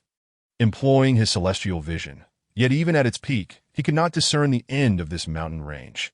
However, in the next moment, his body trembled slightly, and a peculiar light flickered in his eyes. He held his breath and retrieved a map from his robe, unfurling it before him. After a thorough examination, he realized that the map depicted the Funyo mountain range beneath him and the adjacent mountain range. "Ah, I see now," Zhou Wen exclaimed. Next to Funyo mountain lies a colossal peak named Chuanyu mountain. This mountain extended for thousands of miles, towering even more majestically than Funyo mountain did know. That's not quite right. Funyo mountain pales in comparison to Chuanyu mountain, which is more akin to a slightly larger hill. Zhou Wen scrutinized the map in his hands, unable to suppress a sigh of disappointment that he had initially believed that the Funyo mountain range was a grand mountain within the national fortune battlefield. But now it seemed he had overestimated its stature. Just as he became engrossed in studying the map, a bird's cry pierced his ears, pulling his attention away. Upon hearing the call, Zhou Wen raised an eyebrow and looked down at the golden-winged rock. Just as he was about to inquire, his pupils constricted in surprise. His gaze shifted to the rock's front, where a colossal eagle, many times larger than the rock, had ascended from the ground, hurtling towards them at an astonishing speed. A ferocious beast? No, that was not right. It was an extraordinary creature. The moment Zhou Wen laid eyes on the massive eagle, he assessed its power, given its size and the terrifying aura it emanated. It could not be classified as merely a ferocious beast. Xiao Jin, descend. Seeing the enormous eagle barreling towards them, Zhou Wen lightly tapped the rocket's back, issuing a command before launching himself straight towards the incoming beast. Chapter 48. The dragon soars in the sky, great dragon of heaven, lord of the underworld, Prajna Buddha's indestructible king. As he leaped from the rock's back, Zhou Wen wasted no time in channeling his spiritual energy. And in an instant, a dazzling pale gold radiance erupted from his form, crashing towards the colossal eagle.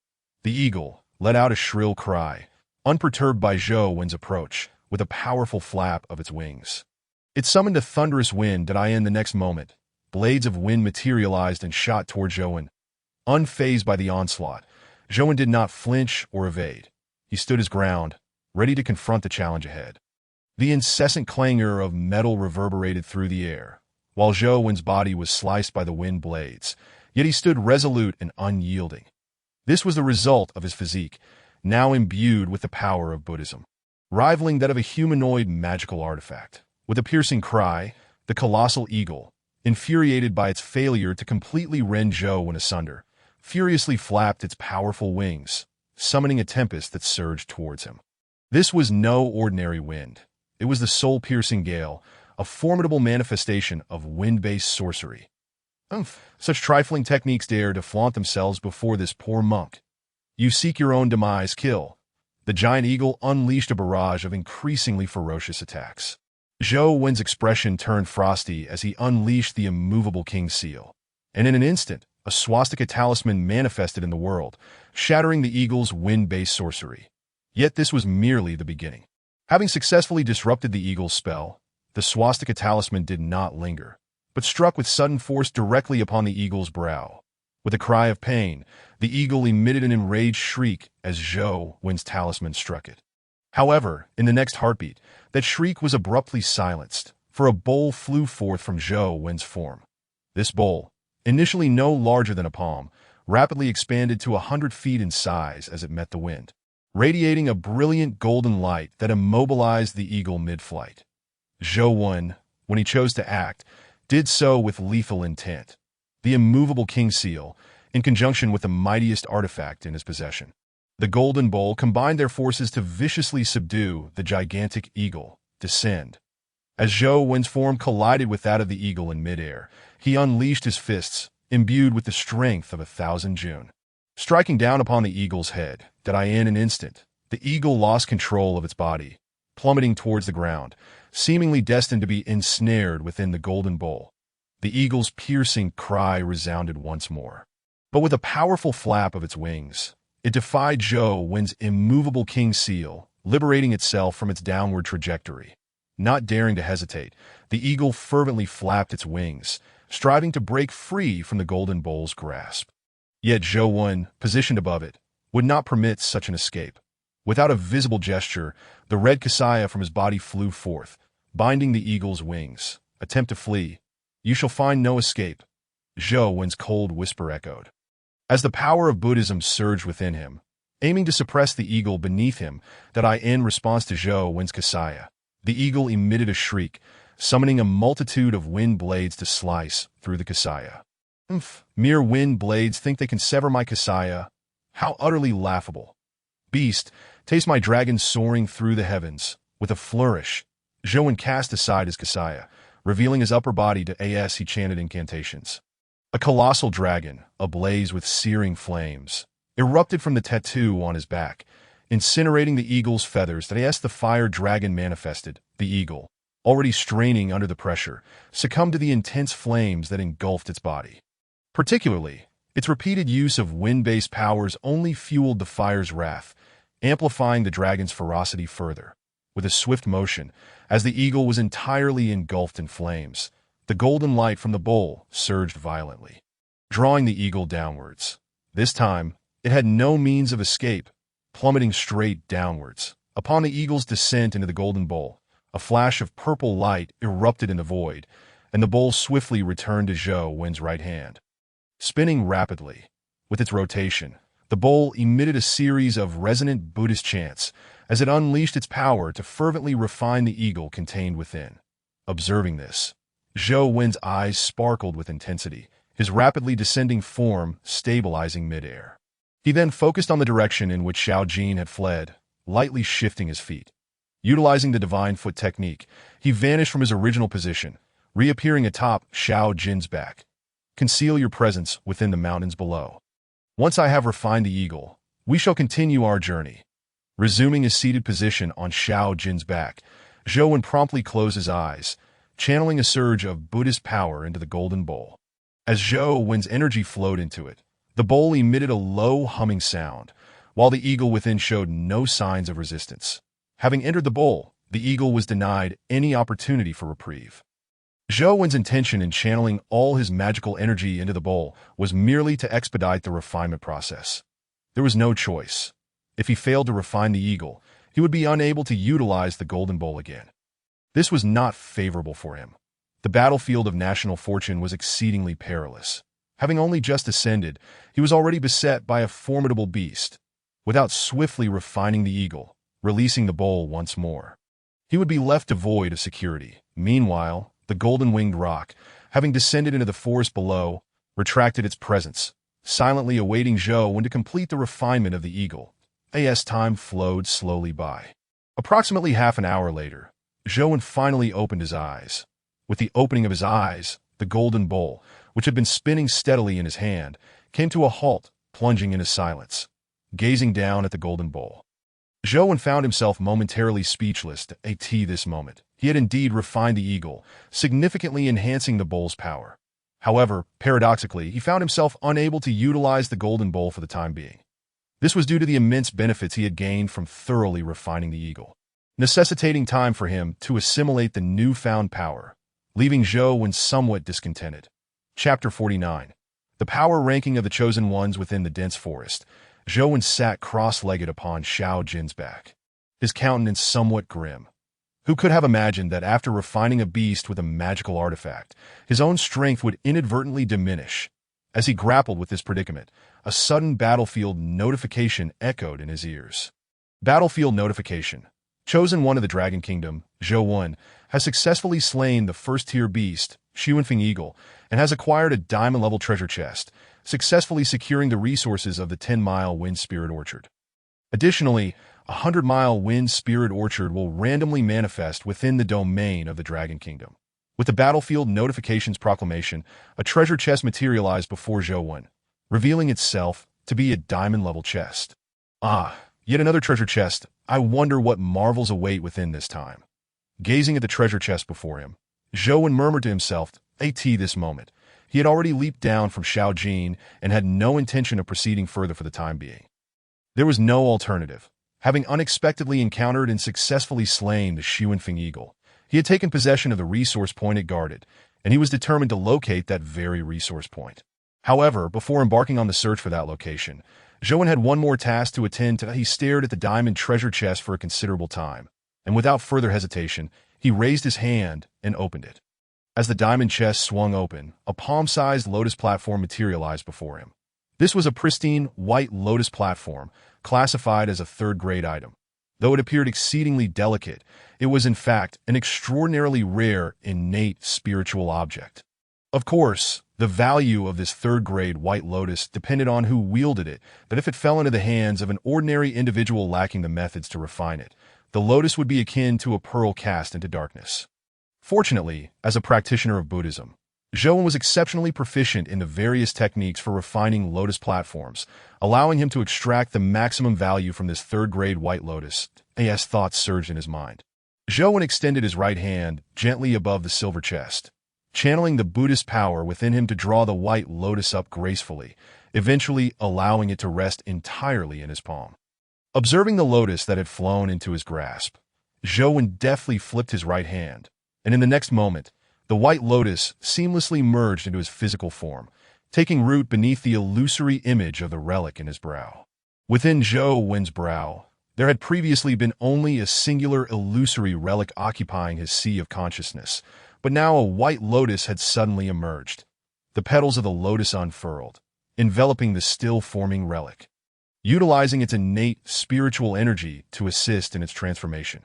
Below this third-grade white lotus, the Buddhist power within Zhou surged, robust and unrefined, nurturing the lotus with all its might. Simultaneously, the third-grade white lotus continually released its innate spiritual energy, solidifying the illusory relic within Zhou's brow. As the relic solidified, Zhou's realm of Buddhist power would become even more profound and substantial, thus promoting the growth of his internal magical energy. This cycle continued, akin to bias strip, forming a wholly beneficial loop. What fortune! Though the third-grade white lotus would only serve as an aid to cultivation without prolonged nurturing and refinement, it was still a remarkable acquisition. Zhou felt quite satisfied with the treasures he had unearthed. Just as Zhou finished processing his recent gains, the sound of a bird's call reached his ears. He turned to see Xiao Jin's face, marked with a hint of confusion. "All right, don't be in such a rush to leave. We must continue to search the vicinity for the location previously occupied by the mighty eagle I subdued today. As he spoke, Zhou felt a twinge of regret that he lamented that he had been too forceful, inadvertently slaying the Xuanfeng eagle, which made locating its territory somewhat challenging. Nevertheless, having already taken action, Zhou had no intention of halting. Thus, he initiated a sweeping assault through the forest, taking Xiao Jin along to vanquish all the ferocious beasts in the area. As Zhou commenced his onslaught, the battlefield was thrown into chaos. It was inevitable. The ceaseless alerts of battle echoed through the air, sending shivers down the spines of all who heard. Indeed, Zhou was in full swing, slaughtering any beast that crossed his path. Claiming their guarded resource points in a fervent quest to locate the 10-mile wind spirit orchard occupied by the Xuanfeng eagle, Zhou turned the area upside down. Goodness gracious! Is he truly this formidable? Witnessing Master Zhou sweep through without rival, the spectators remarked in astonishment. Master Zhou is indeed fearsome. The number of beasts he has slain this morning surpasses the collective toll taken by the chosen ones from other nations over several days. Master Zhou is powerful. Yet the chosen ones from other nations are not to be underestimated. At the very least, they are no match for ordinary beasts, especially those two chosen from beautiful country, who seem to have awakened some peculiar abilities akin to mutants. Not only the chosen from beautiful country, but it appears the chosen from neon country have also encountered fortuitous events, mastering numerous ninjutsu techniques.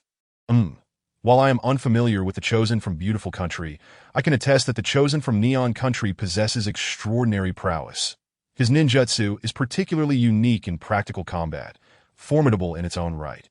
Albeit lacking the overwhelming might of Master Zhou in the Dragon Country's Fortune livestream, the viewers watched in awe as Zhou displayed his might on the battlefield, engaging in animated discussions.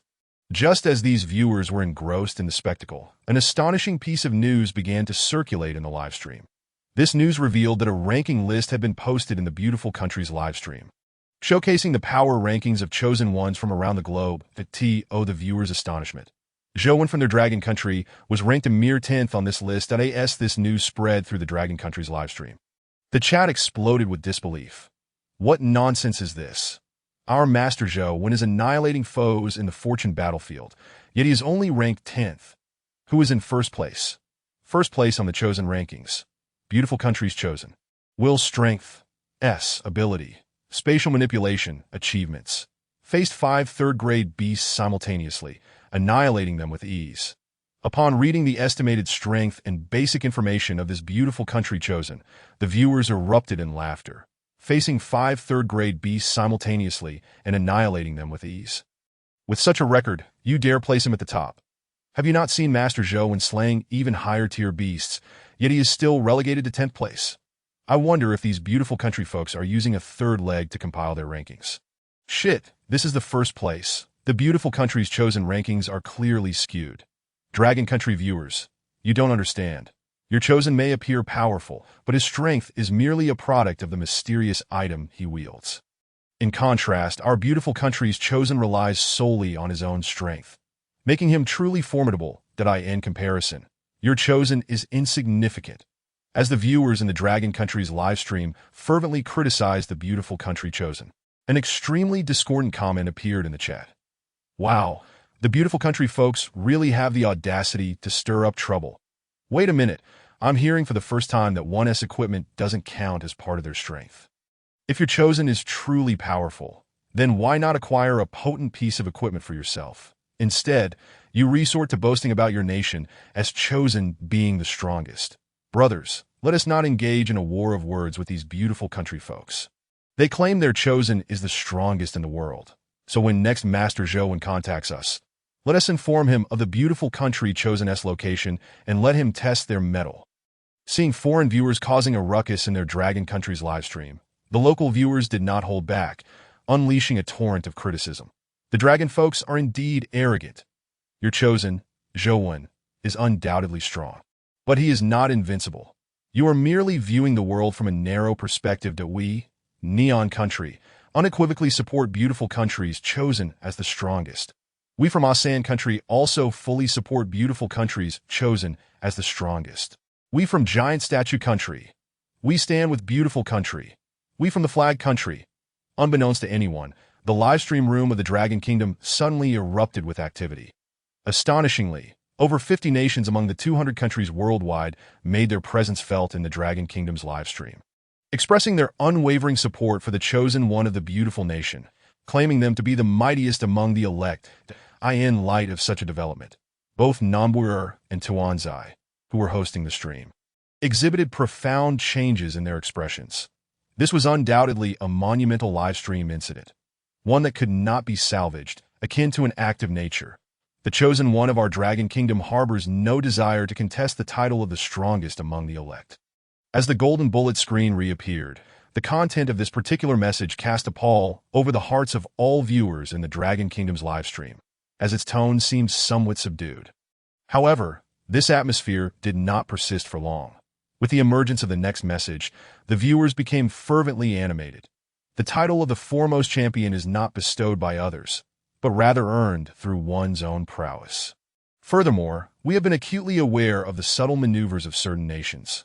However, if you believe that sheer numbers can intimidate our Dragon Kingdom or threaten our chosen one, you are gravely mistaken.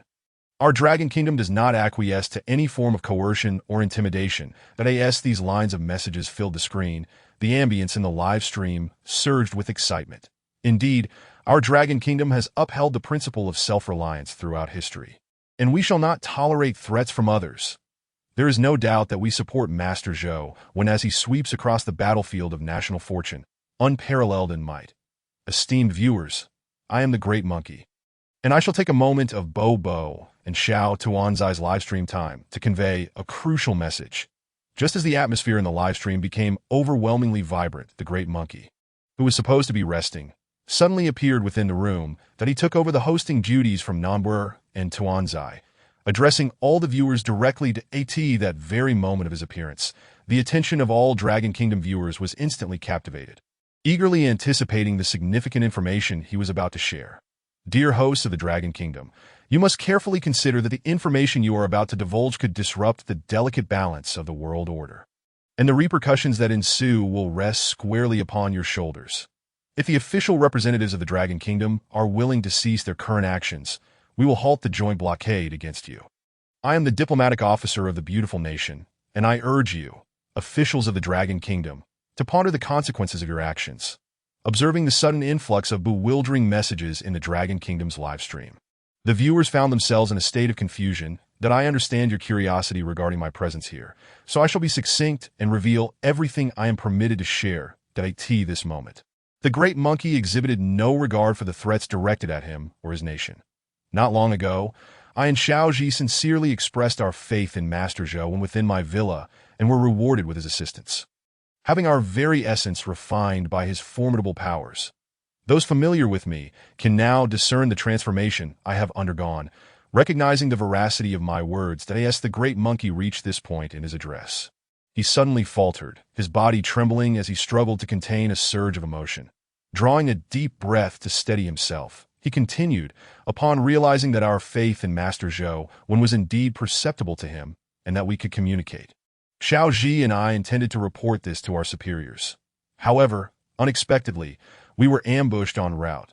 The assailants employed brutal and ruthless tactics, evidently intent on ending our lives. Xiao Ji, he was killed instantly, while I, by sheer fortune and timely intervention from our Dragon Kingdom Special Forces, barely managed to survive. Chapter 51. Epiphany in the Dragon Kingdom's livestream.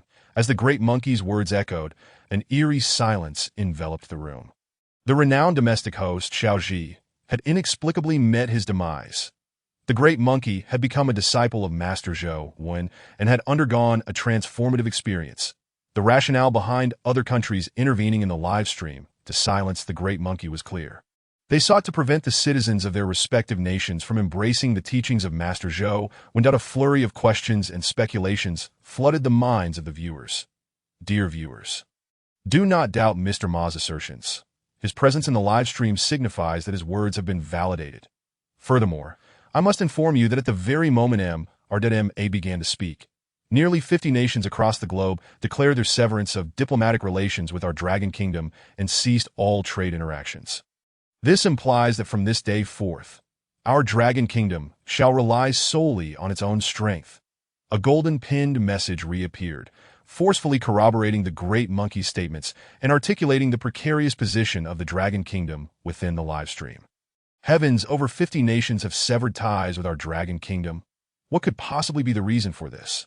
Why are they so intent on targeting us? Hey, the person above, you inquire about the reason? Allow me to elucidate. The reason those 50 nations have cut diplomatic ties and exerted tremendous pressure upon us is their fear. They have recognized that our chosen one, Master Zhou Wen, is nearly invincible on the battlefield of national fortune, capable of amassing resources beyond measure for our dragon kingdom. This, in turn, signifies that our nation will no longer be restrained by any other country in its forthcoming development, and we may very well emerge as the mightiest nation in the world. Within the live stream, various messages flew across the screen.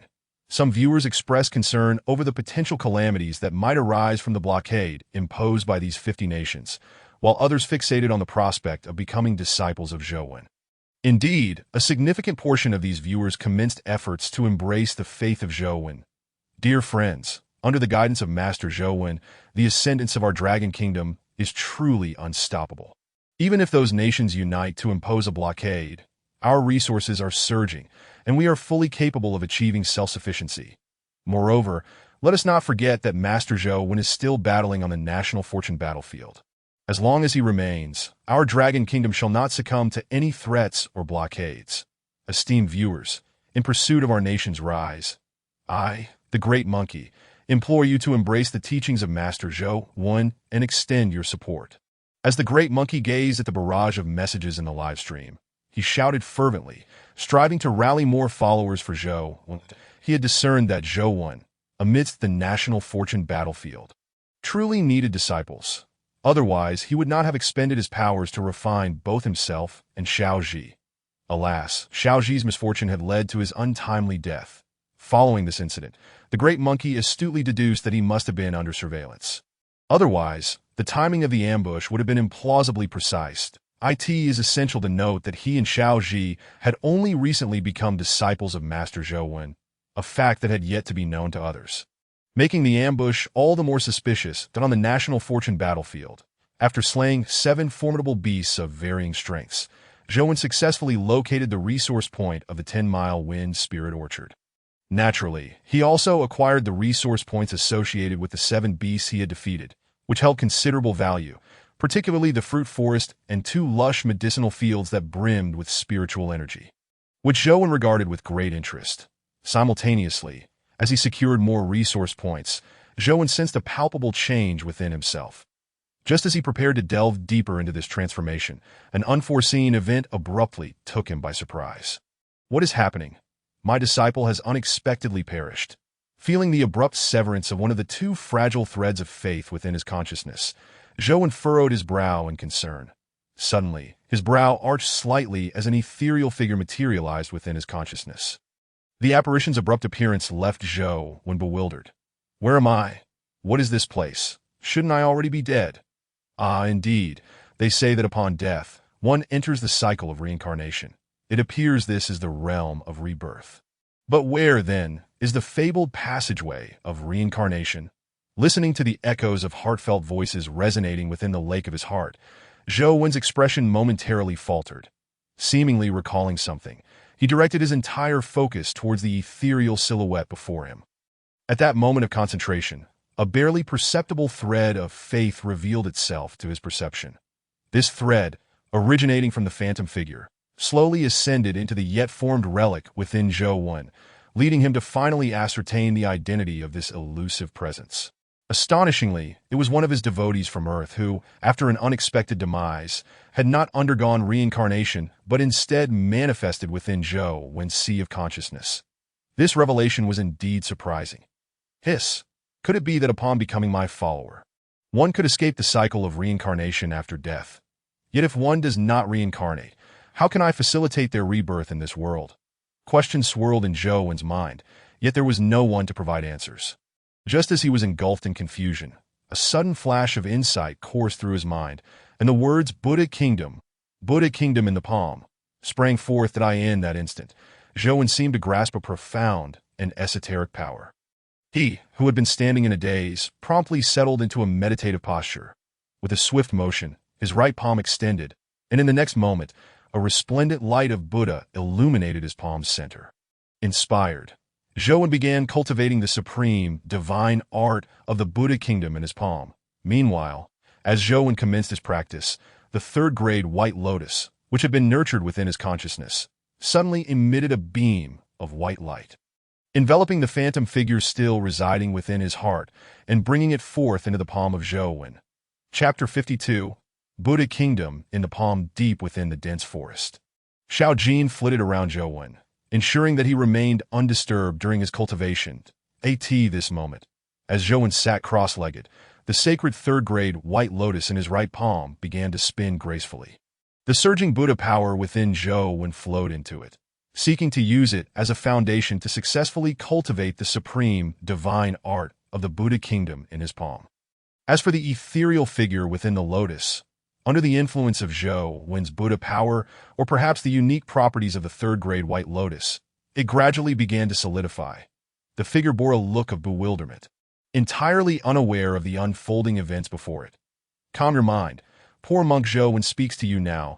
I shall impart a protective divine art of our Buddhist sect. Seize this opportunity to cultivate diligently and strive to solidify your form. Just as Xiaoji stood in confusion, uncertain of the significance of these events, Zhou's voice echoed in his ears. In the next moment, a surge of energy rushed into the depths of his soul. Master Zhou? Was that voice truly Master Zhou? He pondered. He just transmitted a divine art to me, urging me to solidify my form. After my death, I did not reincarnate, but instead arrived beside Master Zhou. Is this the benefit of becoming a disciple of the Master? Thoughts raced through Xiao Zhi's mind, his emotions in turmoil, when suddenly, a booming command resonated in his ears. Why do you hesitate to focus your mind? Do not miss this opportunity. Otherwise, you may not encounter such a chance again for a long time. Act swiftly, as I have previously instructed. Hearing the thunderous voice beside him, Xiao Zhi's soul trembled, and he instinctively began to gather his focus, commencing the cultivation of the divine art engraved deep within his soul. This divine art, a protective technique of the Buddhist sect, was known as the Vajra body mantra. It served as both a body-refining technique and an auxiliary art. When cultivated to its highest realm, it could enable one to achieve the indestructible state of a Vajra body. As for its auxiliary effects, anyone taught this divine art by Zhou would experience an enhancement of their cultivation, subtly elevating their Buddha power and consciousness. However, this auxiliary effect could only be granted to Zhou's disciples. It was precisely due to the significance of this auxiliary effect that Zhou valued the Vajra body mantra so highly, willing to expend his own Buddha power to assist Xiaoji in mastering it while developing the Buddha kingdom in his palm. Xiaoji entered a state of cultivation under Zhou's exhortation. The Buddha kingdom in Zhou's palm entered a critical phase of formation. Once surpassed, it would signify the successful cultivation of this divine art. However, at that moment, an unexpected occurrence transpired. The white lotus in his palm emitted a low, resonant hum. In the next instant, the lotus blossomed, releasing a fragrant aroma into the air. Not only that, but 3 plump, unified white lotus seeds began to rise into the air, captivating the senses. Though the seeds of the third-grade white lotus could not be classified as heavenly spiritual herbs, they were indeed rare treasures, comparable to the 1,000-year-old ice mountain snow lotus. Consuming a single seed could grant one 300 years of life and immunity to all poisons, rendering them exceptionally precious. Yet, at this moment, 3 such extraordinary seeds appeared simultaneously, fully unleashing their medicinal properties and attracting creatures from the surrounding area. Alas, calamity was imminent. Zhou gazed at the 3 white lotus seeds before him, fully aware of their value, yet his heart was filled with an icy dread. The path of cultivation has never been a smooth journey. It is a venture against the heavens, naturally fraught with various calamities. However, Zhou's entire cultivation was granted by the system, not acquired through his efforts, causing him to momentarily neglect considerations for his own safety during this practice. Thus, the emergence of the white lotus seeds was, in reality, a calamity for him. Had he not inadvertently dispatched the ferocious beasts in the vicinity earlier, the moment the lotus seeds appeared, they would likely have pounced upon him. Fortunately, he had cleared the area of threats. And even if the lotus seeds drew some beast's attention, he believed he would be safe for the time being. As he observed the white lotus seeds in his palm for a while without any beasts approaching, Zhou felt a slight sense of relief. However, just as he began to relax, a series of strange sounds emerged from not far away. Upon hearing the commotion, Zhou expression changed dramatically. He attempted to extend his consciousness to investigate, only to discover that all his focus was locked within the Buddha kingdom in his palm. Though he yearned to act, he found himself powerless. Just then, a sudden bird call resonated in his ears. It was Xiao Jin, who had been guarding him, suddenly darting forth like an arrow, swiftly reaching the source of the noise and leaving a trail of blood in its wake. Did I end just one strike? The small golden bird's beak became stained with blood, painting a crimson arc as it fell to the ground. This moment, Zhou realized that the source of the disturbance was not a fearsome beast, but merely a common wild creature, an animal resembling a wild boar. Its body encased in a thick layer of tough hide. However, that layer of hide was now torn apart by Xiao Jin, and the massive creature was dragged into the air by the small bird, completing a free fall. Plummeting from a height of several hundred zhang, the beast, resembling a wild boar, was left with shattered bones and was barely clinging to life. This moment, Xiao Jin lightly stood upon its body, her gaze sharp and fierce as she surveyed every rustle in the surroundings. Observing Xiao Jin's formidable demeanor, Zhou felt an immense sense of relief wash over him. It must be said that his fortune this time was truly remarkable. Had he not previously cleared the area of ferocious beasts, and had Xiao Jin not been there to protect him, he would have undoubtedly struggled to fully cultivate the profound technique of the Buddhist kingdom in his palm today. With such thoughts in mind, Zhou once again collected his thoughts and began to channel his entire focus into cultivating the Buddhist kingdom, aiming to succeed at the fastest possible pace. Chapter 53. An unexpected turn of events in the tranquil depths of the forest. Time flowed slowly in the blink of an eye.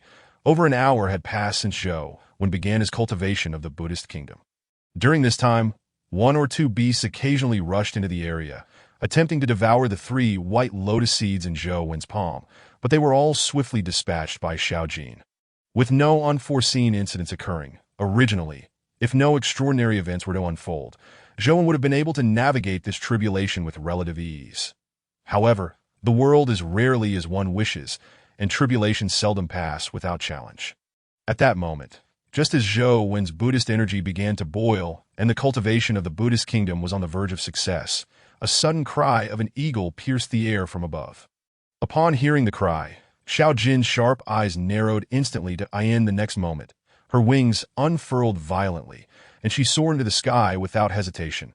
Above Zhou and Xiao Jin, a massive eagle, no less imposing than the previous Xuanfeng eagle, soared through the sky, its keen eyes firmly locking onto the pair below. Consequently, Xiao Jin showed no intent to hide, directly confronting the giant eagle in mid-air. It must be noted that Xiao Jin bore the bloodline of the golden-winged roc, naturally possessing an innate suppression over all avian beasts. Otherwise, the giant eagle would have undoubtedly lunged at her without hesitation. After a prolonged standoff, the giant eagle's aura began to grow increasingly menacing. Finally, its momentum reached a peak, shattering Xiao Jin's bloodline suppression. With a piercing cry, it launched itself towards her with ferocious speed. Yet facing the assault from the giant eagle, Xiao Jin remained undaunted. Her golden feathers stood on end under the sunlight, resembling a terrifying beast adorned with golden swords. As she charged forward to meet the eagle head dash on, in an instant, a flurry of eagle feathers and golden plumes intertwined, cascading from the sky like rain.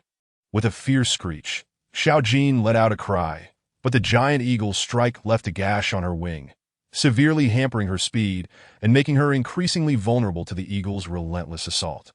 The disparity in strength was simply too great. Xiao Jin, being newly born, had yet to fully mature. Moreover, with her duty to protect Zhou, who was still engrossed in his cultivation below, she had no choice but to engage in a life-or-death struggle with the giant eagle, unable to evade its onslaught. Thus, even knowing she was outmatched, she resolved to fight valiantly. Xiao Jin's wing was torn, and her speed significantly diminished. A series of wind blades suddenly shot forth from the giant eagle's wings. targeting Zhou when below. It must be said that the giant eagle was exceptionally clever. It had discerned Xiao Jin's concern for Zhou. Thus, after restraining her, it launched a surprise attack towards Zhou. Seeing Zhou still in a meditative state, utterly defenseless against the impending wind blades, Xiao Jin surged forward at full speed, positioning herself in front of the blades to shield Zhou from harm. With a series of sickening sounds, droplets of crimson blood erupted from Xiao Jin's body. This direct confrontation with the wind blades left her, already at her limit, bereft of any combat capability, and she began to plummet towards the ground. Upon witnessing Xiao Jin's actions, a mocking glint flickered in the giant eagle's eyes as it swiftly darted towards Zhou. Disregarding the incapacitated Xiao Jin, the eagle closed in on Zhou. Seemingly certain of its victory, a pair of brilliant golden eyes suddenly reflected in the eagle's gaze. The next moment, a thunderous shout rang out, "Beast, you seek death." At this critical juncture, Zhou successfully completed the initial stage of cultivating the Buddhist kingdom, his consciousness fully converging within the sea of awareness. With that exclamation, a red robe flew from Zhou's body, wrapping around the giant eagle, enveloping it entirely. Not stopping there, Zhou flipped his right hand, merging the initially formed Buddhist kingdom into his body. In an instant, his entire being was once again cloaked in golden light. He paused momentarily before leaping forward, seizing the expansive robe that obscured the heavens. The Buddhist energy within Zhou surged forth, pouring into the robe, which erupted with boundless power, violently constricting around the giant eagle, completely binding it within. Inside the robe, the giant eagle flailed its wings in a frenzy, unleashing wind blades while its claws clawed desperately at the fabric. Observing the robe being distorted by the eagle's relentless assault, Zhou's eyes glinted with determination. He formed a single-handed lion seal, causing the Buddhist energy within him to surge even more vigorously, enhancing the robe's power with unyielding force, decisively suppressing the giant eagle.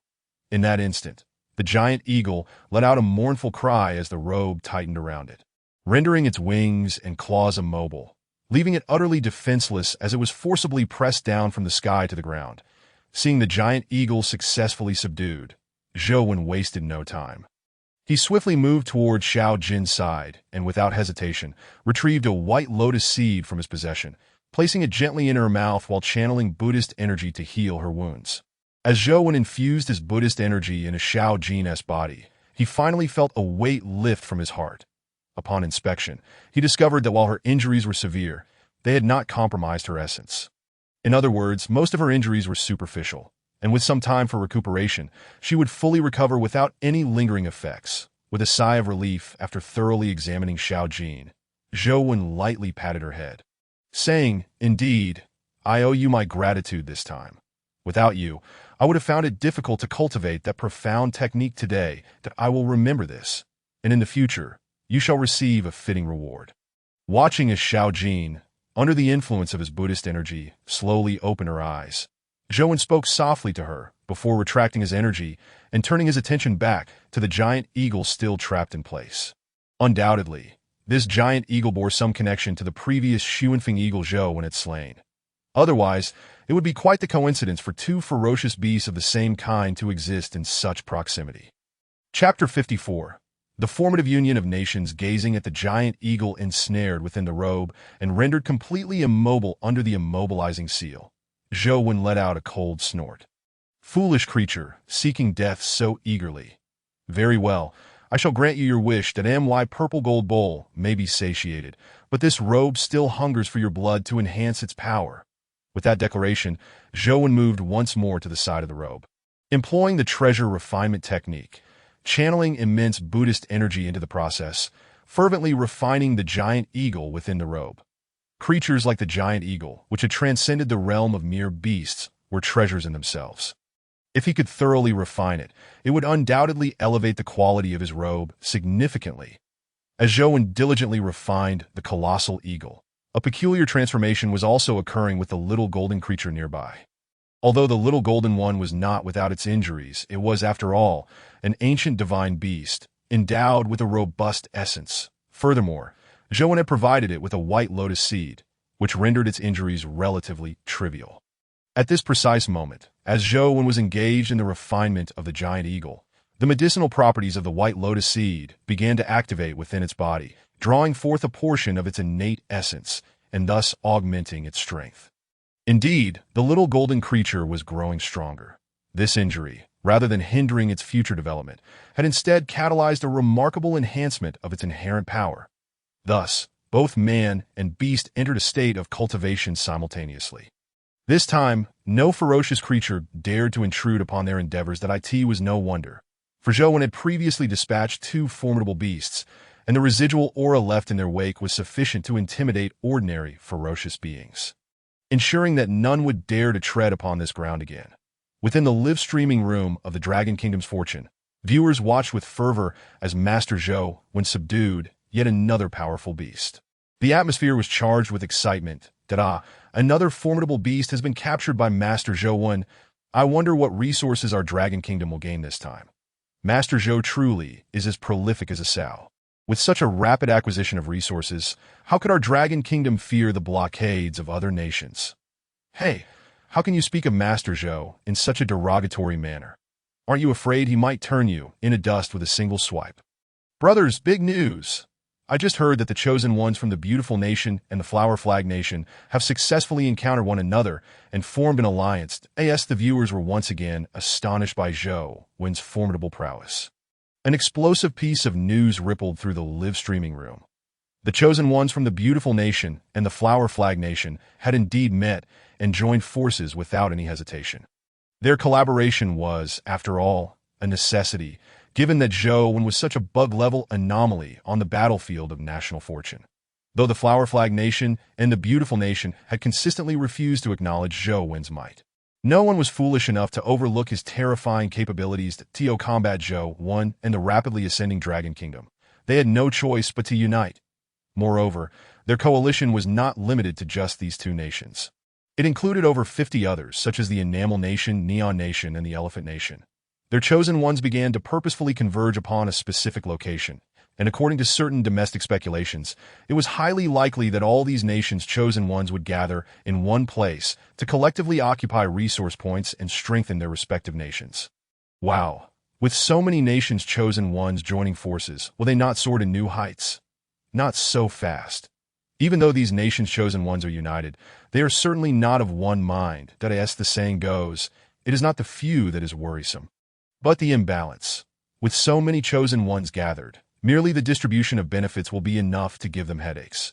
However, despite such internal strife, their coalition remains a formidable force that if they were to encounter Master Zhou when on the battlefield of national fortune, it would likely pose a challenge for him. In the live-streaming room, some viewers expressed their anxiety over this formidable multinational alliance, while others, adopting a more objective and rational perspective, believe that the Dragon Kingdom need not overly concern itself with this coalition.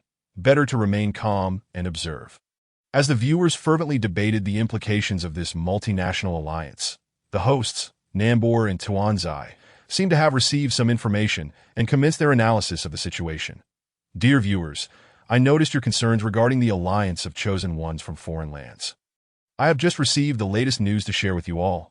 According to the most recent intelligence, if the chosen ones from two nations unite to confront a ferocious beast, the nation that ultimately delivers the killing blow will claim the resources associated with that beast. This implies that when these chosen ones band together against a ferocious beast, they may very well compete for the final strike. And should such competition arise, the subsequent developments could be quite intriguing. Wouldn't you agree? Nambor's rational analysis sparked a flurry of comments in the chat. Indeed, my dear Bobo is wise. I did not misjudge you. Not only are you grand, but you are also quite astute. Bobo is mine. You there, put down your sword. Ahem, let us all be serious now. What Bobo just articulated is indeed very reasonable. While the current international situation may seem unfavorable for our Dragon Kingdom, as long as Master Zhou Wen can maintain his ground on the battlefield of national fortune, it is unlikely that other nations will dare to declare war against us. At most, they might resort to sanctions or blockades. After all, they too fear provoking our Dragon Kingdom. Lest Master Zhou Wen unleash a massacre on the battlefield, it must be noted that Zhou Wen, now fully armed with the trust of the Dragon Kingdom's citizens, had even garnered a number of followers who had resolved to believe in him, albeit still in a period of fasting and not yet formally initiating their faith. Indeed, it was a time of fasting. While one need not observe elaborate rituals to believe in a person, the citizens of the Dragon Kingdom were drawn to a sense of ceremonial significance. Thus, Zhou had yet to reap the benefits of a burgeoning following, though the moment of fruition was not far off. Chapter 55. Return in the battlefield of national fortune. As the sun dipped low in the west, the hour of twilight was upon them. Within the dense forest, Zhou slowly opened his eyes.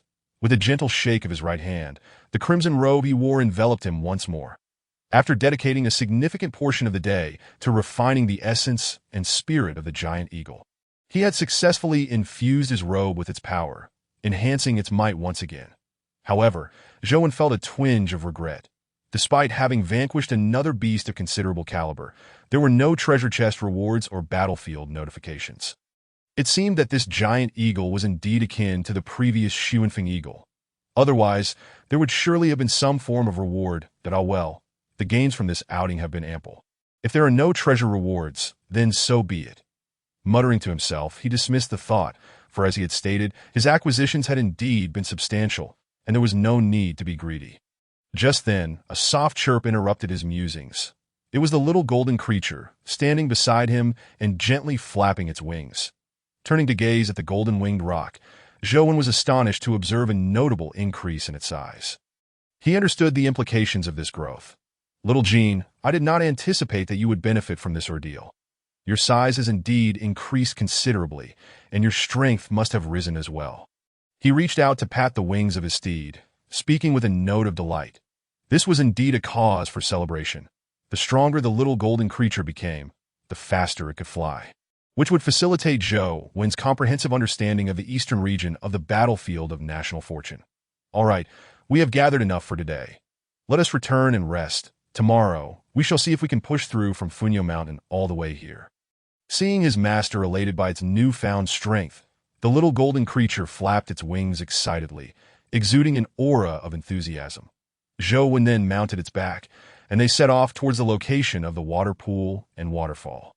With Zhou Wen atop its back, the little golden creature sprang into the air, soaring high into the azure sky, its golden brilliance illuminated by the setting sun as it sped away with remarkable swiftness.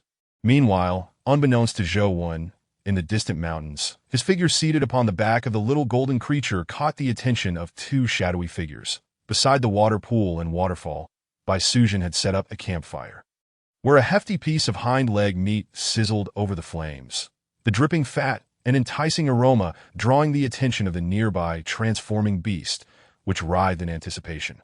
"Master still hasn't returned." "The sky is nearly dark," said Xiao Qing. "What do you think of the scenery outside the water pool?" "I, too, wish to explore that." "Yes." She turned the roasted meat in front of her. Bai Sujin softly murmured to her companion Xiao Qing. After a day of secluded cultivation, she emerged, yet still did not see the return of Zhou Wen, causing her heart to flutter with unease. Alas, despite officially embarking on her path of cultivation, she remained a girl at heart. Alone in this desolate place, it would be a lie to say she was unafraid. Suddenly, a sharp cry echoed from afar. Upon hearing the sound, Bai Sujin looked up in delight, her gaze directed towards the source. There, a streak of golden light swiftly approached that in an instant, the golden light landed, revealing Zhou Wen in a flowing red robe, gracefully leaping down from Xiao Jin's back. "Dada, you have emerged from your seclusion." "White benefactor?" Zhou Wen exclaimed, astonished. He had not anticipated encountering Bai Sujin so soon upon his return. He presumed she would still be engrossed in her cultivation. It is known that cultivation methods such as the Qinghua Xinlu are orthodox practices, characterized by prolonged periods of seclusion, often lasting 3 to 5 years, or even 7 to 8. Seclusion is indeed quite dull, so I decided to come out. Besides, I have made a breakthrough in my cultivation. I am now at the 8th level of Qi refinement." Bai Sujin exclaimed excitedly, unable to contain her enthusiasm as she flaunted her achievements, resembling a child in her exuberance, upon hearing her words. Zhou Wen felt a bit overwhelmed. Such was the case. In matters of cultivation, his admiration for this white benefactor was as boundless as the flowing river Dada. "Then I must truly congratulate you, white benefactor." However, the early stages of cultivation tend to be smooth sailing. The real challenges lie in breaking through to higher realms and mastering certain formidable techniques that I, too, have had a fortunate encounter and comprehended a great Buddhist power. But faced calamity during my cultivation. Had it not been for Xiao Jin's protection, I might not have returned. Zhou chuckled lightly, observing the triumphant demeanor of Bai Sujin, and felt compelled to caution her. Ah, master, did you encounter danger on your journey? You weren't harmed, were you? Next time we cultivate a technique, we must be exceedingly cautious that if it proves too perilous, you can always return to cultivate that I have now learned several spells and can set up formations to protect you. Bai Sujin's expression turned anxious upon hearing Zhou Wen's near brush with danger. Fear not. I shall be doubly cautious from now on. This time, I was indeed somewhat careless, having grown too complacent after my recent successes in the battlefield. Upon hearing Bai Sujin's concerned words, Zhou Wen replied softly, By the way, White Benefactor, speaking of calamities on the path of cultivation, I must remind you of something that at your current pace, you should soon reach the foundation establishment stage. It is crucial that you remember this. If I am not present, do not attempt to break through on your own. Based on my estimations, you will likely trigger certain calamities during your breakthrough, and it is imperative that I am by your side to help you navigate them. Understood, Master. Rest assured, I am quite timid. If you are not near, I certainly will not attempt to break through recklessly. Bai Sujin appeared earnest in her response to Zhou Wen's warning. She had no desire to meet an untimely end. Chapter 56. A reluctant trial of poison upon seeing the seriousness etched on Bai Sujin's face. Zhou Wen felt a sense of relief, knowing she had taken his words to heart. He genuinely feared that one day she might impulsively decide to break through to the foundation establishment stage without him by her side, which could lead to dire consequences. After glancing at the formation she had set up, Zhou Wen shook his head slightly. The defensive capability of such a formation was alarmingly inadequate. It could be easily flattened by a mere beast.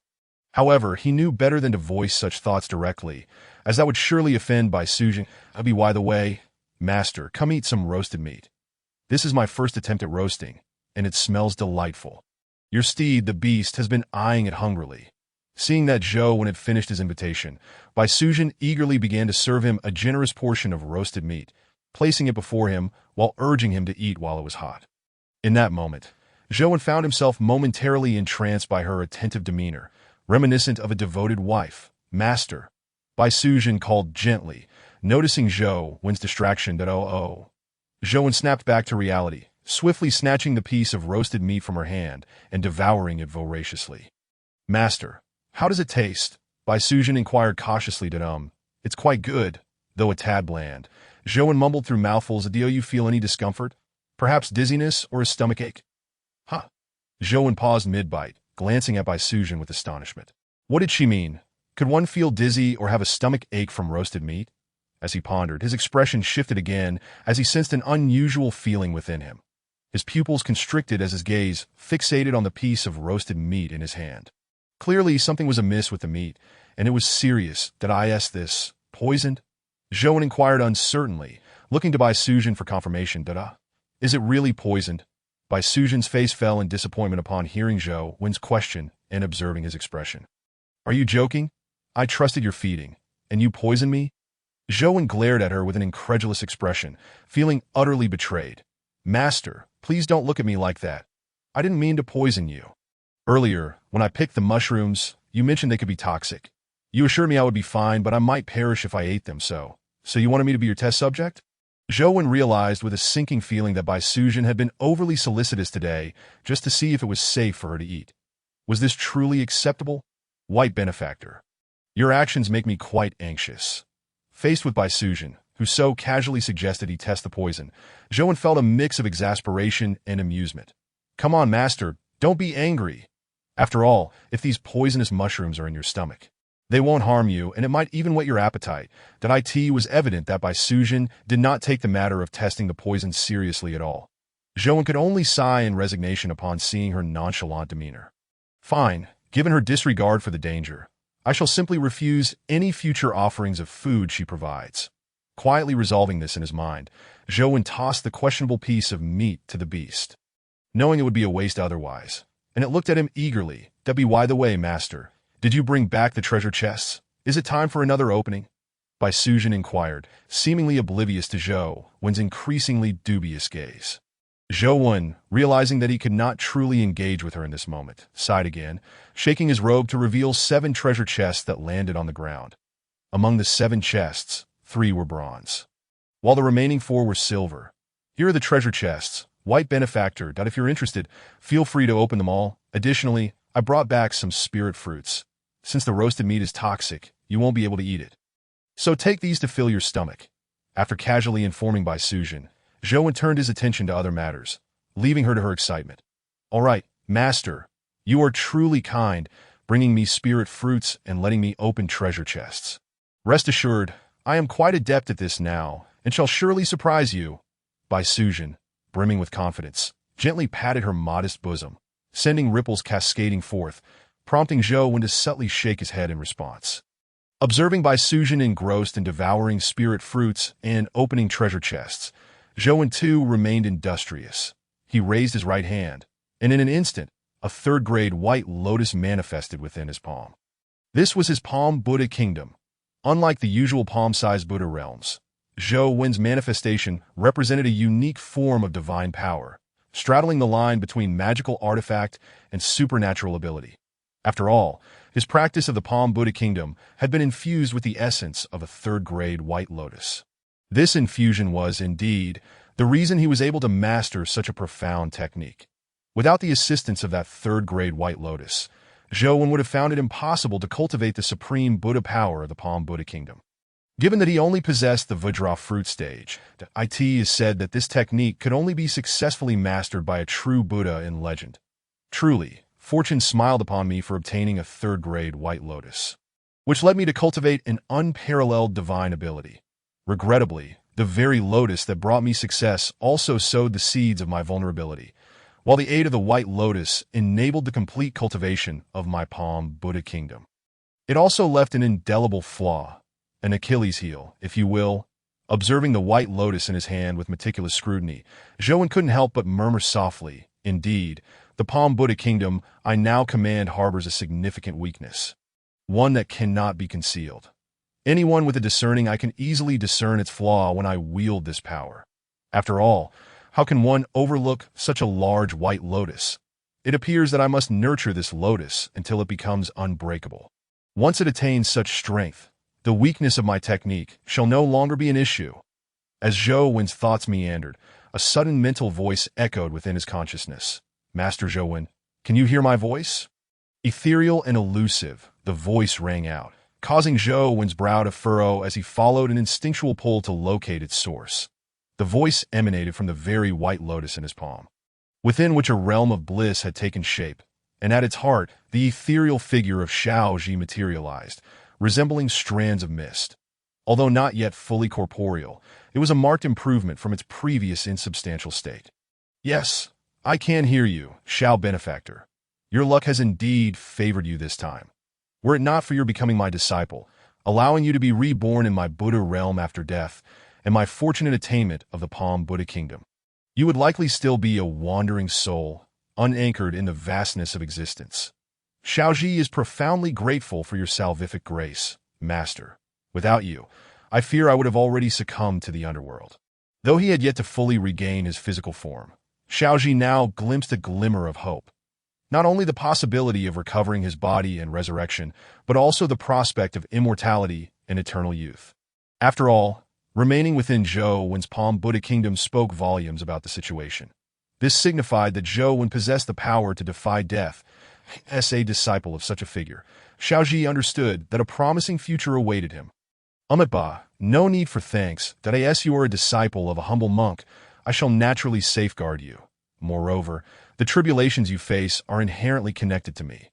Now, do not speak further. Concentrate on cultivating within my Buddha realm. When your physical form solidifies, I shall grant you your freedom to carve out a place in this battlefield of destiny and propagate the Dharma, recruiting disciples. Zhou Wen had no intention of engaging in idle chatter with Xiaozhi.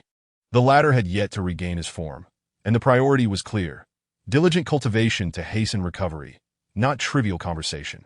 Yes, Master, I shall strive to cultivate and shall not disappoint you. Xiaoji eagerly affirmed Zhou Wen's directive.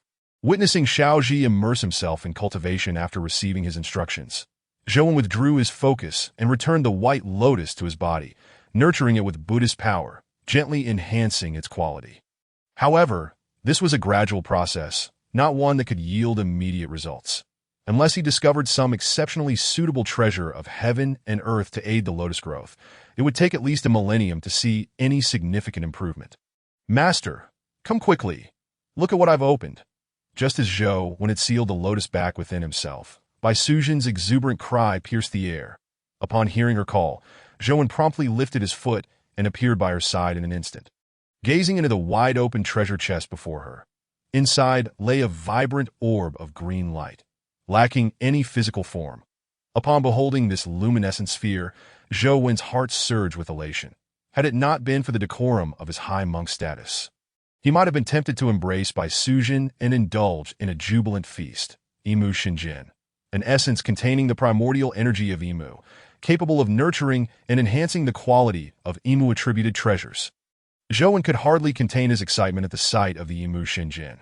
Without a moment's hesitation, he flipped his right hand, summoning the white lotus once more and directly consuming the Imu Shinjin before him. There was no room for doubt. This third-grade white lotus was crucial to his Palm Buddha kingdom, and utilizing the Imu Shinjin to cultivate it was undoubtedly a wise choice. As the lotus absorbed the Imu Shinjin, a gentle azure glow burst forth from within, radiating an immense life force that enveloped Zhou Wen and Bai Suzhen, filling them with a warmth akin to a soothing hot spring. Observing the phenomenon, Zhou Wen paid no mind to the peculiar sensations coursing through his body. Instead, his sole focus remained on the lotus, eagerly anticipating its transformation. However, it became evident that while the Imu Shinjin was a remarkable treasure, it fell short in quality. Although it provided the third-grade white lotus with a slight boost, it was merely a drop in the bucket.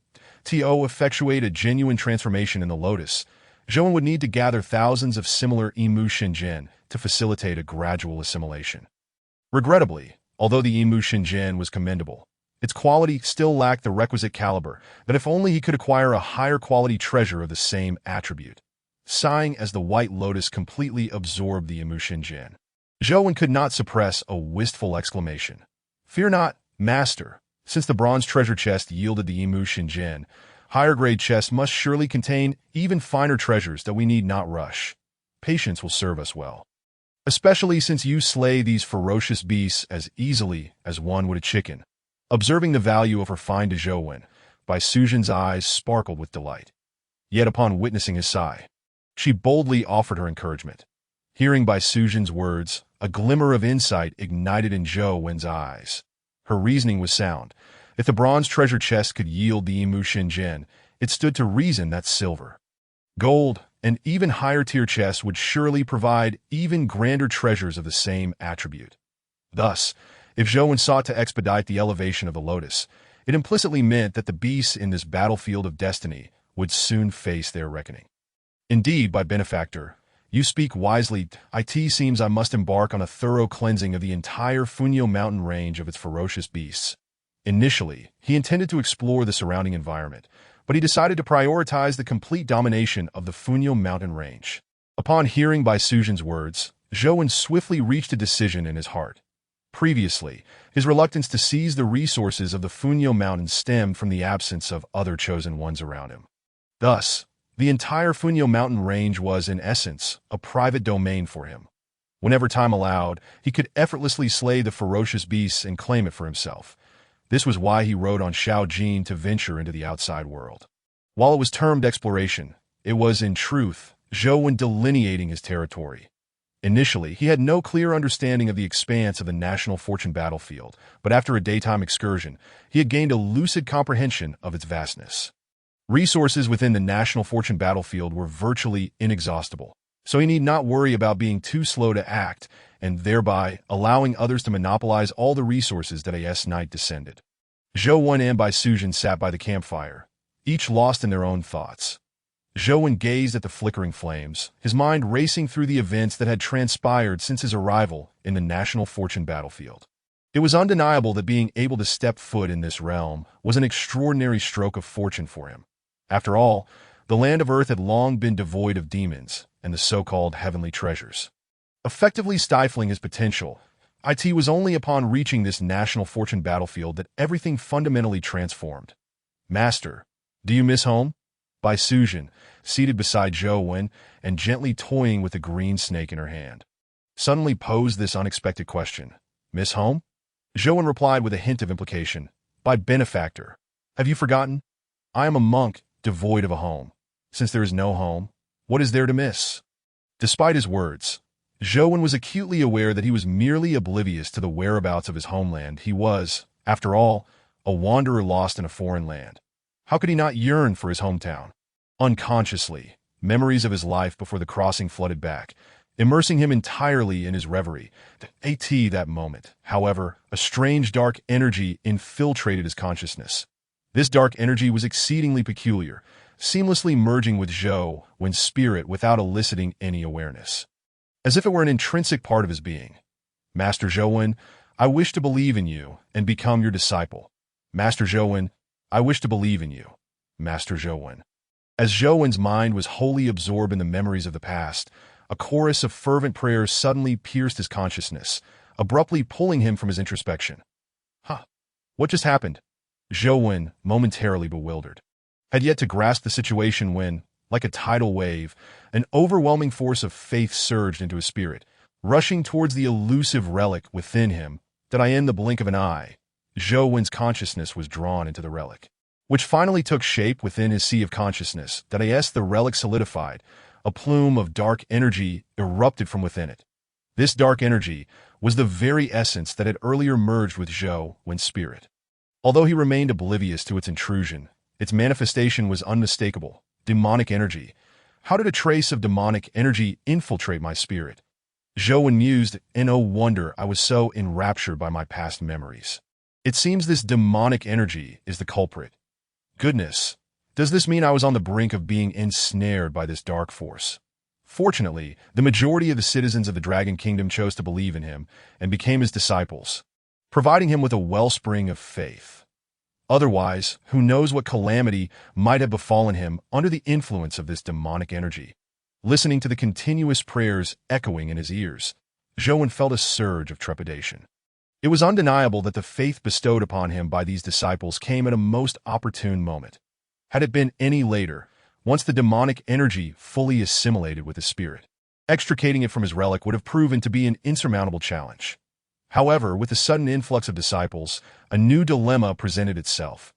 Despite the joy brought by the multitude of newfound followers, Zhou Wen was still merely at the level of a Vajra fruit. While he could respond to the prayers of his disciples, the number he could attend to was inherently limited, faced with close to 10 million believers.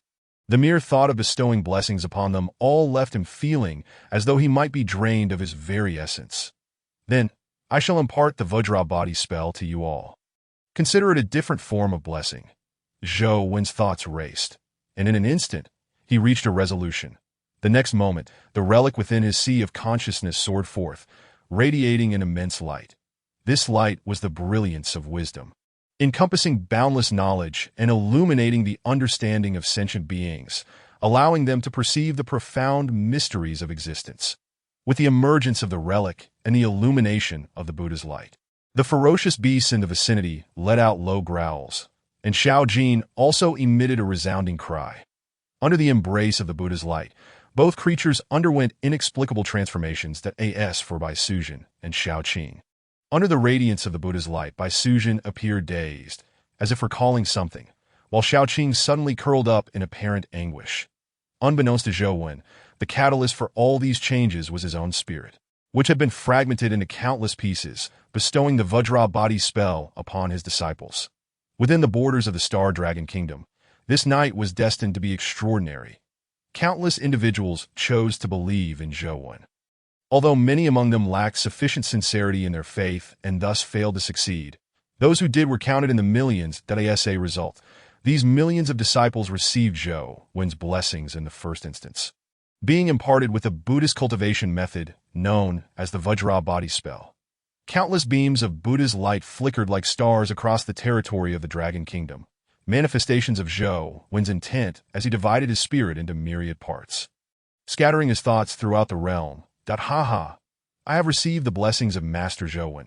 I possess a method of cultivation. The Vajra body spell can be cultivated without spiritual energy. What? You all succeeded. Why didn't I? I couldn't even connect with Master Zhou. Curse you, Master Zhou. I have performed rituals and offered my devotion, and yet you say I'm not sincere enough to receive your blessings? You must be blind. And you, who have received Master Zhou's blessings, I am willing to pay a fortune to acquire the method from you. Throughout the Dragon Kingdom, joy and sorrow coexisted.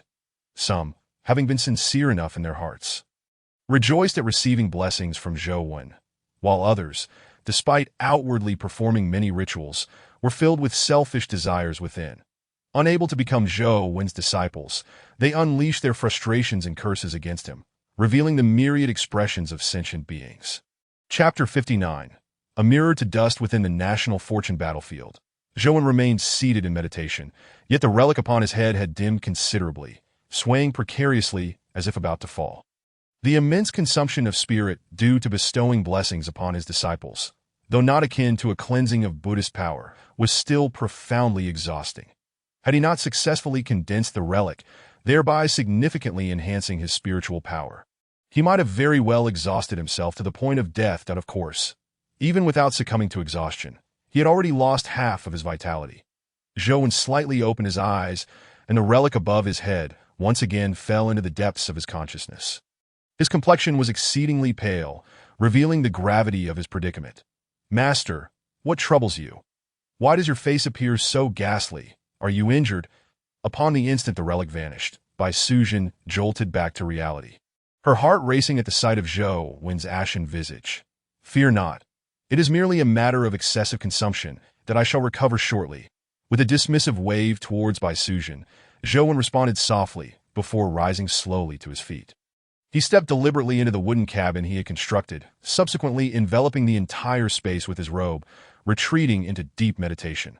This time, the toll on him was indeed substantial, affecting his very foundation.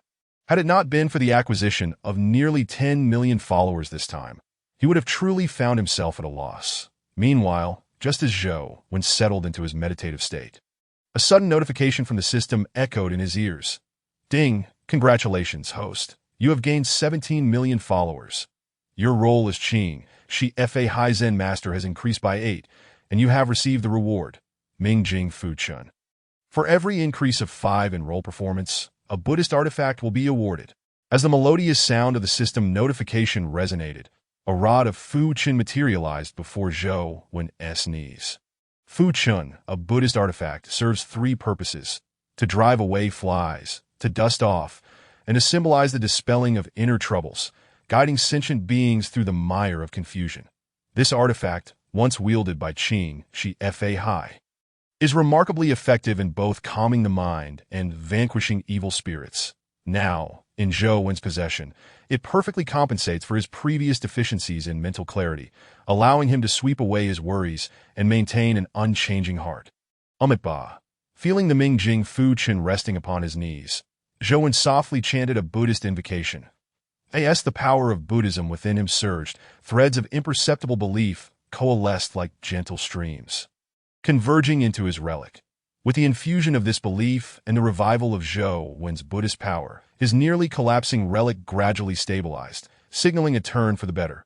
Outside the wooden cabin, Bai Sujin gazed at the tightly sealed structure, brushing aside her bangs with a hand, her expression laden with complexity as she sighed softly. Why do so many troubling memories surface in my mind?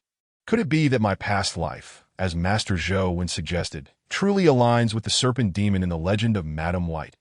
As her whispered thoughts faded, Bai Sujin, with a conflicted heart, lowered her gaze and retreated into her own wooden cabin. Once inside, she quelled the tumult of her thoughts and sat cross-legged to enter a state of cultivation. There was no other choice. Her past memories belonged to another life. Even if she had a deep-seated grudge against Zhou when in her previous incarnation, that was a matter of the past that I end this life. They were, after all, comrades relying on one another on the battlefield of their nation's fate. As Zhou and Bai Sujin both engaged in meditation, the outside world witnessed an abrupt blackout in the Dragon Kingdom's livestream. The screen went completely dark, devoid of any imagery. Live stream notification. When both chosen ones are in a resting state, this live stream will temporarily cease transmitting visuals. What the heck? Why didn't it stop before? Now it does? I still wanted to see Sister Bai's enchanting visage. I knew this day would come. Sister Bai, I can no longer hold you as I drift into slumber. Life feels a bit less vibrant. Hello everyone, I am a high-quality human male and have become Master Zhou, Wen's most devout follower. I am currently seeking a high-quality female. Feel free to DM me for exchanges, and perhaps share a few revealing snapshots. Share a video, that's the previous poster. I suspect you may be driving recklessly, but I have no evidence to be why the way. How many of you have become the Master's followers? I just joined and received the Master's blessing. Anyone interested in a private chat? As the live stream darkened, viewers shifted their attention to other matters, such as who had recently become a follower of Master Zhou Wen and received blessings. This phenomenon gradually transformed into a form of social currency within the live stream. Something no one had anticipated, that it must be noted that this cohort of viewers truly played for keeps, eschewing displays of wealth or luxury, instead flaunting their ability to become followers of Zhou Wen. To all the followers of the Master, if you have time, please report to your local government offices that we have just received news that certain individuals may attempt unlawful actions against you to gain the blessings bestowed by Master Zhou Wen.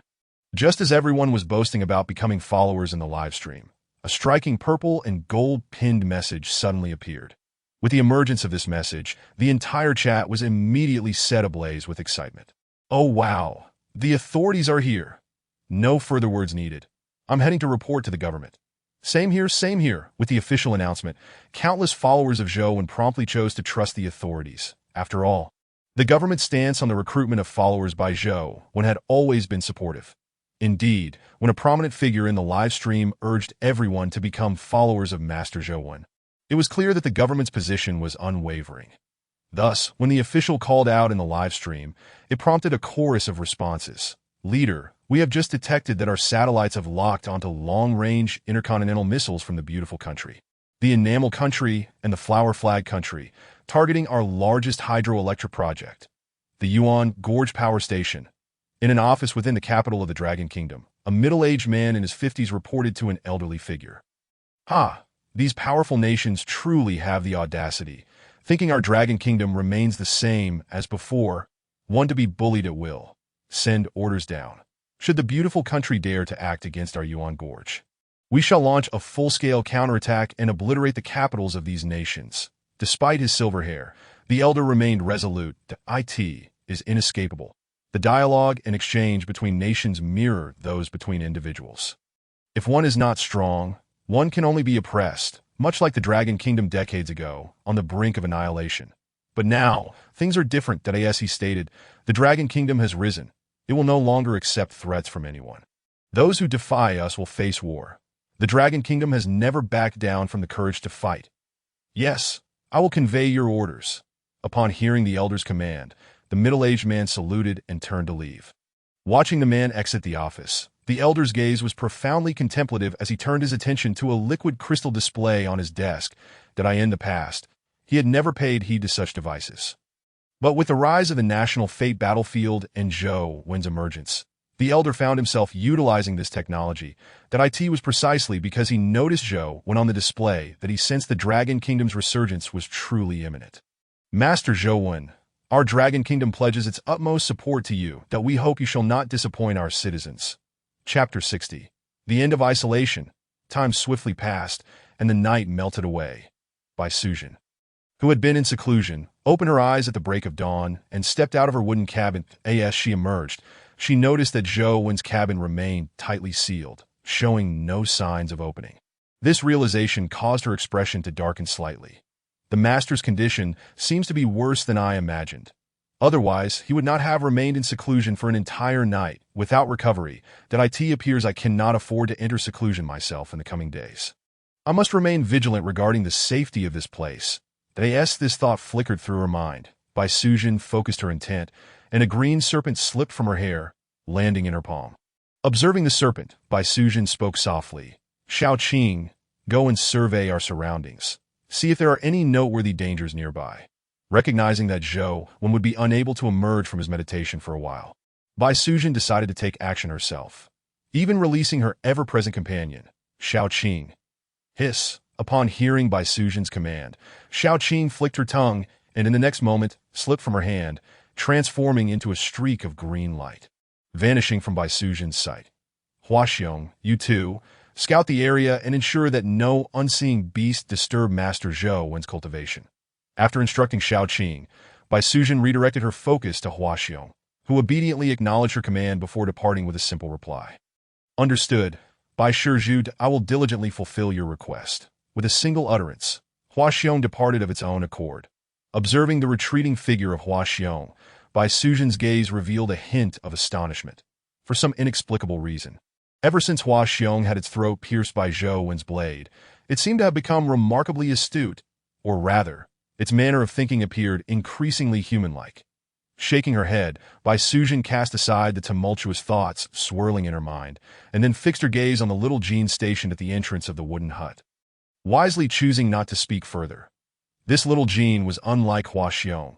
Its intelligence had yet to fully awaken, and given their current inability to communicate, there was no need to seek unnecessary amusement.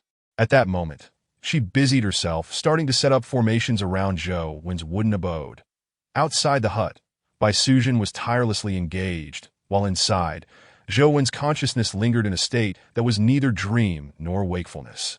His mental exhaustion had long been completely healed, yet he remained within, for his current condition felt rather peculiar, that it was inevitable. After all, this time, the sheer number of devotees choosing to believe in him was overwhelming, to the extent that even his formidable status in the Buddhist realm could scarcely withstand the onslaught of such immense faith. Fortunately, at a critical juncture, he had managed to seal a portion of that faith, preventing it from flooding entirely into his relic. Otherwise, he would have likely been battered senseless by the deluge of faith. Buzz! Just as Zhou Wen's mind was immersed in this peculiar state, a sudden buzzing erupted from within him. In the next instant, a purple gold bowl, accompanied by a white lotus, spiraled around him. The moment these significant artifacts materialized, the Mingjing dust, seemingly without any control, began to whirl inexplicably in an instant, as the Mingjing dust swirled. The faith that Zhou Wen had sealed burst forth from his body, continuously converging into the purple gold bowl and the three-grade white lotus. This excess faith was absorbed by the bowl and the lotus. A rare equilibrium seemed to be restored within Zhou Wen.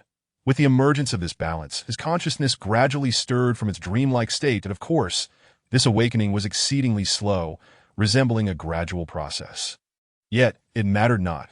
Conditions were undoubtedly improving. Time passed, though he could not discern how long, and Zhou Wen, nestled within the wooden hut, finally regained full consciousness. Upon opening his eyes, he beheld three artifacts hovering before him. At that moment, the purple gold bowl, the three-grade white lotus, and the Mingjing dust continued to absorb the surplus faith within Zhou Wen's consciousness, augmenting their own power, and he felt no inclination to impede this process. It was unavoidable. Despite having attained the status of a Vajra, his mental state and strength were insufficient to fully digest the faith bestowed by his devotees. Furthermore, should this excess faith remain unutilized, it would swiftly dissipate, which would be a tremendous waste. Thus, since this faith could be used for artifact refinement, Zhou Wen harbored no reservations. After all, the potency of his artifacts was intrinsically linked to his own strength. Unexpectedly, it was these very artifacts that had come to his aid once more. Otherwise, under such an overwhelming surge of faith, coupled with his excessive mental drain, he would have taken an indeterminate time to acclimatize to the impact of that faith. Silently, he murmured, and with a flick of his hand, he reabsorbed the purple gold bowl and the three-grade white lotus into his being to nurture them with the faith energy, while he grasped the Mingjing dust in his palm.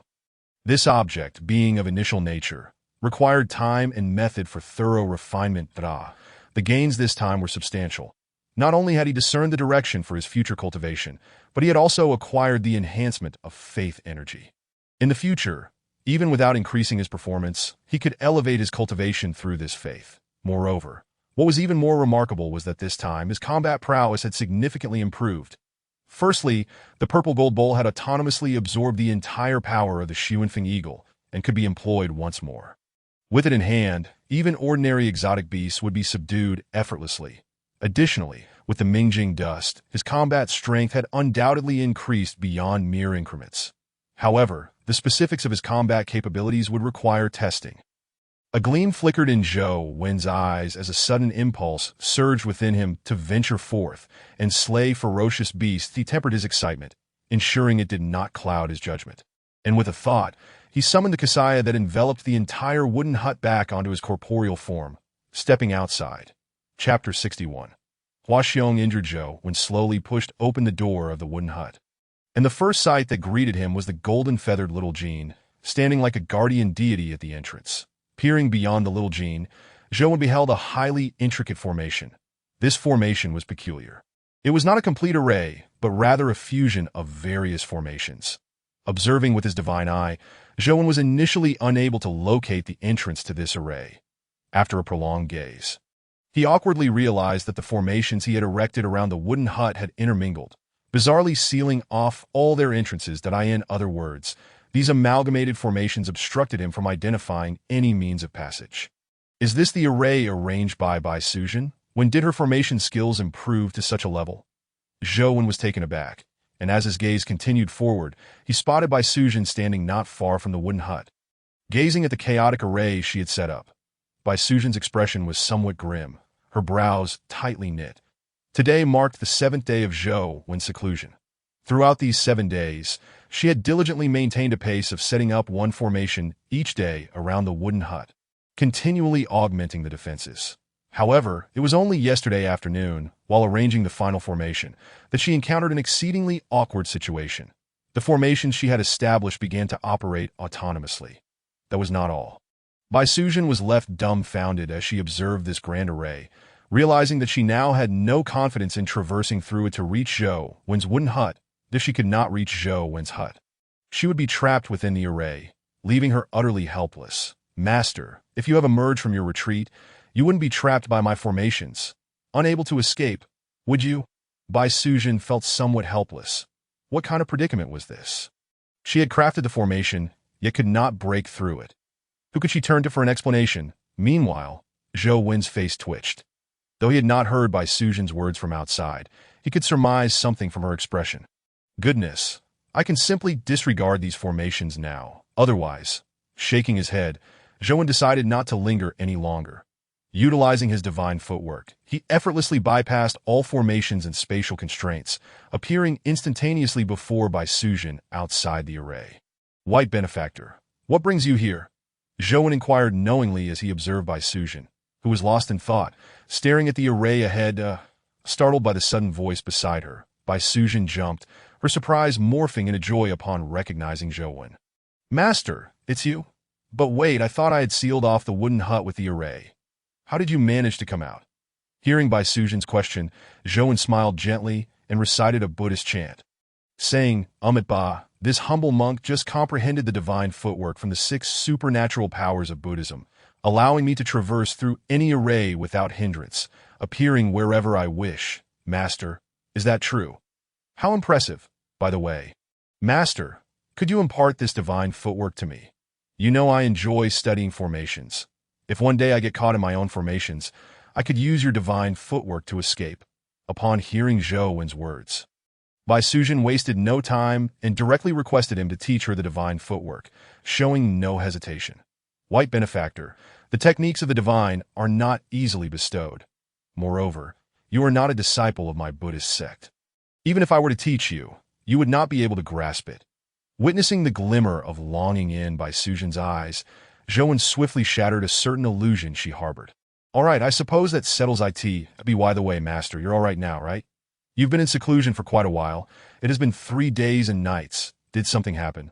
Seeing that she was unlikely to master the divine footwork, Suzhen's thoughts shifted, and she began to inquire about Zhou Wen's recent seclusion. It is of no concern. Zhou Wen replied, I have chosen to meditate due to the significant number of devotees who have placed their faith in me. The blessings I bestow have taken a considerable toll on my vitality, leading to a severe depletion of my physical strength. To restore my Buddhist power, I had no choice but to enter seclusion for a time. Zhou Wen refrained from divulging the specifics of his seclusion to Suzhen, as some matters were best kept from too many ears. For instance, The enigmatic demonic energy and the potential catastrophes arising from receiving an excessive amount of faith at once. "Oh, I see," Bai Sujin said. "Master, please be cautious when bestowing blessings in the future. Do not overexert yourself, or it could lead to dire consequences." Upon hearing Zhou Wen's response, she accepted it without doubt and took the opportunity to remind him. "Indeed, I understand," Zhou Wen acknowledged. "By the way, by benefactor, has anything unusual occurred during my days of meditation?" Grateful for Bai Sujin's thoughtful warning, Zhou Wen inquired if any significant events had transpired in the past few days. "Actually, there is something," Bai Sujin began. "On the first day of your seclusion, I sent Hua Xiong to patrol outside the water pool, and it returned yesterday, seemingly injured. I wanted to ask what had happened to it. But after its return, it has merely lain there, eyes closed and motionless. If it weren't for its continued breathing, I might have thought it had perished." As she spoke, Bai Sujin pointed, and Zhou Wen immediately beheld Hua Xiong, sprawled on the ground, utterly still. Observing Hua Xiong's condition, Zhou Wen's brow furrowed slightly. In an instant, he approached and placed a single palm upon its body. In that moment, a powerful surge of Buddhist energy coursed into Hua Xiong, circulating through its meridians before he gradually withdrew his hand. "Hua Xiong has sustained internal injuries," Zhou Wen murmured, astonished. "Though it appears unscathed externally, its internal organs have been severely damaged, filled with a significant amount of stagnant blood. Had it not possessed the robust physique of a fierce beast, it would likely have perished long ago." After assessing Hua Xiong's injuries, Zhou Wen could not help but gasp in disbelief. "What? Is Hua Xiong so gravely injured? Can it survive?" Bai Sujin exclaimed, her heart heavy with guilt. "It is my fault. I should not have let it venture alone into the forest." Hearing Bai Sujin's alarm, Zhou Wen slowly shook his head. "There is no need for concern. Although Hua Xiong's injuries are severe, its innate resilience will allow it to recover fully in due time. By the way, where is Xiaoqing? I have not seen it since my return from seclusion." Bai Sujin replied promptly. "Xiaoqing ran off as soon as Hua Xiong returned and has not been seen for an entire day. Master, since you have emerged from seclusion, could you accompany me into the dense forest to search for it?" Bai Sujin implored, her voice laced with worry. "Of course. Let us go and find Xiaoqing." Zhou Wen consented without hesitation. However, before departing, he called out to Xiaojin, "Xiaojin, keep a close watch on Hua Xiong.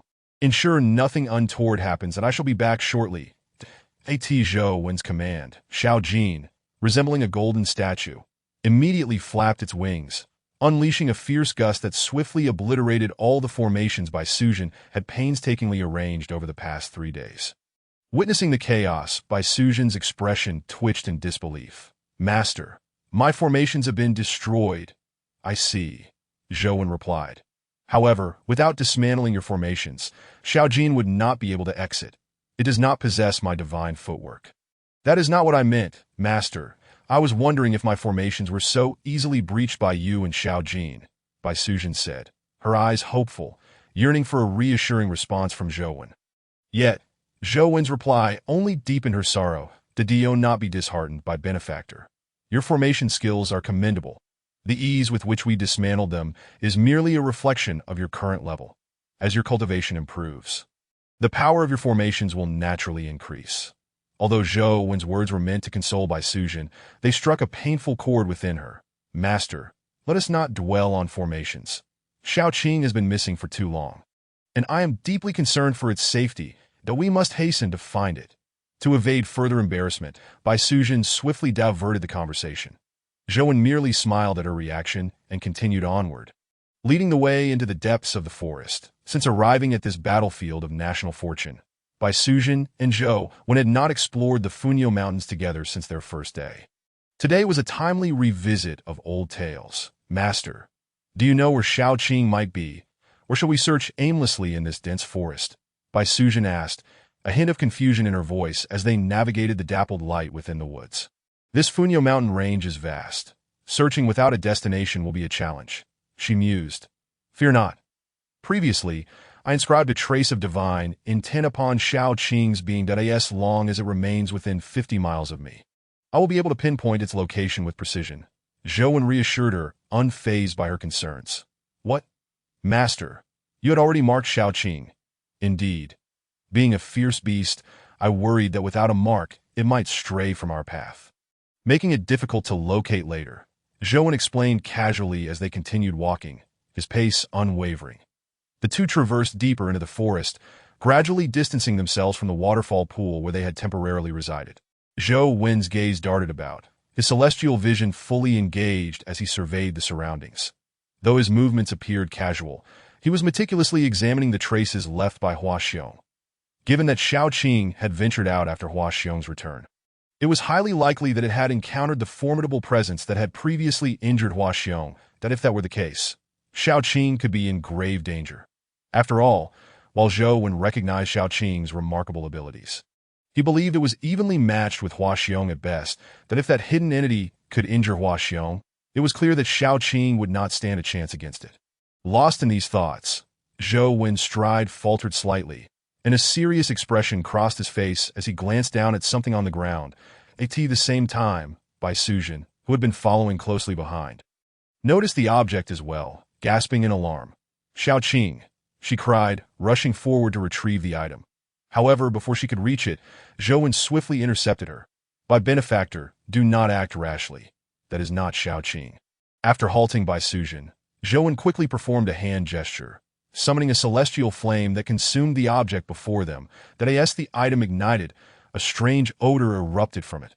Upon catching a whiff of the noxious scent, Zhou Wen instinctively retreated, his demeanor growing grave. Retreat, he commanded, gripping by Sujin's wrist as he withdrew, unleashing a torrent of Buddhist power that created a gust, dispersing the foul odor throughout the forest. Master, what just happened?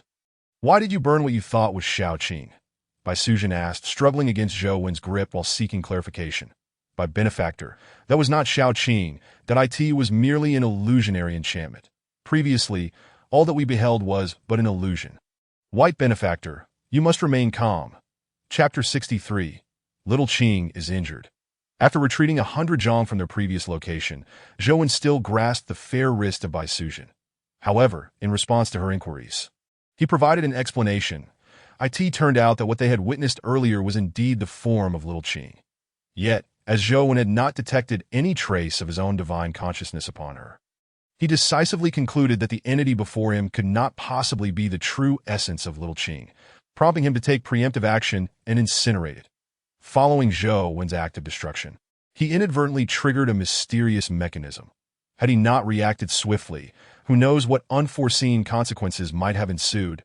White benefactor, since you have ventured out with me this time, it is imperative that you heed my guidance. Otherwise, should an accident occur, we may find ourselves in dire straits. Observing Bai Sujin's attempts to break free from his hold, Zhou Wen reluctantly loosened his grip on her delicate wrist and spoke with utmost seriousness. This was not mere intimidation. The national fortune battlefield was fraught with peril. Within a mere span of 10 days since the arrival of these chosen ones, a considerable number had already perished. Despite Zhou Wen's seemingly formidable prowess, he understood that should an unexpected event arise, his downfall would be equally swift. For within this national fortune battlefield, the so-called ferocious beasts were but the weakest of adversaries. Above them lay the YSHU, and the identities of even more formidable entities beyond that remained unknown to Zhou Wen. It was abundantly clear that he was currently ill-equipped to contend with beings of a higher echelon than the. Regardless of any enhancements to his combat power, unless his acting ability were to further improve, otherwise his potential would remain constrained. Master, was that truly not Little Qing? I apologize, Master. I was simply too worried about her. Next time, I promise to heed your every word. Bai Sujin, upon witnessing Zhou Wen's grave expression, felt a pang of anxiety. Since her arrival in this national fortune battlefield alongside Zhou Wen, this was the first time he had admonished her with such seriousness. In truth, facing the gravity of the situation, she felt an inexplicable twinge of fear toward him. Yet alongside that fear was a profound sense of security, that it was a peculiar sensation. Despite her trepidation, she felt reassured, as though, even if the sky were to collapse, as long as she obeyed, Master Zhou Wen would be there to shield her. Noticing the subtle fear reflected in Bai Sujin's eyes, Zhou Wen sighed inwardly. After all, she was still a young lady, and he realized he had perhaps been a tad too harsh on her. Just as Zhou Wen was about to speak again, His expression suddenly shifted, and in an instant, his Buddhist energy erupted forth that he grasped Bai Sujin's hand and, with a flicker of movement, employed the full extent of his speed that I in the blink of an eye. Zhou Wen's figure vanished, only to reappear in a remarkably flat valley. Within the valley, an abundance of rare flowers and exotic plants flourished, and the air was suffused with an exceptionally rich spiritual energy, so dense that it seemed to verge on becoming mist. Zhou Wen was left speechless. However, what astonished him even more was that, despite the valley's opulent spiritual energy, there was not a trace of such energy beyond its confines. Is this a spirit locking array? Why is there a spirit locking array here? Furthermore, why does Little Qing's aura manifest within this valley? And who was it that utilized Little Qing's form to set a deceptive trap intended to ensnare both me and Bai Sujin? As these questions surged within Zhou Wen's mind, he activated his heavenly eye to its fullest extent, beginning a meticulous search of every corner of the valley. Soon, he discovered the objective of his journey. In his line of sight, Little Qing lay limply upon the ground, her body drenched in crimson blood, and a stone nail was driven through her vital point. Despite being a formidable beast, the injury rendered her utterly incapacitated. Vulnerable to any threat, Master, where is this? Have you found Little Qing's trail? Just as Zhou Wen was employing his divine powers, a soft voice called out to him. Shoo, this place is fraught with strangeness. White benefactor, please refrain from speaking for the time being to prevent Bai Sujin from reacting impulsively upon discovering Little Qing's condition. Zhou Wen chose not to reveal that he had indeed located her. Understood, Master, I will follow your lead. Bai Sujin, feeling Zhou Wen's firm grasp on her wrist, instinctively leaned closer to him, seeking the comfort of safety in his presence. With Little Qing seemingly in peril, her reliance on Zhou Wen had become paramount. Sensing the movement of the woman beside him, Zhou Wen remained undeterred, continuing his scrutiny of the valley's surroundings. To his surprise, apart from Little Qing, he detected no other life forms within the area. Realizing this, Zhou Wen did not delay further, but he swiftly approached Little Qing, employing his mirror-like dust to envelop her form and vanish from the valley. Given the valley's peculiarities, his immediate goal was to rescue Little Qing. Any exploration of the valley's secrets would have to wait until both she and Bai Sujin were secured. Little Qing, what has happened to you? Please do not frighten your sister.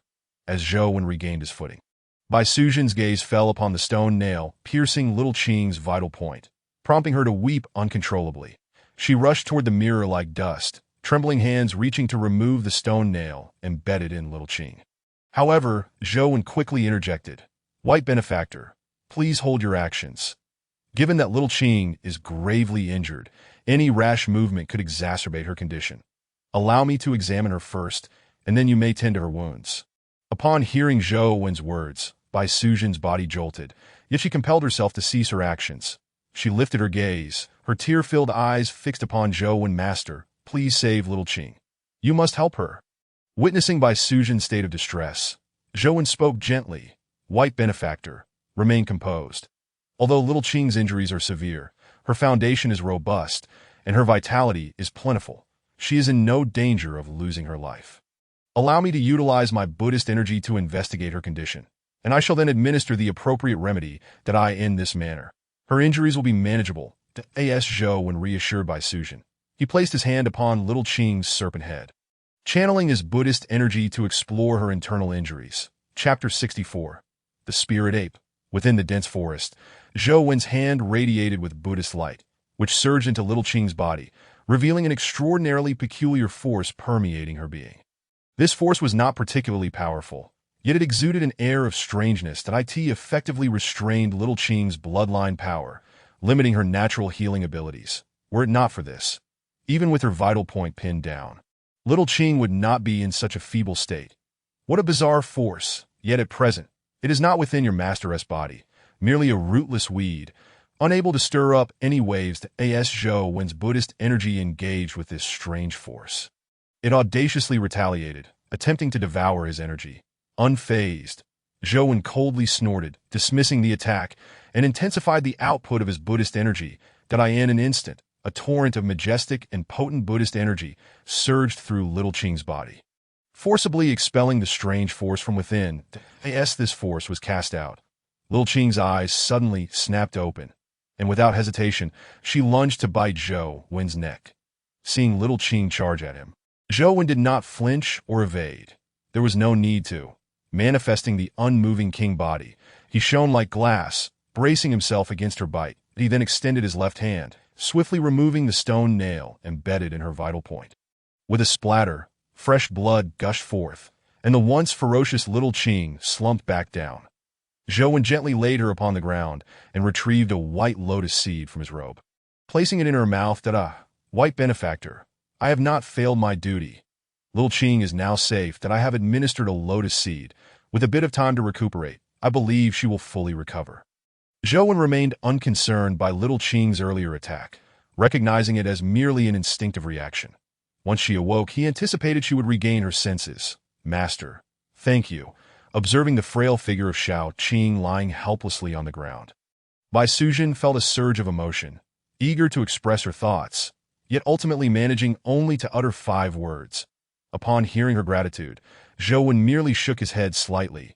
The next moment, though his body remained still, his hands suddenly came together in prayer, and he proclaimed with a resonant voice, "Amitabha, you wicked creature, since you have already arrived, why not reveal yourself? Do you require this monk to personally draw you out?" As Zhou Wen's words echoed, he forcefully parted his hands, forming a lion's seal, and in an instant, a wave of Buddhist power swept outward, uprooting the surrounding trees and flowers, unveiling a figure before both Zhou Wen and Bai Sujin. Upon seeing this entity, Zhou Wen raised an eyebrow, a flicker of astonishment crossing his gaze. Before him stood a spirit ape, enveloped in a faint black mist, clad in tattered armor, wielding a dark iron rod. Its fierce eyes fixed menacingly upon him. "Oh, so it is a spirit ape of monstrous caliber. And no wonder Hualong and Shao Qing suffered great losses at your hands," Zhou Wen remarked coolly as he regarded the spirit ape. "Leave or perish." Just as Zhou Wen's words fell, the spirit ape surprisingly responded, its articulation somewhat unclear, yet Zhou Wen comprehended its intent perfectly. "You can speak. Who are you, and why have you harmed my steed and my friend's companion?" Upon realizing that the spirit ape could converse, Zhou Wen's excitement surged. Although he had explored numerous locales within this battlefield of national fortune, the expanse was so vast that his knowledge merely scratched the surface. Now, encountering a native capable of human speech, how could he not feel exhilarated?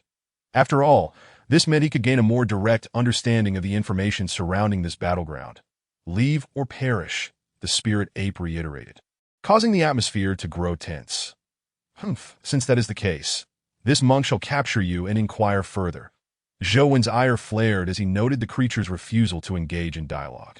Without hesitation, he seized the mirror-like flail from the side and, with a flash of movement, charged towards the spirit ape. Yowl! The moment Zhou Wen made his move, the spirit ape let out a thunderous roar. A wave of violent emotion surging forth from its form. The enigmatic power previously residing within Shao Qing now radiated from it, and the iron rod was raised high, crashing down towards Zhou Wen's head. Unperturbed, Zhou Wen steadied the flail in his hand, and in an instant, the tail end of the flail whipped about, transforming into countless silken strands that interposed themselves before the iron rod. The blow struck as if against cotton, dissipating without a trace of force. Seeing that he had successfully deflected the spirit ape's initial strike, Zhou Wen launched a counterattack. With his right hand wielding the flail, a bowl suddenly appeared in his left hand. The bowl spun rapidly, casting forth beams of purple light that instantly pinned the spirit ape in place, rendering it immobile. However, the next moment, black energy erupted from the spirit ape's armor, coalescing into a serpentine form that shielded it from the purplish rays of the bowl. Seizing the opportunity while the spirit ape remained momentarily restricted, Zhou Wen lightly stepped on the ground, swiftly advancing to its front. First, he enveloped it within the mirror-like flail, then summoned a third-grade white lotus that spiraled from above. Once again encasing the spirit ape this moment, with all 3 treasures in play, the spirit ape was firmly anchored in place, leaving the resolution of the matter to Zhou Wen. "Amitabha, spirit ape, if you are willing to seal your demonic powers. This monk guarantees that after I have learned what I wish to know, I shall spare your life. Otherwise, do not blame me for my ruthless actions." Realizing he had subdued the spirit ape, Zhou Wen spoke death, In response to Zhou Wen's menacing words, the spirit ape remained unfazed, merely uttering the word death with a chilling finality that in an instant. Zhou Wen's pupils constricted as he noticed a sudden flash of black light emanating from the iron rod in the spirit ape's grasp. With a soft sound, the mirror-like flail's confinement shattered under the impact of the iron rod, which continued its trajectory towards Zhou Wen's head. Humph! Seeking death, with a cold snort, a magnificent figure radiating brilliant golden light appeared behind Zhou Wen. Upon its emergence, it struck out with a palm towards the spirit ape. A resounding crash echoed as the iron rod met the giant palm, creating a cacophony of clashing metal. Zhou Wen staggered slightly from the force. What manner of creature is this? How did Hualong and Shao Qing escape its clutches? I have unleashed my full power, yet it remains unyielding. Zhou Wen's thoughts whirled as he summoned the Buddhist power within him. In the next moment, the third-grade white lotus above the spirit ape began to emit a series of melodious chants, unleashing an even more terrifying suppressive force that bore down upon the spirit ape. At this moment, Zhou Wen finally resorted to his ultimate technique, the most formidable spell he had comprehended thus far. Although this technique was, in strict terms, a mere imitation, its inherent quality was undeniable as soon as it was activated. The spirit ape was effortlessly subdued. Ba, what a spirit ape! Had it not been for my remaining tricks, I might have truly struggled to subdue you today. Witnessing the power of his third-grade, White Lotus successfully suppressed the spirit ape. Zhou Wen acted without hesitation, removing the black rod and the tattered armor from its form. However, just as he had done so, he encountered an embarrassing predicament. The two items in his hands disintegrated into ash. What? Zhou Wen gazed perplexedly at his palms, only for an even stranger phenomenon to unfold before his eyes. The spirit ape, firmly bound by the third-grade White Lotus, also transformed into ash, but in its former position. A hazy, indistinct figure materialized finally, someone has discovered the legacy I left behind. The ephemeral figure spoke. Fortunate one, go forth and excavate my legacy. Should you obtain it, you shall become the pinnacle of power in this world. As the figure's words faded, an object materialized beneath the third-grade White Lotus, and simultaneously, a voice reverberated throughout the battlefield of national fortune. Battlefield notification. Congratulations, Dragon Nation's chosen one, Zhou Wen, for discovering an ancient relic and vanquishing its guardian. Successfully claiming a site of ancient heritage. You are awarded one epic-level treasure chest, and this relic's area will be expanded tenfold, now residing within the territory of the Dragon Nation. Battlefield notification. Congratulations. Dragon Nation. 3 consecutive notifications rang out, leaving Zhou Wen astounded as he stared at the key that had fallen to the ground, alongside the treasure chest, his mind momentarily blank. Relic? What is that, he pondered. Could my suspicions be true? Are there indeed indigenous inhabitants within this battlefield of national fortune? Filled with uncertainty, Zhou Wen fell silent for a moment before picking up the key from the ground. After stowing away his treasures, he turned to Bai Suzhen. Bai Shizhu, I have discovered an ancient relic. Will you join me in exploring it, or shall you return to the waterfall pool? Master, I shall accompany you. With Shao Qing gravely wounded, you are my only ally in this battlefield of national fortune. Fear not, Bai Shizhu. Rest assured, as long as I draw breath, I shall ensure your safety. Zhou Wen responded without hesitation to Bai Suzhen's words. Very well, without further ado, let us uncover what lies within that relic. With Bai Suzhen by his side, Zhou Wen returned once more to the valley. Upon re-entering the valley, they no longer needed to tread cautiously as before. After all, the spirit ape guarding the location had been vanquished by Zhou Wen in the valley. Zhou Wen glanced at Bai Suzhen, observing her stability amidst this energy-rich environment, which surprised him greatly. The abundant spiritual energy here was invaluable. And previously, he had shielded her from it using his Buddhist power. To his astonishment, this time, without needing to block the spiritual energy, Bai Suzhen was able to maintain her composure, prompting Zhou Wen to view her in a new light. Bai Shizhu, the spiritual energy here is exceptionally rich, a rarity in the world. You may stay here to cultivate while I employ my protective robe to safeguard you. Zhou Wen, accompanied by Bai Suzhen, ventured deep into the valley, continuing until they reached the paths, and he paused and turned to Bai Suzhen, inquiring, And what about you, master? Do you intend to go somewhere? Rest assured, by benefactor, I shall not be departing any time soon. Did the battlefield prompt not mention that ancient ruins lie in this vicinity? I shall diligently search for the entrance to those ruins. Zhou explained briefly to Bai Sujin before turning his attention to the various rock faces within the valley. His intuition suggested that the entrance to the so-called ancient ruins would be hidden within these cliffs. Observing Zhou Wen's movements as he scoured the valley for something, Bai Sujin glanced down at the small Qing resting in her embrace. Her expression gradually shifting to one of determination, as if she had silently resolved to undertake certain actions. Subsequently, she calmed her mind, placing Qing gently on her knees, and adopted a meditative posture, focusing her energy to absorb the valley's spiritual essence. As she channeled the Qingyue Xinlu, the mist-like spiritual energy surged towards her, coalescing above her head into a funnel-shaped vortex. The commotion instantly captured Zhou Wen's attention, prompting him to glance over at the seated Bai Sujin. Nodding in approval that it was undeniable that her innate talent for cultivation had never failed to impress him. With a casual sweep of his gaze towards Bai Sujin, Zhou Wen stirred the cassock draped over him, which then lifted and settled beside her as a protective barrier. Having completed this, he redirected his focus entirely to the rock faces before him, furrowing his brow as he knocked and tapped at various points. Where on earth is that ruin? It would be nice if they provided a key without disclosing its exact location. How am I supposed to find it? After thoroughly examining the valley, Zhou Wen confirmed that he had not overlooked a single corner, yet still found no leads, leading him to vent his frustration that he then reached into his robe, and in the next moment, a key appeared in his hand, the very key that would unlock the entrance to the ruins. Chapter 66. Entering the ruins, gazing at the key in his hand, Zhou Wen's eyes sparkled with excitement as he activated his divine sight, since he could find nothing in the valley pertaining to the ancient ruins. He resolved to shift his focus to the key itself, he activated his celestial vision. A beam of golden light erupted before him. Instinctively, Zhou Wen raised his hand to touch the golden light, and in an instant a powerful suction pulled him in, unceremoniously drawing him into the key that he had not anticipated that the so-called ancient ruins were actually concealed within this very key he held. Now, suddenly engulfed, he had no chance to react as he found himself within an environment shrouded in oppressive darkness, the air thick with a foreboding aura. The ancient ruin? It appears rather unremarkable.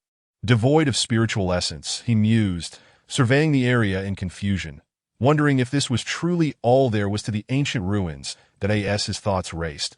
A faint sound reached his ears. Following the sound, he beheld towering stone statues, their massive forms emanating a powerful presence. That moment, the statues began to tremble, stones cascading from their bodies to the ground, revealing that the sound he had heard was indeed from these statues.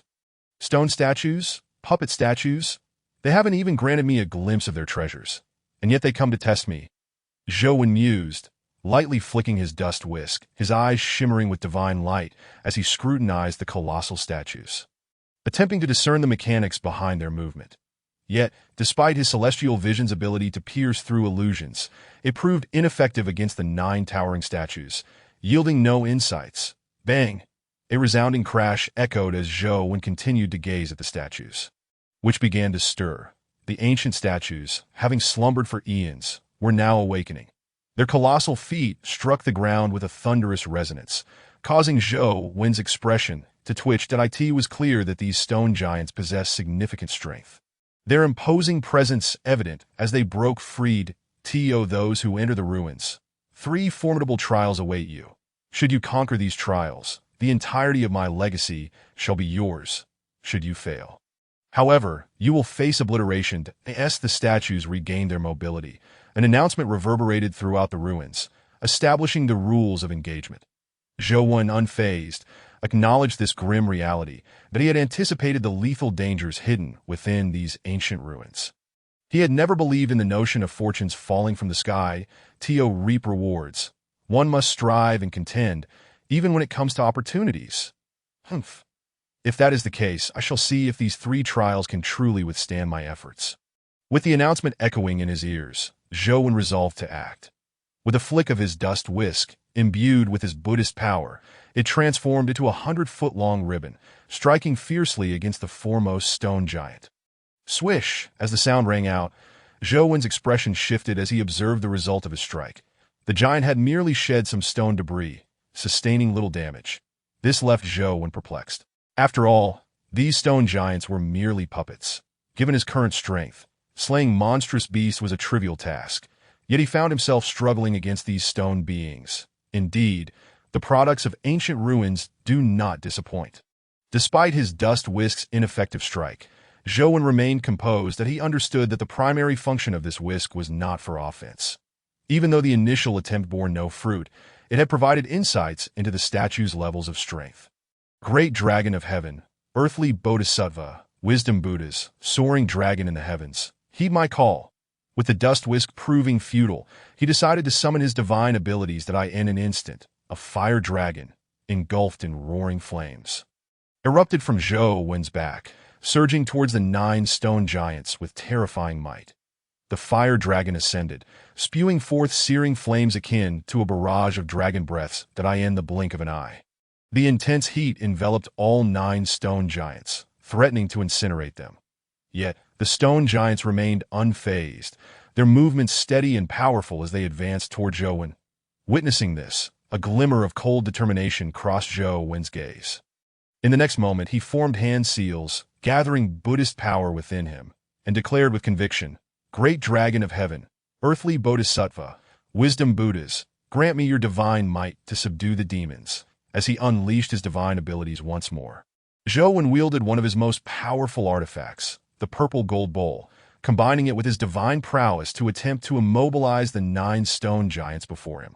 However, as the bowl emitted radiant purple light, a terrifying force surged into Zhou Wen's mind, causing his expression to shift dramatically. Damn, this power is excessively overwhelming. Though he managed to momentarily restrain the 9 stone giants with the purple gold bowl, he alone understood the magnitude of the resistance he faced. A low, raspy roar reverberated as the purple light from the bowl began to dissipate. Just moments after immobilizing the statues, Zhou Wen's containment was abruptly shattered. This was the legendary power that could shatter myriad spells. Despite the stone giant's sluggish movements and apparent lack of intelligence, they remained resolute in their pursuit of Zhou Wen, undeterred by his relentless assaults. Their sheer strength rendered him incapable of defeating them in a short span of time. Damn, these stone giants are like rocks in a latrine, stubborn and foul. Thankfully, their sluggish pace meant that they could not reach him easily. Well, if that's the case, I shall take my time. Eventually, I will wear them down. Chapter 67. The method of refining the body through martial arts as time gradually flowed by. Zhou Wen had already spent nearly an hour within the ancient ruins.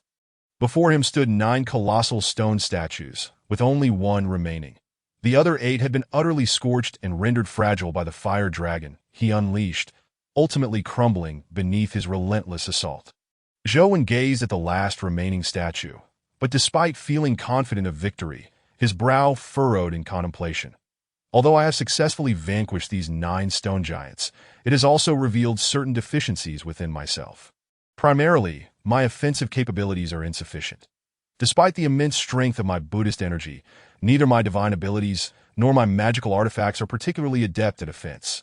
Naturally, this is tied to my path as a practitioner of Buddhism, which emphasizes compassion, leaving little room for violent confrontations. Nevertheless, I must take heed and endeavor to acquire 1 or 2 offensive magical artifacts or more potent divine spells. Zhou Wen reflected upon his shortcomings, gradually clarifying the direction of his future cultivation. Crack! Just as he was deep in thought, a crisp sound reached his ears that at last, the final stone giant succumbed to the searing onslaught of the fire dragon. I have finally dealt with these beings. Yet upon reflection, one cannot help but feel pity for them. Having slumbered for millennia, they were annihilated the moment they emerged, serving no purpose whatsoever. That I wonder what the creator of these ancient ruins was thinking. Employing such brutish figures as the first line of defense, that it seems their intellect was somewhat lacking. Having dispatched the 9 stone giants, Zhou Wen exhaled a breath of relief. Although he had faced little danger while confronting them, the continuous exertion of his divine abilities had nonetheless taken a significant toll on him. Thus, rather than advancing immediately, he chose to remain stationary and recuperate his Buddhist energy. That as time passed slowly. Half an hour later, Zhou Wen rose to his feet. After this period of recovery, he found himself restored to peak condition. It was time to press onward. However, just as he was about to take a few steps forward, an object suddenly entered his line of sight. It was a stone tablet, previously unnoticed due to being obscured by the shattered bodies of the 9 stone giants. As Zhou approached, the tablet was finally fully revealed before him. At that moment, as his gaze fell upon the stone tablet, a faint consciousness unexpectedly surged into his mind. This consciousness was incredibly weak, containing only a single message. No, it should be said that it contained the foundational technique for a method of body refinement. This technique was called the method of refining the body through martial arts, focusing on cultivating one's immense strength. The reason the stone giants possessed such formidable power was precisely due to the influence of this method of refining the body through martial arts. The method of refining the body through martial arts is indeed a remarkable treasure. Even for me, it is an invaluable means of body refinement, perfectly complementing the deficiencies I possess in physical prowess. While it is true that I carry the legacy of the Buddhist school, I am quite familiar with body refinement techniques. However, the reason I have not practiced them is simple. These methods require an exorbitant amount of rare materials, which has proven to be a burden for me. After all, whether on Earth or within the realm of national destiny, the resources I can acquire are limited. There is hardly any surplus available for the cultivation of body refinement techniques. Yet, the method of refining the body through martial arts stands apart in my view, as its greatest advantage lies in its independence from any rare materials, relying solely on arduous self-cultivation. Moreover, based on my understanding of this technique, its cultivation speed appears to be quite rapid, which is somewhat astonishing. Concentrate the essence of energy, gather the quintessence of all living beings, nurture the martial arts' divine body, and achieve the path of energy. Such a domineering method of body refinement. No wonder it can achieve rapid advancement without relying on rare materials. It seems to directly siphon the essence of heaven and earth to enhance oneself.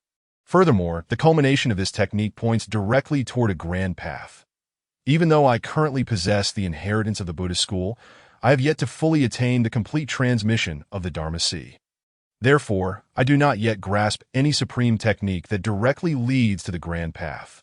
Unexpectedly, today I have stumbled upon one through this fortunate encounter. This is merely the reward for passing the first trial of these ruins. I can only imagine what rewards await after overcoming the second and third trials. After thoroughly digesting the entry-level instructions of the method of refining the body through martial arts, Zhouwen's mind raced with fervor. Without further hesitation, he advanced deeper into the ancient ruins. Before long, a narrow wooden bridge appeared before him. Upon this bridge stood a stone figure of human height, its hands resting upon a dark iron sword embedded in the bridge's surface. Eyes closed as though in slumber, awaiting an unknown visitor. Upon seeing this stone figure, Zhouwen's pupils constricted in an instant. The reason was simple. He sensed a distinct aura emanating from this stone figure.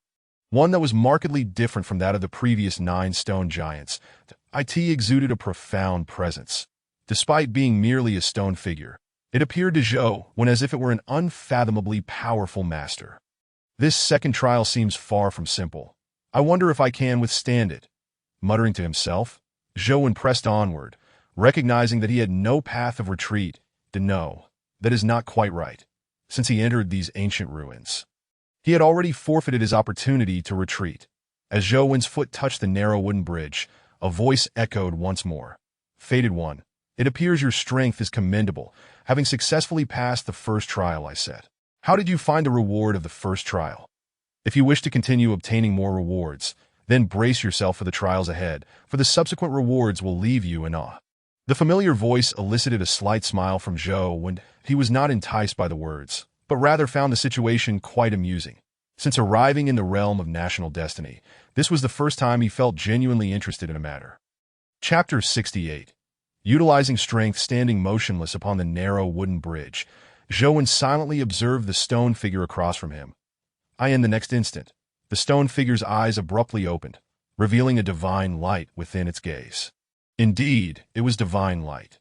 This stone figure was markedly different from the previous stone giants. It seemed almost lifelike. Step back, or perish. The low, resonant voice resonated, accompanied by an aura that sent shivers down Zhouwen's spine, causing his expression to shift multiple times. Such strength! This stone figure's power undoubtedly surpasses that of the spiritual ape. If I were to confront it, the outcome would likely be a stalemate, as he regarded the chilling aura radiating from the stone figure.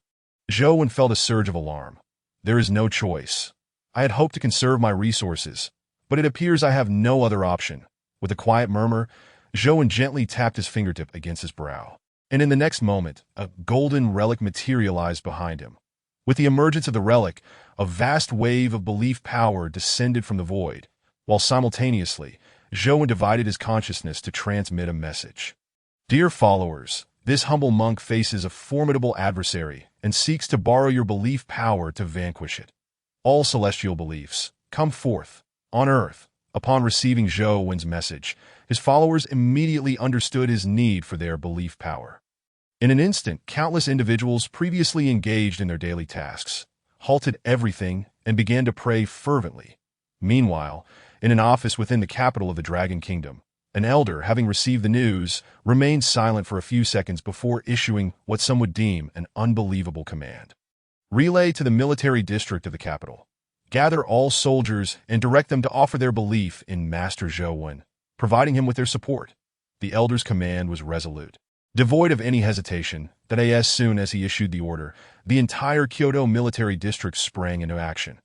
Although the command appeared rather peculiar to all the soldiers within the military district, their foremost duty was to obey orders, and thus they assembled with utmost speed, beginning to place their faith in Zhou when down on the battlefield of national fortune. Zhou had just reaped a wave of faith power and was preparing to temporarily enhance his combat prowess with it. Suddenly, another surge of overwhelming faith power surged into his being. Upon sensing this torrent of faith energy, Zhou's expression became somewhat peculiar. Being the recipient of others' faith, he was acutely aware of the identity of the power's providers, which was precisely why his demeanor shifted to one of strangeness. It seems I have inadvertently incurred a favor. Reflecting silently, Zhou calmed his mind and began to form hand seals, invoking the Sun Wheel Seal. In an instant, as the Sun Wheel Seal was completed, his own Buddhist fruit rank surged remarkably, leaping past the Arhat fruit rank to reach the Bodhisattva fruit rank. The Sun Wheel Seal, based on faith power, allowed for a temporary exchange of one's future fruit rank power. The might of this secret technique was indeed astonishing. Astonished by this revelation, Zhou wasted no time and promptly launched an attack on the stone figure that remained stationary. After all, his Bodhisattva fruit rank was borrowed and time-limited, but if he failed to eliminate the stone figure within the allotted time, he would be in quite a predicament. Kill. Just as Zhou swung the bright mirror whisk to attack the stone figure. The latter reacted first, brandishing its obsidian long sword with ferocity, severing all the threads extended from the bright mirror whisk in an instant. The sword's momentum did not wane as it aimed for Zhou's chest. Observing this, Zhou remained unfazed, manipulating his hand seals and casting the demon suppression seal, causing a brilliant golden light to erupt around him. Under the illumination of this golden radiance, the stone figure and its sword were inexplicably immobilized mid-strike. Crack! A sound reminiscent of grinding teeth erupted from the stone figure, as if it were under immense pressure, emitting a series of peculiar noises. Indeed, Zhou's internal surge of Buddhist power, amplified by the demon suppression seal, unleashed a terrifying force that pressed down upon the stone figure with overwhelming pressure, rendering it nearly incapable of bearing the weight. This was the terrifying strength that erupted after Zhou's fruit rank was elevated by 2 significant levels. Suppression.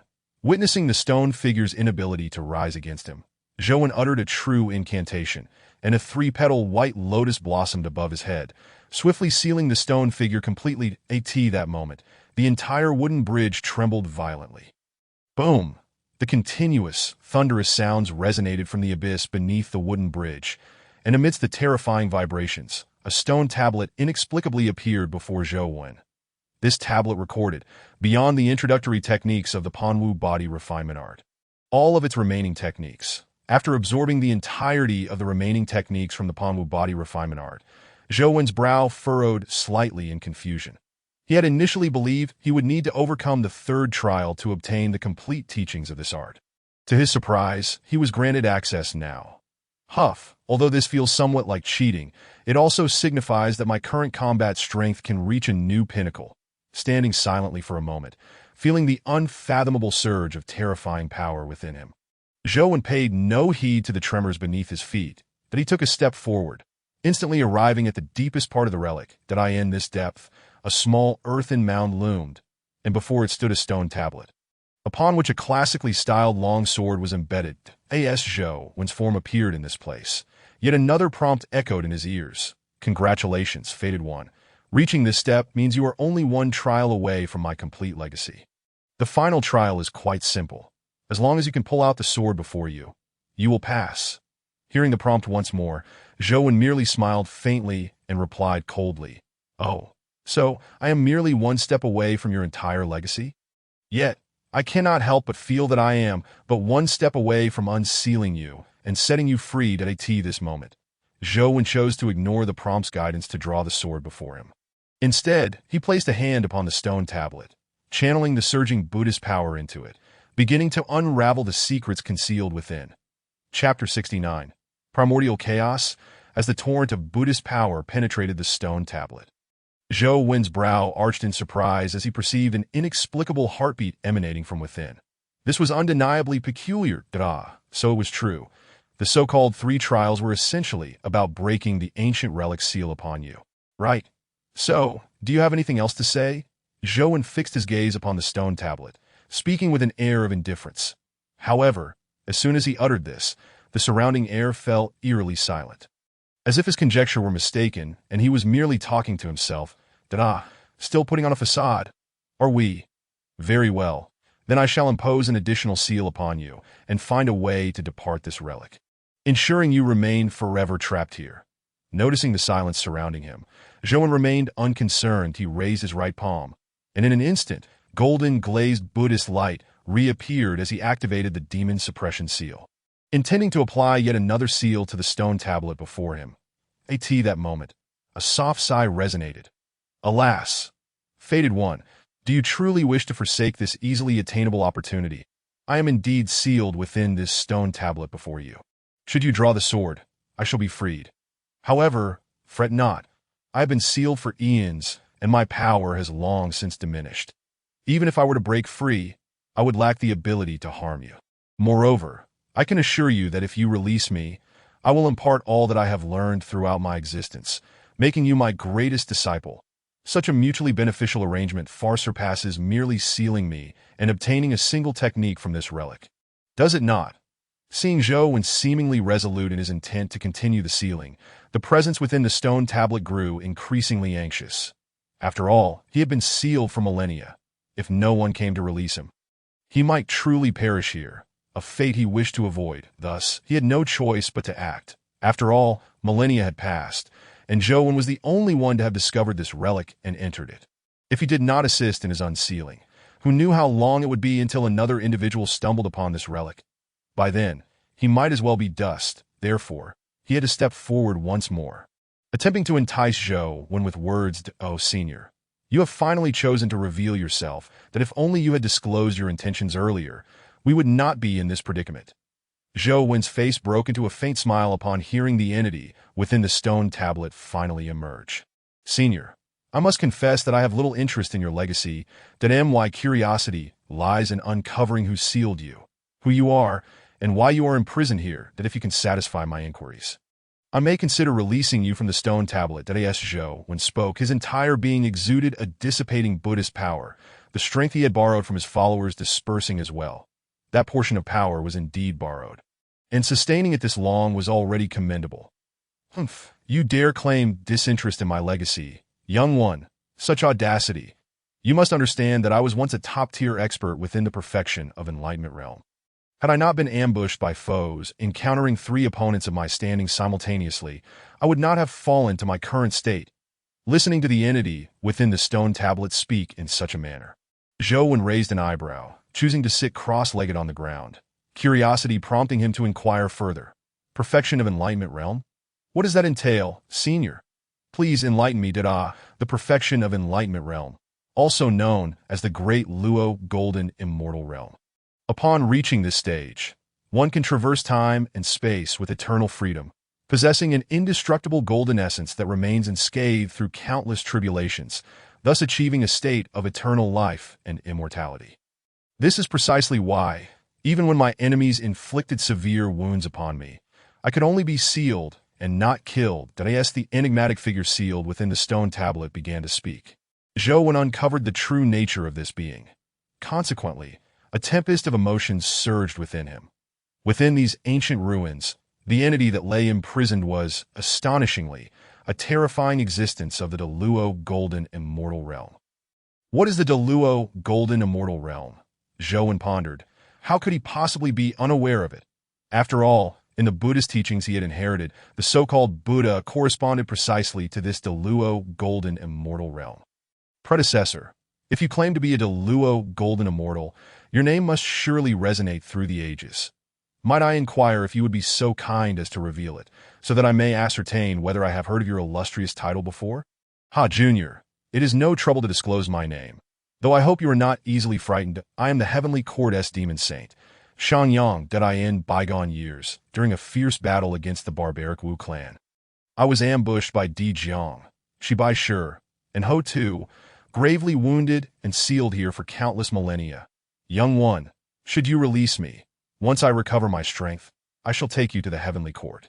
Who knows, under my guidance, you too may grasp the path of Deluo and achieve eternal existence like myself. The words, laden with irresistible temptation, caused Zhou brow to furrow deeply. Xiangyang, Di Jiang, Shibai Shi, Ho Tu, he was well acquainted with these names. They were figures from ancient myth and legend, Xiangyang being one of the 10 great demon saints of the ancient demon court. A position of immense prestige for Di Jiang, Shibai Shi, and Ho Tu. They were the 12 ancestral witches of the Wu clan, each possessing unparalleled power that resonated throughout the ages. Predecessor, you cannot possibly be deceiving me. Setting aside whether you are indeed the demon Saint Xiangyang of the ancient demon court, I must inform you that in this world I inhabit, there no longer exists such a demon court or the Wu clan. The land is now filled solely with ferocious beasts. What? Junior, what do you mean? You claim that the demon court has vanished. What does that signify? My demon court boasts dozens of Deluo beings, timeless, eternal existences that can never be extinguished by the passage of time. And as for the Wu clan, despite our deep-seated enmity, their strength is formidable. The 12 ancestral witches are all pioneers in the Deluo realm. Having long attained the state of immortality, impervious to decay, how could they possibly have disappeared? Listening to the barrage of doubts, Zhou brow tightened. Based on the reactions of the being within the tablet, he began to suspect that this entity might indeed be the ancient demon Saint Xiangyang.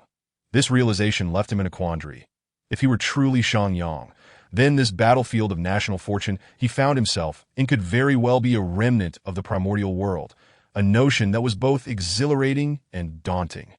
In the ancient ruins, Zhou's expression darkened as he gazed at the stone tablet, his countenance fluctuating between uncertainty and defiance, while he was unwilling to accept that the being sealed within was the ancient demon, Saint Xiangyang.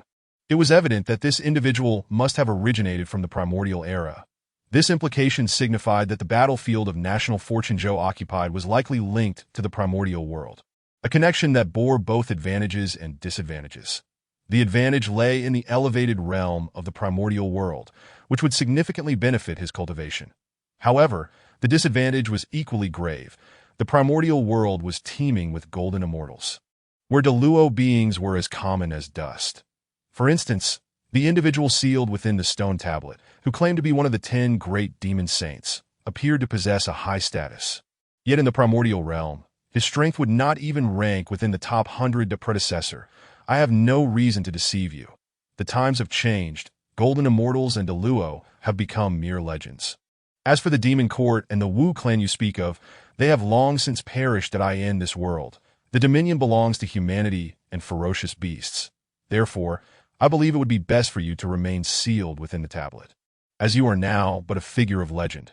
Emerging would serve no purpose. Having gleaned the understanding he sought, Zhou reached a decision that he was resolute in his choice not to free the entity within the stone tablet. After all, despite the uncertainty surrounding its power, the being had claimed to be a master of the Deluo realm, sealed for eons, yet still unfallen. This indicated an extraordinary strength that Zhou could not afford to underestimate. You are aware of my identity, yet you refuse to release me. Predecessor, it is not that I am unwilling to free you, but I deem my cultivation too feeble that if I were to recklessly release you, I would possess no means of self-preservation before your might. Thus, for my own safety, I must regrettably keep you confined. Zhou candidly expressed his apprehensions, and upon hearing his words, the being sealed within the stone tablet responded not with anger, but with a cacophony of sinister laughter, the ha ha ha. So you have only now come to realize your trepidation. I guess it not too late. After waiting for countless years for your arrival, how could I simply let you go? As Zhou heard the ominous laughter echoing in his mind, a wave of dread washed over him, causing him to instinctively retreat. Yet before he could distance himself significantly, his entire being trembled. The next moment, he cast his gaze downward in disbelief at his right hand, which had previously touched the stone tablet that it had transformed into a pitch-black HUES if there were not enough. An exceedingly strange power surged through his right hand, barreling toward his consciousness. This force was neither tyrannical nor oppressive, but it was profoundly peculiar, effortlessly bypassing the vast reservoir of Buddhist power within Zhou and plunging straight into his sea of consciousness. Encircling his precious relic Dada. So it is the little bald donkey of the Buddhist sect, and no wonder I found that power so repugnant. However, this turn of events could prove advantageous, as I am well aware of the shortcomings in your sect's cultivation methods. Now I can exploit this to deal with you, ungrateful wretch, and conserve my energy. The incessant thoughts reverberated within Zhou sea of consciousness, sending waves of turmoil through his mind. Fortunately, Zhou possessed a vast number of devoted followers, who continuously provided him with faith power, fortifying his sea of consciousness and amplifying his relic. Otherwise, he might have found himself unable to withstand the horrid mental assault. Damn it. I underestimated this sealed old monster. Is it attempting to seize my body? Zhou mind quaked as a resplendent relic shone with golden brilliance. Yet it could not withstand the relentless assault of the dark thoughts encroaching upon him, causing the relic to tremble. Yet this was not the end of his troubles. As his relic vibrated, a series of eerie voices resounded within the depths of his consciousness, with the emergence of these uncanny sounds. His relic underwent a bizarre transformation. Once a harmonious entity radiating golden light, it now revealed a glimmer of pure darkness deep within its core. A darkness so profound it instilled a sense of dread at first glance.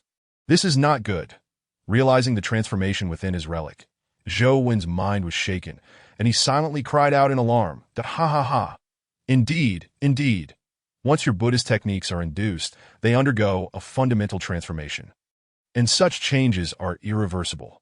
Since you refuse my kindness, today I shall grant you a taste of madness, obliterate your primordial spirit, and seize your corporeal form. Thus, I shall be liberated. The cacophony of sinister laughter echoed ceaselessly within Zhou sea of consciousness.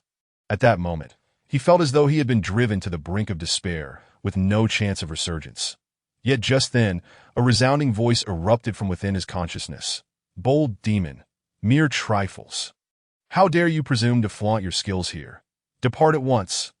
As the commanding voice resounded, a radiant, multicolored light erupted from Zhou sea of consciousness, instantaneously suppressing all malignant thoughts within. Not only that, but the relic, which had been nearly half consumed by darkness, found its erosion halted the instant this radiant light appeared. Although it remained half black and half gold, it had not succumbed to complete darkness. Who dares to obstruct my emergence? This is tantamount to seeking death.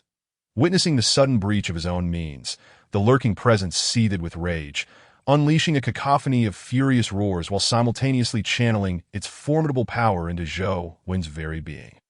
At this moment, Zhou found himself inexplicably drawn near the stone monument once more. Moreover, he pressed his hands firmly against the stone, and it was precisely this action that subjected his body to relentless waves of an eerily endless force.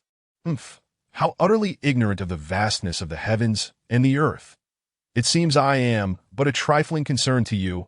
Observing Zhou spirit still under siege, a resounding roar echoed within his consciousness. And this time, the resplendent radiance of the seven-colored Buddhist light grew even more dazzling. Within this radiant glow, a spectral figure resembling a monk began to materialize, flickering in and out of visibility. Beast slay. As soon as the monk's ethereal form emerged, it erupted with a terrifying intent to kill, a malevolence so profound that it struck terror into Zhou, whose spirit was teetering on the brink of oblivion. As if he were gazing upon an unparalleled deity steeped in boundless malice. Chapter 71. Xianyuan within the ancient relic, the vibrant Buddhist light illuminated half the sky, yet simultaneously, an insidious force clashed against it. As if deliberately countering its brilliance, the Buddhist light and the malevolent energy stood in opposition, neither able to overcome the other.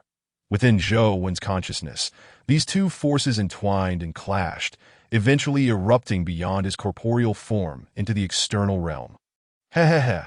How amusing that this youngling emerged from nowhere, cultivating the Bodhi glass light. Yet under the unyielding suppression of my formidable demonic power, you are destined to be powerless. The sinister laughter reverberated throughout the ancient relic, underscoring the terrifying strength of the malevolent entity sealed within the stone. Even after millennia of confinement, it still dominated the spectral monk within Zhou spirit. The balance of power, once equal, began to tilt precariously. However, just as the kaleidoscopic Buddhist light was being subdued by the so-called extreme demonic force, Zhou tightly shut eyes suddenly flew open. That moment. One of his pupils glimmered with an abyssal black hue, while the other radiated a striking golden brilliance, creating an exceptionally eerie contrast. Suddenly, a soft murmur escaped Zhou lips, expressing his own astonishment at this unexpected awakening. Yet, now that he had regained consciousness, he was unwilling to let an inexplicable presence usurp his body. Although his current strength was feeble, rendering him incapable of contending with the sealed entity, this did not imply that he would cower before it. A fierce light flickered in Zhou eyes, a profound anger simmering within his chest. The next moment, he raised his hands and lunged for the long sword embedded in the stone monument. However, he did not grasp the hilt, but rather the blade itself. A piercing shriek erupted, sharp and grating, sending shivers down the spine of anyone who heard it. Yet this sound did not emanate from Zhou. Despite his hands bleeding profusely from the contact with the sword, he did not flinch, gripping the blade tightly, allowing his blood to flow freely along its length. Damn it. How dare you? Let go of me at once. The heart-wrenching wails continued to echo.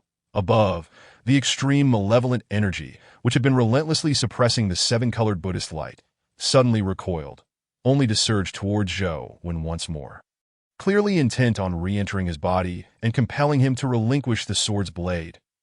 Audacious demon, before me, do you think you can come and go as you please? Stay right there.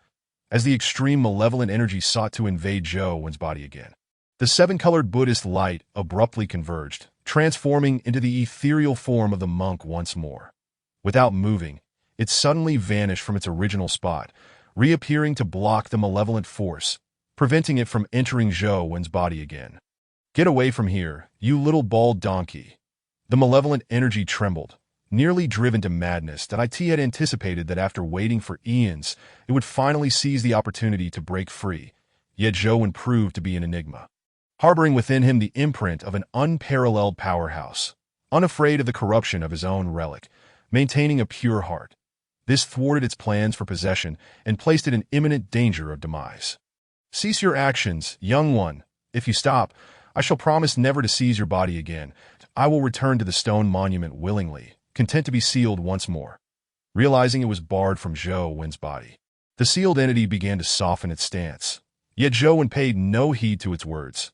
Fixating instead on the long sword he gripped tightly in his gaze, he observed that as his blood flowed over the blade, mysterious patterns began to emerge upon its surface. With the unveiling of these enigmatic designs, the sword revealed its extraordinary essence, its piercing intent vibrating through the air, causing Zhou's skin to prickle painfully. Even so, Zhou remained resolute, unwilling to relinquish his hold. After all, should he let go, who could say whether he would be possessed? In his mind, he preferred to perish by the sword in his own hands rather than succumb to possession and death. With a resonant melody, the sword sang, and Zhou's eyes widened in astonishment as he beheld the sword gradually extracting itself from the stone monument. A sense of dread gripped his heart. However, the unfolding events defied his expectations. As the sword ascended from the stone, the sealed entity grew increasingly frantic. No, do not let it be drawn out. If it emerges, I shall perish. No, do not. Hearing this panicked exclamation, Zhou Wen's eyes brightened with determination, and he began to actively pull the sword from its resting place. In an instant, the sword erupted into existence, a beam of light piercing the heavens and illuminating the ancient relic, tearing apart the very fabric of space.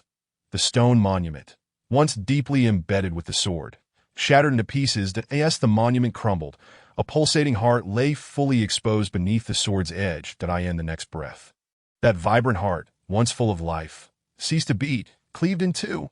No. Why? Why did the Xinyuan sword break free from its seal? Do you possess the bloodline of the Yellow Emperor? This cannot be. The Yuxiong clan was clearly annihilated by us all. In a wail of disbelief, the extreme malevolent energy shattered completely, alongside the extinguished heart, which fell into oblivion within the relic. For Zhou Wen, he stood in stunned silence, bewildered by the ease with which the entity, claiming to be the demonic sage Shangyang of the great Luo realm, had been vanquished by the Xinyuan sword. Moreover, the Yuxiong clan mentioned was not that the tribe led by the Emperor Xinyuan, one of the three sovereigns of humanity in ancient legend. How could he claim that the Yuxiong clan had been entirely obliterated? Was the bloodline of the Emperor truly so easily extinguished?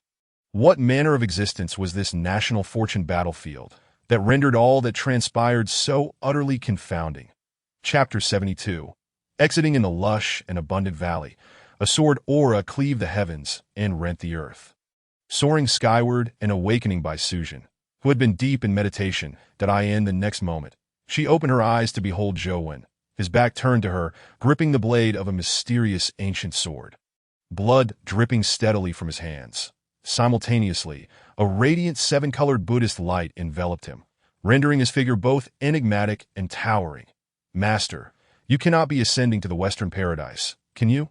Observing Zhou Wen's current state, Bai Sujin could not help but murmur to herself. That moment, within Zhou Wen's consciousness, a spectral monk stood before the half-black, half-gold relic, sighing.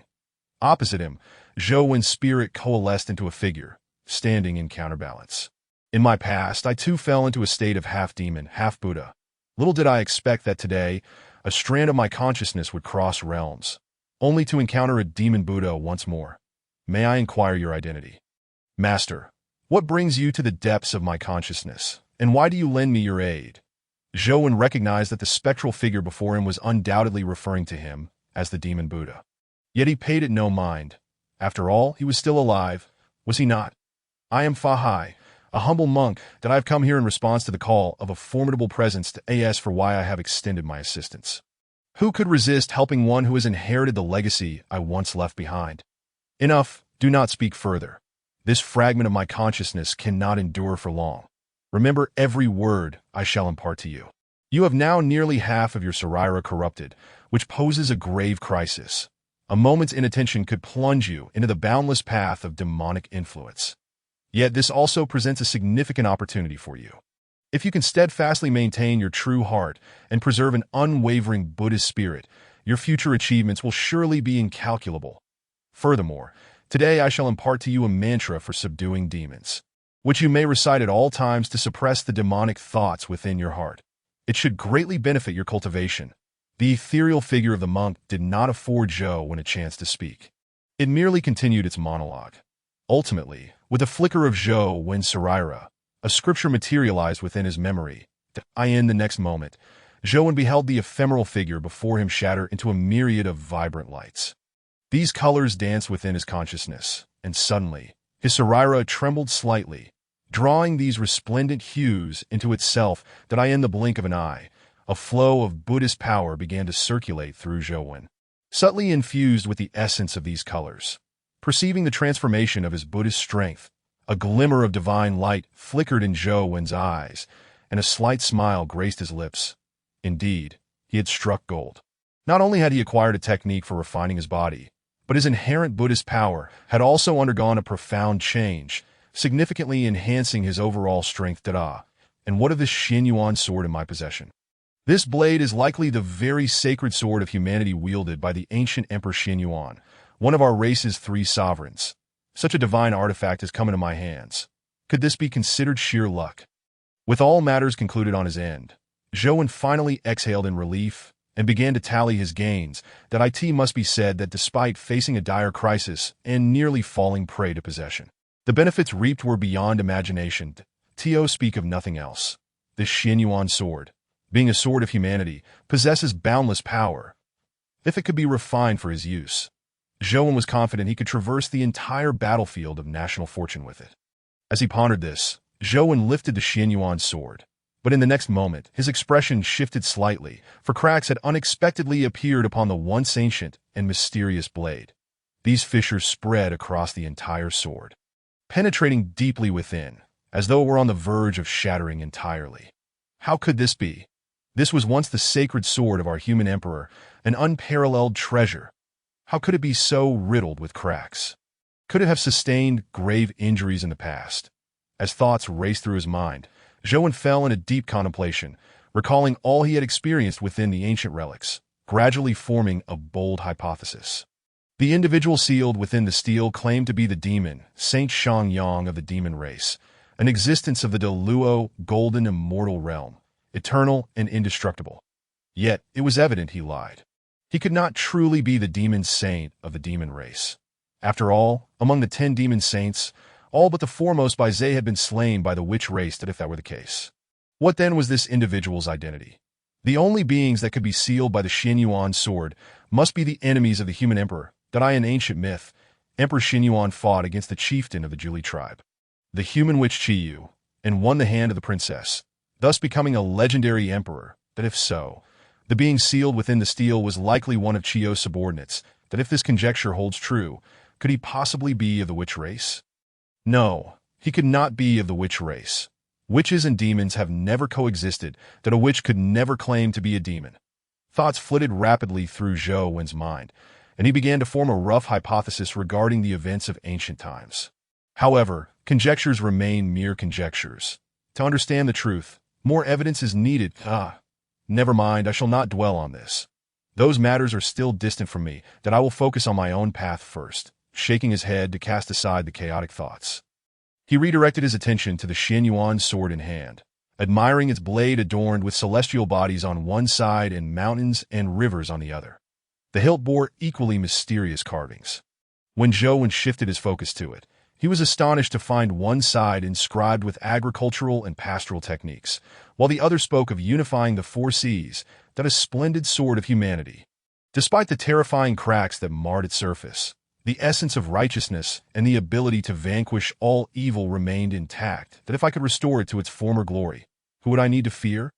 Master, what a precious treasure this is. I see you are quite enamored. Might I have a look as well?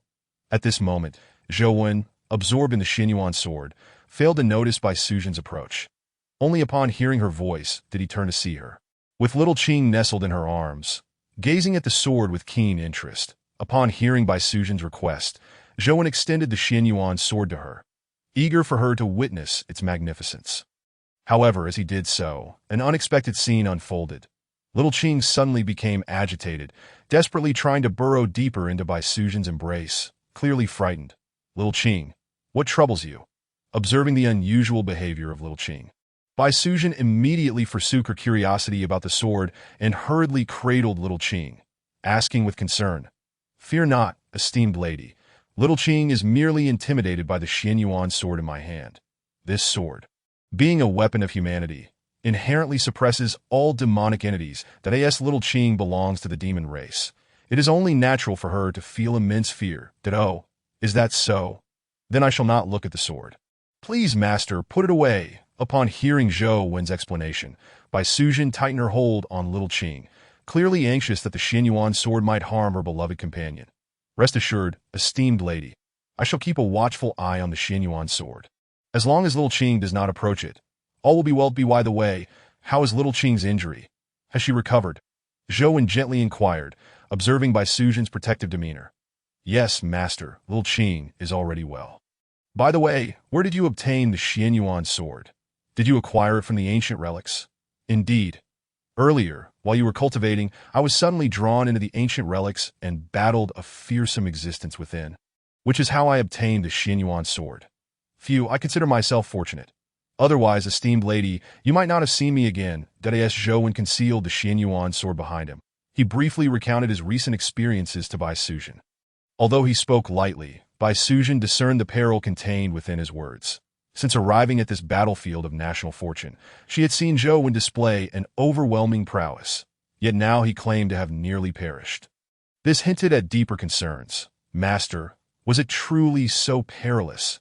If we encounter any more relics in the future, perhaps we should refrain from exploring them, as they are far too dangerous that it is of no concern.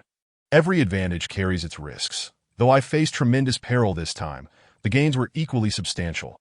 Not only did I acquire this sacred sword of humanity, but my own cultivation has also advanced significantly. Very well, Master.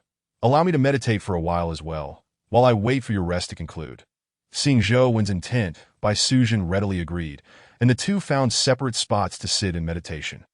Just as Zhou settled into a meditative posture, a sudden system notification chimed in his ear. Congratulations, host. You have gained 14 million followers. Your current role-playing degree has increased by 7, bringing it to 75. Congratulations, host. Due to the increase in role-playing degree, you have obtained the Bodhi Buddha beads and the glazed Zen staff. Upon hearing the delayed system notification ringing in his ears, Zhou found himself momentarily dazed. To his astonishment, the number of those who believed in him on this celestial body had reached a staggering 14 million. It is worth noting that the first batch of followers he acquired amounted to 17 million. And with the sporadic additions over the past 2 days, he had already surpassed the 2 million mark. Now, with the influx of an additional 14 million followers, his total follower count had soared to over 30 million. This immense number of devotees meant that the faith energy provided to him daily was truly colossal. If Zhou were granted sufficient time, it was likely that he could elevate his cultivation to the level of an arhat without needing to increase his performance metrics. The sheer volume of new followers was unexpected, prompting him to bestow blessings once more. Fortunately, his Buddhist power had notably improved, and drawing from his previous experiences, he believed that bestowing blessings again would be a straightforward endeavor. As his thoughts swirled, a string of prayer beads materialized in Zhou's hand. These beads shimmered brilliantly, emanating a delicate violet glow, and upon their appearance, a faint scent of sandalwood wafted through the air. As Zhou began to roll each bead between his fingers, a half-black, half-golden relic appeared above his head that in an instant, a radiant golden light, interspersed with hues of 7 colors, illuminated the entire valley. Zhou's consciousness fragmented into countless parts, transmitting his blessings to those who believed in him. This time, he did not impart any Buddhist techniques, but instead shared the introductory chapter of the Panwu body refinement technique, which he had recently acquired. For reasons unknown, Zhou felt that disseminating too many Buddhist techniques was not necessarily beneficial, so he opted to convey this body refinement technique directly. After all, this technique had no particular requirements for rare materials, making its entry quite simple. Furthermore, its low demand for spiritual energy rendered it perfectly suitable for the inhabitants of the Dragon Nation. Meanwhile, the soldiers of the Kyoto military district were engaged in their routine drills when their expressions suddenly changed. Exchanging glances, they immediately settled down into a meditative posture. As they did so, a text comprising several hundred characters detailing a cultivation method appeared in their minds. This was the introductory chapter of the Panwu body refinement technique, which promised them the strength of 9 oxen and 2 tigers, capable of shaking mountains. Alongside this technique, they also heard Zhou's voice resonating in their minds. As the events unfolded within the Kyoto military district, this matter was swiftly reported to the highest echelons of the Dragon Nation. In the familiar office, the supreme leader of the Dragon Nation gazed pensively at the freshly delivered documents in his hands. Sir, regarding this matter? Oh, do not concern yourself with it. However, remember this. If the soldiers are to practice the Panwu body refinement technique, you must ensure their safety. I am aware that cultivation can lead to dangerous consequences. Rest assured I will handle it diligently. Indeed, I trust your judgment. By the way, why have the beautiful nation and the flower flag nation been so quiet lately? Are they preparing to stir up trouble? As he casually discarded the documents, The elder took a sip from his thermos and inquired that I was just about to report that to you it appears that the beautiful nation and the flower flag nation, along with over 50 other allied countries, have encountered significant turmoil. Their citizens, having learned the freely shared cultivation techniques of their chosen ones, have caused massive upheaval, leaving them too preoccupied to bother us. Upon hearing this report, the elder was taken aback momentarily before responding. Ah, so that's the case. I was wondering why they had fallen silent recently. Nonetheless, remain vigilant regarding their intelligence, to be wary of any underhanded tactics they might employ. Additionally, keep a close watch on domestic affairs, learning from the lessons of other nations that we cannot tread the same path they did. Yes, sir, that we will remain vigilant. Chapter 74. Cause and Effect in the Dragon Nation's National Fortune livestream room. The barrage of comments erupted into a frenzy, all fervently repeating 3 words. Xin Yuan's sword. Xin Yuan's sword. The excitement was palpable among the viewers as Zhou, when Xin Yuan's sword was indeed exceedingly renowned. Who would have imagined that the master could acquire a divine artifact merely by completing a dungeon? Was this not the very essence of the protagonist's archetype? Truly, the master was an extraordinary figure, and we, the uneducated and talentless common folk, could only silently applaud with 666. Wow, the master has blessed us once again. Previously, he was on the brink of death, striving to recover. How could he bestow blessings upon us so swiftly? I worry for the master's health. Is the person above a follower of the master? The master has once again conferred blessings upon his devotees. I wish to become a follower as well. But the master has never accepted me. Someone, please enlighten me on what is happening. What's going on? Don't you have any self-awareness? Everyone claims they want to be the master's follower, yet in their hearts, they are probably enamored with some sweet-natured individual. You insincere lot, it's no wonder you can't become the master's followers. The Dragon Nation's National Fortune livestream had been relatively calm for a while, primarily due to the absence of foreign trolls stirring up trouble. The beautiful nation and the flower flag nation, along with their allied 50 nations, had faced dire consequences. They were too preoccupied to seek discord with the Dragon Nation. The root of their troubles lay in their chosen one's decision to openly share their cultivation methods that in the beautiful nation, where racial tensions had long simmered. The sudden availability of powerful techniques spurred those living in the lower strata to fervently cultivate. As they achieved success in their training, they naturally became dissatisfied with their previous marginalized existence, igniting domestic discord and chaos. Consequently, the alliance of nations lost a stabilizing leader, and the smaller nations began to compete against one another. Though they claimed to be united, their self-serving calculations remained. Without a strong hand to maintain order, the cohesion of their alliance was fragile. The flower flag nation, while not weak, paled in comparison to the beautiful nation. Moreover, if the flower flag nation dared to seize leadership during the beautiful nation's turmoil, it would be tantamount to courting disaster. This disunity among them created a rare opportunity for the Dragon Nation to advance. Fellow viewers, I have wonderful news. I have also become a follower of Master Zhou, and received blessings along with a new technique. I feel as though I am destined to become a queen. As the excitement surged in the live stream, a unique, melodious voice chimed in. Wow, is that for real? You, Tuanzi, have become a follower of the master?